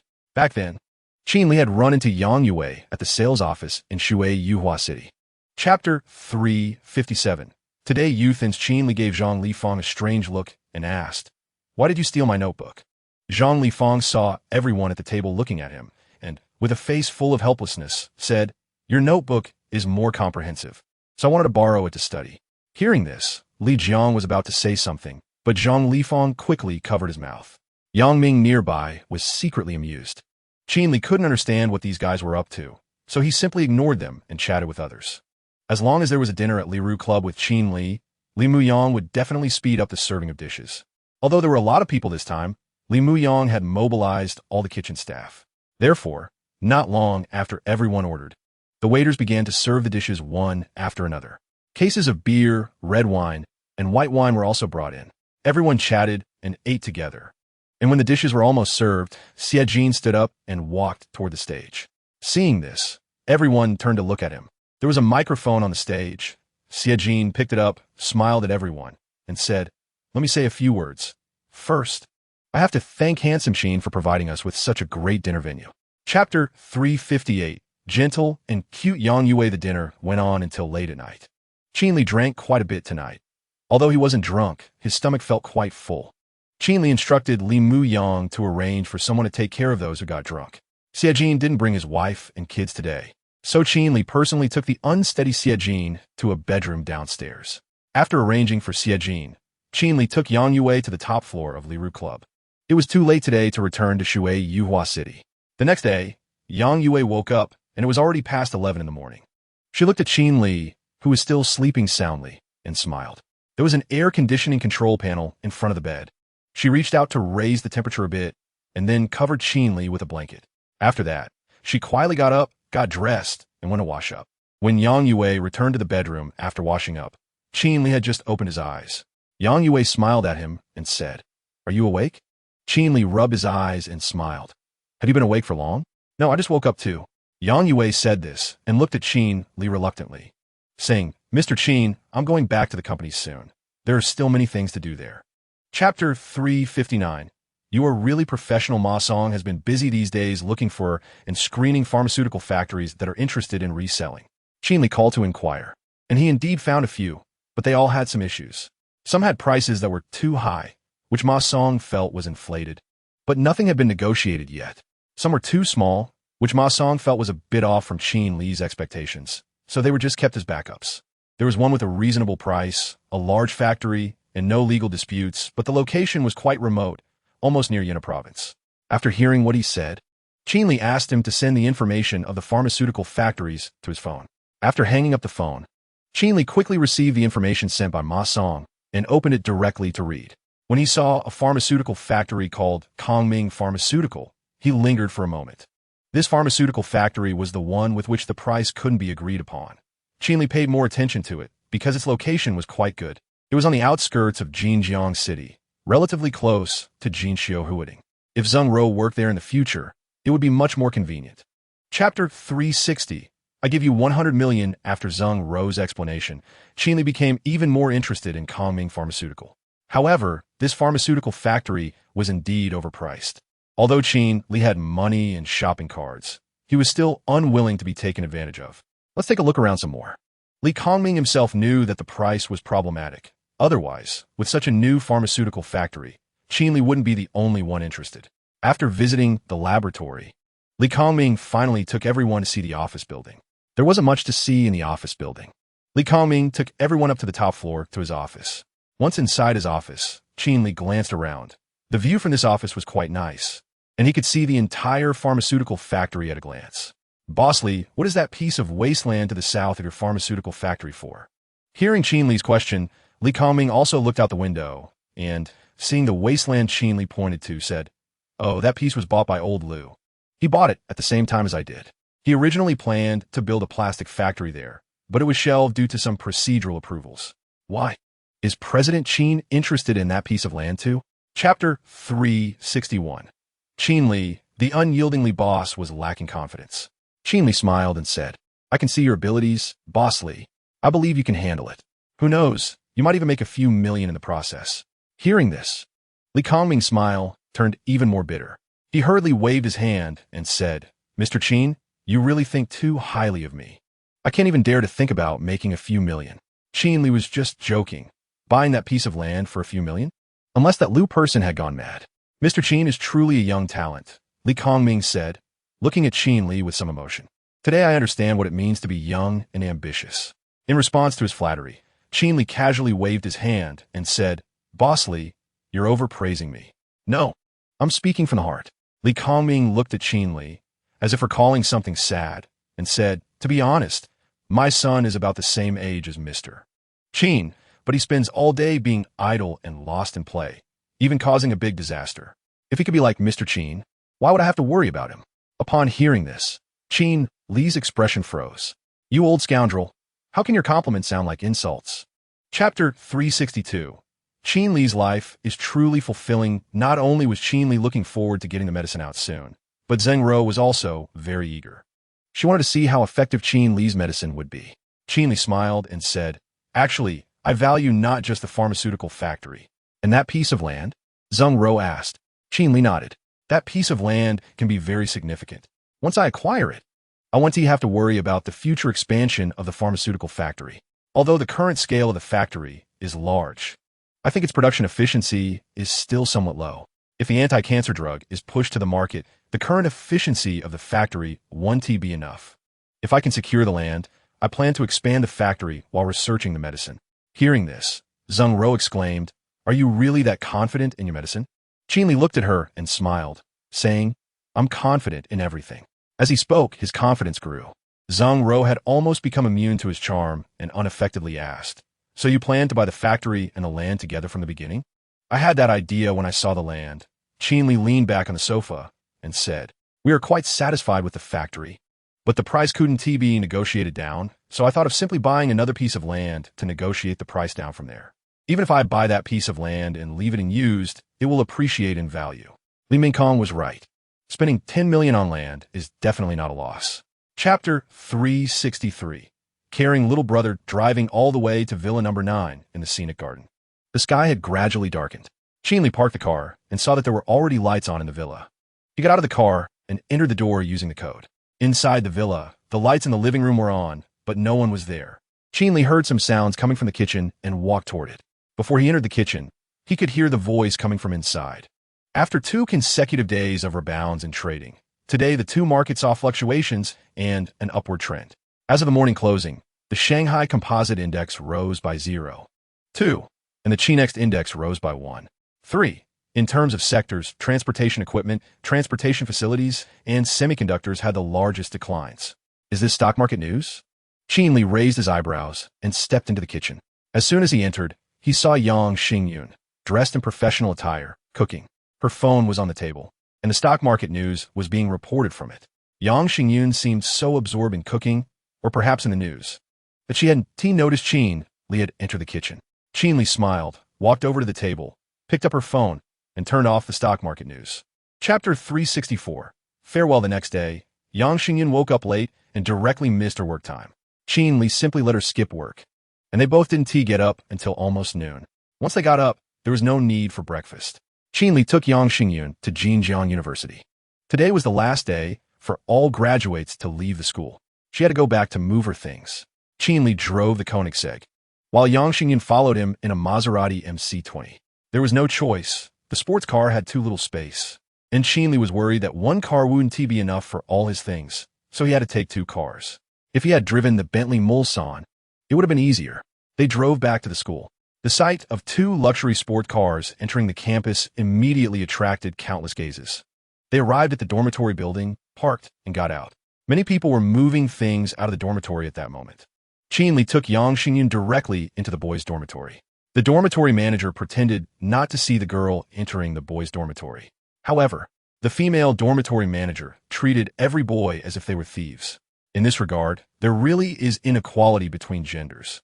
Entering the dormitory, Qin Li directly opened the door to room 101 with his key. Chapter 365. Signing the pharmaceutical factory contract, looking at the tissue that Yang Xingyun handed over. Qin Li took a deep breath and said, "It's okay. How could I cry?" Yang Xingyun pursed her lips, holding the tissue to wipe the corners of his eyes. Qin Li reached out and hugged her, then patted her bottom and said, "Are you being disobedient?" "I said I wouldn't cry. It's just too hot. I must be sweating. Can your eyes sweat too?" Yang Xingyun, although unaware of what Qin Li and his roommates had gone through, understood their bond well. She didn't expose him but nodded and said, "I know. I just want to wipe Dad's sweat." Qin Li pinched her cheek and sighed gently. "All right, let us pack up and leave." Then I'll go tidy up my desk," Yang Xingyun said obediently. Qin Li let her go, and she turned to help him tidy up the desk. Qin Li let out a long sigh and began to pack his things. Being sentimental once is enough. This isn't a life and death separation. It's just that everyone is walking the path they should be on. Zhang Lifan and the others have their own paths. Chapter 366. A genuine piece of work entering the private room. Li Kongming directly let Qin Li sit in the main seat. The main seat is the position directly facing the entrance, which is quite prestigious. Generally, this is the host position, occupied by someone like Li Kongming, who organizes the gathering. However, by letting Qin Li take the main seat, it shows he respects Qin Li enough to consider his status even more noble than his own. Qin Li naturally declined a couple of times, but in the end, he couldn't resist Li Kongming's enthusiasm and sat down in the main seat. Li Kongming sat in the seat to the right of Qin Li. Once the two of them exchanged pleasantries and took their seats, the others began to sit down. Normally, the people accompanying the drinks should sit alternately with the guests being entertained by Qin Li. However, since Zheng Rou and Yang Xingyun did not drink, Qin Li let both of them sit to his left. Ma Song and his subordinates sat down according to the etiquette of a drinking table, alternating with the two people Li Kongming had brought. Once everyone was seated, the waiter brought the menu, and Li Kongming first handed it to Qin Li. This time, Qin Li did not order, but pushed the menu back. Li Kongming wanted Qin Li to order first to accommodate his tastes, but Qin Li pushed it back because, after all, it was Li Kongming who organized the gathering. Their statuses were not that different, and it was still necessary to be polite. Chapter 367. Letting Qin Li down. Qin Li absolutely sympathized with Li Kongming's situation. If he had known he would have such a son, he might as well have shot on the wall from the beginning. However, sympathy aside, Qin Li could not help with this matter. Every family has its own difficulties. If we really talk about it, the reason Li Kongming's son became what he is today must also be related to his own education. Qin Li could only comfort Li Kongming with his complaints. At the same time, he felt fortunate that his father was ruthless. Otherwise, would he also become such a scum? No way, no way. It is rumored that when he was born, a golden light suddenly burst forth from the sky.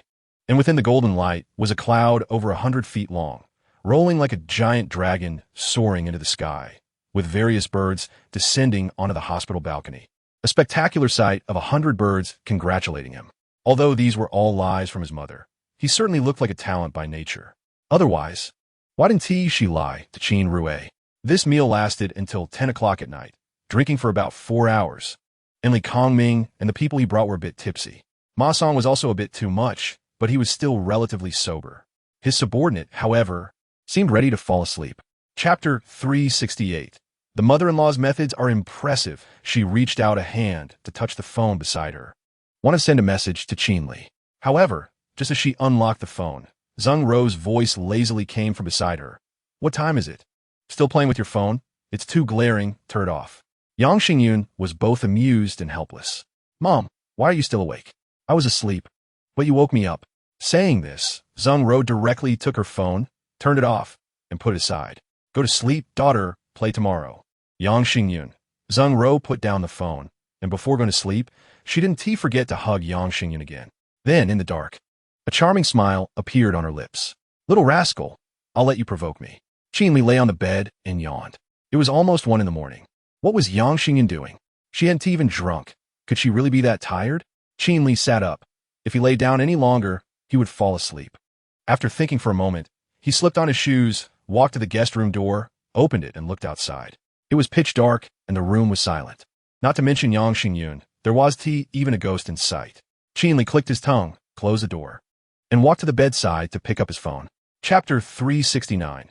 Qin Li thinks and acts at this time. There were 3 people in the office, Tang Shihan, Qin Rui, and Huang Qi.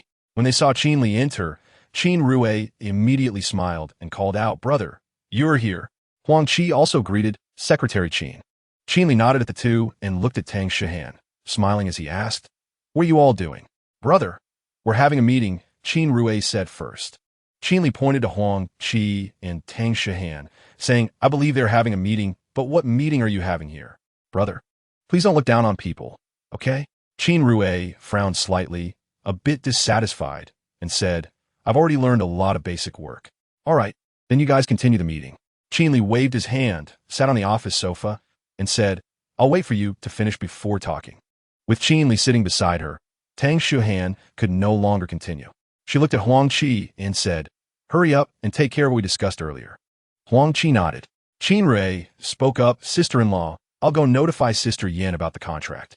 Qin Li chuckled beside her. Was she really going to work? The Sister Yin she referred to was naturally the director of the business department, Wang Yin. Tang Shihan smiled at her and said, "Why don't you wait a bit? Aren't you going to catch up with your brother?" Chapter 370. Wishing you a prosperous fortune, Qin Li didn't stay at Xiangqing building for too long. News came from Ma Song. The last batch of medicines from Kongming Pharmaceutical had been shipped out.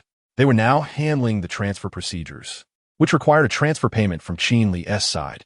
After that, Kongming Pharmaceutical would officially be renamed Liru Pharmaceutical. Once the transfer was completed, Ma Song would go handle the qualification certification for Liru Pharmaceutical. Qin Li had no problem with this. He asked Ma Song for Li Kongming's bank account, then returned to Tang Shihan's office and directly transferred 100 million using her computer. Ding!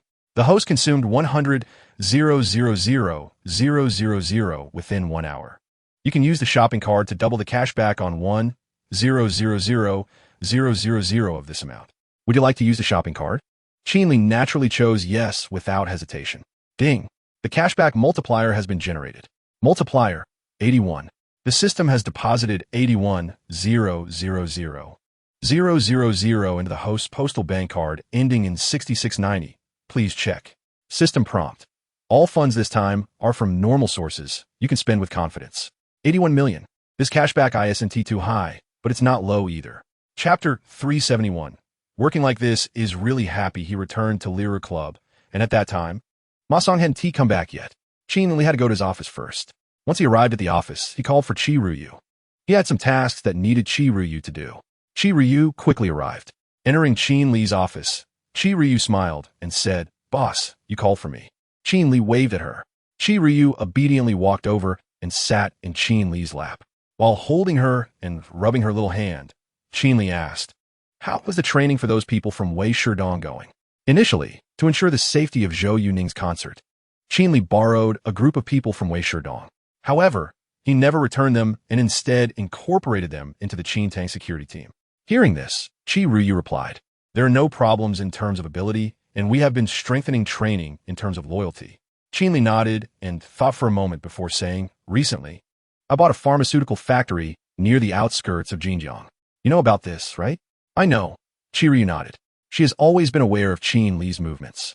Even if she sometimes doesn't follow Qin Li closely, she would send others to secretly protect him. Chapter 372. Qin Li is going to Yanjing while eating. Qin Li casually instructed Ma Song on some trivial matters that came to mind. Ma Song's abilities are reliable. If he weren't, Nangong Qingyu wouldn't have introduced him to Qin Li. After finishing their meal, Ma Song needed to brief his subordinates on the work arrangements for the next day.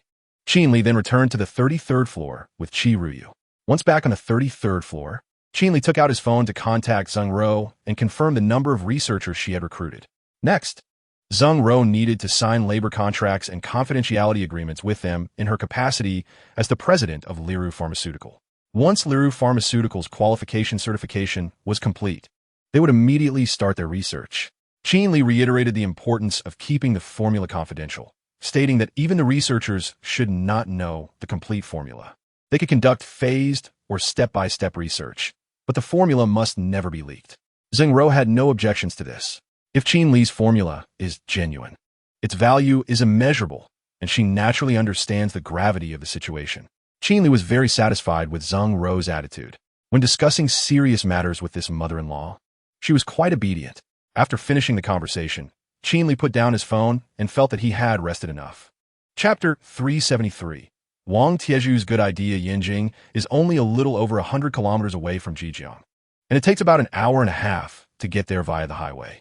As the car left the Liru Club, Lu Erniu turned to Qin Li and excitedly asked, "Boss, do we have any tasks for this trip to Yinjing?" Qin Li glanced at him and smiled, "Yes. I plan to have you perform a full-body surgery on Zhao Tianxin. Will you take on this task?" Upon hearing the word surgery, Lu Erniu became even more excited and hurriedly replied, "Of course, I will definitely take it. Don't worry, boss. I'm the best at surgeries. But how do we catch that bastard?" Qin Li was pleased with his attitude. "Since you've taken on this task, why ask me? Think of a way yourself." Lu Erniu, Wang Taizhu, driving the car, couldn't help but laugh. If Zhao Tianxin were that easy to catch, their Qintang security would have already taken action to bring him back. Lu Erniu scratched his head awkwardly and then began thinking about how to catch Zhao Tianxin. Qin Li passed this problem to the ever-ready Lu Erniu, and he felt relaxed. Exactly. Isn't it the subordinate's job to alleviate the boss's worries? Chapter 374. Engagement banquet in the evening. Qin Li chatted casually with Wang Taizhu on the road. Lu Erniu remained silent the entire time. It wasn't until the Mercedes-Benz van exited the highway and entered Yinjing that he slammed his fist on the car door, producing a muffled sound. Damn it, doing it. Isn't it just a beauty strategy? If it doesn't succeed, I'll have to dissect that bastard Zhao Tianxin. Qin Li. Wang Taizhu glanced at him while driving and said, "So are you going to be the dominant or the submissive? I'm going to screw you." Lu Erniu cursed back, "Damn it, I'm not really going to sleep with him." Wang Taizhu, "Just wait for me. If this beauty strategy fails, I won't let you off the hook." Hearing this, Wang Taizhu sneered and said, "You're the kind of bastard who has no loyalty. I kindly give you advice, and you turn into shit. I'll wait for you to settle this with me. And I won't just let you off. I'll make sure you lose your balls." Lu Erniu, Qin Li, Wang Taizhu, and Lu Erniu seemed to be born to clash, always getting into arguments after just a few words. Qin Li even began to doubt his initial thoughts. Chapter 375. Impatient Zhou Yuning. Qin Li. "Okay, I got it. Qin Li, I'll also work hard to earn money to give you a villa." Nangong Qingyu. "I don't care about your villa, you slippery rascal." Qin Li, "You don't care, but I care. How about you give me one instead?" Nangong Qingyu. "Okay, I'll give you one and then lock you inside every day so you can't see any other women." Qin Li, Miss Nangong. "You actually dare to try to monopolize a good man who is loved by many." Nangong Qingyu. "Umph. I not only want to monopolize, but also want to beat you up after that." Nangong Qingyu. "Let you bully me in Zhejiang." Qin Li. Qin Li. "So now that you've returned to Yinjing, you can speak so recklessly?" Nangong Qingyu. "Exactly." Nangong Qingyu. "Rascal, I won't talk to you anymore. I need to get back to work." Qin Li. "Don't forget to have lunch." Nangong Qingyu. "Okay." Qin Li. "I'll deal with you when you come to Zhejiang." Nangong Qingyu. "Bye-bye." Qin Li smiled as he put away his phone. Even though Nangong Qingyu had already become the head of a large group and had officially become a mother. Chapter 376. Impersonating Lu Shaokai, Zhou Yuning gently hugged Qin Li and said, "Rascal, I miss you so much." "I miss you too. Look, I've already opened a room." Qin Li said. Zhou Yuning smiled sweetly and said, "I didn't expect you to come to Yinjing. You gave me a surprise."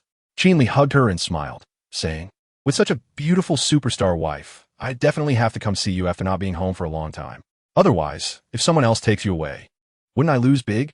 "Not at all," Zhou Yuning said with her eyes curved in a smile. "I'm not that kind of woman. Director Qin saved my life, so I've long since devoted myself to you." Upon hearing this, Qin Li laughed and said, "Then you should devote yourself again." Zhou Yuning nodded, then reached up to remove her mask and take off her cap. Her stunningly beautiful face was immediately revealed. She placed the hat and mask aside and once again threw herself into Qin Li's arms, biting her lip as she said, "Technician Qin, let's go for a massage." Qin Li has many identities.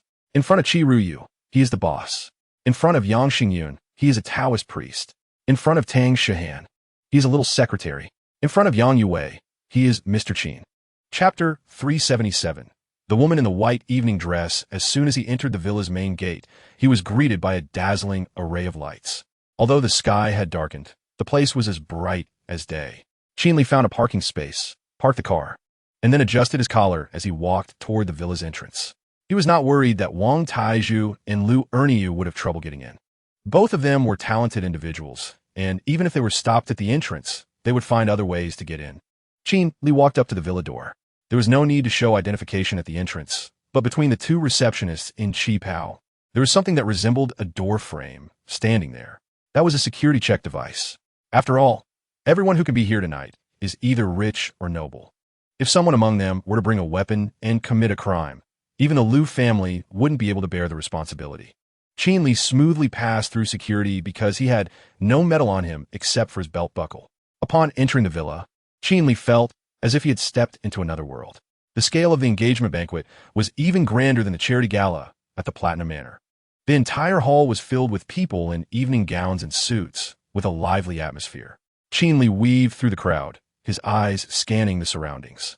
Chapter 378. Qin Li tells another story. Qin Li never expected that on this night, while everyone in the villa was preparing for the engagement banquet, there would be a woman in a white evening dress standing on the rooftop. She had her back to Qin Li, with a dazzling starry sky above and blooming flowers around her. Her hair was styled in a complex and beautiful way, with the ends cascading like a waterfall. Her figure was curvy and graceful. However, in such a night setting, Qin Li sensed a taste of loneliness emanating from her. Hearing the sound of a door behind her, the woman trembled slightly and slowly turned around. On the rooftop, apart from the flowers, there was only a leisure chair, and Qin Li had nowhere to hide. When the woman turned her head and saw Qin Li, he also caught a glimpse of her features. She had cherry lips, a delicate nose, and a bit of baby fat on her charming face, giving her a cute appearance. But what was most captivating were her large, clear eyes, black and white, sparkling with clarity. They resembled a pool of water that had never been tainted by the mundane world, so clear that one could see the bottom. Yet, at this moment, those eyes were filled with sadness. As her eyelashes fluttered, a droplet of crystal-clear tear rolled down. Chapter 379. My name is Lu Ruoxian. Qin Li pointed to the leisure chair next to him and said, "Come, sit down and chat. You must be tired of standing, right?" The girl sniffled and glanced at Qin Li. After hesitating for a while, she finally stepped down from the edge of the rooftop. Qin Li couldn't help but breathe a sigh of relief. Saving a life is better than building a 7-story pagoda.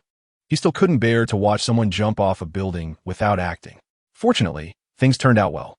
Qin Li had once teased his former teacher Yang Yue with a story about a car, and had told Zhang Lifang and Yang Ming a story about the dangers of society. Now, he had saved a girl who was about to jump off a building with a real story. Qin Li thought to himself that he needed to read more storybooks when he returned. Otherwise, he might run out of stories in the future. The girl walked up to Qin Li. Although he had already seen her appearance in the villa's light, seeing her up close left Qin Li even more amazed. She seemed to carry a certain aura. Her fair skin and bright eyes were as pure as an angel.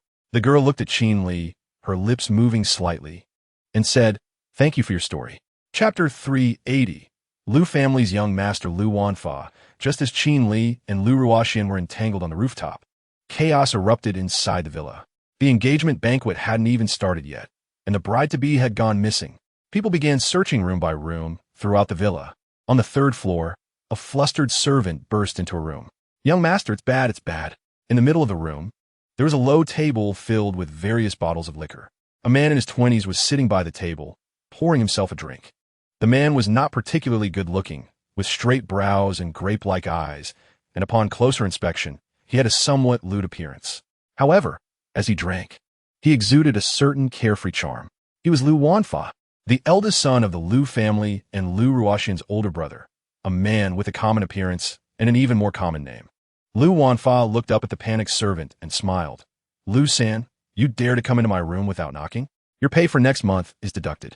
Hearing this, the servant Lu-san immediately felt like crying and said, "Young master, don't worry about my pay right now. Something big has happened outside."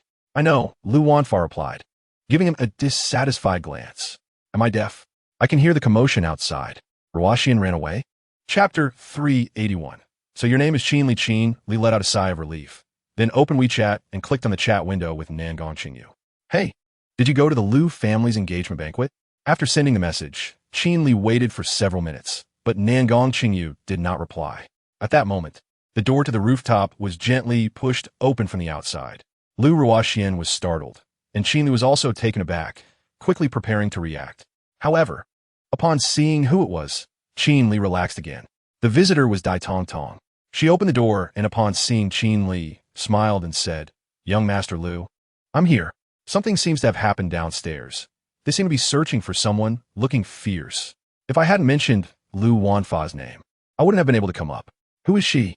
As Dai Tong spoke, she noticed Liu Ruoxian peeking out from behind Qin Li, and her expression froze. Qin Li stepped in front of her, smiled, and said, "Don't be afraid. She's the second young lady of the Liu family. The people downstairs are looking for her." Upon hearing this, Dai Tong's eyes widened. Before Qin Li could say anything more, he swiftly struck her neck with a chop. Chapter 382. She's a kind-hearted woman. Upon learning Qin Li's name, Liu Ruoxian happily said, "Sister Fong, don't worry, I won't say anything, including about you." Although Qin didn't know why Qin Li had hit her, seeing Liu Ruoxian agree so readily, she nodded and said, "All right, then you two follow me down. If someone comes up to check, I'll help you block them." Qin Li then spoke up, "No need, just take Miss Liu down first. I'll create a distraction." "Create a distraction?" Qin was startled and said, "You should come down with me. If you get caught, it will be bad. I'm not the one directly distracting them." Qin Li pointed at Dai Tong, who was sitting on the edge of the rooftop, and said, "I'm going to use her to attract attention." Since coming to the rooftop, Qin had only focused on Liu Ruoxian and Qin Li. If Qin Li hadn't pointed at Dai Tong, she wouldn't have even noticed there was another person on the rooftop. "Qin Li, who is she?" Upon hearing this, Qin Li casually replied, "She is a kind-hearted woman." "All right, no more questions. You two go down first." Chapter 383. Liu Shaokai is more handsome than you. Using the same method, Qin Li used it twice. The first time was to attract the attention of the Liu family, and the second time was to pique people's curiosity. Seeing that everyone had taken a bait, Qin Li grabbed Qin with one hand and Liu Ruoxian with the other, and they squeezed towards the door. The few servants at the entrance couldn't stop so many people, and since the people here were either rich or powerful, they didn't dare to offend them too much. In the end, they could only gesture a bit and then let them pass. Qin Li successfully squeezed out the door with the two of them, then said to Qin, "You drive her out, and we'll meet up outside." Qin nodded, then took Liu Ruoxian to find her car. Qin Li also found the Mercedes-Benz coupe he had driven here. Once in the car, he sent a retreat message to Wang Taizhu and Liu Erniu. The message he had just sent in the hall was to Wang Taizhu, and a rough voice had also come from him. After sending the message, Qin Li started the car and drove straight towards the villa gate. There were still servants guarding the entrance, but Liu Zongyang probably didn't expect people to rush out of the villa collectively, so the guard were only responsible for standing watch. Chapter 384.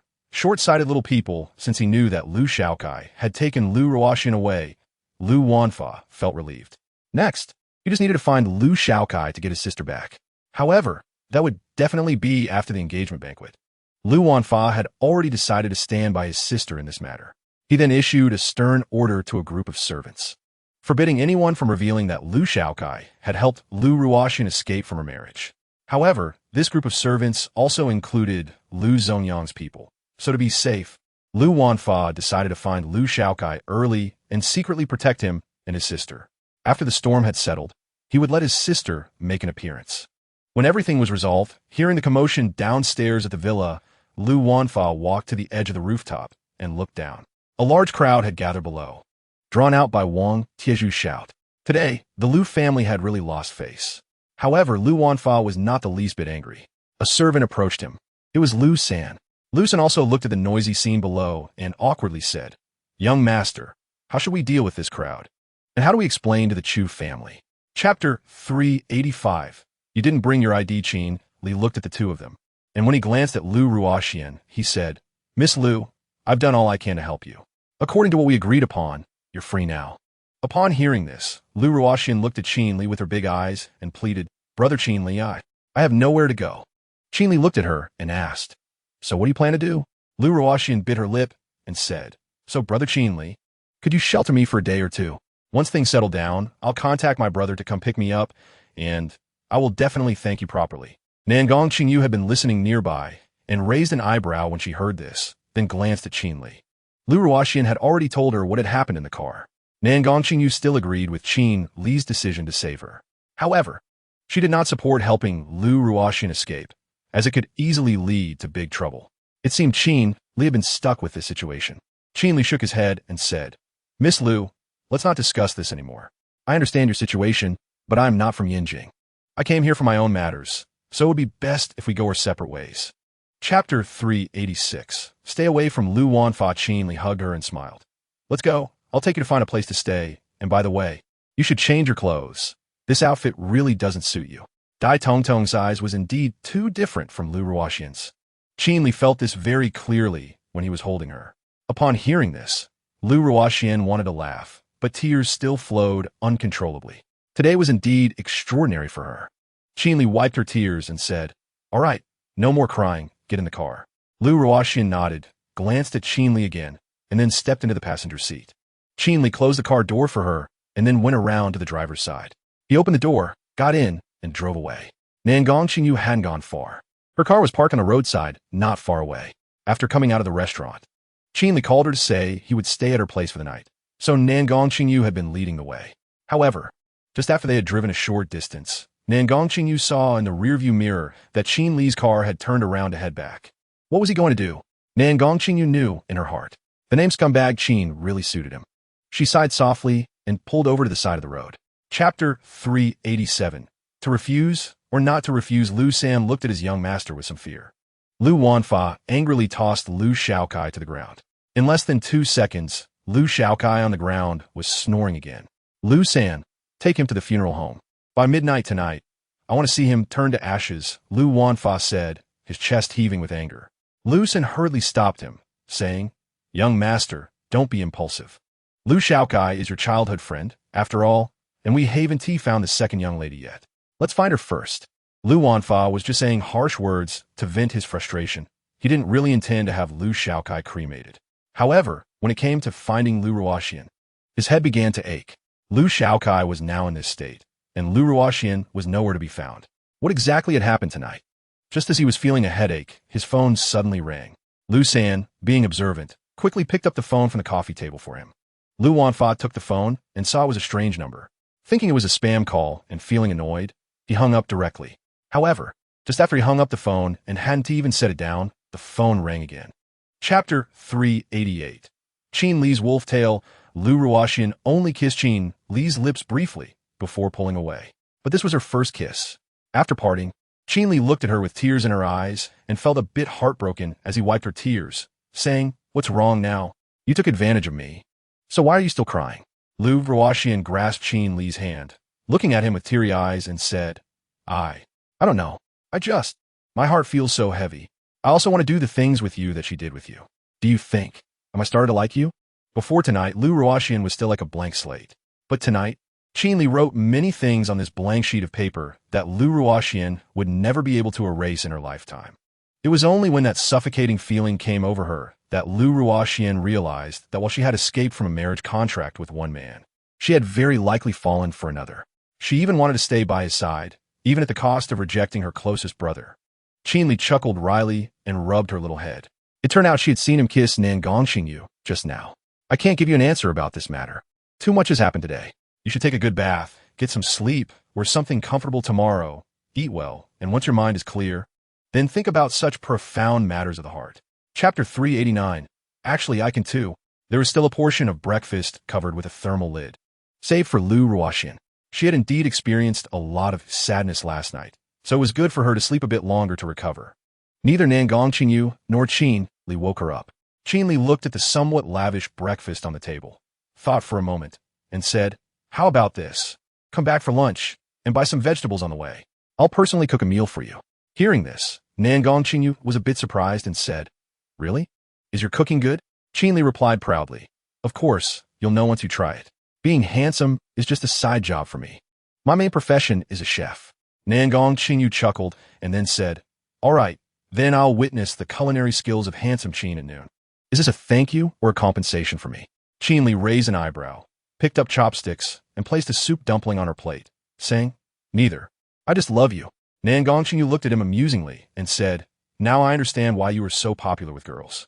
Qin Li also picked up a soup dumpling, took a small bite, and slurped the broth inside, which was very rich and fragrant. Chapter 390. Qin Li also felt a bit regretful. Lu Ruoxian was truly purer than distilled water. Qin Li no longer wanted to rely on tricks to get close to this girl, so he let go. Those tactics were better left for women who were a bit more cunning than her. Qin Li found it hard to imagine what kind of environment Lu Ruoxian had grown up in. She hadn't experienced the filth of society, nor gone through much hardship. She was pure and innocent. Her happiness and sadness were very apparent.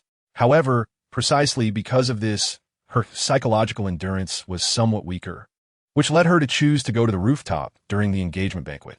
As for whether she liked Qin Li or not, she was already going to support him. What do you think?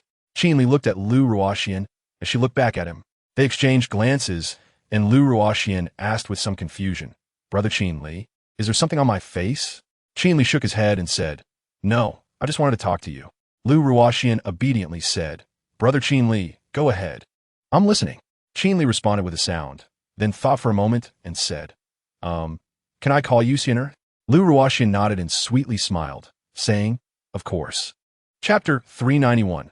Celestial Wind and Dao Bone, Master Wei. The bald man spoke up. "Young master, what do you think about this matter?" "Nothing much to think about. This matter is quite clear," Zhao Tianchun said with a smile. "This is just another mess created by Lu Wanfang." "Lu Wanfang?" The bald man asked in confusion. "He is also a member of the Lu family. How could he do something so embarrassing for them?"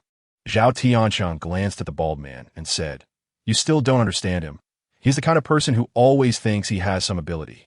Even if he reluctantly agrees to the marriage due to the authority of the Lu family elder, he must be 1,000 times dissatisfied inside, especially since the marriage involves his doted sister. Look at how he beat Lu Zongyang. Has he ever cared about the Lu family's embarrassment? He won't care, to some extent. He's just a madman." "So, you mean he hit his own sister?" the bald man asked. Zhao Tianchun nodded slightly. "Of course, Lu Ruoxian is just a naive girl. That she could escape from under Lu Zongyang's watch is already very abnormal. Just watch. Lu Wanfang will definitely push all the blame onto Lu Zongyang, and in the end, it will also be Lu Zongyang who takes the fall. Lu Wanfang will use this opportunity to further control the Lu family, and then withdraw from the marriage while giving the Chu family some benefits, allowing them to save face in Yanjing. Would the Chu family still hate him? No. They would only hate Lu Zongyang because he is the real trigger for everything. It's killing 3 birds with 1 stone. For the benefits he gains, does the Lu family's embarrassment matter to him? What he wants is real power, not face. Chapter 392. Qin Li is the synonym for excellence. Wei Daoi's remarks were exactly to Zhao Tianchun's liking. He thought he was already bad enough. But only when Wei Daoi appeared did he realize that the saying, "old horses are cunning," was not without reason. With the help of such a person, what was there to worry about in achieving great things? Once Wei Daoi left, Zhao Tianchun quickly waved his hand to call a servant and asked him to bring the bald man back. Doing things according to Wei Daoi's method would maximize benefits. He was still too naive. Qin Li looked at the vegetables Qingyu brought back and was somewhat astonished. 5 large plastic bags, all filled to the brim.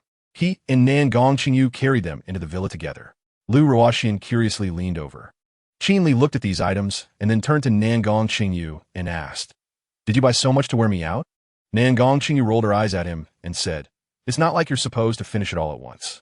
This villa has nothing, so of course, we need to buy more. Otherwise, what will we eat tonight? What will we have for breakfast tomorrow?" She had thought it through well. Qin Li waved his hand and said, "All right, you two decide what you want for lunch, and I'll go cook." Chapter 393. Qin Li hit the jackpot by accident. 10 billion soft sister coins. Host attribute value 5. 2 function cards. 2 skill cards. 1 super residence. 1 private jet. 1 luxury cruise ship. 1 garage. With 100 supercars included. 100 billion business information. A friendship with a super rich woman. Qin Li carefully looked at the rewards listed above. It seemed no different from the last time. The most eye-catching was still that friendship with a super rich woman, which remained firmly in place. Last time, the reward Qin Li received was 100 billion business information, and the system gave him the formula for an anti-cancer drug. What would it be this time? The big wheel began to spin, and the rewards transformed into a circular light shadow that kept rotating. Qin Li then shouted stop and eagerly looked at the pointer of the big wheel. the speed of the big will suddenly slow down, and the rewards on the disc became clearer. The pointer finally landed right in the middle of a reward. A super mansion. Ding. Congratulations, host. You have received a reward. A super mansion. Ding.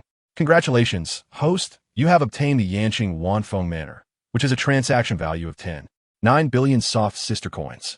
Relevant information has been sent to the host location. Please check it. Chapter 394. The biggest suspect, Wanjian Lake Villa, 3rd floor. Lu Wanfa. After hearing the report from the housekeeper, Lu San directly kicked Lu San to the ground. Then he coldly looked at Lu San on the floor and said, "Did you leak the news about Xianer being with a man?" Lu San had just reported to him the rumors outside about Lu Ruoxian. And regarding Lu Ruoxian being with a man, besides him, only Lu San knew about it. Lu San, caught off guard by the kick, fell to the ground in pain. But upon hearing Lu Wanfu's words, he could not care less about his leg pain and hurriedly said, "Young master, it wasn't me. Definitely not me. How could I leak such things? You know my mouth is always the tightest." Lu Wanfa stared at him for a long time after hearing this, and finally sighed. Lu San indeed did not seem like someone who would spill such things. He was clear about that. But why suddenly such rumors? Could it be that someone fabricated them out of thin air? "Young master," Lu San rubbed his leg and stood up, saying, "Do you think it could be that man who is with the second young lady deliberately spreading it?" Chapter 395. Qin Li wants to see Lu Wanfa at this moment. Qin Li had also seen those suddenly trending articles online. After reading them, he felt somewhat disgusted. Damn, Zhao Tianchun is really inhuman. How could he do so many despicable and shameless things? TSK, TSK, TSK, truly the scum of the scum. However, those who dare to expose his evil deeds are truly righteous messengers. While Qin Li was still immersed in his thoughts, the doorbell rang outside the villa. Qin Li went over to open the door and found it was a courier delivering a file. This should be the information about Wanfeng Manor. Qin Li took out the documents and started flipping through them, but before he could finish, Wang Tieju's phone rang again. Qin Li directly answered the call. "Hello, boss. Have you seen those news? It's already on the headlines," Wang Taiju said from the other side. Qin Li replied, "I saw it, well done." Hearing the praise, Wang Taiju chuckled and said, "Boss, mainly it's your idea that was good. We just did as you instructed." "All right, stop buttering me up."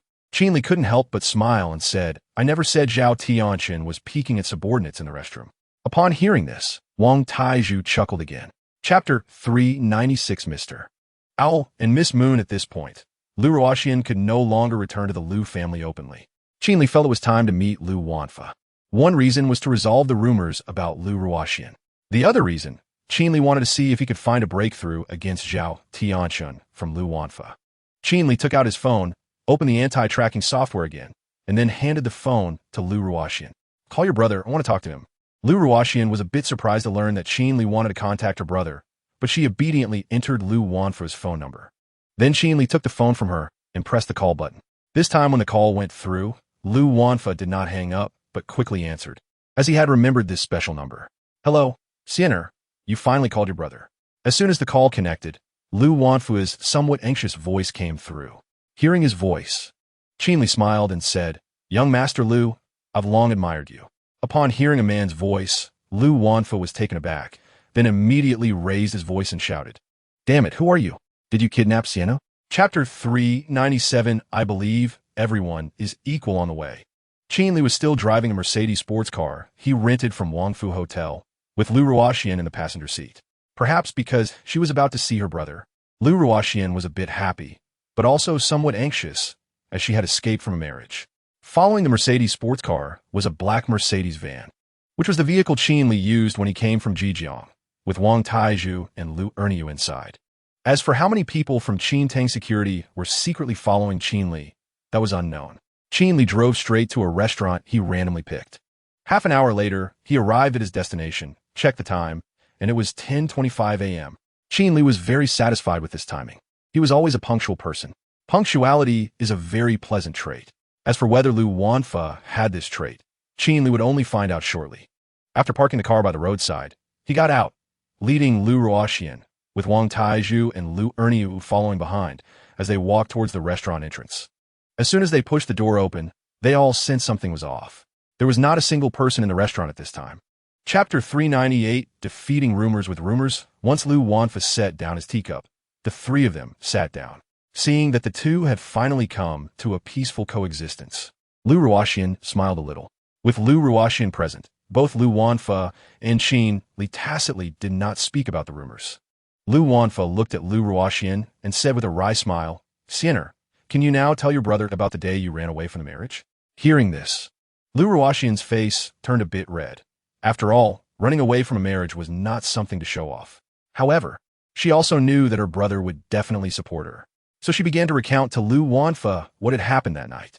From her running to the rooftop, to Qin Li saving her, and then to Qin Li helping her escape from the Lu family villa, Lu Ruoxian told everything. However, Lu Ruoxian did not mention Qingyu, as they had agreed on that beforehand.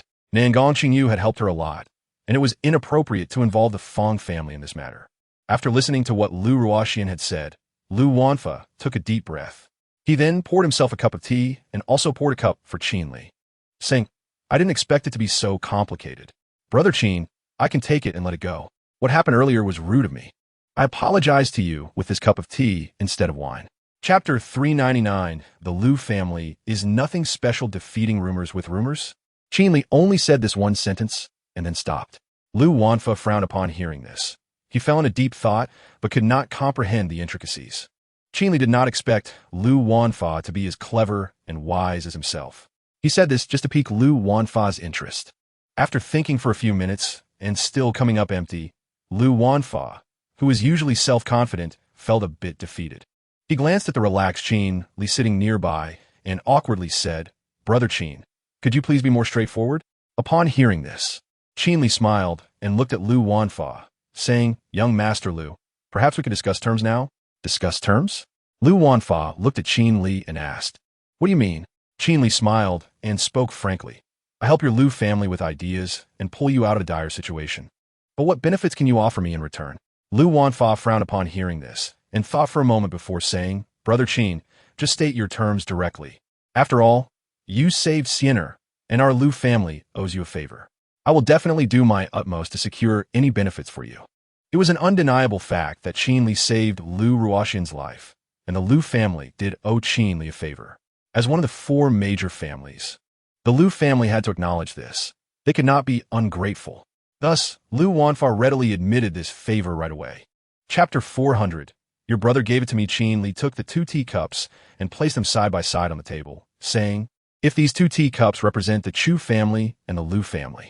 As he spoke, Qin Li placed the car key that Lu Wanfa had put on the table in front of the 2 teacups. And this car key represents the Zhao family, specifically Zhao Tianxin. Lu Wanfa's gaze shifted to the items Qin Li had arranged on the table. Qin Li rummaged in his pocket and pulled out the key to his Mercedes coupe. This Mercedes key is linked to Sinner, who is currently facing slander from Zhao Tianxin during the time of her engagement, effectively igniting a conflict between your 2 families. As Qin Li spoke, he fiddled with the items on the table. Lu Wanfa listened intently, but Qin Li was still slow to get to the point. Finally, Qin Li got to the main topic, pointing at the items on the table and saying, "Among these, Sinner is the most innocent, yet also the most crucial. Therefore, if we want to clear up the rumors about Sinner, we must start with her."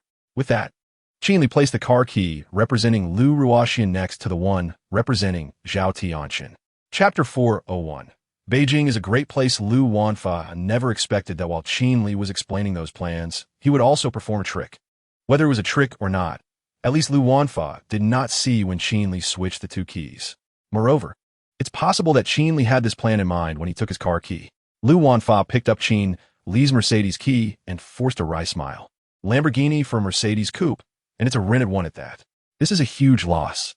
However, Lu Wanfa also gained some understanding of Qin Li this time. He was clever, clear-headed, and unwilling to suffer losses. He decided to investigate Qin Li after returning to see where he came from. Qin Li's intelligence and abilities were already on par with those of the wealthy heirs in Beijing. Qin Li drove the Lamborghini back to the villa of Qingyu with Lu Ruoxian. After parking the car, Qin Li got out and looked at the black Lamborghini, which was indeed much more comfortable than the rented Mercedes coupe. Of course, compared to his own Koenigsegg, this Lamborghini was somewhat lacking. Nevertheless, Qin Li was quite satisfied. What more could one want from a free sports car? Chapter 402. There's a mountain at Qin Li's home. Qin Li stepped into the private cinema again. This time, He waited until 7 in the evening when Qin had returned, and Wang Tieju's call finally came through again. Qin Li answered the phone, and Wang Tieju's excited voice came through immediately. "Boss, we found him. He's over in Yinjiao and is currently the general manager of a company."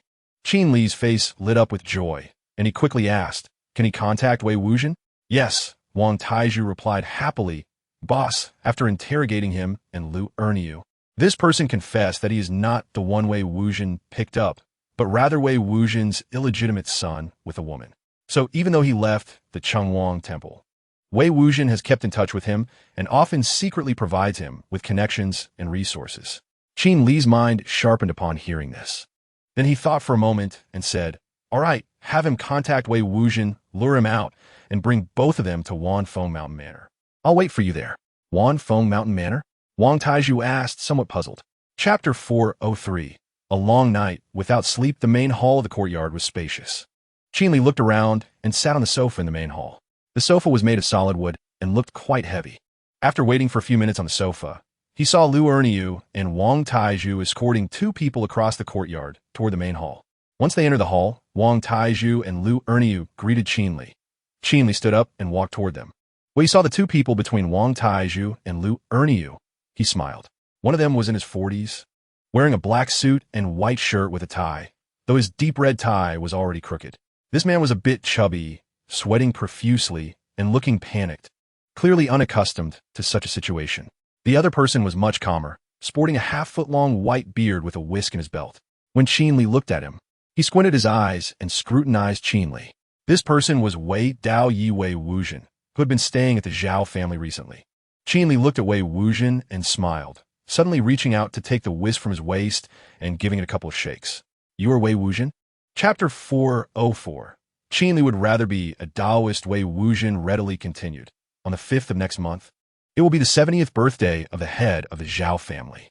At that time, Zhao Tianxin's second uncle will present a very rare blood spirit mushroom as a birthday gift.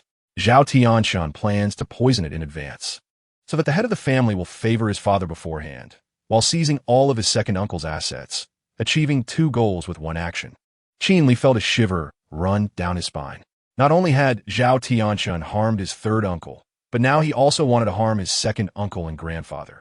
This Zhao Tianxin was truly worse than a beast. The rumors he had spread about him were nothing compared to this. The reality was indeed scarier than rumors.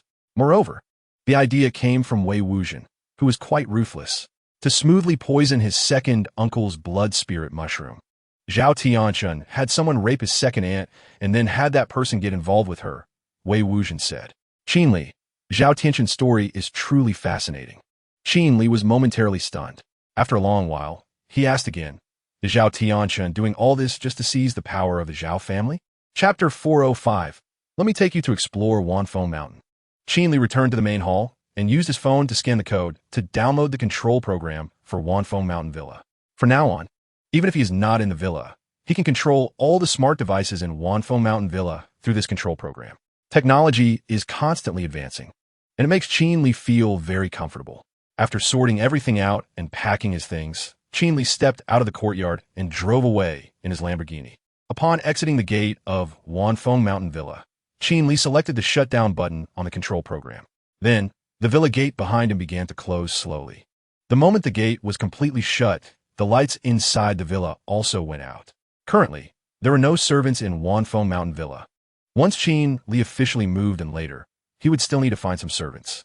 Driving the Lamborghini, he returned to Qingyu's villa. By the time Qin Li arrived at the villa, it was already past 11 o'clock at night. Although there was no one in the living room, the lights were still on. Qin Li walked towards Qingyu's room. When he reached the door, he gently twisted the doorknob, and the door opened smoothly. Qingyu had not only left the light on for Qin Li, but also left the door open. Chapter 406. Qin Li did it on purpose. When Sister Shui saw Qin Li, her expression was somewhat complicated as she approached. "Director Qin, Yuning asked me to pick you up." "Thank you, senior sister. It's nice to see you again." Qin Li greeted her with a smile. Sister Shui didn't say much and used her card to open the door. Qin Li stepped inside. Sister Shui then led Qin Li into the elevator, pressing the button for the 27th floor as the elevator ascended. Qin Li looked around the interior of the elevator. which was adorned with numerous posters of movies or TV shows starring stars from Li Ning Entertainment. "Senior sister, it seems our performance is pretty good," Qin Li remarked. Sister Shui initially intended to silently take Qin Li upstairs, but didn't expect him to initiate a conversation. Moreover, Qin Li still called her by that title she internally disliked. "Director Qin, could you please call me something else?" Sister Shui asked. Qin Li raised an eyebrow and explained, "Senior sister, don't misunderstand. The Shui in your title refers to learning. And calling you senior sister makes us seem closer, right?" Sister Shui frowned and said, "What about senior?"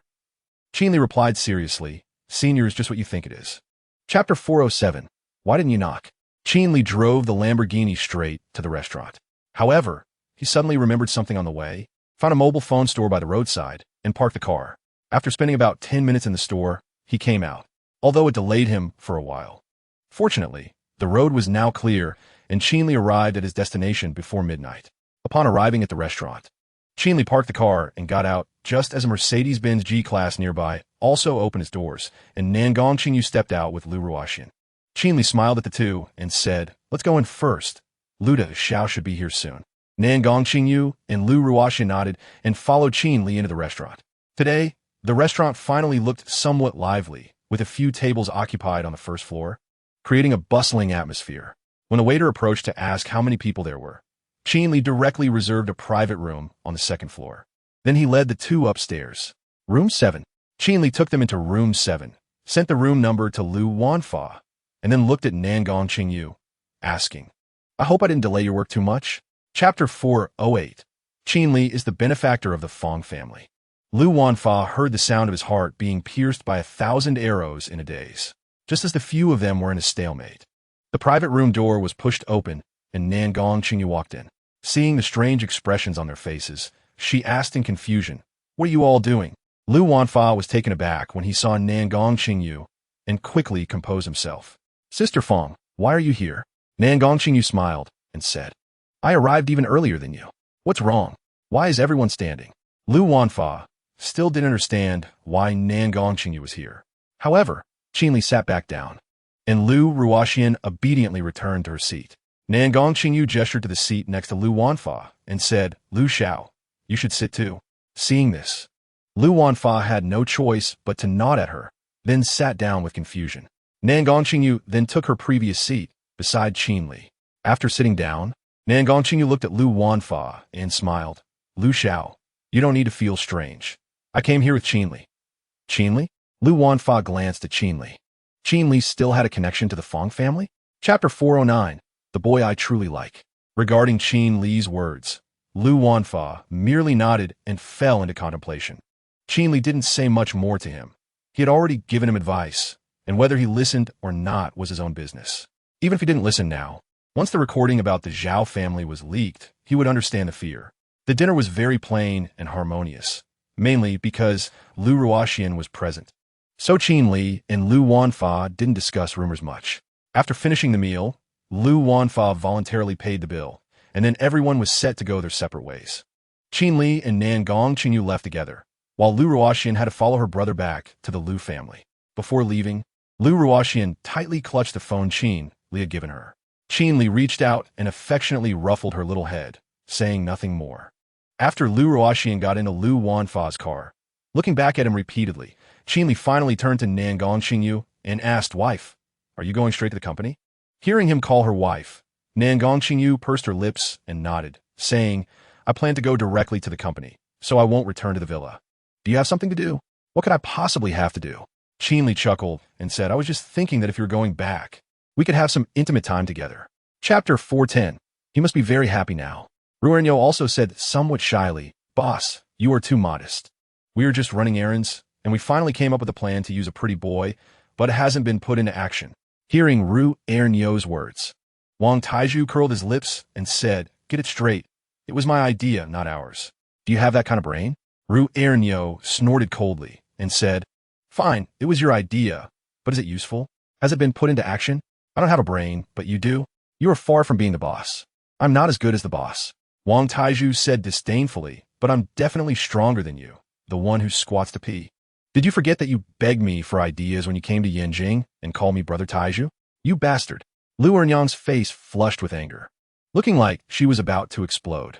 Qin Li, feeling a bit speechless, tapped the table to interrupt the two. Just praised you both, and you're at it again? Constantly causing internal strife. Do you think I don't exist? The boss had spoken, and Lu Enyang immediately quieted down. Sorry, boss, I didn't mean it. I just have a bit of a fiery personality. I'll change. Chapter 411.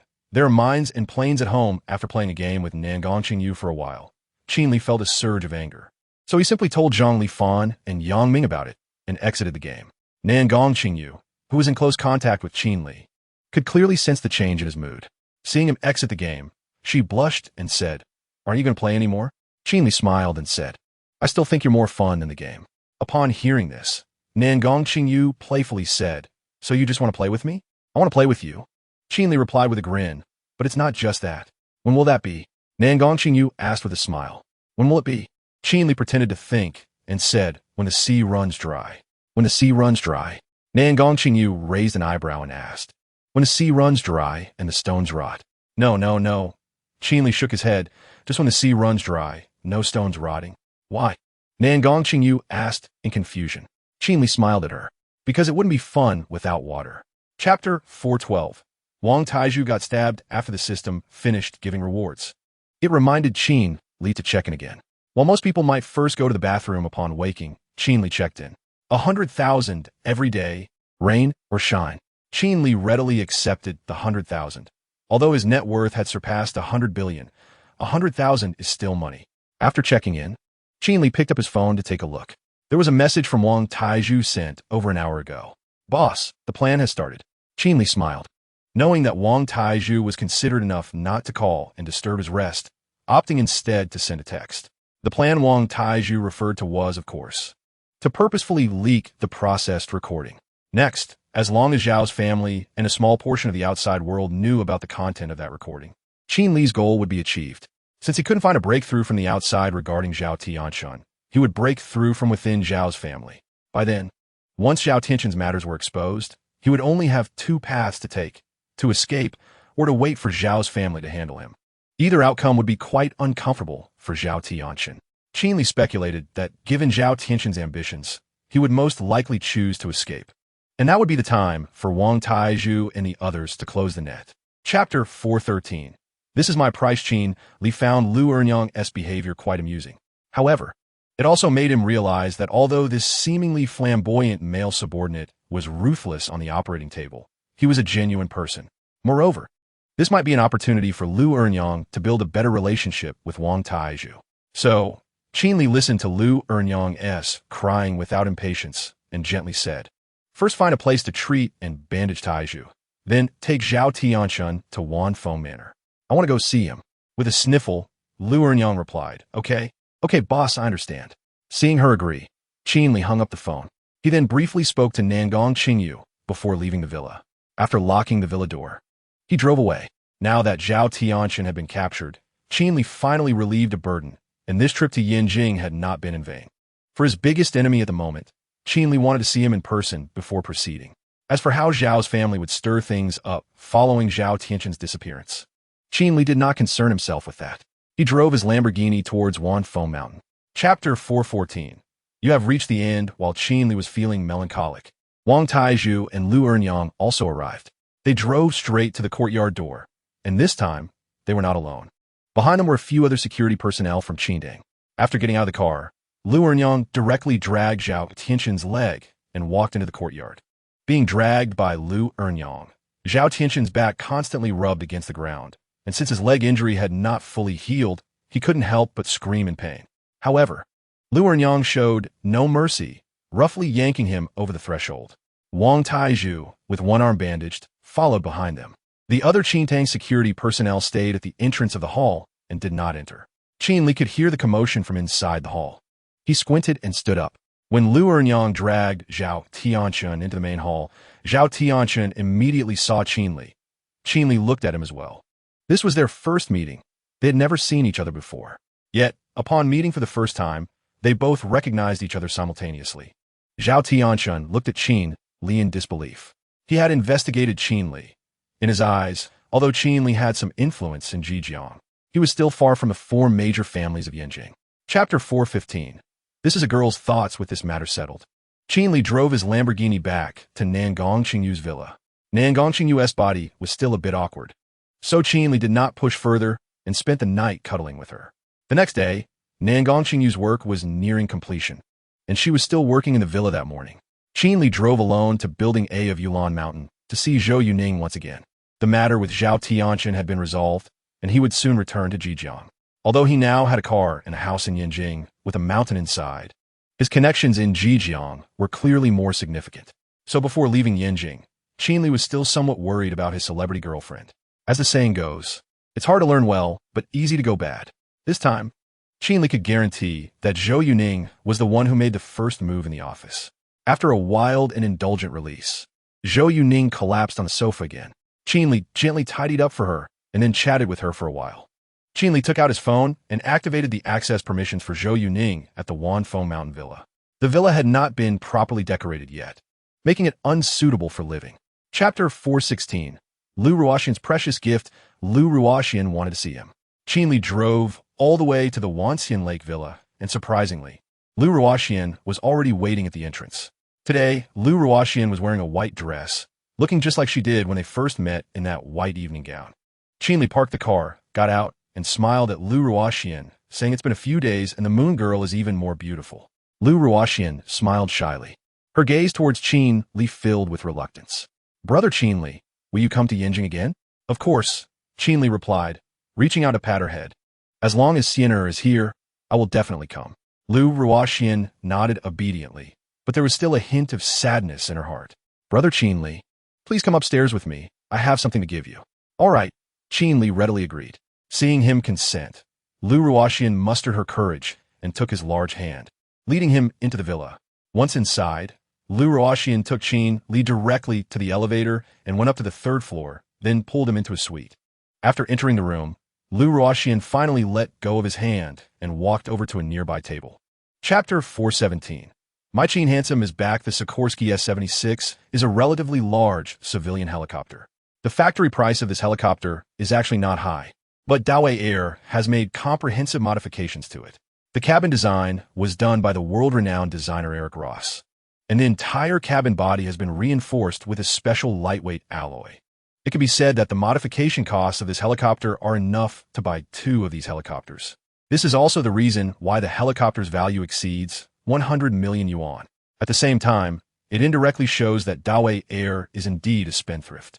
Qin Li entered the cabin and looked around, instantly falling in love with it.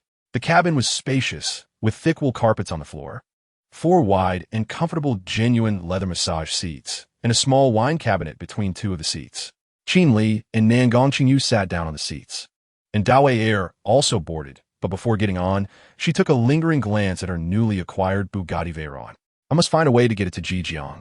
Dawei Air said to Qin Li. Whatever, Qin Li casually replied. Let us go, Sky. Chapter 4:18. Because you are Tang Shuhan. As Qin Li passed through the office area, he greeted some acquaintances and then headed straight to Tang Shuhan's office door.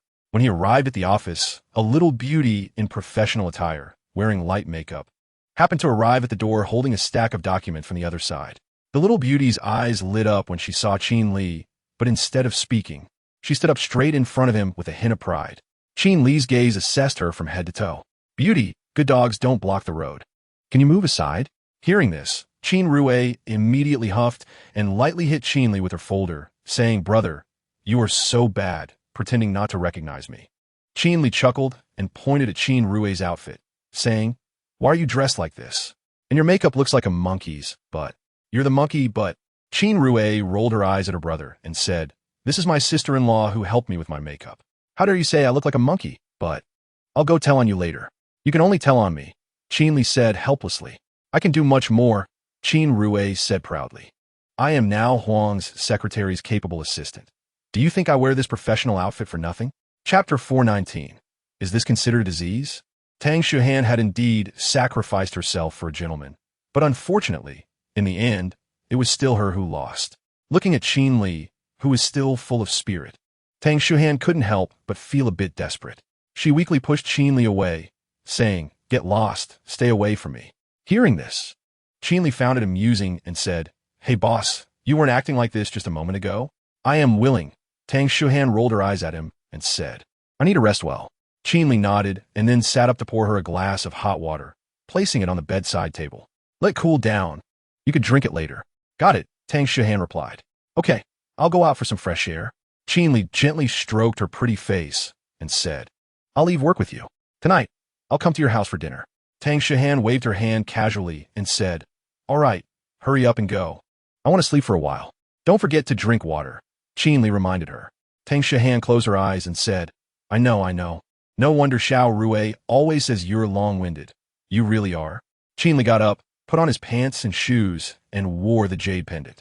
Chapter 420. Sneaking a meal at Tang's manor after he left, Li Jiang asked while holding Qin Li's torn shirt. "What happened? With President Tang?" "No." Qin Li glanced at him and casually said, "I recently went to Yanjing and bought a helicopter there. I just got back from flying it, and accidentally caught my shirt on the handle when I got off the plane." Hearing this, Li Jiang looked speechless and said, "I guess the main point in what you said is that you bought a helicopter." "It's one helicopter, not one." Qin Li corrected him seriously. "What you're talking about might be a remote-controlled toy for kids." "You idiot." Li Jiang tossed the shirt aside and said, "Hey Lao Qin, now that you're so rich, when are you going to help your brother out?" "Seriously, anytime," Qin Li said, looking at him. "Tomorrow. We'll set up a logistics department for Fein Live, and you can be the director." "Really?" Li Jiang widened his eyes in disbelief, but after thinking for a moment, he hesitated and said, "I'm a bit unsure. I'm afraid I'll mess it up."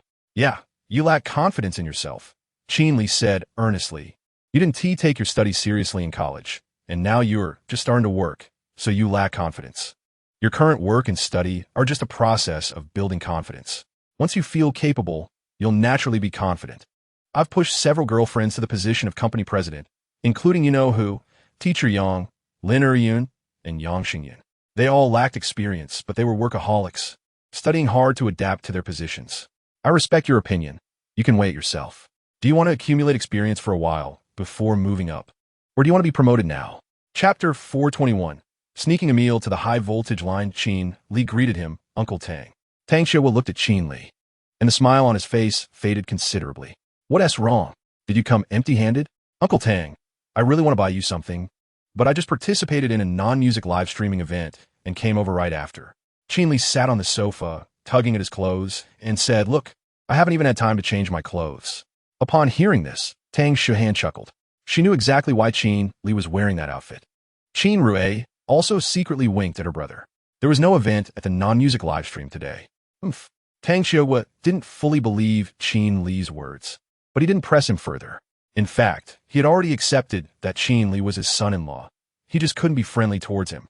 Perhaps it was because he still felt a bit resentful about the incident when Qin Li embarrassed him. The group chatted for a while longer, and then Hua Huiwan came over. Mothers-in-law are usually much better to their sons-in-law than fathers-in-law. Hua Huiwan not only didn't ask if Qin Li brought anything, but instead eagerly wanted him to take something with him.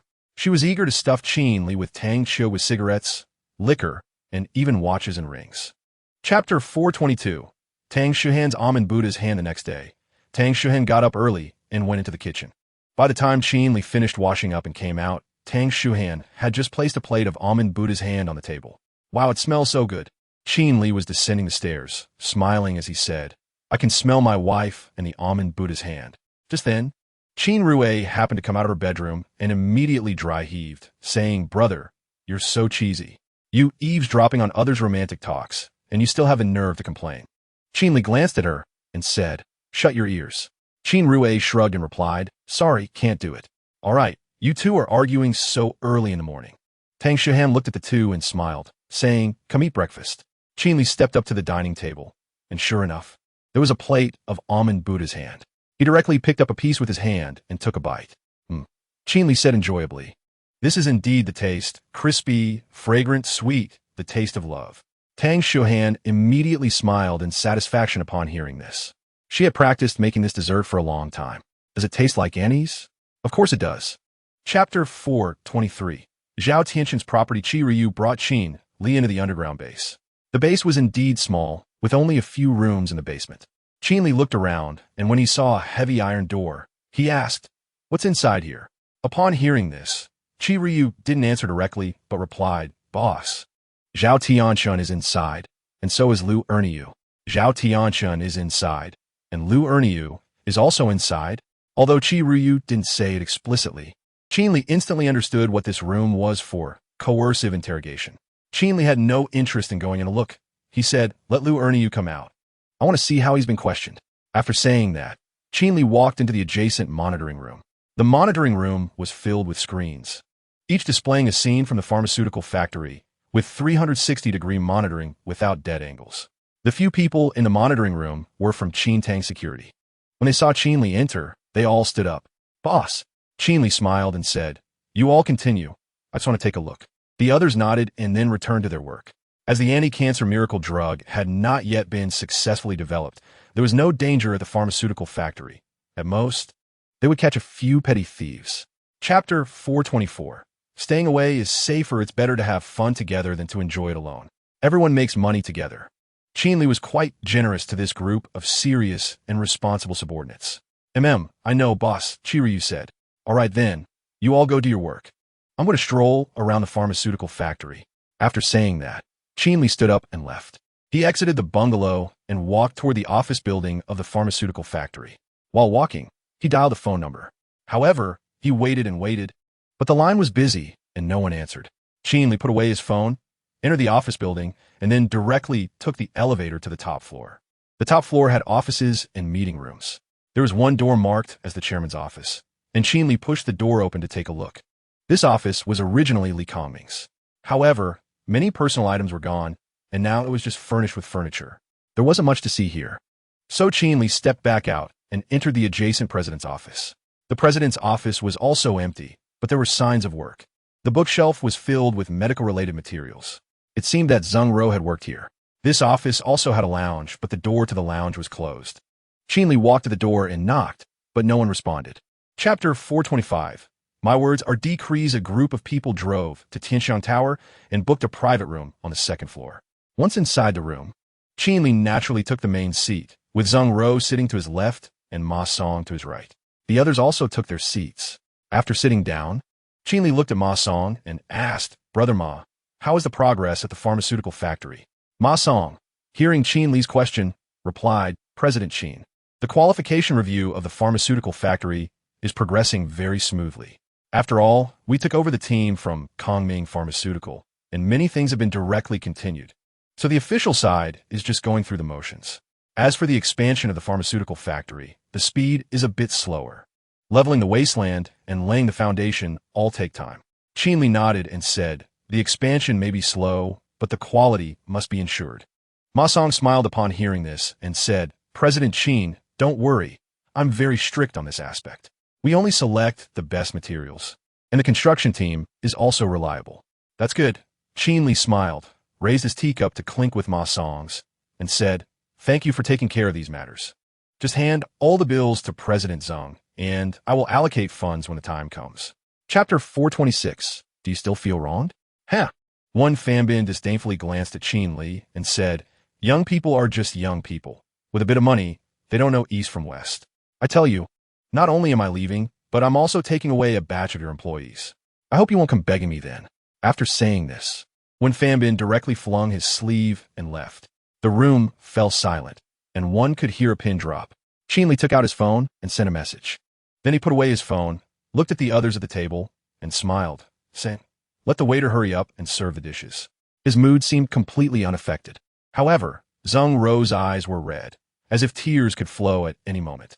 Qin Li gently patted her hand under the table as a form of comfort. The waiter quickly brought out the dishes one by one.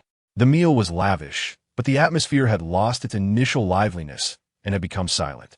Qin Li knew that everyone had various thoughts in their minds, but he didn't care at all and focused on his meal. When Qin Li was full, everyone looked at him. He smiled at them, glanced at the dishes on the table, and suddenly said, "I remember ordering 16 dishes, but why are there only 15 served?" Chapter 427. I want to make the boss happy, actually. You don't need to think too much. Qin Li put down the can and said, "We are innocent." Zheng Ro looked at Qin Li and asked, "Are we really innocent?" "Yes," Qin Li replied, looking at her. "The name of this company might indeed evoke various thoughts, but you can tell anyone that you are my mother-in-law." Zheng Ro stared at Qin Li for a moment and said, Qin Li, I want to hear your true thoughts. True thoughts? Qin Li leaned back on the sofa, thought for a moment, and then said, I have always thought that I am quite bold. But I also have a bottom line that I dare not touch, and I do not allow others to touch it. This is also the reason I am angry with Wen Fanbin. My feelings for you are just those of an ordinary man towards a beautiful woman, knowing it's unattainable, yet feeling restless, knowing it's a fire yet unable to resist getting close. Zheng Ro shook her head and said, There are many things that cannot be done recklessly. I know. Qin Li smiled and said, It's your turn now. My turn for what? Zheng Ro asked, somewhat confused. To share your true thoughts. Chapter 428. Qi Ryu's hard work from dusk to nightfall. Qi Ryu perfectly interpreted what it means to be considerate and tolerant with her warmth. When she came out of the restroom, she sweetly smiled at Qin Li. Boss, have I made progress? Qin Li waved to her. Qi Ryu obediently nestled into his arms. Qin Li hugged her and smiled, saying, You've worked hard. I'm not tired, Qi Ryu replied, leaning against Qin Li. I heard from Lu Ernie about what happened to you in Yinjing. You are the one who has really worked hard. Upon hearing this, Qin Li was taken aback and asked, What did Lu Ernie tell you? She said everything. Qi Ryu replied with a smile, about you capturing Zhao Tianxun and the matters concerning Zhou Yuning, Nangong Qingyu, and the second Miss Lu. Damn it, Qin Li said. Amused, how could she say everything? What's wrong with that? Qi Ryu turned around and rubbed Qin Li's face, saying, as the boss's personal bodyguard, I naturally need to know everything about the boss. But boss, your romantic luck is really too strong. Romantic luck is a very mysterious thing, Qin Li said. When I want it, it doesn't come. Chapter 429. Friendship among women. The sun sets and rises again. A new day always arrives on schedule. After having breakfast with Qi Ryu, she had to go to the pharmaceutical factory, so she could only send other members of Qintang security to secretly protect Qin Li's safety. Qin Li accompanied her downstairs and sent her off in one of Qintang Security's cars. He then got into his Koenigsegg and drove towards the Dongfang Financial International Building. Upon arriving at the Dongfang Financial International Building, Qin Li parked the car and stepped into the building. It was the time for work, and employees from various companies within the financial building were waiting for the elevators to go upstairs. Every time an elevator arrived on the first floor, a group of people would rush in frantically. The employees in this building clearly had more work pressure than those in the Xiangqing building, as they were even more aggressive when squeezing into the elevator. Seeing this, Qin Li shrugged, since he wasn't in a hurry. He simply stood aside and waited for the rush hour to pass. Hey, Xiaoya, did you hear? Apparently, a male employee on the 8th floor of the building had blood in his urine yesterday. Of course, I heard. They say he was sent to the hospital immediately. Do you know what illness he was diagnosed with? Qin Li stood in the lobby on the first floor and happened to overhear two receptionists chatting. Chapter 430. Yang Xingyun's sisterhood. Yang Xingyun cutely nodded and then asked, Li Ge, what do you want to say? Hearing this, Qin Li took out a piece of paper from his pocket. The paper contained the financial account numbers of Zhao Tianxun, recorded by Lu Ernie. Qin Li handed the paper to Yang Xingyun and said, Transfer all the assets in these accounts to Xingyun Investment. Yang Xingyun took the paper, looked at it, and then asked in confusion, Li Ge, whose accounts are these? They're from a very rich bastard, Qin Li replied. You don't need to know the details. Just transfer the assets out. I don't know how much money is in there, but it definitely won't be a small amount. Okay, I'll arrange it now, Yang Xingyun said as she prepared to get up. Qin Li quickly pulled her back and said, amused, why are you in such a hurry? I still have things to say. The money won't run away. You can arrange it after I leave. Hearing this, Yang Xingyun stuck out her little tongue adorably. She wasn't afraid that the money would run away. She was just used to this kind of work efficiency. Li Ge, I'm sorry, please continue. Chapter 431. The shameless female anchor Leeson Cultural Technology Company Limited primarily focuses on news as its business project, operating its own news website and software, and has contracts with countless reporters, social commentators, and news writers. However, the company's most profitable project is not the news, but advertising. After Qin Li arrived at Leeson Cultural Technology Company Limited, Dong Yaxin ran downstairs to welcome him in. Dong Yaxin gave Qin Li a brief tour of the company's internal situation. Then the two of them went into the office. Qin Li naturally put in a lot of effort with this little maid. They had lunch together until noon before he left. The primary foundation for raising fish is having good kidneys. As for being handsome, wealthy, powerful, and having status, these only determine the size of the fish pond. Some people raise fish in fish tanks, some in ponds, and some in the Yellow River. Qin Li's conditions are enough to support him in raising a Pacific Ocean. After lunch, Qin Li went back to the Xiangqing building. This time he didn't do anything with Tang Shihan. They just chatted a bit. He hadn't stopped all morning, so he needed to take a break in the afternoon. Chapter 432. White represents purity in the afternoon. Qin Li stayed in Chen Shua's office. By the time evening came and work was over, Qin Li sent Tang Shihan and Qin Rui off in a car. And he did not accompany them to the Tang family manor. The day before yesterday, I already brushed against the high-voltage line. So let us wait a few days before going again. Qin Li got into his own Koenigsegg, thought for a moment, and drove towards Ausen Century. He arrived at the Ausen Century community, parked the car, and took the elevator to the front of his house in Ausen Century. At this point, he wondered if him.Qin was home. Qin Li rang the doorbell, but no one responded, indicating she hadn't returned yet. Fortunately, Qin Li still remembered the code here. He entered the code and successfully opened the door. Once inside, the living room was very tidy. It had been a long time since he had been here, and as he looked around, it seemed there hadn't been much change. The only difference was that there was an additional coffee table on the balcony, with a set of tea utensils on it. Qin Li could almost imagine this tea-loving woman kneeling in front of the coffee table, making tea. He stepped into the kitchen. There were obvious signs of cooking in the kitchen, and the refrigerator was stocked with fruits and vegetables. This woman was not lazy. Instead, she seemed to be living quite contentedly. Qin Li looked at the items in her refrigerator, which were quite abundant, and decided to cook a meal for himself tonight. Chapter 433. Where is a woman most alluring? The two sat at the dining table. him.Qin occasionally shot Qin Li a glance while eating. Qin Li picked up a piece of meat for her and jokingly said, "All right, Han, your big eyes weren't given to you just to roll at me. Aren't you afraid of a muscle cramp? If eyes could cramp, it would be your eyes cramping first."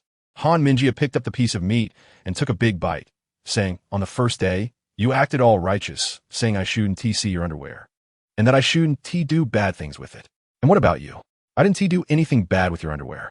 Qin Li said innocently, "I just caught a glimpse while washing my hands. I swear, I definitely didn't touch it. You even promised me at the beginning that you hadn't been to the bathroom." him.Qin poked at the rice in her bowl with her chopsticks and muttered, "Little pervert. All right, isn't this endless?" Qin Li said impatiently, "Do I really care to touch your underwear? If I wanted to, I'd just touch you directly." "Then you're still a little pervert," him.Qin retorted. All right, I'm a little pervert." Chapter 434. Qin Li takes advantage of the situation. him.Qin chuckled, then shot Qin Li a glare and said, "Don't start, little pervert. All you think about is these things. What else should I study?" Qin Li took a sip of tea and said, "Like you, studying antiques? What is wrong with studying antiques?" him.Qin said with a slight smile, "Every antique has a story behind it, and exploring those histories through antiques is very interesting.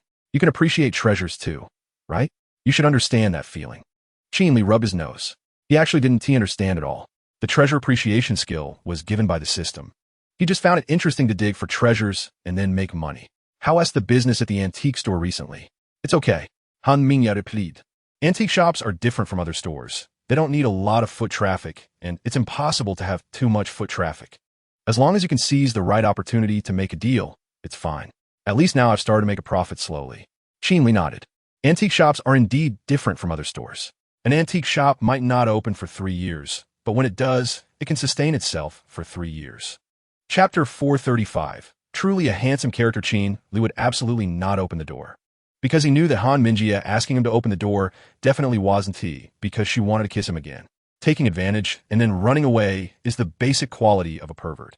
him.Qin stood at the door for a long time, calling out for him, but Qin Li refused to open the door no matter what. In the end, she could only leave in anger and disappointment. The bedroom Qin Li entered was still the one he had slept in last time, with a private bathroom. The only difference between this and the public bathroom outside was that there was no washing machine. Otherwise, him.Qin wouldn't have to wash clothes in the public bathroom. He hummed a little tune while preparing to take a shower. The reason he agreed to go to Nanlin province with him.Qin this time was mainly because he didn't have much to do right now. The issue with Zhao Tianqian had been resolved, and there wasn't anything urgent at the pharmaceutical factory. A trip to Nanlin province wouldn't take too long, so it was no big deal. This beautiful woman, him.Qin, would definitely encounter trouble if she were placed in a mountain valley. Chapter 436. This year there are many perverts. Qin Li saw that he wasn't speaking and raised an eyebrow, saying, "Didn't hear clearly?" Should I repeat it? The employee hurriedly shook his head and said, I heard clearly, Chairman, I understand. That's good. Qin Li handed him the resignation papers and said, all right, go handle it. The employee picked up the documents and left. Qin Li smiled as he put away the signature pen. These supervisors really thought they were something special. What he needed now wasn't these leaders, but a loyal leadership team. If they wanted to stay, they had to follow the rules. If they didn't want to stay, Qin Li wouldn't force them. After finishing his official business, Qin Li needed to go to the nearby Qin security base. He stood up and exited his office. Just then, he bumped into Zheng Ro, who was coming up in the elevator. Seeing Zheng Ro, Qin Li nodded and smiled at her. Zheng Ro also smiled and said, why are you here so early today? A supervisor resigned, so I came to sign some documents. Qin Li looked at her and asked, is everything okay at the lab? Yes, everything is normal. Zheng Ro looked at Qin Li and thought for a moment, then asked, have you eaten breakfast? I still have breakfast in my office. I've eaten. Qin Li replied, all right, I might be going on a trip soon. If someone needs me to handle official business, just have them call me. Chapter 437. Who defiled whom? Although the security guard at the West Gate looked a bit perverted, the bodyguards produced by Qin Security were definitely elite. Wang Taizhu and Lu Ernias were typical examples. Qin Li only internally complained about the perverted preferences of the West Gate security, but he had no doubts about his abilities. If he didn't have the capability, how could he evade so many company security guards and steal their uniforms? All right, it's you. Qin Li patted the shoulder of the West Gate security guard and said, you just need to follow me secretly these days. Let us exchange contact information. If anything comes up, I'll contact you anytime. If you perform well, the bonus will be yours. Upon hearing this, the Westgate security guard straightened his back. Yes, boss. Qin Li added the security guard's contact information and then let him go. Although the security guard accompanied him, Qi Ryu was still a bit worried about Qin Li going to such a far place. Boss, if you're in danger, you must inform me. I will definitely rush over with people at the first moment, she said. Qin Li smiled at her words and comforted her, saying, don't worry, it's fine. If anything happens, I will definitely let you know. Qi Ryu nodded seriously. Qin Li chatted with Qi Ryu for a while longer before leaving the pharmaceutical factory. Chapter 438. ID card and household register. Tang Shohan's retort was somewhat sharp and hit Qin Li's soft spot. He indeed did not have one. He had never had one in his life. The fact proved that the losses from bleeding were indeed greater than those from exertion. Qin Li had no way to argue, so he could only replay the story once again. After it ended, it was already noon. Qin Li called Qin Rue to go down and buy lunch. The three of them had lunch in the office. In the afternoon, Qin Li didn't go anywhere and stayed in Tang Shohan's office. While Tang Shohan was working, Qin Li sat on the office sofa, playing with his phone. He informed Yang Xingyun and Dong Yaxin about his plans to go out via WeChat. And then he also told Yang Yue. Yang Yue and Lin Eryun had always been the two busiest people. They didn't have time to reply to Qin Li, and he hadn't seen them since returning from Yanjing. It seemed he would have to wait a few more days this time. Qin Li secretly decided that he must see these two workaholics after returning from Nanlin province. He missed them a lot. Compared to them, he could often see Su Yuanin far away in Mingzhu, but it was through her live broadcasts. After some exchanges and flirting, around 3 in the afternoon, Han Minjia's message finally came. Chapter 439. You only got half of it right. Qin Li found a vacant seat and sat down, while Han Minjia took the seat opposite him. The first-class lounge offered free drinks. Han Minjia ordered a cup of coffee, while Qin Li ordered a cup of orange juice. He didn't drink coffee. He wanted to take a nap during the nearly 3-hour flight. After they sat down, they enjoyed their drinks while waiting to board. The balding old man didn't come back to bother them. The people in the first-class lounge were generally of high quality. Even those who weren't usually pretended to be very cultured. In any case, the two of them finally had some peace and quiet. After waiting for more than 20 minutes, boarding was finally announced. Qin Li naturally took the luggage for both of them to board, and Han Minjia happily followed him. Once on the plane, their seats were next to each other, and Qin Li let Han Minjia sit by the window. After stowing their luggage, Qin Li noticed Han Minjia's excited expression and asked curiously, "Why are you so excited?" Han Minjia glanced at him and said with a hint of pride, "I want to be, and you have no say in my happiness. If I didn't care about you, would you have grown up this well?" Qin Li retorted, rolling his eyes, "Wasn't it me who fed you and took care of you?" Chapter 440. Encountering a scam on the road, thinking about taking a taxi, they instructed the driver to head to the city. Although Nanshin City wasn't as developed as Zhejiang, It was still a provincial capital. Though small, it had everything, and the city was quite bustling. They didn't pick and choose and randomly found a restaurant for lunch. After eating, they went to a car rental company. The rental company wanted to hold Qin Li's ID card as a deposit, but he refused. A reminder for everyone.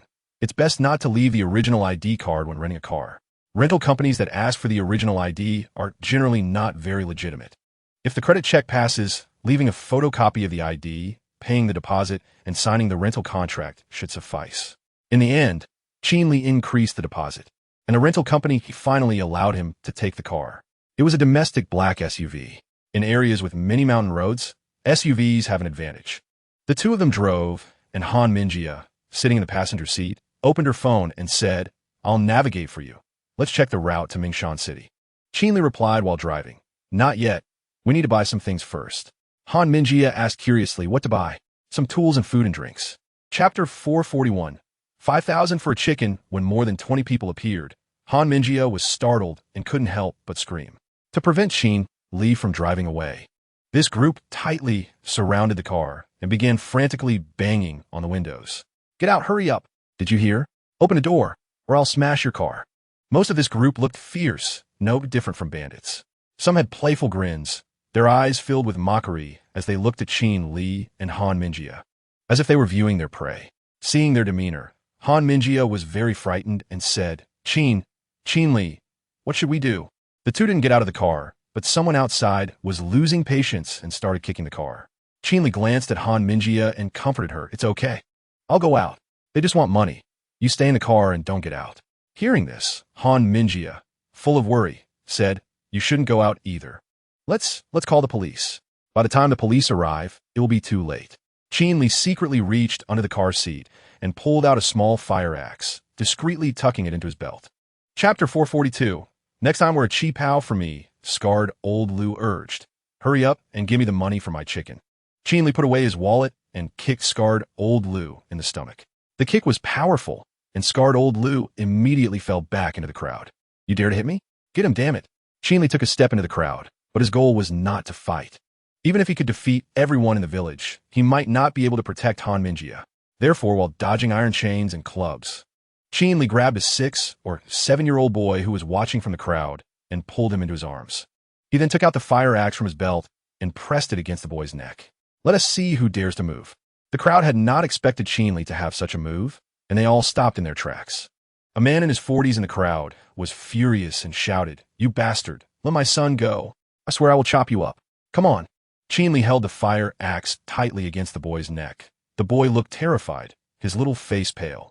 "Let us see whether your scythe is faster or my axe is faster." The man was panting heavily, his hand gripping the sickle with bulging veins, and his eyes looked as if they were about to bleed. Chapter 443. "I just want to be alone with you." A group of villagers chased after Qin Li's car, but couldn't catch up halfway. When they left the village and saw Xiao, who crying by the roadside, unharmed. Xiao, whose father finally breathed a sigh of relief. Meanwhile, another group of villagers was surrounding a young man named Erwa. "Erwa, you son of a BTC. You're hurt. Let's split the money." Erwa replied irritably, "What's your rush? We haven't even discussed it yet. I got hurt this time, so I want a bigger share. We'll split it once we agree. Right now, I need to go to old Lu's house for some medicine." Qin Li didn't use excessive force. He just wanted to draw a little blood to intimidate him. Otherwise, killing Erwa would cause him significant trouble. The target of the attack was naturally the Erwa who wanted to grope him.Qin. Upon hearing Erwa's words, the crowd became anxious. Everyone wanted their share. But Erwa insisted on waiting until they had a discussion. This Erwa, bleeding yet still managing to grasp the money and haggling with others, was quite a character. Just as the group was arguing, they suddenly heard the sound of a car. They looked up and saw a patrol car coming from the village entrance. Chapter 444. Even those who live off others have dignity. Qin Li seizes every opportunity to flirt, and if there's no opportunity, he creates one. Although him.Qin is a strong woman, she hasn't experienced the trials of love.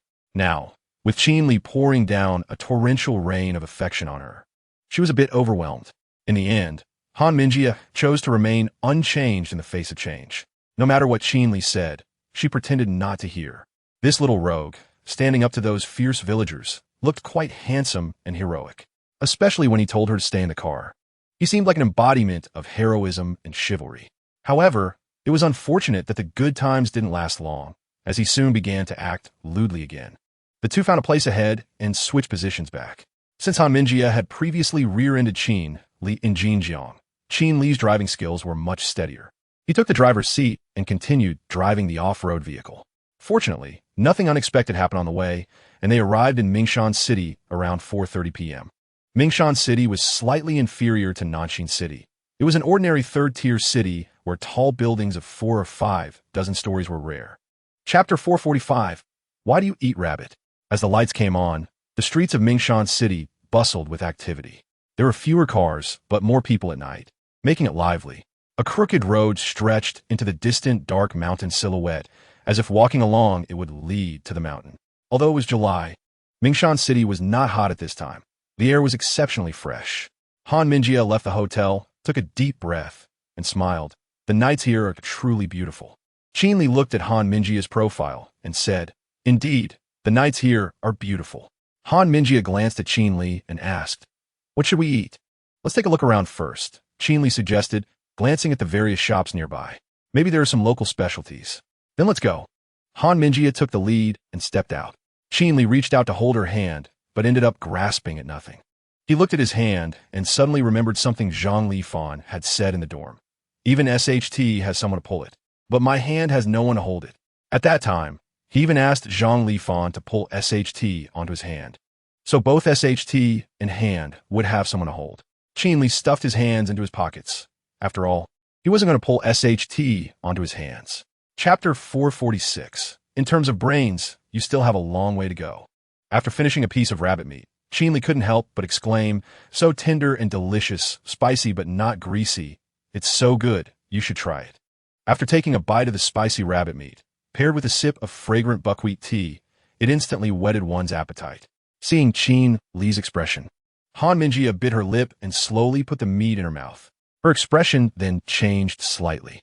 The rabbit meat hot pot was indeed, as Qin Li described, fragrant, tender, spicy, and refreshing. After she finished eating, Qin Li grinned and said, "Not bad, right?" him.Qin nodded slightly, and then Qin Li added another piece for her. "Hurry up and eat. If it's not enough, we can order more later." Hum. This time, him.Qin didn't refuse. They spent more than half an hour on this meal. Finishing the vegetables and vermicelli on the plate, and the rabbit meat in the pot was nearly gone. The waitstaff were quite experienced.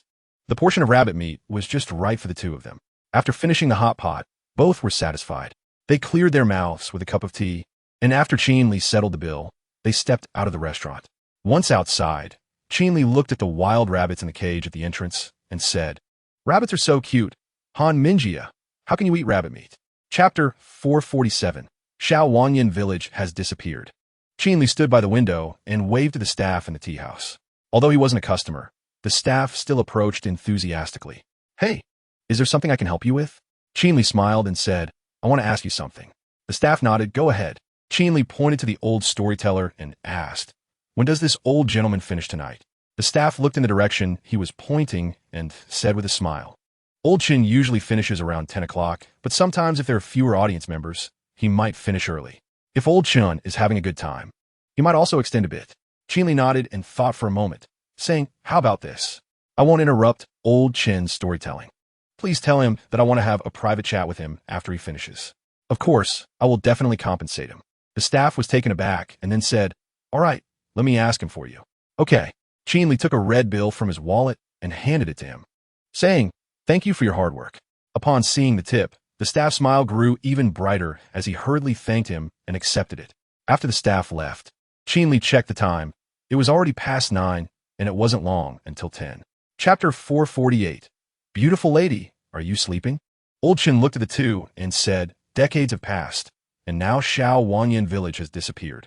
Those who could come down have come down, and those who couldn't have died on the mountain."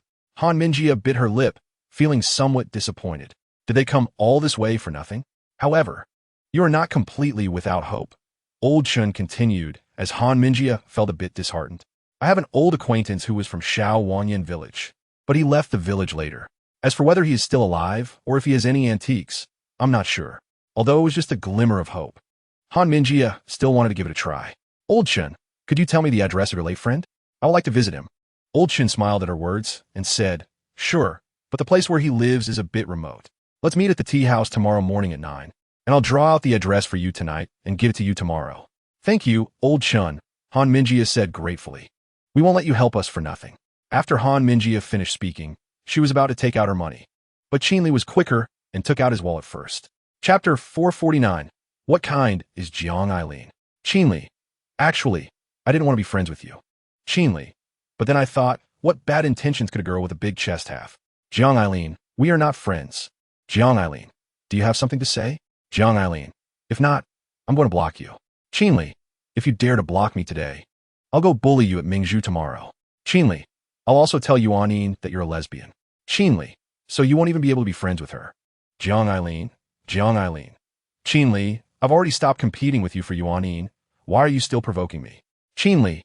"The reason is a bit complex." Qin Li. "First, because I'm very lonely today." Qin Li. "Second, because your chest is big." Qin Li.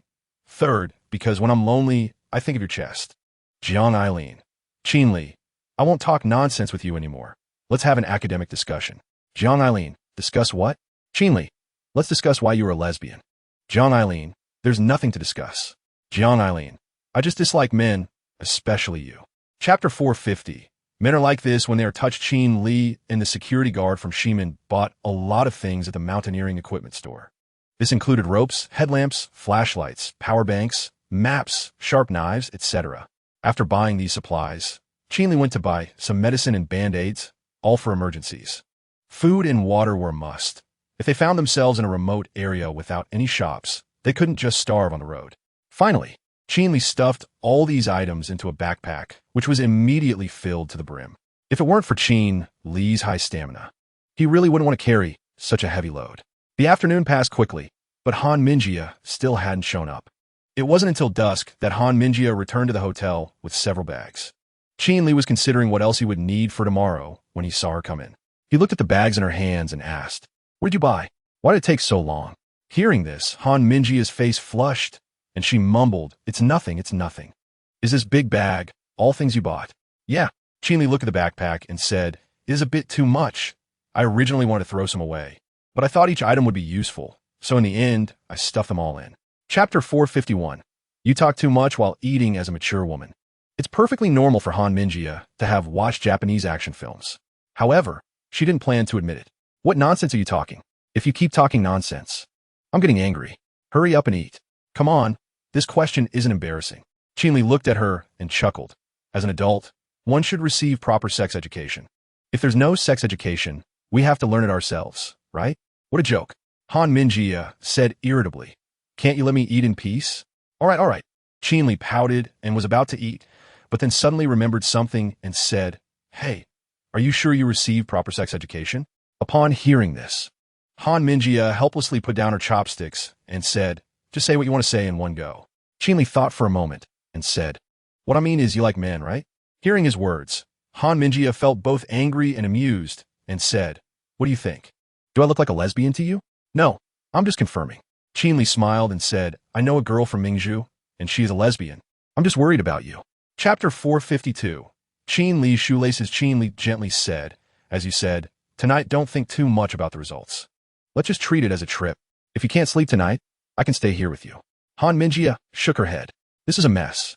We didn't succeed in stealing the tower." However, Qin Li was not discouraged and thought for a moment before saying, "If there is danger on this trip, it's me, not you. You should find a chance to run away. If I can't handle the danger, you definitely can't either." Hearing this, Han Minjia said immediately, "That won't happen. We're just going on a trip. There won't be that much danger. Even if there is danger, we can solve it together. You don't understand." Qin Li sighed and said, "I've studied that map. The places ahead might not be dangerous, but the deeper we go into the mountains, the more remote it becomes, and the villages become more backward. It's hard to say whether there will be danger then. Just remember that I will protect you. And you must also take care of yourself." Han Minjia bit her lip. At that moment, she suddenly felt a bit reluctant to go. What could be more important than their safety? Chapter 453. What do people do when they are in love? The two took the elevator down and exited the Huishan Hotel. They did not check out because they still had other luggage in the room. Although they didn't know how many days they would be gone, they would definitely return here first afterward. As for the hotel fees, Han Minjia wouldn't take care at all. And Qin Li wouldn't take care either, since he wasn't the one who booked the room. After leaving the hotel, they got into the rented domestic SUV.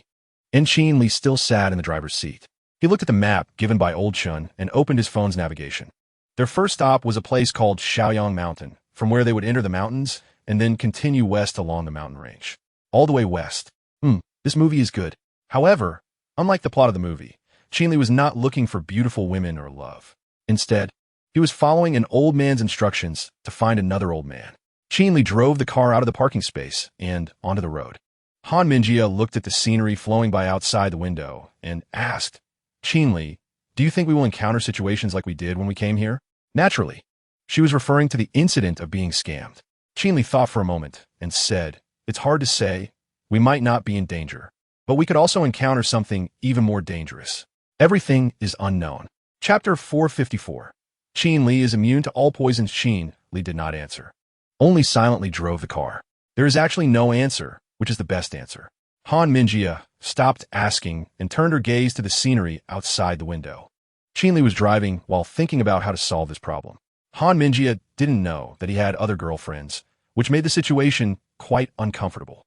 Han Minjia was already proud and arrogant, and their relationship had just made some progress.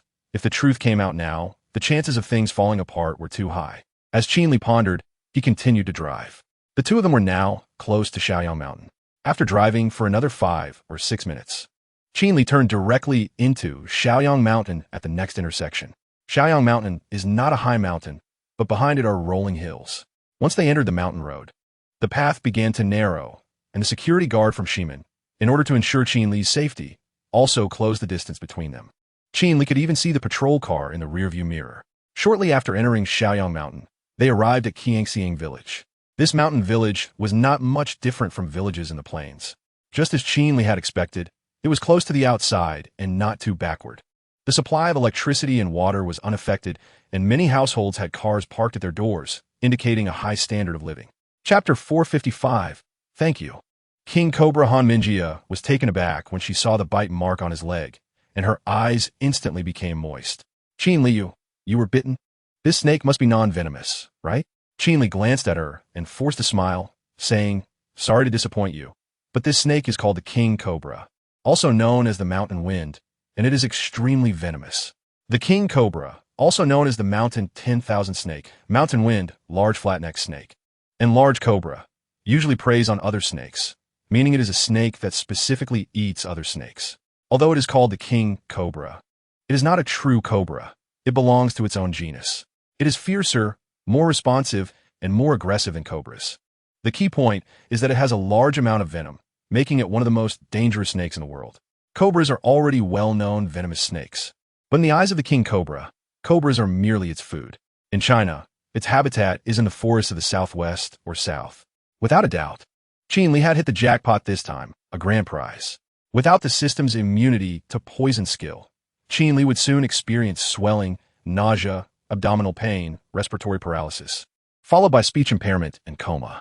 Chapter 456. Ximen Security Guard. You are something. After the Ximen Security Guard finished sucking the venom, he removed the gauze and saw that it was again soaked with bright red blood, and he couldn't help but breathe a sigh of relief. Once could be considered an illusion, but if it happened twice, it indicated that the boss wasn't deeply poisoned. The Ximen Security Guard thought for a moment and took out a box of matches from his backpack. Since the poisoning wasn't severe, the boss's life could be saved, but there should still be blood and flesh near the wound that had been contaminated by the snake's venom. Using 57 match heads to cauterize the wound could effectively destroy the local snake venom. So he lit a few matches and slowly approached Qin Li's wound. Seeing this, Qin Li's pupils suddenly contracted, and he kicked the Ximen Security Guard away. This bastard, it's not over yet. I almost died at his hands. Han Mingya. Hearing the commotion, hurriedly got out his arms and asked what happened. Qin Li pretended to examine his wound and said, "Oh, the blood coming out is red now. Xiaoya, it seems he has sucked out the snake venom." Really? Han Minjia looked at Qin Li's wound with surprise. Indeed, the blood was bright red now. Chapter 457. While the blind man of Xianfeng village looking at the map, Qin Li and the others were very close to their destination. However, the reality was that the mountain road behind them was becoming increasingly rugged, and the time wasted on the road was not decreasing. As they walked to the end, there was no longer a dirt road, only a winding mountain path, and they even had to climb several steep slopes along the way. The sun was setting, and night was falling. By the time it was completely dark, they finally reached their destination. At this point, all three were somewhat exhausted, especially Qin Li, whose calves were aching as he walked. This was all thanks to the Shiman security guard. The three of them looked at the dilapidated village ahead, which had faint lights. This was Xianfeng Village. It was called Xianfeng Village because a cliff loomed behind it. Qin Li gazed into the distance of Xianfeng Village, where the vast mountains in the night looked like long snakes. Ugh, why am I thinking of snakes again? But it must be said that the night view here was still beautiful. A bright moon hung over the distant mountain peak. The bright moon rises over Tianshan. Amidst the vast sea of clouds, it was quite poetic. However, Xianfeng Village was indeed too dilapidated. There was no water or electricity here. It was a true impoverished mountain valley. The three of them walked to the entrance of the village and knocked on a family's door. Chapter 458. A Gentleman Loves Wealth, but gains it righteously. Qin Li smiled and said, "Although it's not an antique, I know it must be more valuable to you than an antique. I was just curious because that little girl must be very important to you." After hearing Qin Li's words, Wang Zhong's expression softened a bit. Han Mingjia glanced at Qin Li, feeling a bit of admiration. Qin Li was indeed a master of conversation, breaking the somewhat stiff atmosphere with just a few words. Qin Li stood up and walked over to gently pick up the stone carving. The stone carving was somewhat heavy and cool, but the little girl was very cute and lifelike. Wang Zhong noticed his movement and hurried to speak, but before he could stop him, Qin Li quickly continued, "Uncle, haven't you tried to find this little girl?" Wang Zhong shook his head and said, "I couldn't find her. Her parents are dead, and I am blind and old, unable to go down the mountain. She didn't even have a formal name when she went missing. Where could a little child be found?" Although Wang Zhong spoke casually, they could all hear the sorrow in his tone. Qin Li stroked the cheek of the stone-carved little girl and then gently placed the carving back in its original position. Chapter 459. Lia Museum and Perfect Life. The night in Xianfeng Village was a beautiful night, a lonely night, and a night when Qin Li and his companions had no place to sleep. After leaving Wang Zhong's house, all three felt a headache. There were definitely no hotels or inns in Xianfeng Village, so in the end, Qin Li made the decision. The three of them returned to the old lady's house, where they had initially asked for directions. Her house seemed quite large. They knocked on the old lady's door again, explained their intention, and paid the accommodation fee. The old lady warmly welcomed them inside. The old lady's house was indeed large, although still very old and dilapidated. It was much better than Wang Zhong's home. The old lady prepared 2 rooms for the three of them. Qin Li and Han Mingjia shared a room, while the security guard at the west gate had his own room. None of them slept well that night due to the overwhelming number of mosquitoes in the village, which even floral water couldn't repel. By the time dawn broke, everyone had a few mosquito bites on their bodies. As agreed, Qin Li bought half a bag of wild mushrooms from the old lady, and then the group went back down the mountain. They didn't encounter any dangers on the way down, so this trip to the mountain ended without incident. They walked back to Jiangjiawen, got in the car, and the three returned to Mingshan City. Upon returning, they stayed another night at the Huishan Hotel. Chapter 460. I want to contribute to my alma mater. Qin Rui looked at Qin Li and said with a bit of frustration, "Brother, what should I do?" Qin Li comforted her, saying, "Since you want to go to Jijian University, just put it as your first choice. Who knows, you might get a chance." Qin Rui bit her lip and said, "But even if I get into Jijian University, my grades will likely only allow me to enter a not-so-good major. I actually want to study computer science. Forget it. I'll look at other universities I can apply to." Qin Rui made a valid point. Even if her score reached the cutoff for Jijian University, it would likely only be barely passing. The majors that barely passed the threshold were usually less popular. In contrast, the computer-related majors were clearly not among the less popular ones at Jijian University. On the contrary, they were quite promising. Qin Li agreed with her and thought for a moment before saying, "Just apply to Jijian University. Pick any major you like, and I'll help you with the rest." Tang Shuhan, hearing Qin Li's words, said, "Are you trying to pull some strings? My dad might know some people." "No need." Qin Li took out his phone and said, "I'll handle it." Chapter 461. Am I that disgusting? Having smoothly resolved Qin Rui's issue, it was already close to 1 in the morning, and the three were preparing to rest. Naturally, Qin Li followed Tang Shuhan back to her bedroom on the 2nd floor of the villa. Once they entered the room, Tang Shihan immediately asked, Qin Li, how much money do you have now? Seeing that Qin Li casually mentioned a building and $10 million. She had wanted to ask him this question downstairs, but had to hold back because Qin Rui was present. Qin Li smiled and replied, why? Want to check my finances? Hearing this, Tang Shihan huffed and said, I'm your official girlfriend. I have the right to know. Hurry up. After thinking for a few seconds, Qin Li said, it should be nearly 200 billion by now. His total assets had definitely surpassed the 100 billion threshold. Additionally, the diamond mine he extorted from Zhao Tianshan, although small, was estimated to be worth nearly $10 billion according to the preliminary assessment from Nangong Qingyu, who had already flown to the southern country. 200 billion? Upon hearing Qin Li's answer, Tang Shihan's eyes widened in shock as she exclaimed, are you serious? How much does the richest person in Huaxia have? Where did you get so much money? Chapter 462. Nothing is absolute around 1 a.m. The Tang family was in a state of chaos. Inside Tang Shihan's small building, her retching finally stopped, and Qin Li made her sit on the sofa in the living room while waiting for the doctor to arrive. However, he couldn't sit still and walked around the living room excitedly. Qin Rui soon heard the commotion and came out of the bedroom. Brother, sister-in-law, what's going on? Seeing his sister, Qin Li immediately said, your sister-in-law might be pregnant, and we're waiting for the doctor. Huh? Sister-in-law, you're pregnant? Qin Rui exclaimed in surprise and ran to Tang Shihan's side, saying, that's great, sister-in-law. I'm about to become an aunt. Tang Shihan smiled and gently patted her hand, saying, we don't know if it's true yet. We'll have to wait for the doctor. Can you stop moving around like that? It's like you're grinding a millstone, she added, addressing Qin Li. Normally, if Tang Shihan teased Qin Li like this, he would probably banter back, but now he obediently stopped. No more wandering around, wife. Is there anything you want to eat? I'll go make it for you. Tang Shihan shook her head and replied, I don't want anything. If I eat, I'll just throw up again. Chapter 463. Qin Shanghui is quite vain that night. Qin Li stayed up all night, but forced Tang Shihan to get some rest. As she was now pregnant, it was essential for her to sleep. The next morning, Qin Li thoughtfully prepared breakfast for her. There was nothing greasy, just fresh and tasty food. Tang Shihan sat at the dining table, eating slowly. While eating, Qin Li said, starting today, you can't go to the company anymore.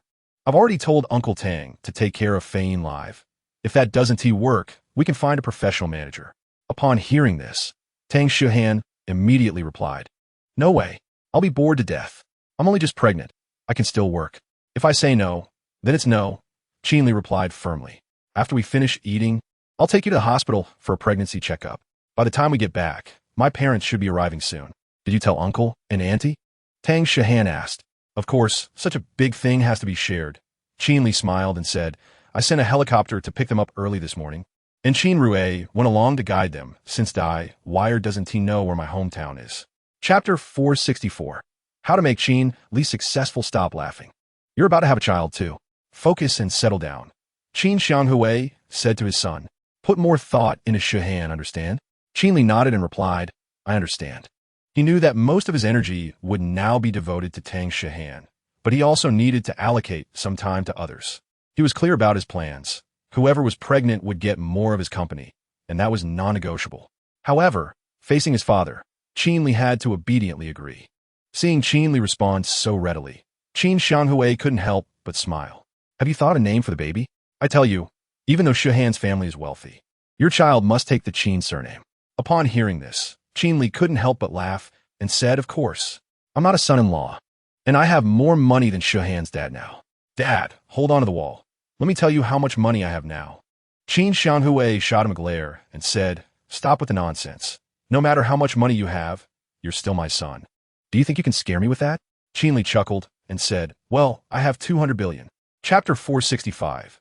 If miracles had colors with Su Yuxia and Qin Shanghui joining in, Tang Shihan's villa became even livelier. In the days that followed, Qin Li kept his promise and dedicated most of his time to Tang Shihan. Of course, he still needed to go to other places. After all, without sowing, how could there be a harvest? As time passed day, by early October, Tang Shihan's belly had noticeably grown larger, and the few people taking care of her were even more attentive. At the same time, there was good news from Liru Pharmaceutical. The special medicine had been successfully developed and officially entered the experimental phase. If the experimental results met expectations, they would directly apply for drug approval and then begin production. This experimental phase wouldn't last long, so after Qin Li received this news, he immediately went to Donghua City in Yinhao Province. He wanted to meet with the big shot from the Fong family, Fong Guiyan, the top leader in Donghua City. There were 3 reasons for Qin Li's trip. First, he wanted to leverage Fong Guiyan's connections to expedite the drug testing process. Second, he wanted to establish contact with the authorities through Fong Guiyan, as Qin Li would need a communication channel with the officials when the special medicine was released. Third, Qin Li wanted to present Fong Guiyan with a significant gift. The future impact of the special medicine would be substantial, and aligning with the Fong family would bring immense benefits to them. Chapter 466. This is the real money-making scheme. Once Qin Li's news was released, it instantly became front-page news, with countless comments flooding in. Qin Li glanced through the comments and noticed that most were requests for the drug, especially since only Xinjiang was currently using it. Qin Li then promptly sent out a second message. Everyone, there's no need to panic. I can assure you that the medicines produced by Liru Pharmaceutical will be prioritized for domestic patients. With the support of the state, we will produce them as quickly as possible to help everyone alleviate their suffering. Qin Li's second message greatly reassured domestic patients. However, it also incited anger from other countries. They collectively began to pressure Huaxia, demanding that Qin Li share the formula for the special medicine.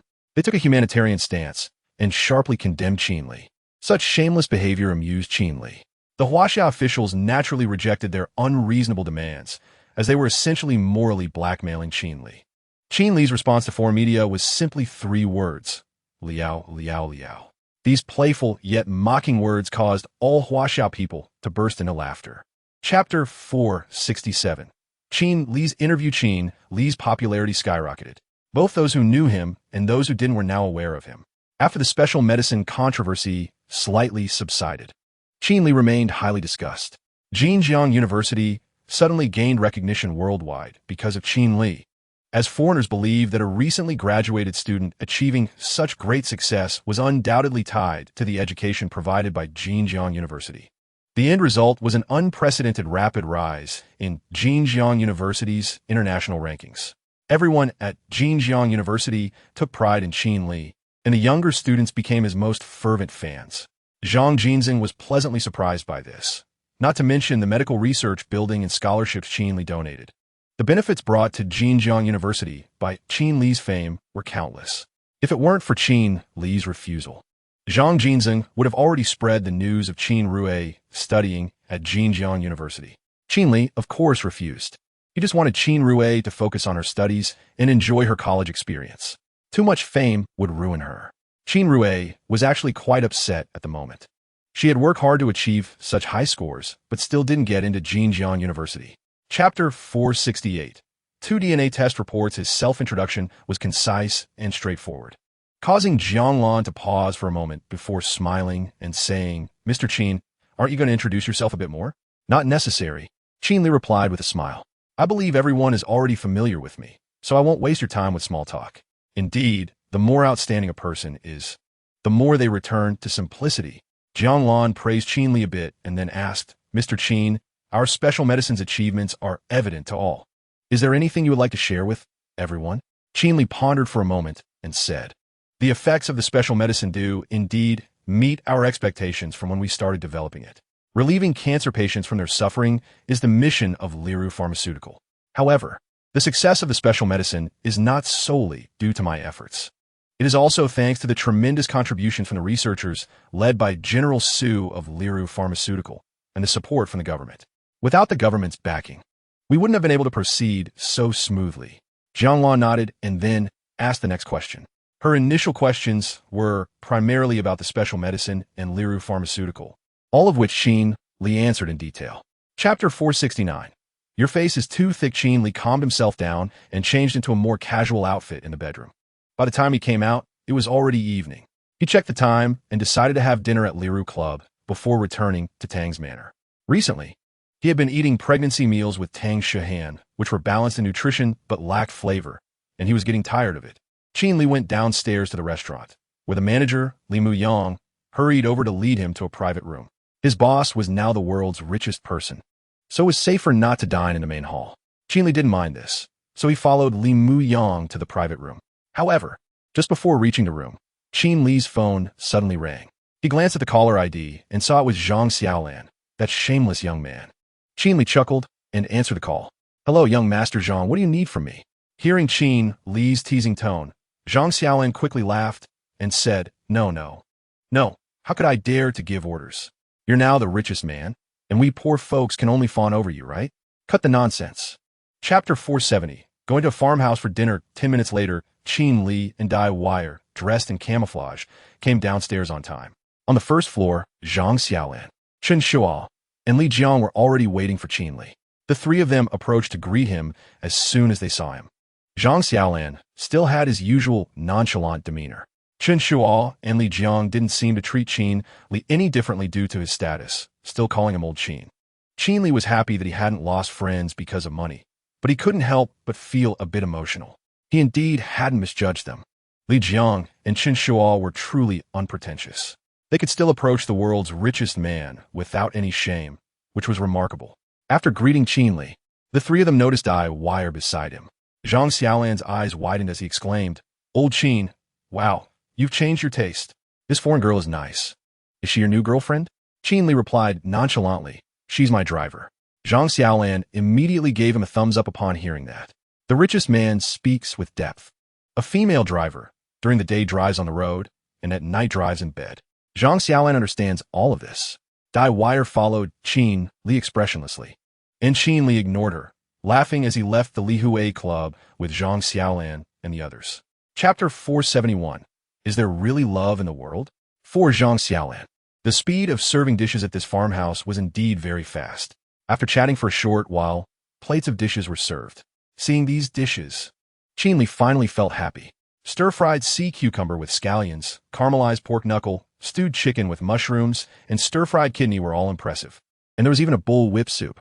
Chen Shuo, Li Jiang, and Zhang Xiaolan immediately felt their appetites increase upon seeing these dishes. Only Dai Wire frowned at the sight of these greasy dishes. In the end, Qin Li was more considerate. Noticing Dai Wire's expression, he asked Zhang Xiaolan to get her a few lighter dishes. With such a lavish spread, it was unreasonable not to have wine. This time, they didn't drink white wine, but instead had warm yellow wine from the farmhouse. It was winter, and enjoying a warm cup of yellow wine while chatting was truly a delight. Dai Wire naturally didn't drink. She quietly ate her meal, not engaging in the conversation among Qin Li and the others. This is so damn enjoyable. This is what life is all about, Zhang Xiaolan said with a grin after downing his cup of yellow wine. Bragging while drinking, I wouldn't trade this for anything, not even for the world's richest man. Qin Li was also in high spirits. He took off his jacket and draped it over the chair, saying, "Don't worry. The world's richest man wouldn't trade with you either." Chapter 472. Zhang Xiaolan adapts to local customs. Super rich woman identity. Queen Dorina Cap of the Miaolon Kingdom. The system has automatically added contact information for the host, long live friendship. Queen of the Miaolon Kingdom, Dorina Cap. Qin Li was somewhat astonished. He had heard of this country. Miaolon was a European country with apparently good economic development. So he had gained the friendship of a queen? Qin Li pulled out his phone and checked the contacts, and indeed found a foreign phone number in his address book. It was noted as Dorina Cap. Her phone number had the international code and country code, so Qin Li could send her international texts at any time. After thinking for a moment, Qin Li edited a text and sent it. "Dear Queen Dorina, how are you?" He sent this message to see if this Dorina recognized him. To his surprise, he received a reply in less than a minute. "Thank you for your concern, Qin. I'm good, and I'm happy to receive your message. Welcome to Miaolon as a guest." Upon reading this message, Qin Li's brows twitched violently. He hadn't revealed his identity in the text, but from the reply, it was clear that this Dorina recognized him. Chapter 473. The Miaolon Kingdom. Finale. Qin Li shook his head, and then all the police in front of him vanished. The fat woman was pulling down Li Jiang's pants. Zhang Xiaolan was laughing heartily, and Dai Wire stood dazedly beside him. Qin Li knew that the police would arrive in a few minutes. "Damn it, let us go. The police are coming," Qin Li shouted, startling the others. Zhang Xiaolan was taken aback by his shout and said, "Old Qin, what are you on about?" Qin Li strode up to him and slapped him hard. "Damn it, it's all because of this idiot that I wasted a precious function card." Zhang Xiaolan was even more confused now. Time was running out, so Qin Li simply ignored the others. After all, soliciting wasn't a major crime. They could pay a fine and get out later. Qin Li looked around and saw a tightly closed window. He pulled Dai wire over and kicked it open, then quickly dove into the dark night.